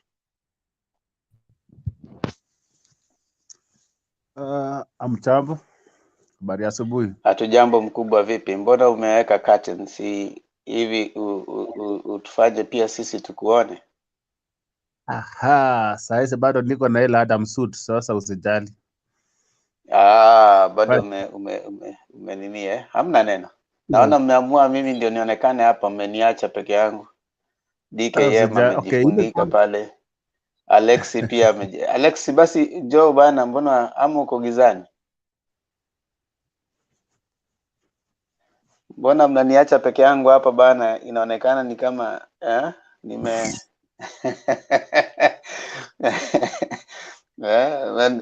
mentoroka bana, mentoroka kwani nimekuwa mbaya hivi I think this should be extended plus 1 week. Most people are employed na watu wanalipwa next week. I prefer you guys mpeleke next Sunday, not this Sunday. Yeah, we will give all those considerations. Tuko hapa sisi wote, mnatoa maoni, tuna consider. Lama anasema tuisukume mpaka next week wale ambao wameajiriwa. Manake next week ndio wanalipwa, so labda wangependa ku chip in. We will give that consideration. Ama namna gani, Alex? I think that is right, because there was somebody who made a comment like that hii ni mwisho wa mwezi, pesa ni kidogo, and I think that's a good idea, that watu wakipata mshahara we will get more. I think you're right. Let's push it. We have no hurry. What we need ni kujaza gari, sio ati ni kupeleka vitu tu. Exactly. Okay. Yeah, that's Lama, that's a good idea. We are going to definitely give it a consideration. We'll give you an update on Sunday. Then of course we push it for 1 week. Then of course the other Sunday. Then of course we start planning on how to go. Thank you so much for that. Rotich, habari gani? Salama sana. Haya, tupe maoni yako kulingana na yale ambayo yamefanyika na ambayo yanaendelea kufanyika. Kwa sasa hivi sitaki kuongea kuhusu siasa. Ile kitu hata imenifanya niingie kwa show ni hiyo mambo ya Marsabit, imenikusa na nikafurahi sana.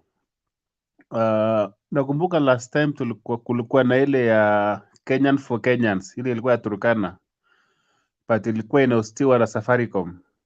Yes. So mwisho wenye walichukua chini ikawa ni Safaricom. But vile tunaonanga kwa hii show, all of us, we are coming from different parties, affiliated of course, or different tribes. How I wish youths wenye wako Kenya na wale wataweza kuandamana nao wangepigiwa from all over Kenya if possible, maybe 1 or 2 representatives, to show them that regardless of our difference in political fields or affiliation, at the end of the day, we are Kenya and we are one. So I wish ndio wasione ati kama mi niko kwa hii chama ingine, yule ako kwa hii chama ingine, hatuwezi simama pamoja. No, we can define politics, but when it comes to humanity, we are one. Haujui kesho huyo mwenye mwenda kumwogolea huko Marsabit, kesho kutwa anaolewa na kijana wako ama anaoa msichana wako. So that's what we need to build, and I'm very sure if we started here now, in the near future, maybe 2027, 2032, Kenya itakuwa moja. Tutakuwa tu na chama mbili. Wewe unakuja na sera, tuseme nimekataa sera zako, naenda na sera za ule, na tutakuwa na hizo mambo za unatoka chama hii ama chama lile, ama uko kwa huyu wakisijui kufanya nini. It will be now ideas selling itself, not vile utakuwa na crowd mingi ama utakuwa umepangua ule kwa mesa. No. So for that, I wish you all the best, guys, for what you are doing. God bless you very much. Please, God bless you a lot. Thank you so much, Rafael. Kuna jambo umesema ambalo kama hiyo siku ya kupeleka chakula Of course our aim was that at least hiyo siku kila mtu avae t-shirt ya Mutembei TV. Lakini umekuja na jambo lingine, sijui kama hiyo siku pia tunaweza kuwa na watu ambao kama wewe ni mtu wa UDA umekuja na t-shirt ya UDA, kama wewe ni mtu wa Azimio umevaa t-shirt ya Azimio. I mean so that we can have you know, like a picture, because our aim is that political Temba. difference. Yes, madam. Temba. Ningezungumza tu kidogo, ameongea vizuri sana, lakini tunaanza na yeye ambaye amezungumza hapa. Yeye naye apigie wenzake wale wanaweza kupenda kuja, naye mwingine pia yule yuko hapa apigie mwenzake. Hivyo ndio tutapata watu wale wanataka kuenda. Ule mtu amejitayarisha kwenda, hata wakivaa hizo t-shirt zao, lakini unavaa na upande nyingine pia wewe ni Mtembei TV. Hiyo ndio sasa tutajua nao wale wamevaa, hata kama uko kwa UDA, uko kwa Azimio, uko kwa ODM, hatujali uko pande gani, lakini kila mmoja atafute wale wanataka kuenda ili waje pamoja, ndio ionekane Kenya sote tuko pamoja. Yes, I mean we want Kenya to develop to the point that we don't have to fight because of our political differences. That is difference of opinion, whichever side you subscribe to. We don't have to fight. I said yesterday or 2 days ago that uendi hospitali alafu unauliza huyu daktari ni wa UDA ama ni wa Azimio. Jirani yako unapoenda kununua mboga haumuulizi wewe ni wa UDA ama wewe ni wa Azimio. If you need blood right now, hautauliza kama hii blood group O ni ya mtu wa UDA ama mtu wa Azimio. Unataka kutibiwa, you need to be served. We shouldn't fight because of our political differences. That is where we want Kenya to reach, so that the enmity that tunaletewa kwa sababu ya political difference yaanze kutoka. Tuwe ni watu ambao we can interact freely. Na hapa Mutembei TV, Mutembei family, that is what we encourage. Kwa mfano, hii kitu tunaenda nayo Masabit. If we can have that sense of course we don't want politicians hijacking it, so that we communicate that Kenya is one you can have freedom of expression and enshrined in the constitution, freedom of choice and association, whichever political party you subscribe to. But again, utu inatuunganisha, humanity brings us together. So that napoenda huko hata mkipiga picha na nini, you can show them that it is possible to be together as a team, subscribe to your political party, but still do things that are humane in nature. We don't cease to be a human being because of your political views. You're still a human being and you're still Kenyan. Imagine those people who are dying there. They don't know about the party right now. Yes. They don't know about anything. You can't go campaigning to these people. You can't go telling them Azimio, or you can't go telling them UDA. They want to eat now, you know. So that is what you're saying. Humanity goes and transcends our differences in terms of political opinion. Yes, someone is asking, will it be streamed live? Yes. That day when we go there, when we are done with this, we'll plan on how tukienda huko tuta stream live, and those who are far, and why those who will have contributed across the world, because this channel, Mutembei families across the world, Europe, US, South Africa, Tanzania, wherever you are, you'll be able to see. I'll be next to Alex there. Alex, are we going together?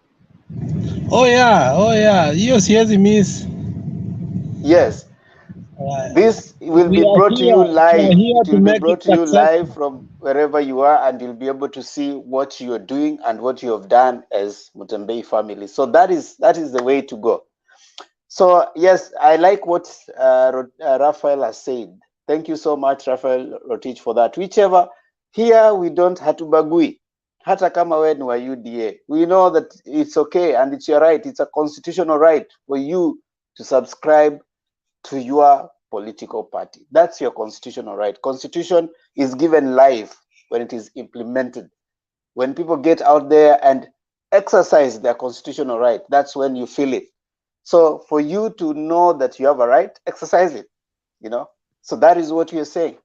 So let's come together. Let's contribute. I can't get in the show. Says it's not in my era. What's that? Nyagaka, what are you saying? Nyagaka, umekuwa mtu wa kupiga kelele sana.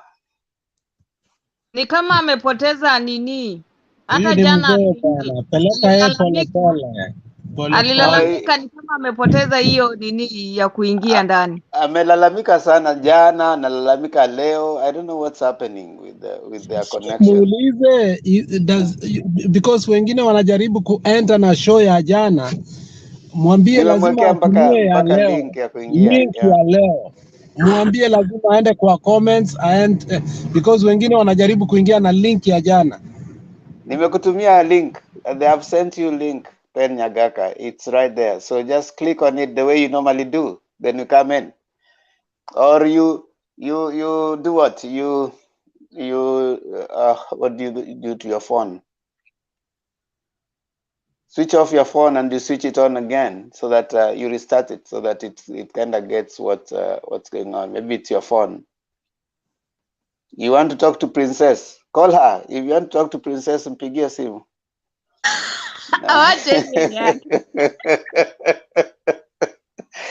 Anasema I want to talk to Princess. Mpigie simu. Kwani awache hiyo yake. Yeah. You use the new link. Penya Gaka. Use the new link. I don't know if that is him. No, that's not him. No, this is Mkana. Anyway, so we want to finish now. Mkana ameingia lakini karibu sasa tunaanza kumaliza, so we'll give it you guys at least 2 minutes each so that tufunge stationi. I think we've exhausted on what we are to discuss today. Mkana, habari gani? Anaitwa Mkana ama what's that name? Hold on. Omhusia. Yeah, sorry. Omhusia, habari gani? We are studio kweli ama ni ambia mute mic. Omhusia, can you unmute?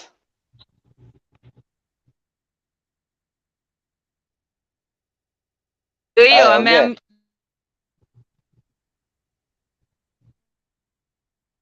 Omhusia ama wewe umetumwa Ongea Omhusia. Zungumza. Can you talk? Omhusia, kama umetumwa unaweza tusikiza tu uko chini upate habari uwapelekee. You don't have to come to the show.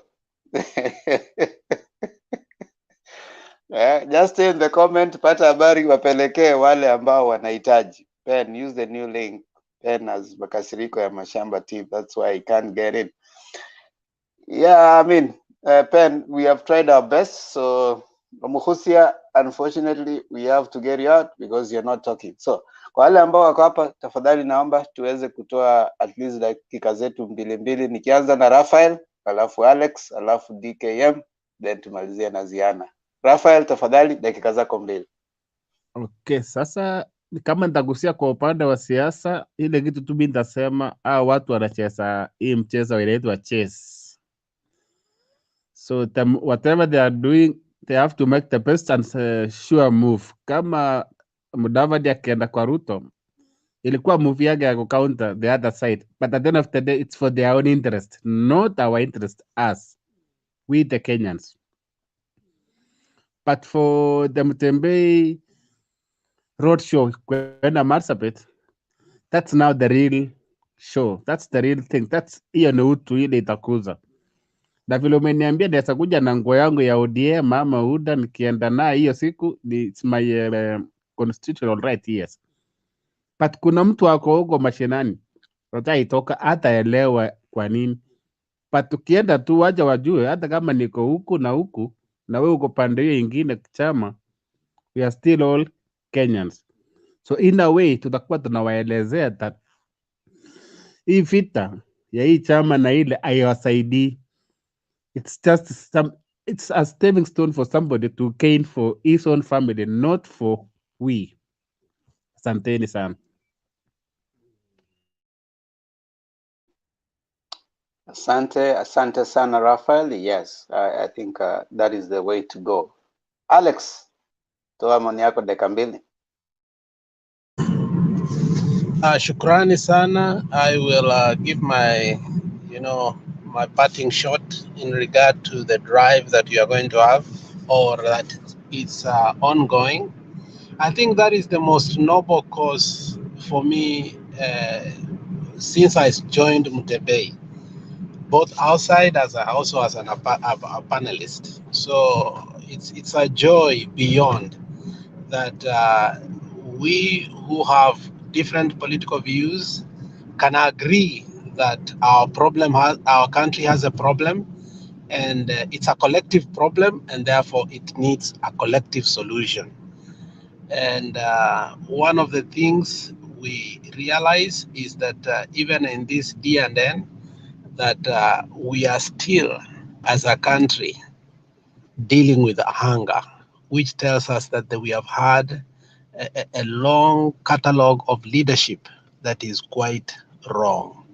No person, no Kenyan should sleep hungry. Food security should be the most important campaign issue before anything. Look, when you have your stomach is full, you have energy to go out, to even look for a job, for even campaign, even go to vote for somebody.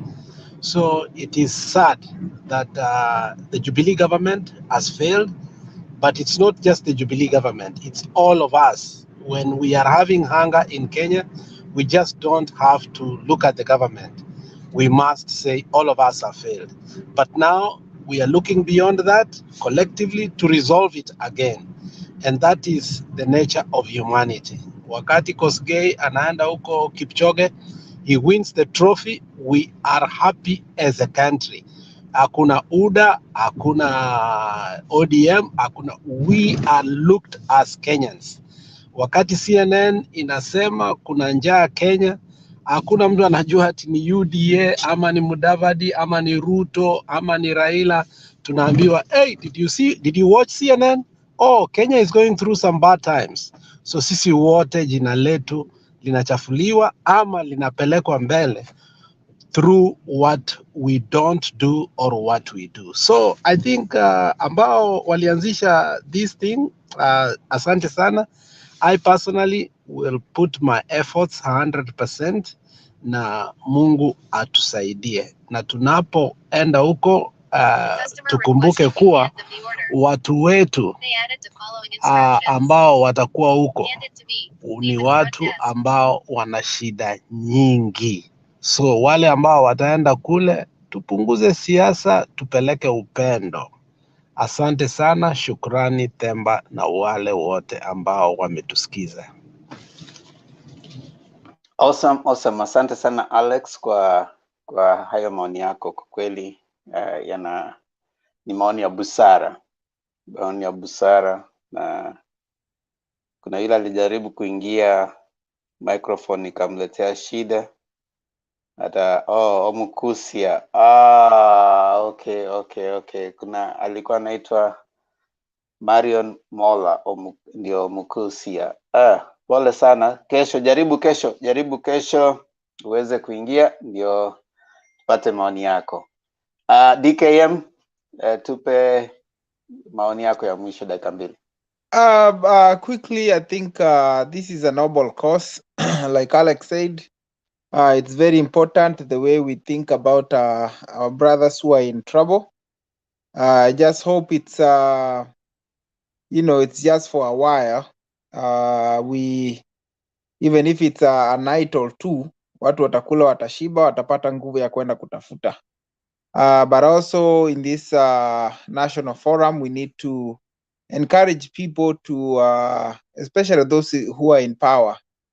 We have enough silos. I once used to be a grain, nilikuwa tunanunua mahindi tukiuza, but we were never able to fill those granaries. We have plenty of those, even starting from the Rift Valley, Nakuru, Eldoret, Wapi, Ziko. And in my lifetime huko, I never saw them even half full. Kwa hivyo we have enough granaries. We need to think about food security. Some countries are actually worse off than we are. When you look at Israel, they produce a lot of food. And these places are very dry. Look at the US. Wale wanaleta US aid, they only have like 6 months of good weather. But Kenya, it's like heaven. We just need to start utilizing our heaven and begin to feed ourselves, because we can do this if we stop looting food. I mean, money for these people. And who knows, maybe some of the money that has been looted, that's why people in Marsabit and Samburu, they're very hungry. Kwa hivyo ukiona mtu anasema ati watu wapeani pesa wafanye hivi, let us utilize what God has given wisely. Water harvesting, we encourage that one, irrigation. Now we need to think ourselves, let's be patriotic. When people are full stomachs, hata hii mambo ingine inakuanga ni, health wise, people are healthy, hakuna kwenda kwa daktari, hakuna wizi inaisha. Everything will be straightened out, and we offer a lot of job employments. So we just we love what the show is doing, and we hope that track can be full, if two even better. And if we can also begin to think about conserving our environment, we do our best. Watu kupanda miti so that the places is not too dry. People need to be educated. There's a lot of things to be done as a government, so that at the end of the day, people will begin to go back to Kenya, not away from the country. Because indeed, Kenya is a wonderful and a precious place, and we need to actually embrace Kenya more than anywhere else, because there's everything we need, and there is plenty for everybody, plenty for all of us to eat. May God bless you all, and have a good night. Asante sana DKM. Tumepata Omukusia, tumepata your apologies. Kesho, don't worry, it happens. Microphone inakataa. You just said it nicely so that you're ready to go to the show tomorrow. So don't worry, we understand. It happens a lot. Steve Mutumbu, 50 by 50 waka 400 million. Hata sio Mudavadi, Ruto money 300 was paid. Okay, we are hearing that. Now, mwisho kabisa, Ziana. Nashukuru sana Bwana Temba, Raphael, Alex, and who is this other friend of mine? Which one? Alex and DKM. Yeah, DKM. For me. Oh, Themba. So sorry, Princess Zaina. Wanajiita Dikims. Oh, Dikims. Okay. Yeah, Dikims. Okay. We have a blend of honey. We do beekeeping here, and we sell a lot of honey. So that's my blend. I like to be called that way. Dikims. All right, okay. Dikims. Sorry about that. Okay. Where is that? Where is that? We're in Massachusetts. Oh, okay. Boston or where? Hapa Draycott. Hatuko mbali sana. Siku moja unatutumia kila mmoja, unatumia Themba, unatumia Alex. If I get the addresses, I'll do that. Okay, I'm just kidding a little bit. Okay. No, I'll send sampler. We ship all over the country. Oh, you do that? You got lost. Okay, go ahead, Jenny. So mi nilikuwa nasema hivi, Raphael nimemsikiza akiwa amezungumza vizuri sana. Raphael, tunakukaribisha ulete watu wawili watatu wale utaleta, na wakiwa wamevaa hizo t-shirt zao, na wengine pia wavae t-shirt zao. Hakuna mtu atachokoza mwingine. Ndio wale mkifika pale watu watafurahia sana kuona ya kwamba huyu amevaa ODM, huyu amevaa Azimio, huyu amevaa UDA, huyu amevaa kiasi gani, ile amevaa gani na gani, na hata ya Mtembei TV pia lazima tuwe tumevaa. Hiyo ndio kwanza itakuwa mingi sana, kwa sababu hiyo ndio inapeleka chakula. Sasa ndio iwaonyeshe ya kwamba hakuna ukabila na hakuna party, sisi wote ni wa Kenya. Kile ningeomba zaidi, unaweza mpatia mtu samaki akala, lakini hujamfunza kuvua samaki. Kwa hivyo tukiwapa chakula wakati huu, kama tuna uwezo zaidi tena, hatutachoka. Tutaenda tujaribu kuchimba kisima kimoja, kile kinaweza leta maji, ili wapate maji na wanaweza panda nayo chakula kidogo hapo, inaweza wasaidia. Hiyo ni maoni yangu tu. Kwa hivyo tusiwe tunawapatia tu chakula alafu tunatoroka. Tunawapatia chakula, tunarudi tunawaangalia. Kwa hivyo hatuwezi kuwashibisha wote, lakini tukiwa tumeshikana mkono tunaweza fanya makubwa. Tusiwache Wakenya wenzetu wafe njaa. Undugu, umoja na amani ikiwa tuko nayo, sidhani kama tunaweza wacha wenzetu wafe njaa. Kwa sababu wewe ukiwa unakula na hiyo yako kidogo umpatie naye yale. Na ninawaomba wanaopigania nyadhifa mbalimbali katika Kenya yetu, mkiwa mnaweza wacha watu wafe njaa, nani atawapigia kura? Nyinyi mnaangalia kura, lakini hamuangalii wale ambao wanawapigia kura. Sasa hivi sidhani kama wale ambao wako Marsabit, ukiwaambia habari ya kura atakubali kupiga kura, ila hali wana MCA, wana MP, wana senator na wako na governor pia. Lakini sasa governor, senator wamepotelea katika kutafuta votes. Unawapata wamekimbia wako Nakuru, umewapata wamekimbia wako Western, wako Nairobi, au wanaishi kwenye manyumba nzuri nzuri, akosi maji wala nini. Lakini siku ya kura utampata amefika pale, na amefika na unga moja, na anapatia wale ambao wanajua, sio wote. Sasa hiyo anatafuta kura, atamlisha mtu mmoja, sio wote. Lakini mimi nawaomba Wakenya tuangalie saa zile tunapiga kura, kwamba unampigia mtu mgani ambaye unampigia kura. Ni kweli ataleta maendeleo? Atachimba hiyo kisima? Hata akichimbia watu wawili watatu, itakuwa imewafaidi wengine. Kwa sababu ukichimba kwangu, kuna jirani wangu atakuja kuchukua maji pale. Kwa hivyo tuangalie wale tunawapigia kura. Kile naomba zaidi ni tuwe na amani, undugu na umoja.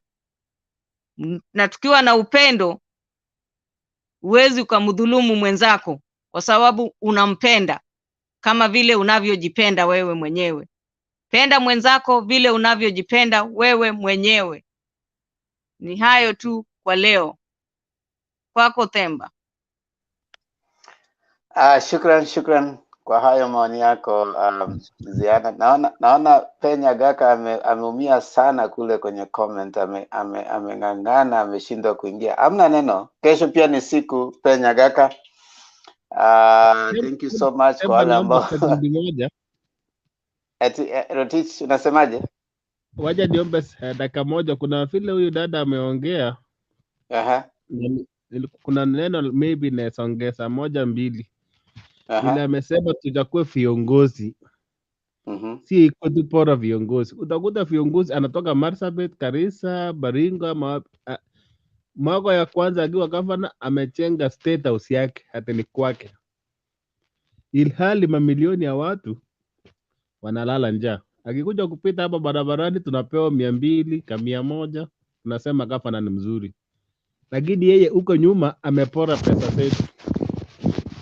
Jana nilikuwa naangalia show ya mzee anaitwa Natembea, former regional commander North Rift, anasimama gavana Trans Nzoia, na aliongea akasema kuna hata nikienda Trans Nzoia kuna watu wanapiga chang'aa busaa mingi, but hata nikiwashika na waweke ndani sitakuwa nimewasaidia, but I need to empower them, niwapee something that they can do to earn a living, because at the end of the day hata nikifunga sitakuwa nawasaidia. So he was talking like a real leader. That is one. So we need to look who are we electing. Na kwa hii mambo ya Mutyambe hii ya chakula, okay, I work with tourism industry. Kuna wakati I think 2016 2017 kulikuwa na ukame Samburu, wanyama hawana nyasi, na mtu mmoja tu akaweka kwa group, hapa kumeumana kwa wanyama, chochote uko nacho toa, hata kama ni 150. Na to my surprise tulipata malori pels of ileto mapeli ya nyasi na ikokoa wanyama, na mtu utauliza ulitumia ngapi? 500, 50 nilituma ngiri moja, and we saved the situation. So if we did to animals, why not human beings? So shukran. Safi. Rafael Rotich Toroitich hapo na kuunga mkono. Nilitaka ni rebut but nikasema tunafunga, but hapo ndo umesema kuwa tusiogope ndugu yangu. Kama uko na 50 tuma, pesa ni pesa. Kama uko na hata shilingi 1 na hiyo ndio uko nayo, don't be ashamed. Collectively kidogo kidogo ujaza kibaba, na zile pesa unadhani ni ndogo, hizo ndizo zinahitajika. Yule mama alitoa peni 1, lakini Yesu akasema alitoa chote alichokuwa nacho. So tunaposema tunatoa huu msaada, usidhani kuwa wengine tuko na nyingi na kuna wengine who are entitled to do that. Ni sisi wote. So ambaye anatusikiza na ako na chache, wanasema you have a place to help even when you don't have. So isiwe kuwa sisi tunaangalia wanasiasa mpaka wanadhani sasa hao tu ndo wanaweza tusaidia. Wacha tuwaonyeshe kuwa hata sisi tunajua shida zetu na tutajisaidia peke yetu bila nyinyi. Hatuwatengi, lakini tunataka kuonyesha kuwa in this country, wakati wanasema kuna something, mimi niko Marekani, utapata hawaitishi wanasiasa, wanapeana pesa kwa Red Cross, na utapata hata mahali watu wananunua chakula kama ni supermarket Walmart, utaulizwa, do you want to donate this to Red Cross? You want to donate this? So wale ambao wako na pesa ambao wanadhani si pesa nyingi, tafadhali msiaibike, toa kile ulicho nacho na Mungu atakubariki. Asante. Thank you so much Alex for that, and indeed we cannot add more. They say kutoa ni moyo, sambe ni utajiri, you know. Si kwa sababu tuko nayo, ni kwa sababu uko na ile moyo wa kutoa. Let's give, as Alex has said, and all of us are agreeable that yes, it needs for us to come together as a humanity. It's humane for us to come together, and let's not wait to see pictures. Tusione zile picha ni kama wana advertise kitu, but ni picha ya njaa ndio uone imewekwa kwa nation, ndio tunasema sasa ni time ya kwenda. No, let's not watch that. Those are not statistics. Those are people. Those are human beings. So let's get out there, come together in spite of our political differences. Let our political differences not make us stop being humane. we are tuko na utu. We have one thing that joins us together. Humanity joins us together. Ezian, Can I just say one thing? Can I just say one thing? Oh, nafikiria wale ambao wanakaa Amerikani waliwaona wale vijana wawili, mmoja alikuwa Democrat na mwingine alikuwa Republican, lakini wote walikuwa wanafanya vitendo vyao pamoja bila kumshutumu mwenzake. Wanafanya pamoja bila kumtukana mwenzake, wako pamoja, wanatembea pamoja. Na hivyo ndivyo mimi ningependelea hii Mtembei TV watakapokuwa wanapeleka chakula, watu wa Yuda, watu wa Azimio wakutane pamoja, ndipo watu waone hakuna kwamba uko kwenye pati hii ama pati hiyo nyingine. Yeah, thank you. Yeah, we can, let's kutana pamoja, then you take a photo before you start, because we are here just to debate. And other than that, listen, we are human beings. Now, one thing is a Japanese professor who said that if politics, his definition of politics is creating a problem and giving it the wrong solution. That was his definition of politics. And then he went ahead to say that if you think a politician is going to solve your problem, then you are the most unfortunate kind of a person. A politician will look at something, give it a wrong diagnosis, and then make sure he doesn't solve it so that you can give him another chance to solve it. And you have seen that very, very clearly on the current leaders that you're seeing. They are coming to give you a problem, give a wrong diagnosis so that you can give them an opportunity to come and solve it again. Where is the solution? Is us taking it in our own hands, doing everything possible to help and solve the issues around us. We have this chance right now. Tuko na hii ambayo inakuja. Let us try our best to give whatever we have, however little that we can give. Thank you so much for all of you ambao muliweza kuja. Lama, asante sana. Steven Mutumbu, asante sana. Penya Gaka, Chui, Marion Mola, and let's go down, see if I can see anybody. Dominic Laisa, Dennis Ondeki, and all the others. Wale ambao Obed keeps ananiambia tu hiyo jamaa t-shirt ya white anaogopa kufikiria, amefinya akili sana. Now, Obed, nimefanya makosa gani? You know, when we come here and unaamuka and the only thing you can do ni kuweka comment ambayo ina kidogo iko na out of the nini. Kuja kwa show utuambie ni makosa gani tumefanya. Hii show is very open. If you think that tunaweza kufikiria zaidi kuniliko, kuja tuweze we say that here there are only 4 things that you need to join the show. One is a working gadget, computer ama simu. Anasema simu ama tarakilishi. Then connection, internet connection. Third one, something to share.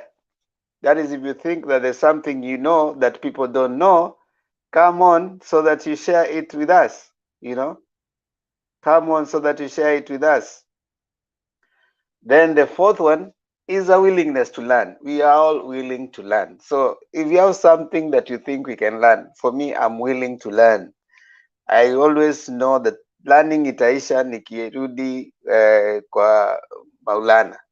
When I'm out of this world, when I'm dead is when learning will stop. But every day is a learning day for as long as you are alive. So kama kuna kitu unapenda kutufunza, kuja tukusikize. That's how life is. You learn from me, I learn from you. Kindly subscribe to Mutembei TV. Make sure that you also click on the notification bell so that every time that we start a show, you are able to see it and you are able to join in. Every time as the show starts, tunaweka link. The only thing you need, the show starts Kenyan time, 8 p.m. Kenyan time. Globally, you can check the time around the time, and then you can join when you see the link when the studio is not full. It only takes 10 people. So unaweza ukajaribu kute imejaa, but don't worry. If you get a chance, utaingia. You can come in and out. Toa maoni yako, then you come out. Jaribu kuangalia the political situation in Kenya, what's going on. If you have an idea, what you think you can share, come on, learn. Themba Ondiegi TV. Yeah. I'm coming there.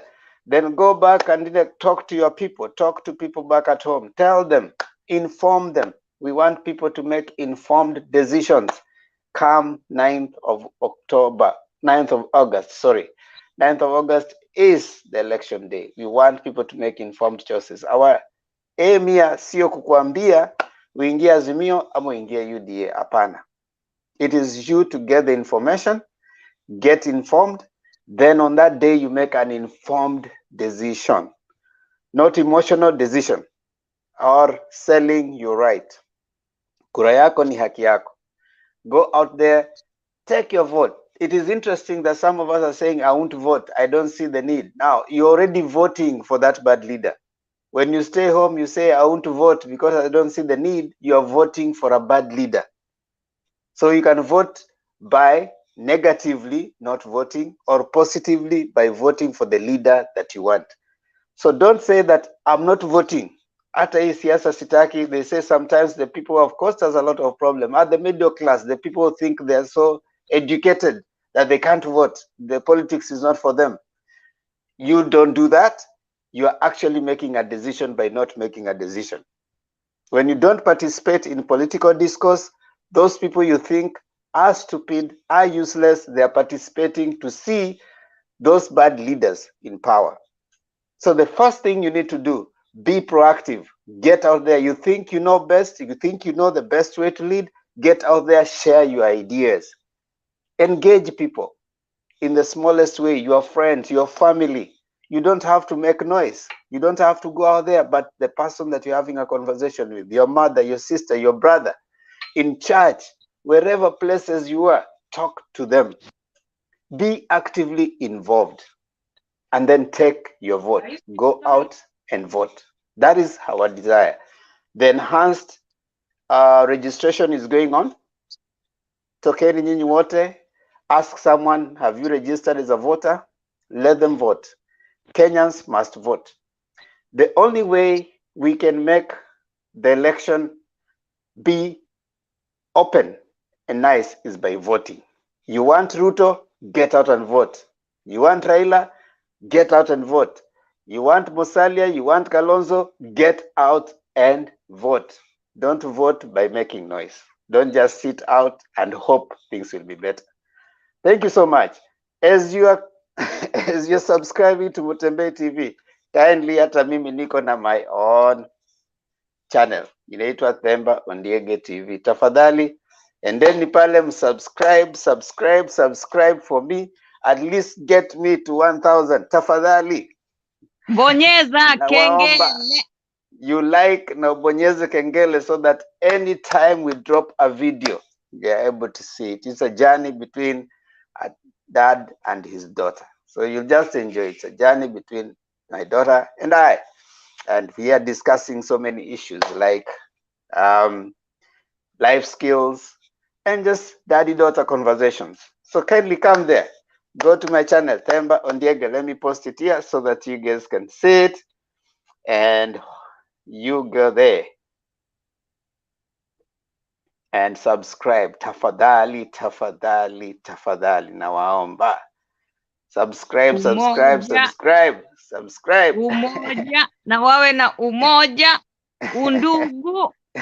Yeah, now we want to finish na maombi yetu. Oh, sorry Mr. Themba, I tried to enter, my microphone is not. Yeah, umerudia hiyo mara mingi, tumesikia ama sasa hiyo ni default. I think it's a default thing now inajirudia.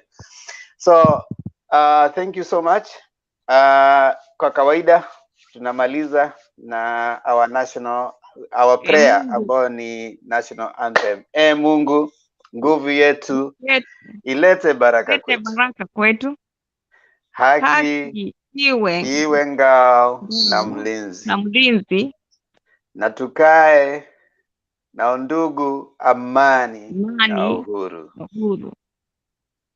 raha tupate na ustawi.